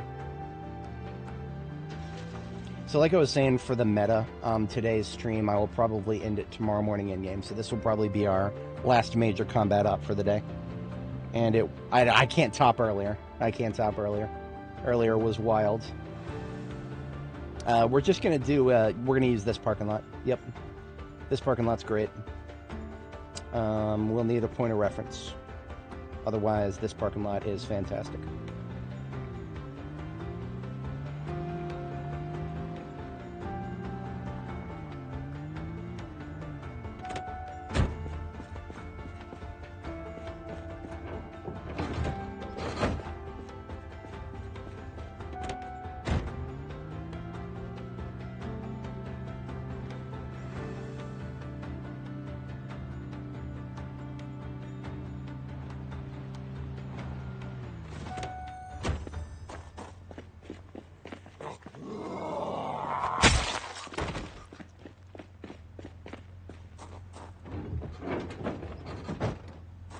No. I'm not sure. I've never tried. What you would be looking for is a DIMM converter. I don't know if they exist. DIMM. I don't know if they exist, and if they do exist, it would probably introduce some latency that okay, so with memory, you've got to think about everything your CPU does uses it. So however many connectors there are between the memory and the CPU, that slows everything down by a very noticeable magnitude. So already you're fighting a losing battle. Even if it works, even if there is such thing as a DIMM converter, which I don't know if there is, but if there is, If such a thing existed and was actually feasible, then that would be what you're looking for. Problem is, I don't think anybody would have ever designed such a thing because it does not sound like a very feasible thing. Introducing a man in the middle between your slot where you put the RAM and the RAM itself, from a physical standpoint, just to have a general understanding of the physics behind computers, that it sounds like a very bad idea. Because right now, one of the biggest things that slows down computers just in general is just the amount of time it takes for everything to get between wherever it's trying to get. So from the CPU to the GPU, from the CPU to the RAM, from the RAM through the CPU to the GPU, shit like that. Introducing any sort of standoff or separator or converter between any of that sounds to me like a very bad idea. I don't know. But like I said, I've never looked into it specifically. That's just, we're talking about general things there. I do know that there's slot risers for GPUs. So like we're talking about like plugging a GPU instead of directly into your computer. There are these little extenders that'll make the slot go up and around your case. Now, that being said, I think GPUs, because they're kind of a discrete unit, like they literally call them discrete GPUs, that's actually not going to affect certain things as much because, oh yeah, you hear all that door slapping. That's just because we drove around up here. The people on the second floor saw us, and now they're trying to break out. So that's just a taste of how many people are in that building. We need to step up our plans here and prepare a site for them to come and get blown up.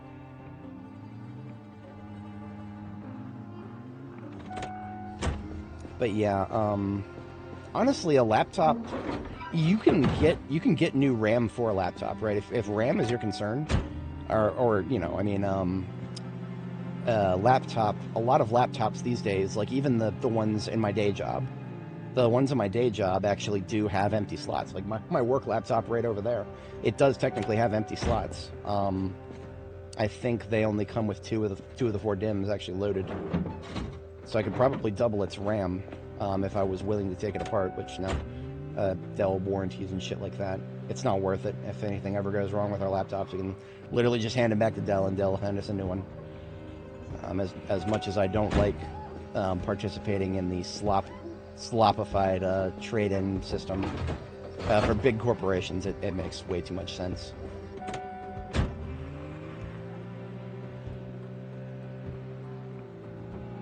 AM4 with DD. Oh yes, AM4 is great. AM4 is what I'm using. AM4 is what that hypothetical computer that we were looking at here. This hypothetical computer right here, that if I had to build one right now using, you know, top-of-the-line parts under the same calculus that I built my current one, that's AM4 right there, is what that is. That's not going away anytime soon. AMD, in my humble opinion, is still way better than Intel for CPUs, and AM4, that's your CPU slot. So the only thing that would really be like you'd be making me think really hard about it is if Threadripper came out with something that was not bad, because then I'd be really stuck between TR4 and AM4. But I haven't done Threadripper since my build before this one. I loved it. I really did. It was great, and it's great to this day. But it is not... you can't really replicate the success and the core count that I really enjoyed from the Threadripper that I got in my other build over there. The core count upgrade doesn't really apply anymore. 16 cores is pretty good for gaming. You're almost never going to get more than that. I don't know of any games that'll use all 16 cores. Even Zomboid. If we look at the core breakdown for Zomboid right now, if I pull this up and I go to itemized by core, sometimes I like to monitor this. I can actually monitor it in real time. So look at the graphs. Red is FF Play, which is my ugly face on the screen. And green is, I think, Zomboid. I think. Because it usually shows you like the top 2. Set it to transparent, leave it on top. So yeah, we can monitor that in real time. And you can see that there's nothing peaking on most of my cores. So a high core count, which is, regrettably, that's what AMD does great. That's what Threadripper has always done great. My previous Threadripper build, I never got the best that I could get for a Threadripper. Threadripper comes as high as 64 cores. I got a 16 core. And now I can get a 16 core from Ryzen. So basically, oh, it is AM5? Really? I actually thought it was AM. Okay, fair enough. I completely forgot then. I don't normally do that with the axe, but when I do, it's fun. But yeah, the whole reason I went for Threadripper was the higher core count, and that has basically just been eliminated. Higher core count beyond 16 cores is a meme, even for the creative stuff that I do. Like the creative stuff like Daz Studio, 3ds Max, all of the Adobe slop. None of that is going to make use of more than 16 cores. I mean, honestly, all the creative shit I was just talking, even Blender, all of that shit is now, it's all more gated by GPU than CPU. Now, thankfully, CUDA core count is actually more important to rendering for 3D. So if I want to do more 3D rendering, haven't done for a while, but if I wanted to, CUDA core count would be the most important thing, and that's always just been a direct linear improvement with every new NVIDIA GPU.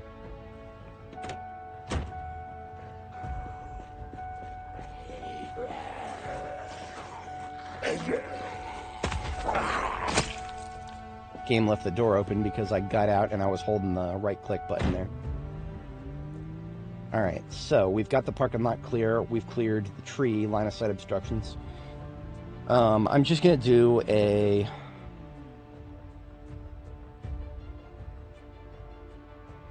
we'll just do logs. We'll do logs. Logs are fine.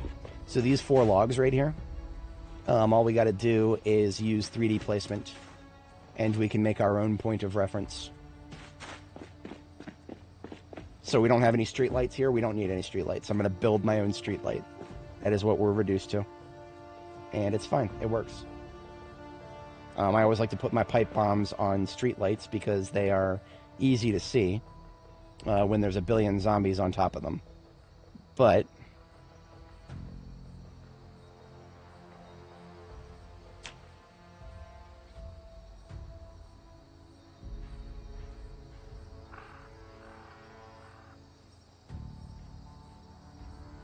these work too.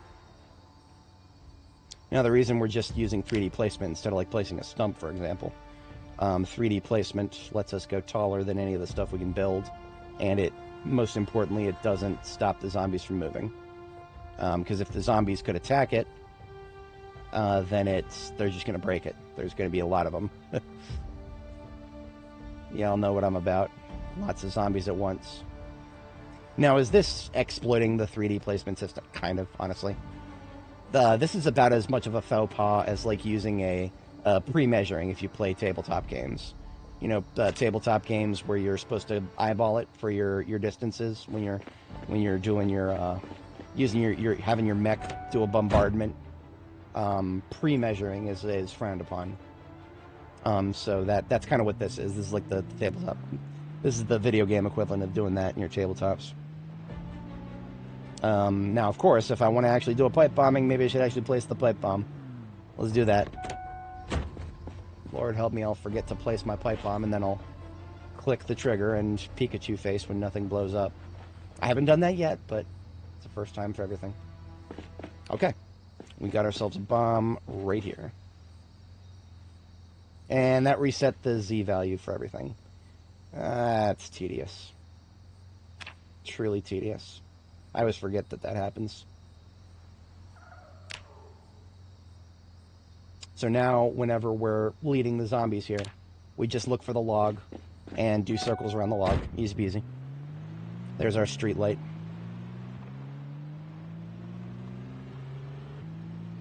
The pixel rant. How do I read Zomboid? Oh, yeah. So 4K monitor. Linked in the description, bloody, is the monitor that I'm using. Monitors. 4K monitors throughout the entire industry right now. The vast majority of them are scams because they've been engineered to have enough pixels for 4K, but they're not being built big enough to actually render 4K natively. And make of that what you will.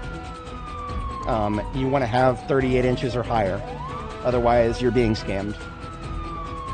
This is a 44-inch, so I have no problem. It shows up just the same as it would on a normal screen. But so many people have been bought out by, or not bought out, just accustomed to expecting to need to have display scaling, that it's kind of a meme.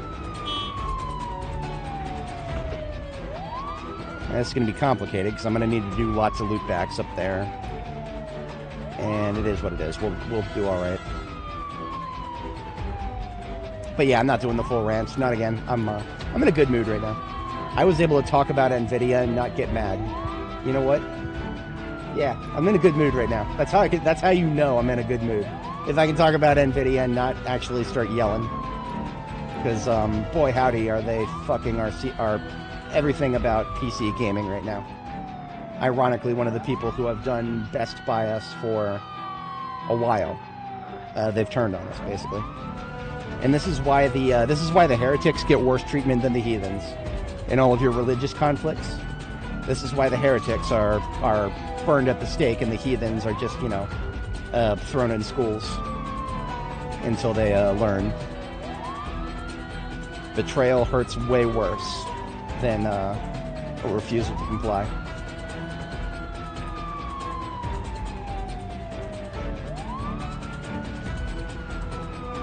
So I'm going to need to loop back, and there's no easy answer to that. Yeah, we're going to have to take some hits. I probably shouldn't have repaired my trunk. Okay, speaking of the trunk, I need the M16 for cleanup, so we'll move back up here, and then we'll just real quick grab the M16 and a couple of magazines.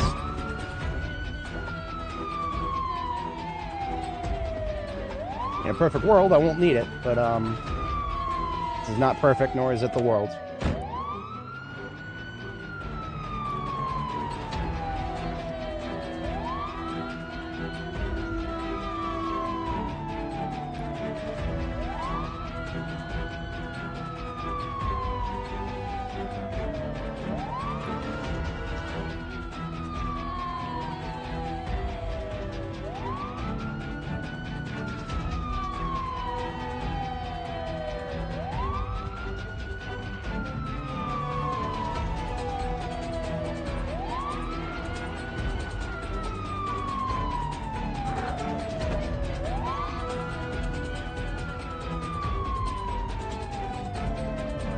Like I said, this is going to be very difficult to get everybody out of the place we need to get them out of.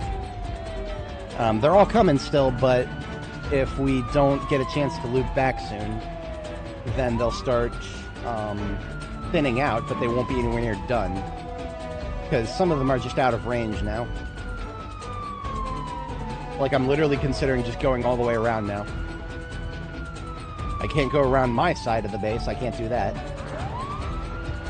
That was a lot of trunk damage right there. Shouldn't have done that.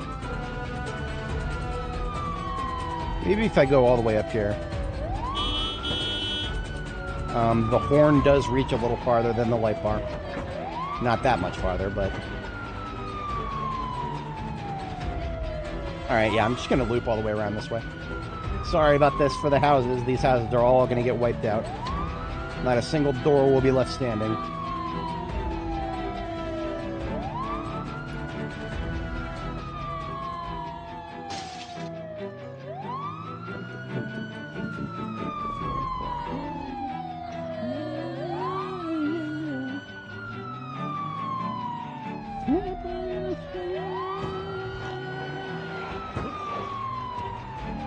Yeah, see all these guys up here? These fucking idiots who are stuck up here. They're outside of our audio range, so we need to get back up here, loop back to pull them all out. Otherwise, they'll just stand there, looking like idiots. Almost as big of an idiot as I would be if I hadn't found a way to loop back. But that puts us in a really weird pincer situation, because now they're coming behind us and in front. We're getting DP'd by the zombie hordes here. We don't want that.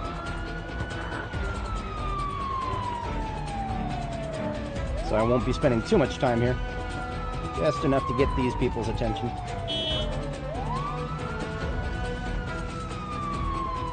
Now, thankfully, that actually worked. Look at that. Look at that freaking conga line right in front of those houses. That worked a little better than I thought it would. I thought they'd just annihilate everything in those houses and then go and get stuck in the backyards. Meanwhile, this street would not be as clean as it is, but look at that. We even pushed Karen out of the way without running her over.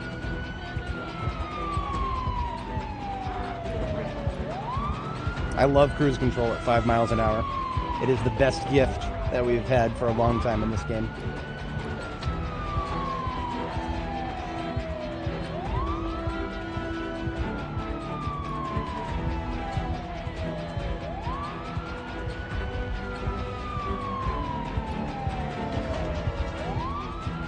For anybody joining, welcome. We've got ourselves a bomb planted, so we're not just screwing around with a bunch of zombies chasing us. We have a plan, and we'll execute it when it is appropriate. But it's going to take a minute to get all the zombies out of the place we're pulling them out of. That will take a little bit of loot back.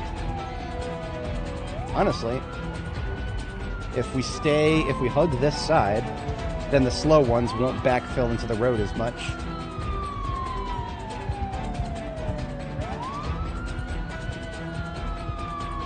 Okay, here we go. I'm gonna zoom up and ditch the fast shamblers all the way down there. Yeah, see all these guys still coming out of the building? These are the people we don't want to be left behind.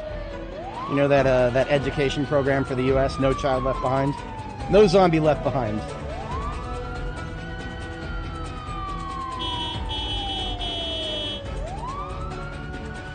Bring your shambling asses out of those houses.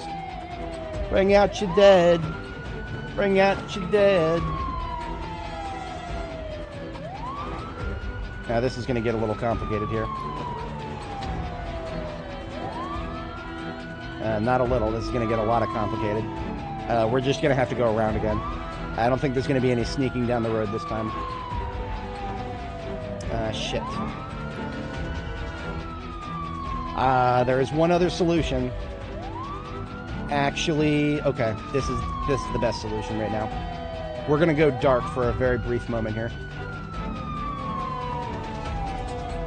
Yeah, we're gonna go dark for a very brief moment. I normally don't like doing this once I've gotten started. But if we go dark here, then nobody's following us as we go around this corner except for those who still have direct line of sight. So we can afford to go around this side where our base is. We don't want to be luring them in this direction for any sort of prolonged amount of time. But as soon as we're back down this road... Wait, there he is! Ah. Hello, losers. Thought you lost me, huh? Nah. Just imagine that scene from Dark Knight, the first one, Batman Begins. Stealth mode initiated. Turns off headlights. What? There he is. Dicking around rage baiting zombies. Honestly, okay, let's just talk real life for a second. If zombies were as stupid as they are in this game in real life, leading them to fall off of high places would be a very, very, very, very, very, very, very well used tactic. So in a world that actually has elevation to it, yeah, there'd be a lot of people doing donuts with light bar vehicles at the bottom of a cliff to lure hundreds and maybe thousands of zombies right off of a cliff to mush themselves.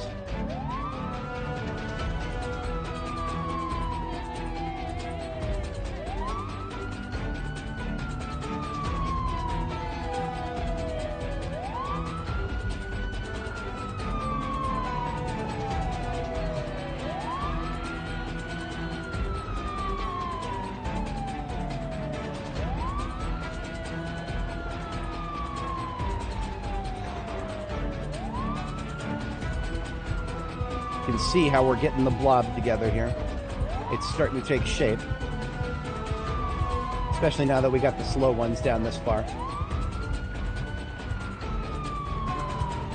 But if we let them stay in this parking lot too long before we're ready, we'll run out of all space on this side to the right. So we don't want to do that. It's perfectly fine to keep bringing them down and kind of concentrating them in the road up here until they're no longer coming from the top right-hand side of the screen right now. Once they stop coming from the top right, then we've got our group.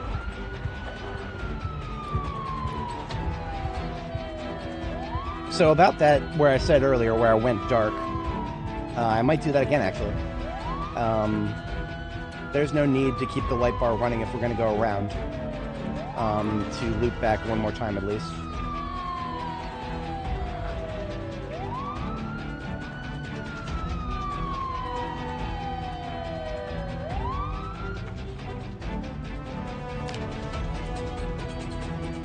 So we loop around right back up here.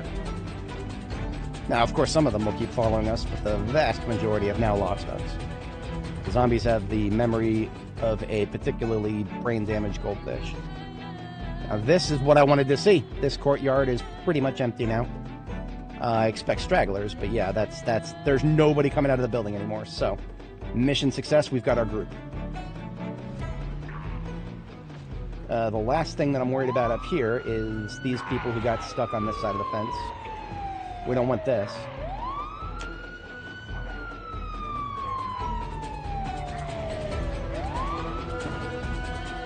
See, this is why I didn't want to leave the light bar running, because there's going to be plenty of them who are drawn all the way up here when we turn it back on up here. We don't want too many to get stuck on this corner. They can break these fences, but they don't even do damage to them unless there's like 25 within 3 tiles or something like that.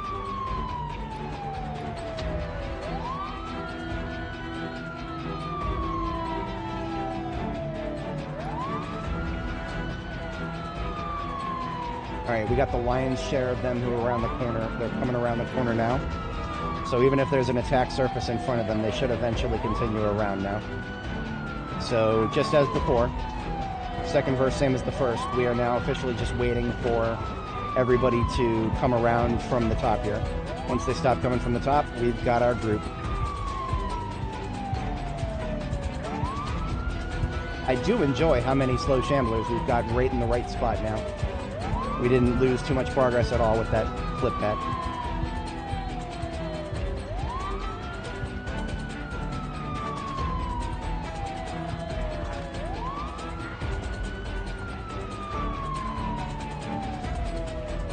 For anybody joining, welcome. We've got a pipe bomb waiting for these guys right here on this tile with the green highlight. And as you can see, we got a large group.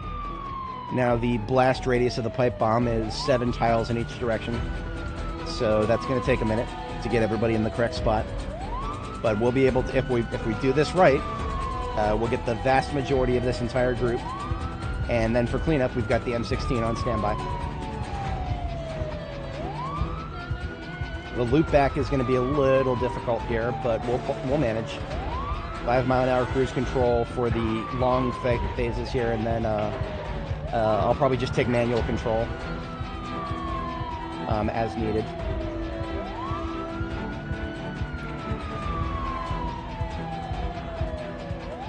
I can already see the tail end of the group coming from the top here, so we're approaching critical mass. I'm probably just going to plow my way through the slow shambies up here. Yeah, I'll just plow through these guys. We'll bump it up to 10, and nudge, nudge, and nudge. We're good. So you can already see the blob taking shape. It is definitely taking shape. The threshold that I always talk about, critical mass, that just means we've got a group that I can drive circles around freely. So we're not there yet, but we're definitely getting there.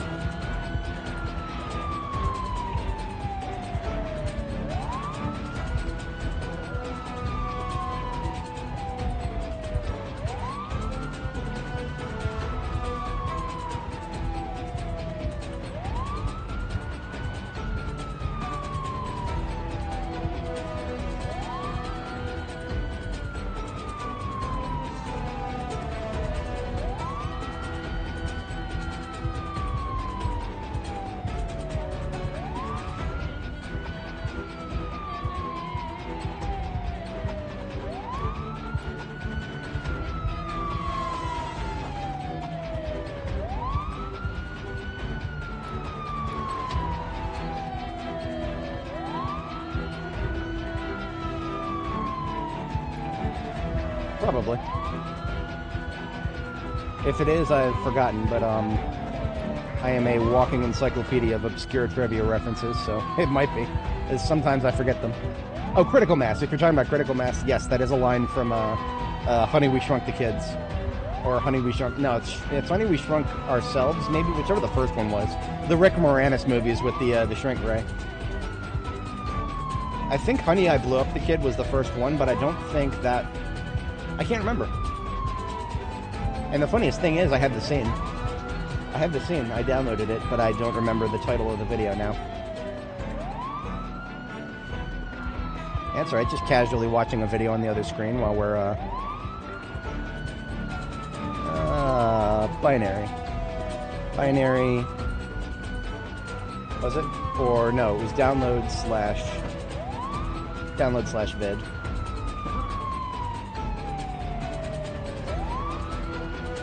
Critical Mass.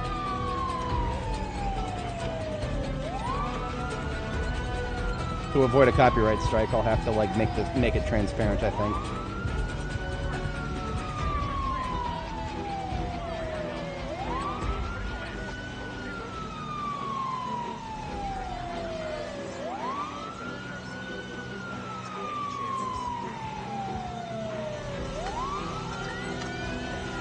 So he's firing up the shrink ray.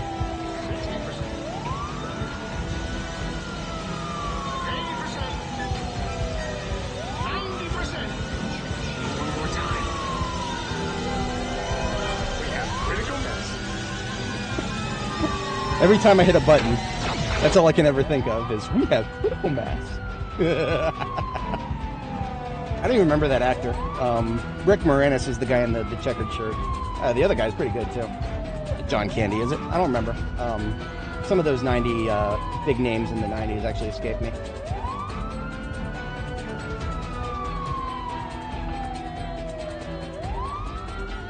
But yeah, if I ever made a pipe bomb compilation video, that would be in it. Absolutely.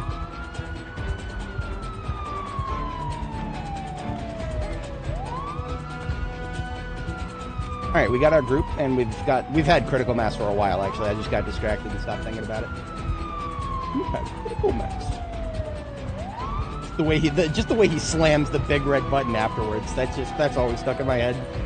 Even when I was like playing Fear back in the early 2000s. Every time I would use C4, and I would wait for the enemies to get together. You have critical mass. Kaboom. It's a classic. Now, speaking of a classic, using those logs as a point of reference is a little difficult here. Yeah, see how the logs right here, where we've got the bomb, this spot right here? It's a little hard to see them. It's a little hard to see them. I should have picked something red, like a empty can of gas or something. But we're in an okay spot. A couple more loops. And we'll have the slow ones. Right now, the slow ones on the opposite side of the group. That's the ones we want to be kind of in the center. Now, when you've got the group collapsed to this point, the tactic is to stay at 5 miles an hour, but just strategically boost to 10 wherever you need to. And try not to accidentally do that, where you just stop completely. No coming to a complete stop, not right now.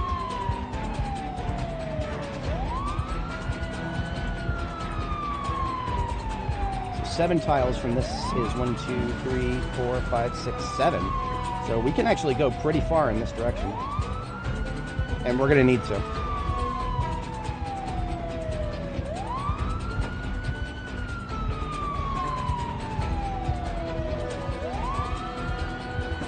Honestly, if we blew it right now, not yet, but we're getting really close to that point. These strategic bursts to 10 miles an hour for just a short duration. Short controlled bursts, as they would say.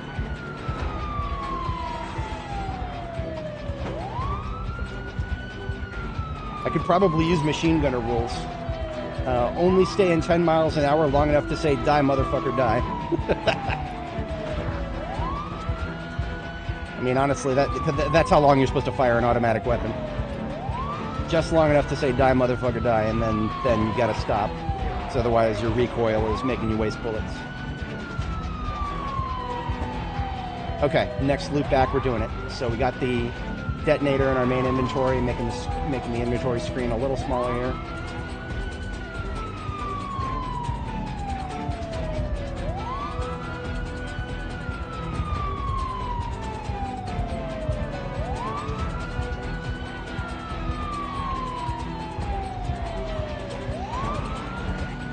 Finger on the trigger.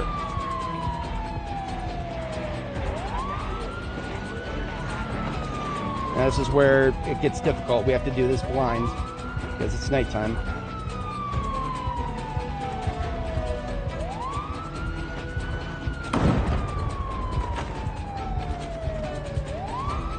Ah, fucked it up. We fucked it up. That's all right. That was still a pretty good ratio. I'd give that like an 8 out of 10. 8 out of 10. Headlights for the cleanup.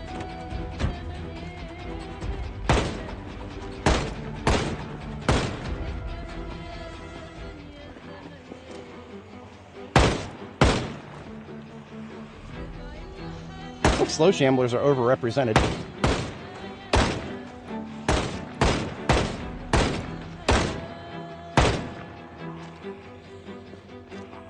I knew I heard something behind me. None of that. Why we always want to give plenty of loops to get anybody who's capable of hearing us out of the way for the cleanup.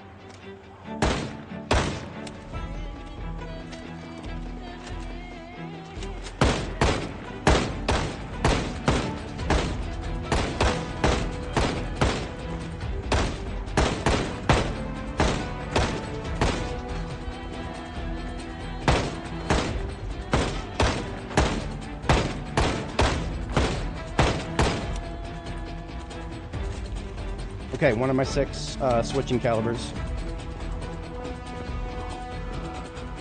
We'll use revolver for the cleanup. Beautiful. So like I said, my efficacy could have been better. Considering we didn't have a street light, I think we did great. I think we did great. 80% without a street light? Yeah, that was not... And at night, too. I mean, honestly, the fatigue has just hit us, and we did that at about 21-something. Yeah, 2100 something. Not bad at all. I think we did great. And that was, what, 2 magazines of M16? So something in the realm of... we definitely didn't get one shot, one kill with that, so... I'll just call it like they're 40 so stragglers.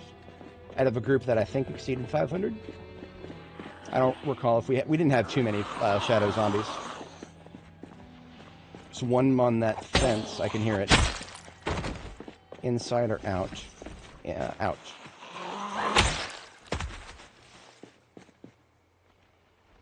Beautiful. Absolutely beautiful. I think we cleaned out this area great. Now, there's going to be probably some weirdos who got out of the fenced area up here. And we're going to need to sweep for them real quick. So remember, our base is just right up here to the right. I can hear somebody in the building below me here, slapping a door somewhere. For a second, I thought that was one of my doors, but it is not.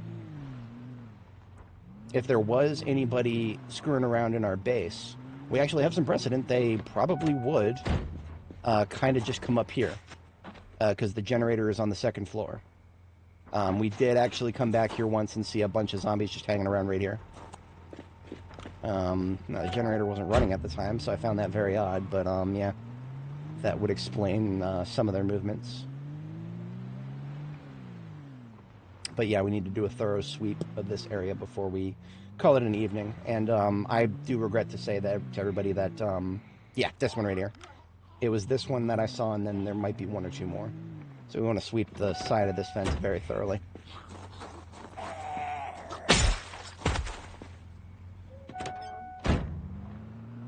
Both sides of the trees and whatnot.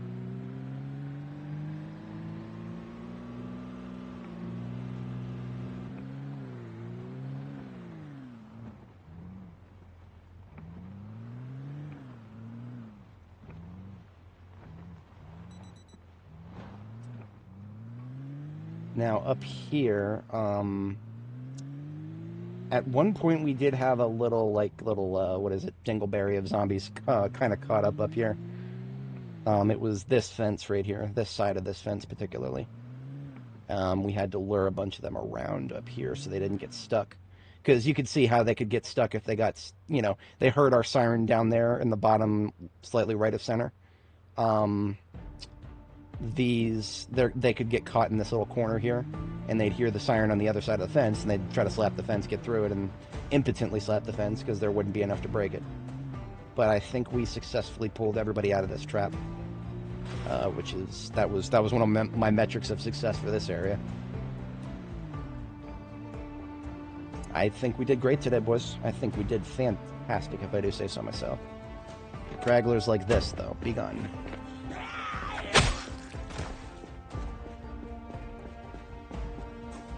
I still don't feel quite confident enough to start going into this line-of-sight blockage-infested forest back here. Little backyard of these apartments. No, I'm not doing that yet. We'll do that maybe after we're warmed up next stream. So, about my streaming schedule. Today is Wednesday, right? Yeah, Wednesday today. I don't normally list Wednesday as one of my streaming days, but I've been able to do Wednesdays for the most part recently. But generally speaking, on paper, my streaming schedule is supposed to be Friday, Saturday, Sunday, Monday. Now this week, that was disrupted. That was cut in half because I had to cover the overnight shift, Sunday going into Monday. That was irritating. Not just, couldn't stream, but I also couldn't, whatchamacallit, I couldn't even function normally as a human being because I was just on an opposite sleep schedule for a day or two there. Got that cleared up, though. Got a great night's sleep last night, woke up on time today. Success. Okay, I feel comfortable, speaking of sleep, I feel comfortable sleeping here now. Now that we've done just a little neighborhood tour of most any directions where they're likely to wander towards us.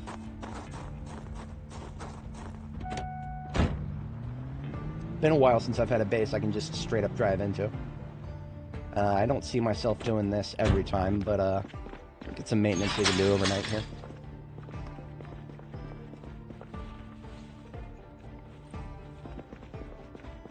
I predict it's still going to be cold tonight, so we've got our hat. I'll put that on.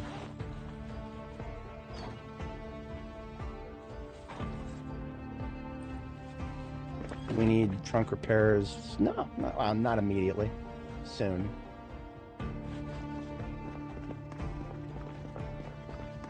Alright, first sleep is a go.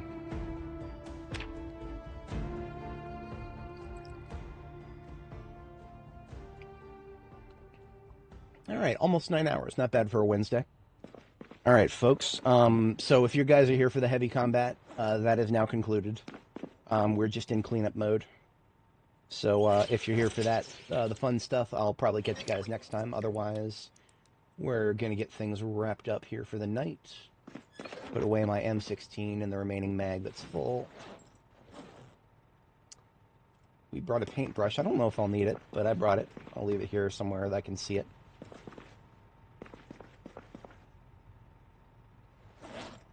We have one steel sheet. Give me a torch.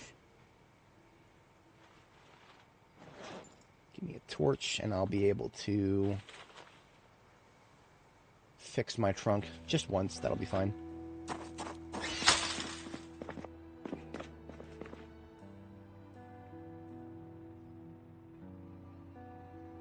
Putting away groceries. Yeah, that's one of those things where both in real life and in game, I hate it. That's one of those life imitating art, imitating life situations right there. Because, I live in an apartment building, a multi-story apartment building, and I live on the upper floors, so what I have to do whenever I go shopping is I have to go up 3 stairs. I unironically leave my backpack on my passenger seat if I plan on doing a big shopping trip. Like if I'm going to go to Sam's Club or something, yeah, I will leave my backpack, maybe even my hiking backpack, depending on, every once in a while I'll do like a once-a-year big shopping spree at Sam's Club and just buy a bunch of bulk stuff. And those are the times I'll have my hiking backpack, my IRL hiking backpack on my passenger seat, so that I can go upstairs all at once. We just heard a light bulb break. I think that was the one that we were accidentally powering over here. That's kind of funny. All right, so we're gonna repair the trunk once, and then honestly, I think the vehicle's good to go. Just needed one trunk repair. Back up to 89. That's okay. As long as it's over 120s, I'm probably good.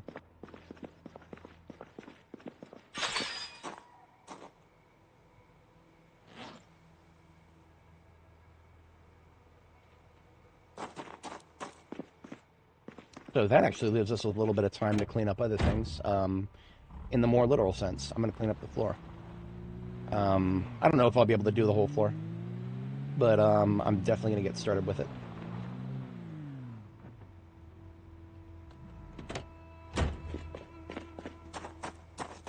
So how do I clean up the floor? I don't have a mop, and I don't have bleach. However, I do have a bundle of twigs right over here, and a sapling. With that, by the power of twigs and a sapling, we can make a broom. I'll just need some twine, which I have over here. Make twig broom. And I want to make sure that I'm using twine and not duct tape. That would be an absolute waste of duct tape. So the twig broom, you combine that with some, whatchamacallit, a water that has some cleaning liquid in it. M16 belongs in the truck. There we go.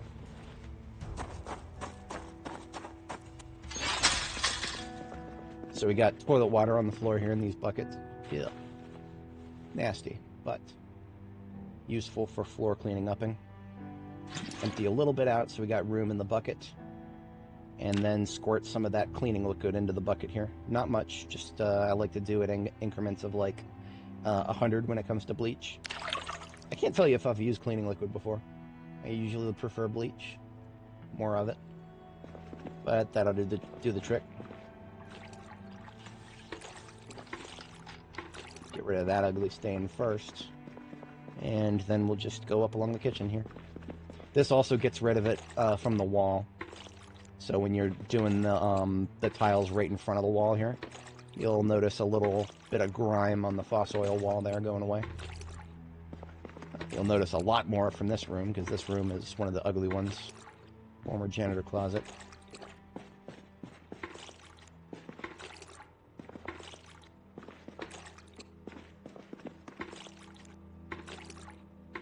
Now, I actually kind of don't mind the little bit of dirt coming in from the gate here. That actually feels natural. Because, of course, I'm going to be driving in, so yeah, that's going to happen. That's fine. It actually makes the gate look less out of place when it's like that. And if I was doing this in real life, which I would probably do like sheet metal gates in real life.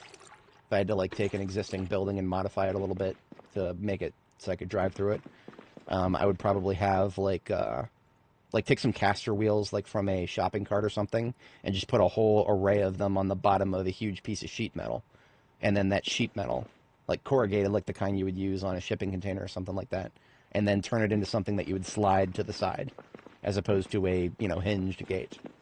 I would be unhinged in real life, almost as much as I already am.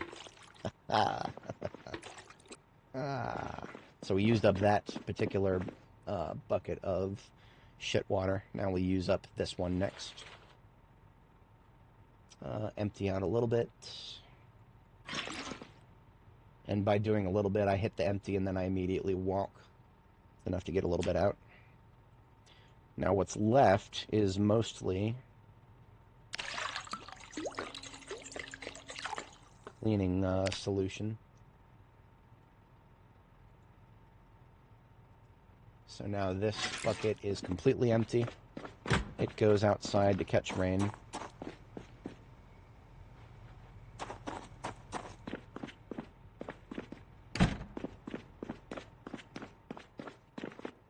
I do think we might need a little bit more liquid. Spare foot. Hardy har. Can we? Yeah, we've got, yep. So we ran out of water, but not cleaning liquid. So just by transferring what was left in that bucket to a bucket that was almost full, maybe like another dozen or so cleanings, which might be more than we need. Let's do this wall next. Now that, if I do say so myself, is a clean ending.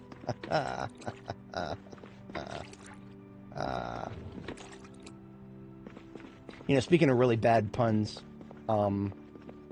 whatchamacallit, I've been watching so much Midwest Safety that I commented on one of their videos with something that I got a heart from Officer John. He noticed my comment, and I have to imagine that he noticed my comment because I made one of those really silly rhymes that he sometimes does. In his little, he'll do commentary at the end about what happened in the video. In this case, it was a video of a cop detective, actually, sergeant detective, who was shoplifting. It was the latest post on Midwest Safety. I said something, gotta have a thick blue spine in order to tow the thin blue line. I don't even remember exactly how I phrased it, but he chuckled at that clearly. All right, I think we're clear. I think we're good, folks. Yeah, this is I might want to clean up outdoors later, but this bucket of water is not toilet water, so I don't need to. I'm just gonna dump it up top. Dump this up top, and then we're good to go. Remember, we do not consume toilet water here. Oh, right. Speaking of cleaning, we'll do the roof another time. But there's some crap up here I could clean up too. So, next time.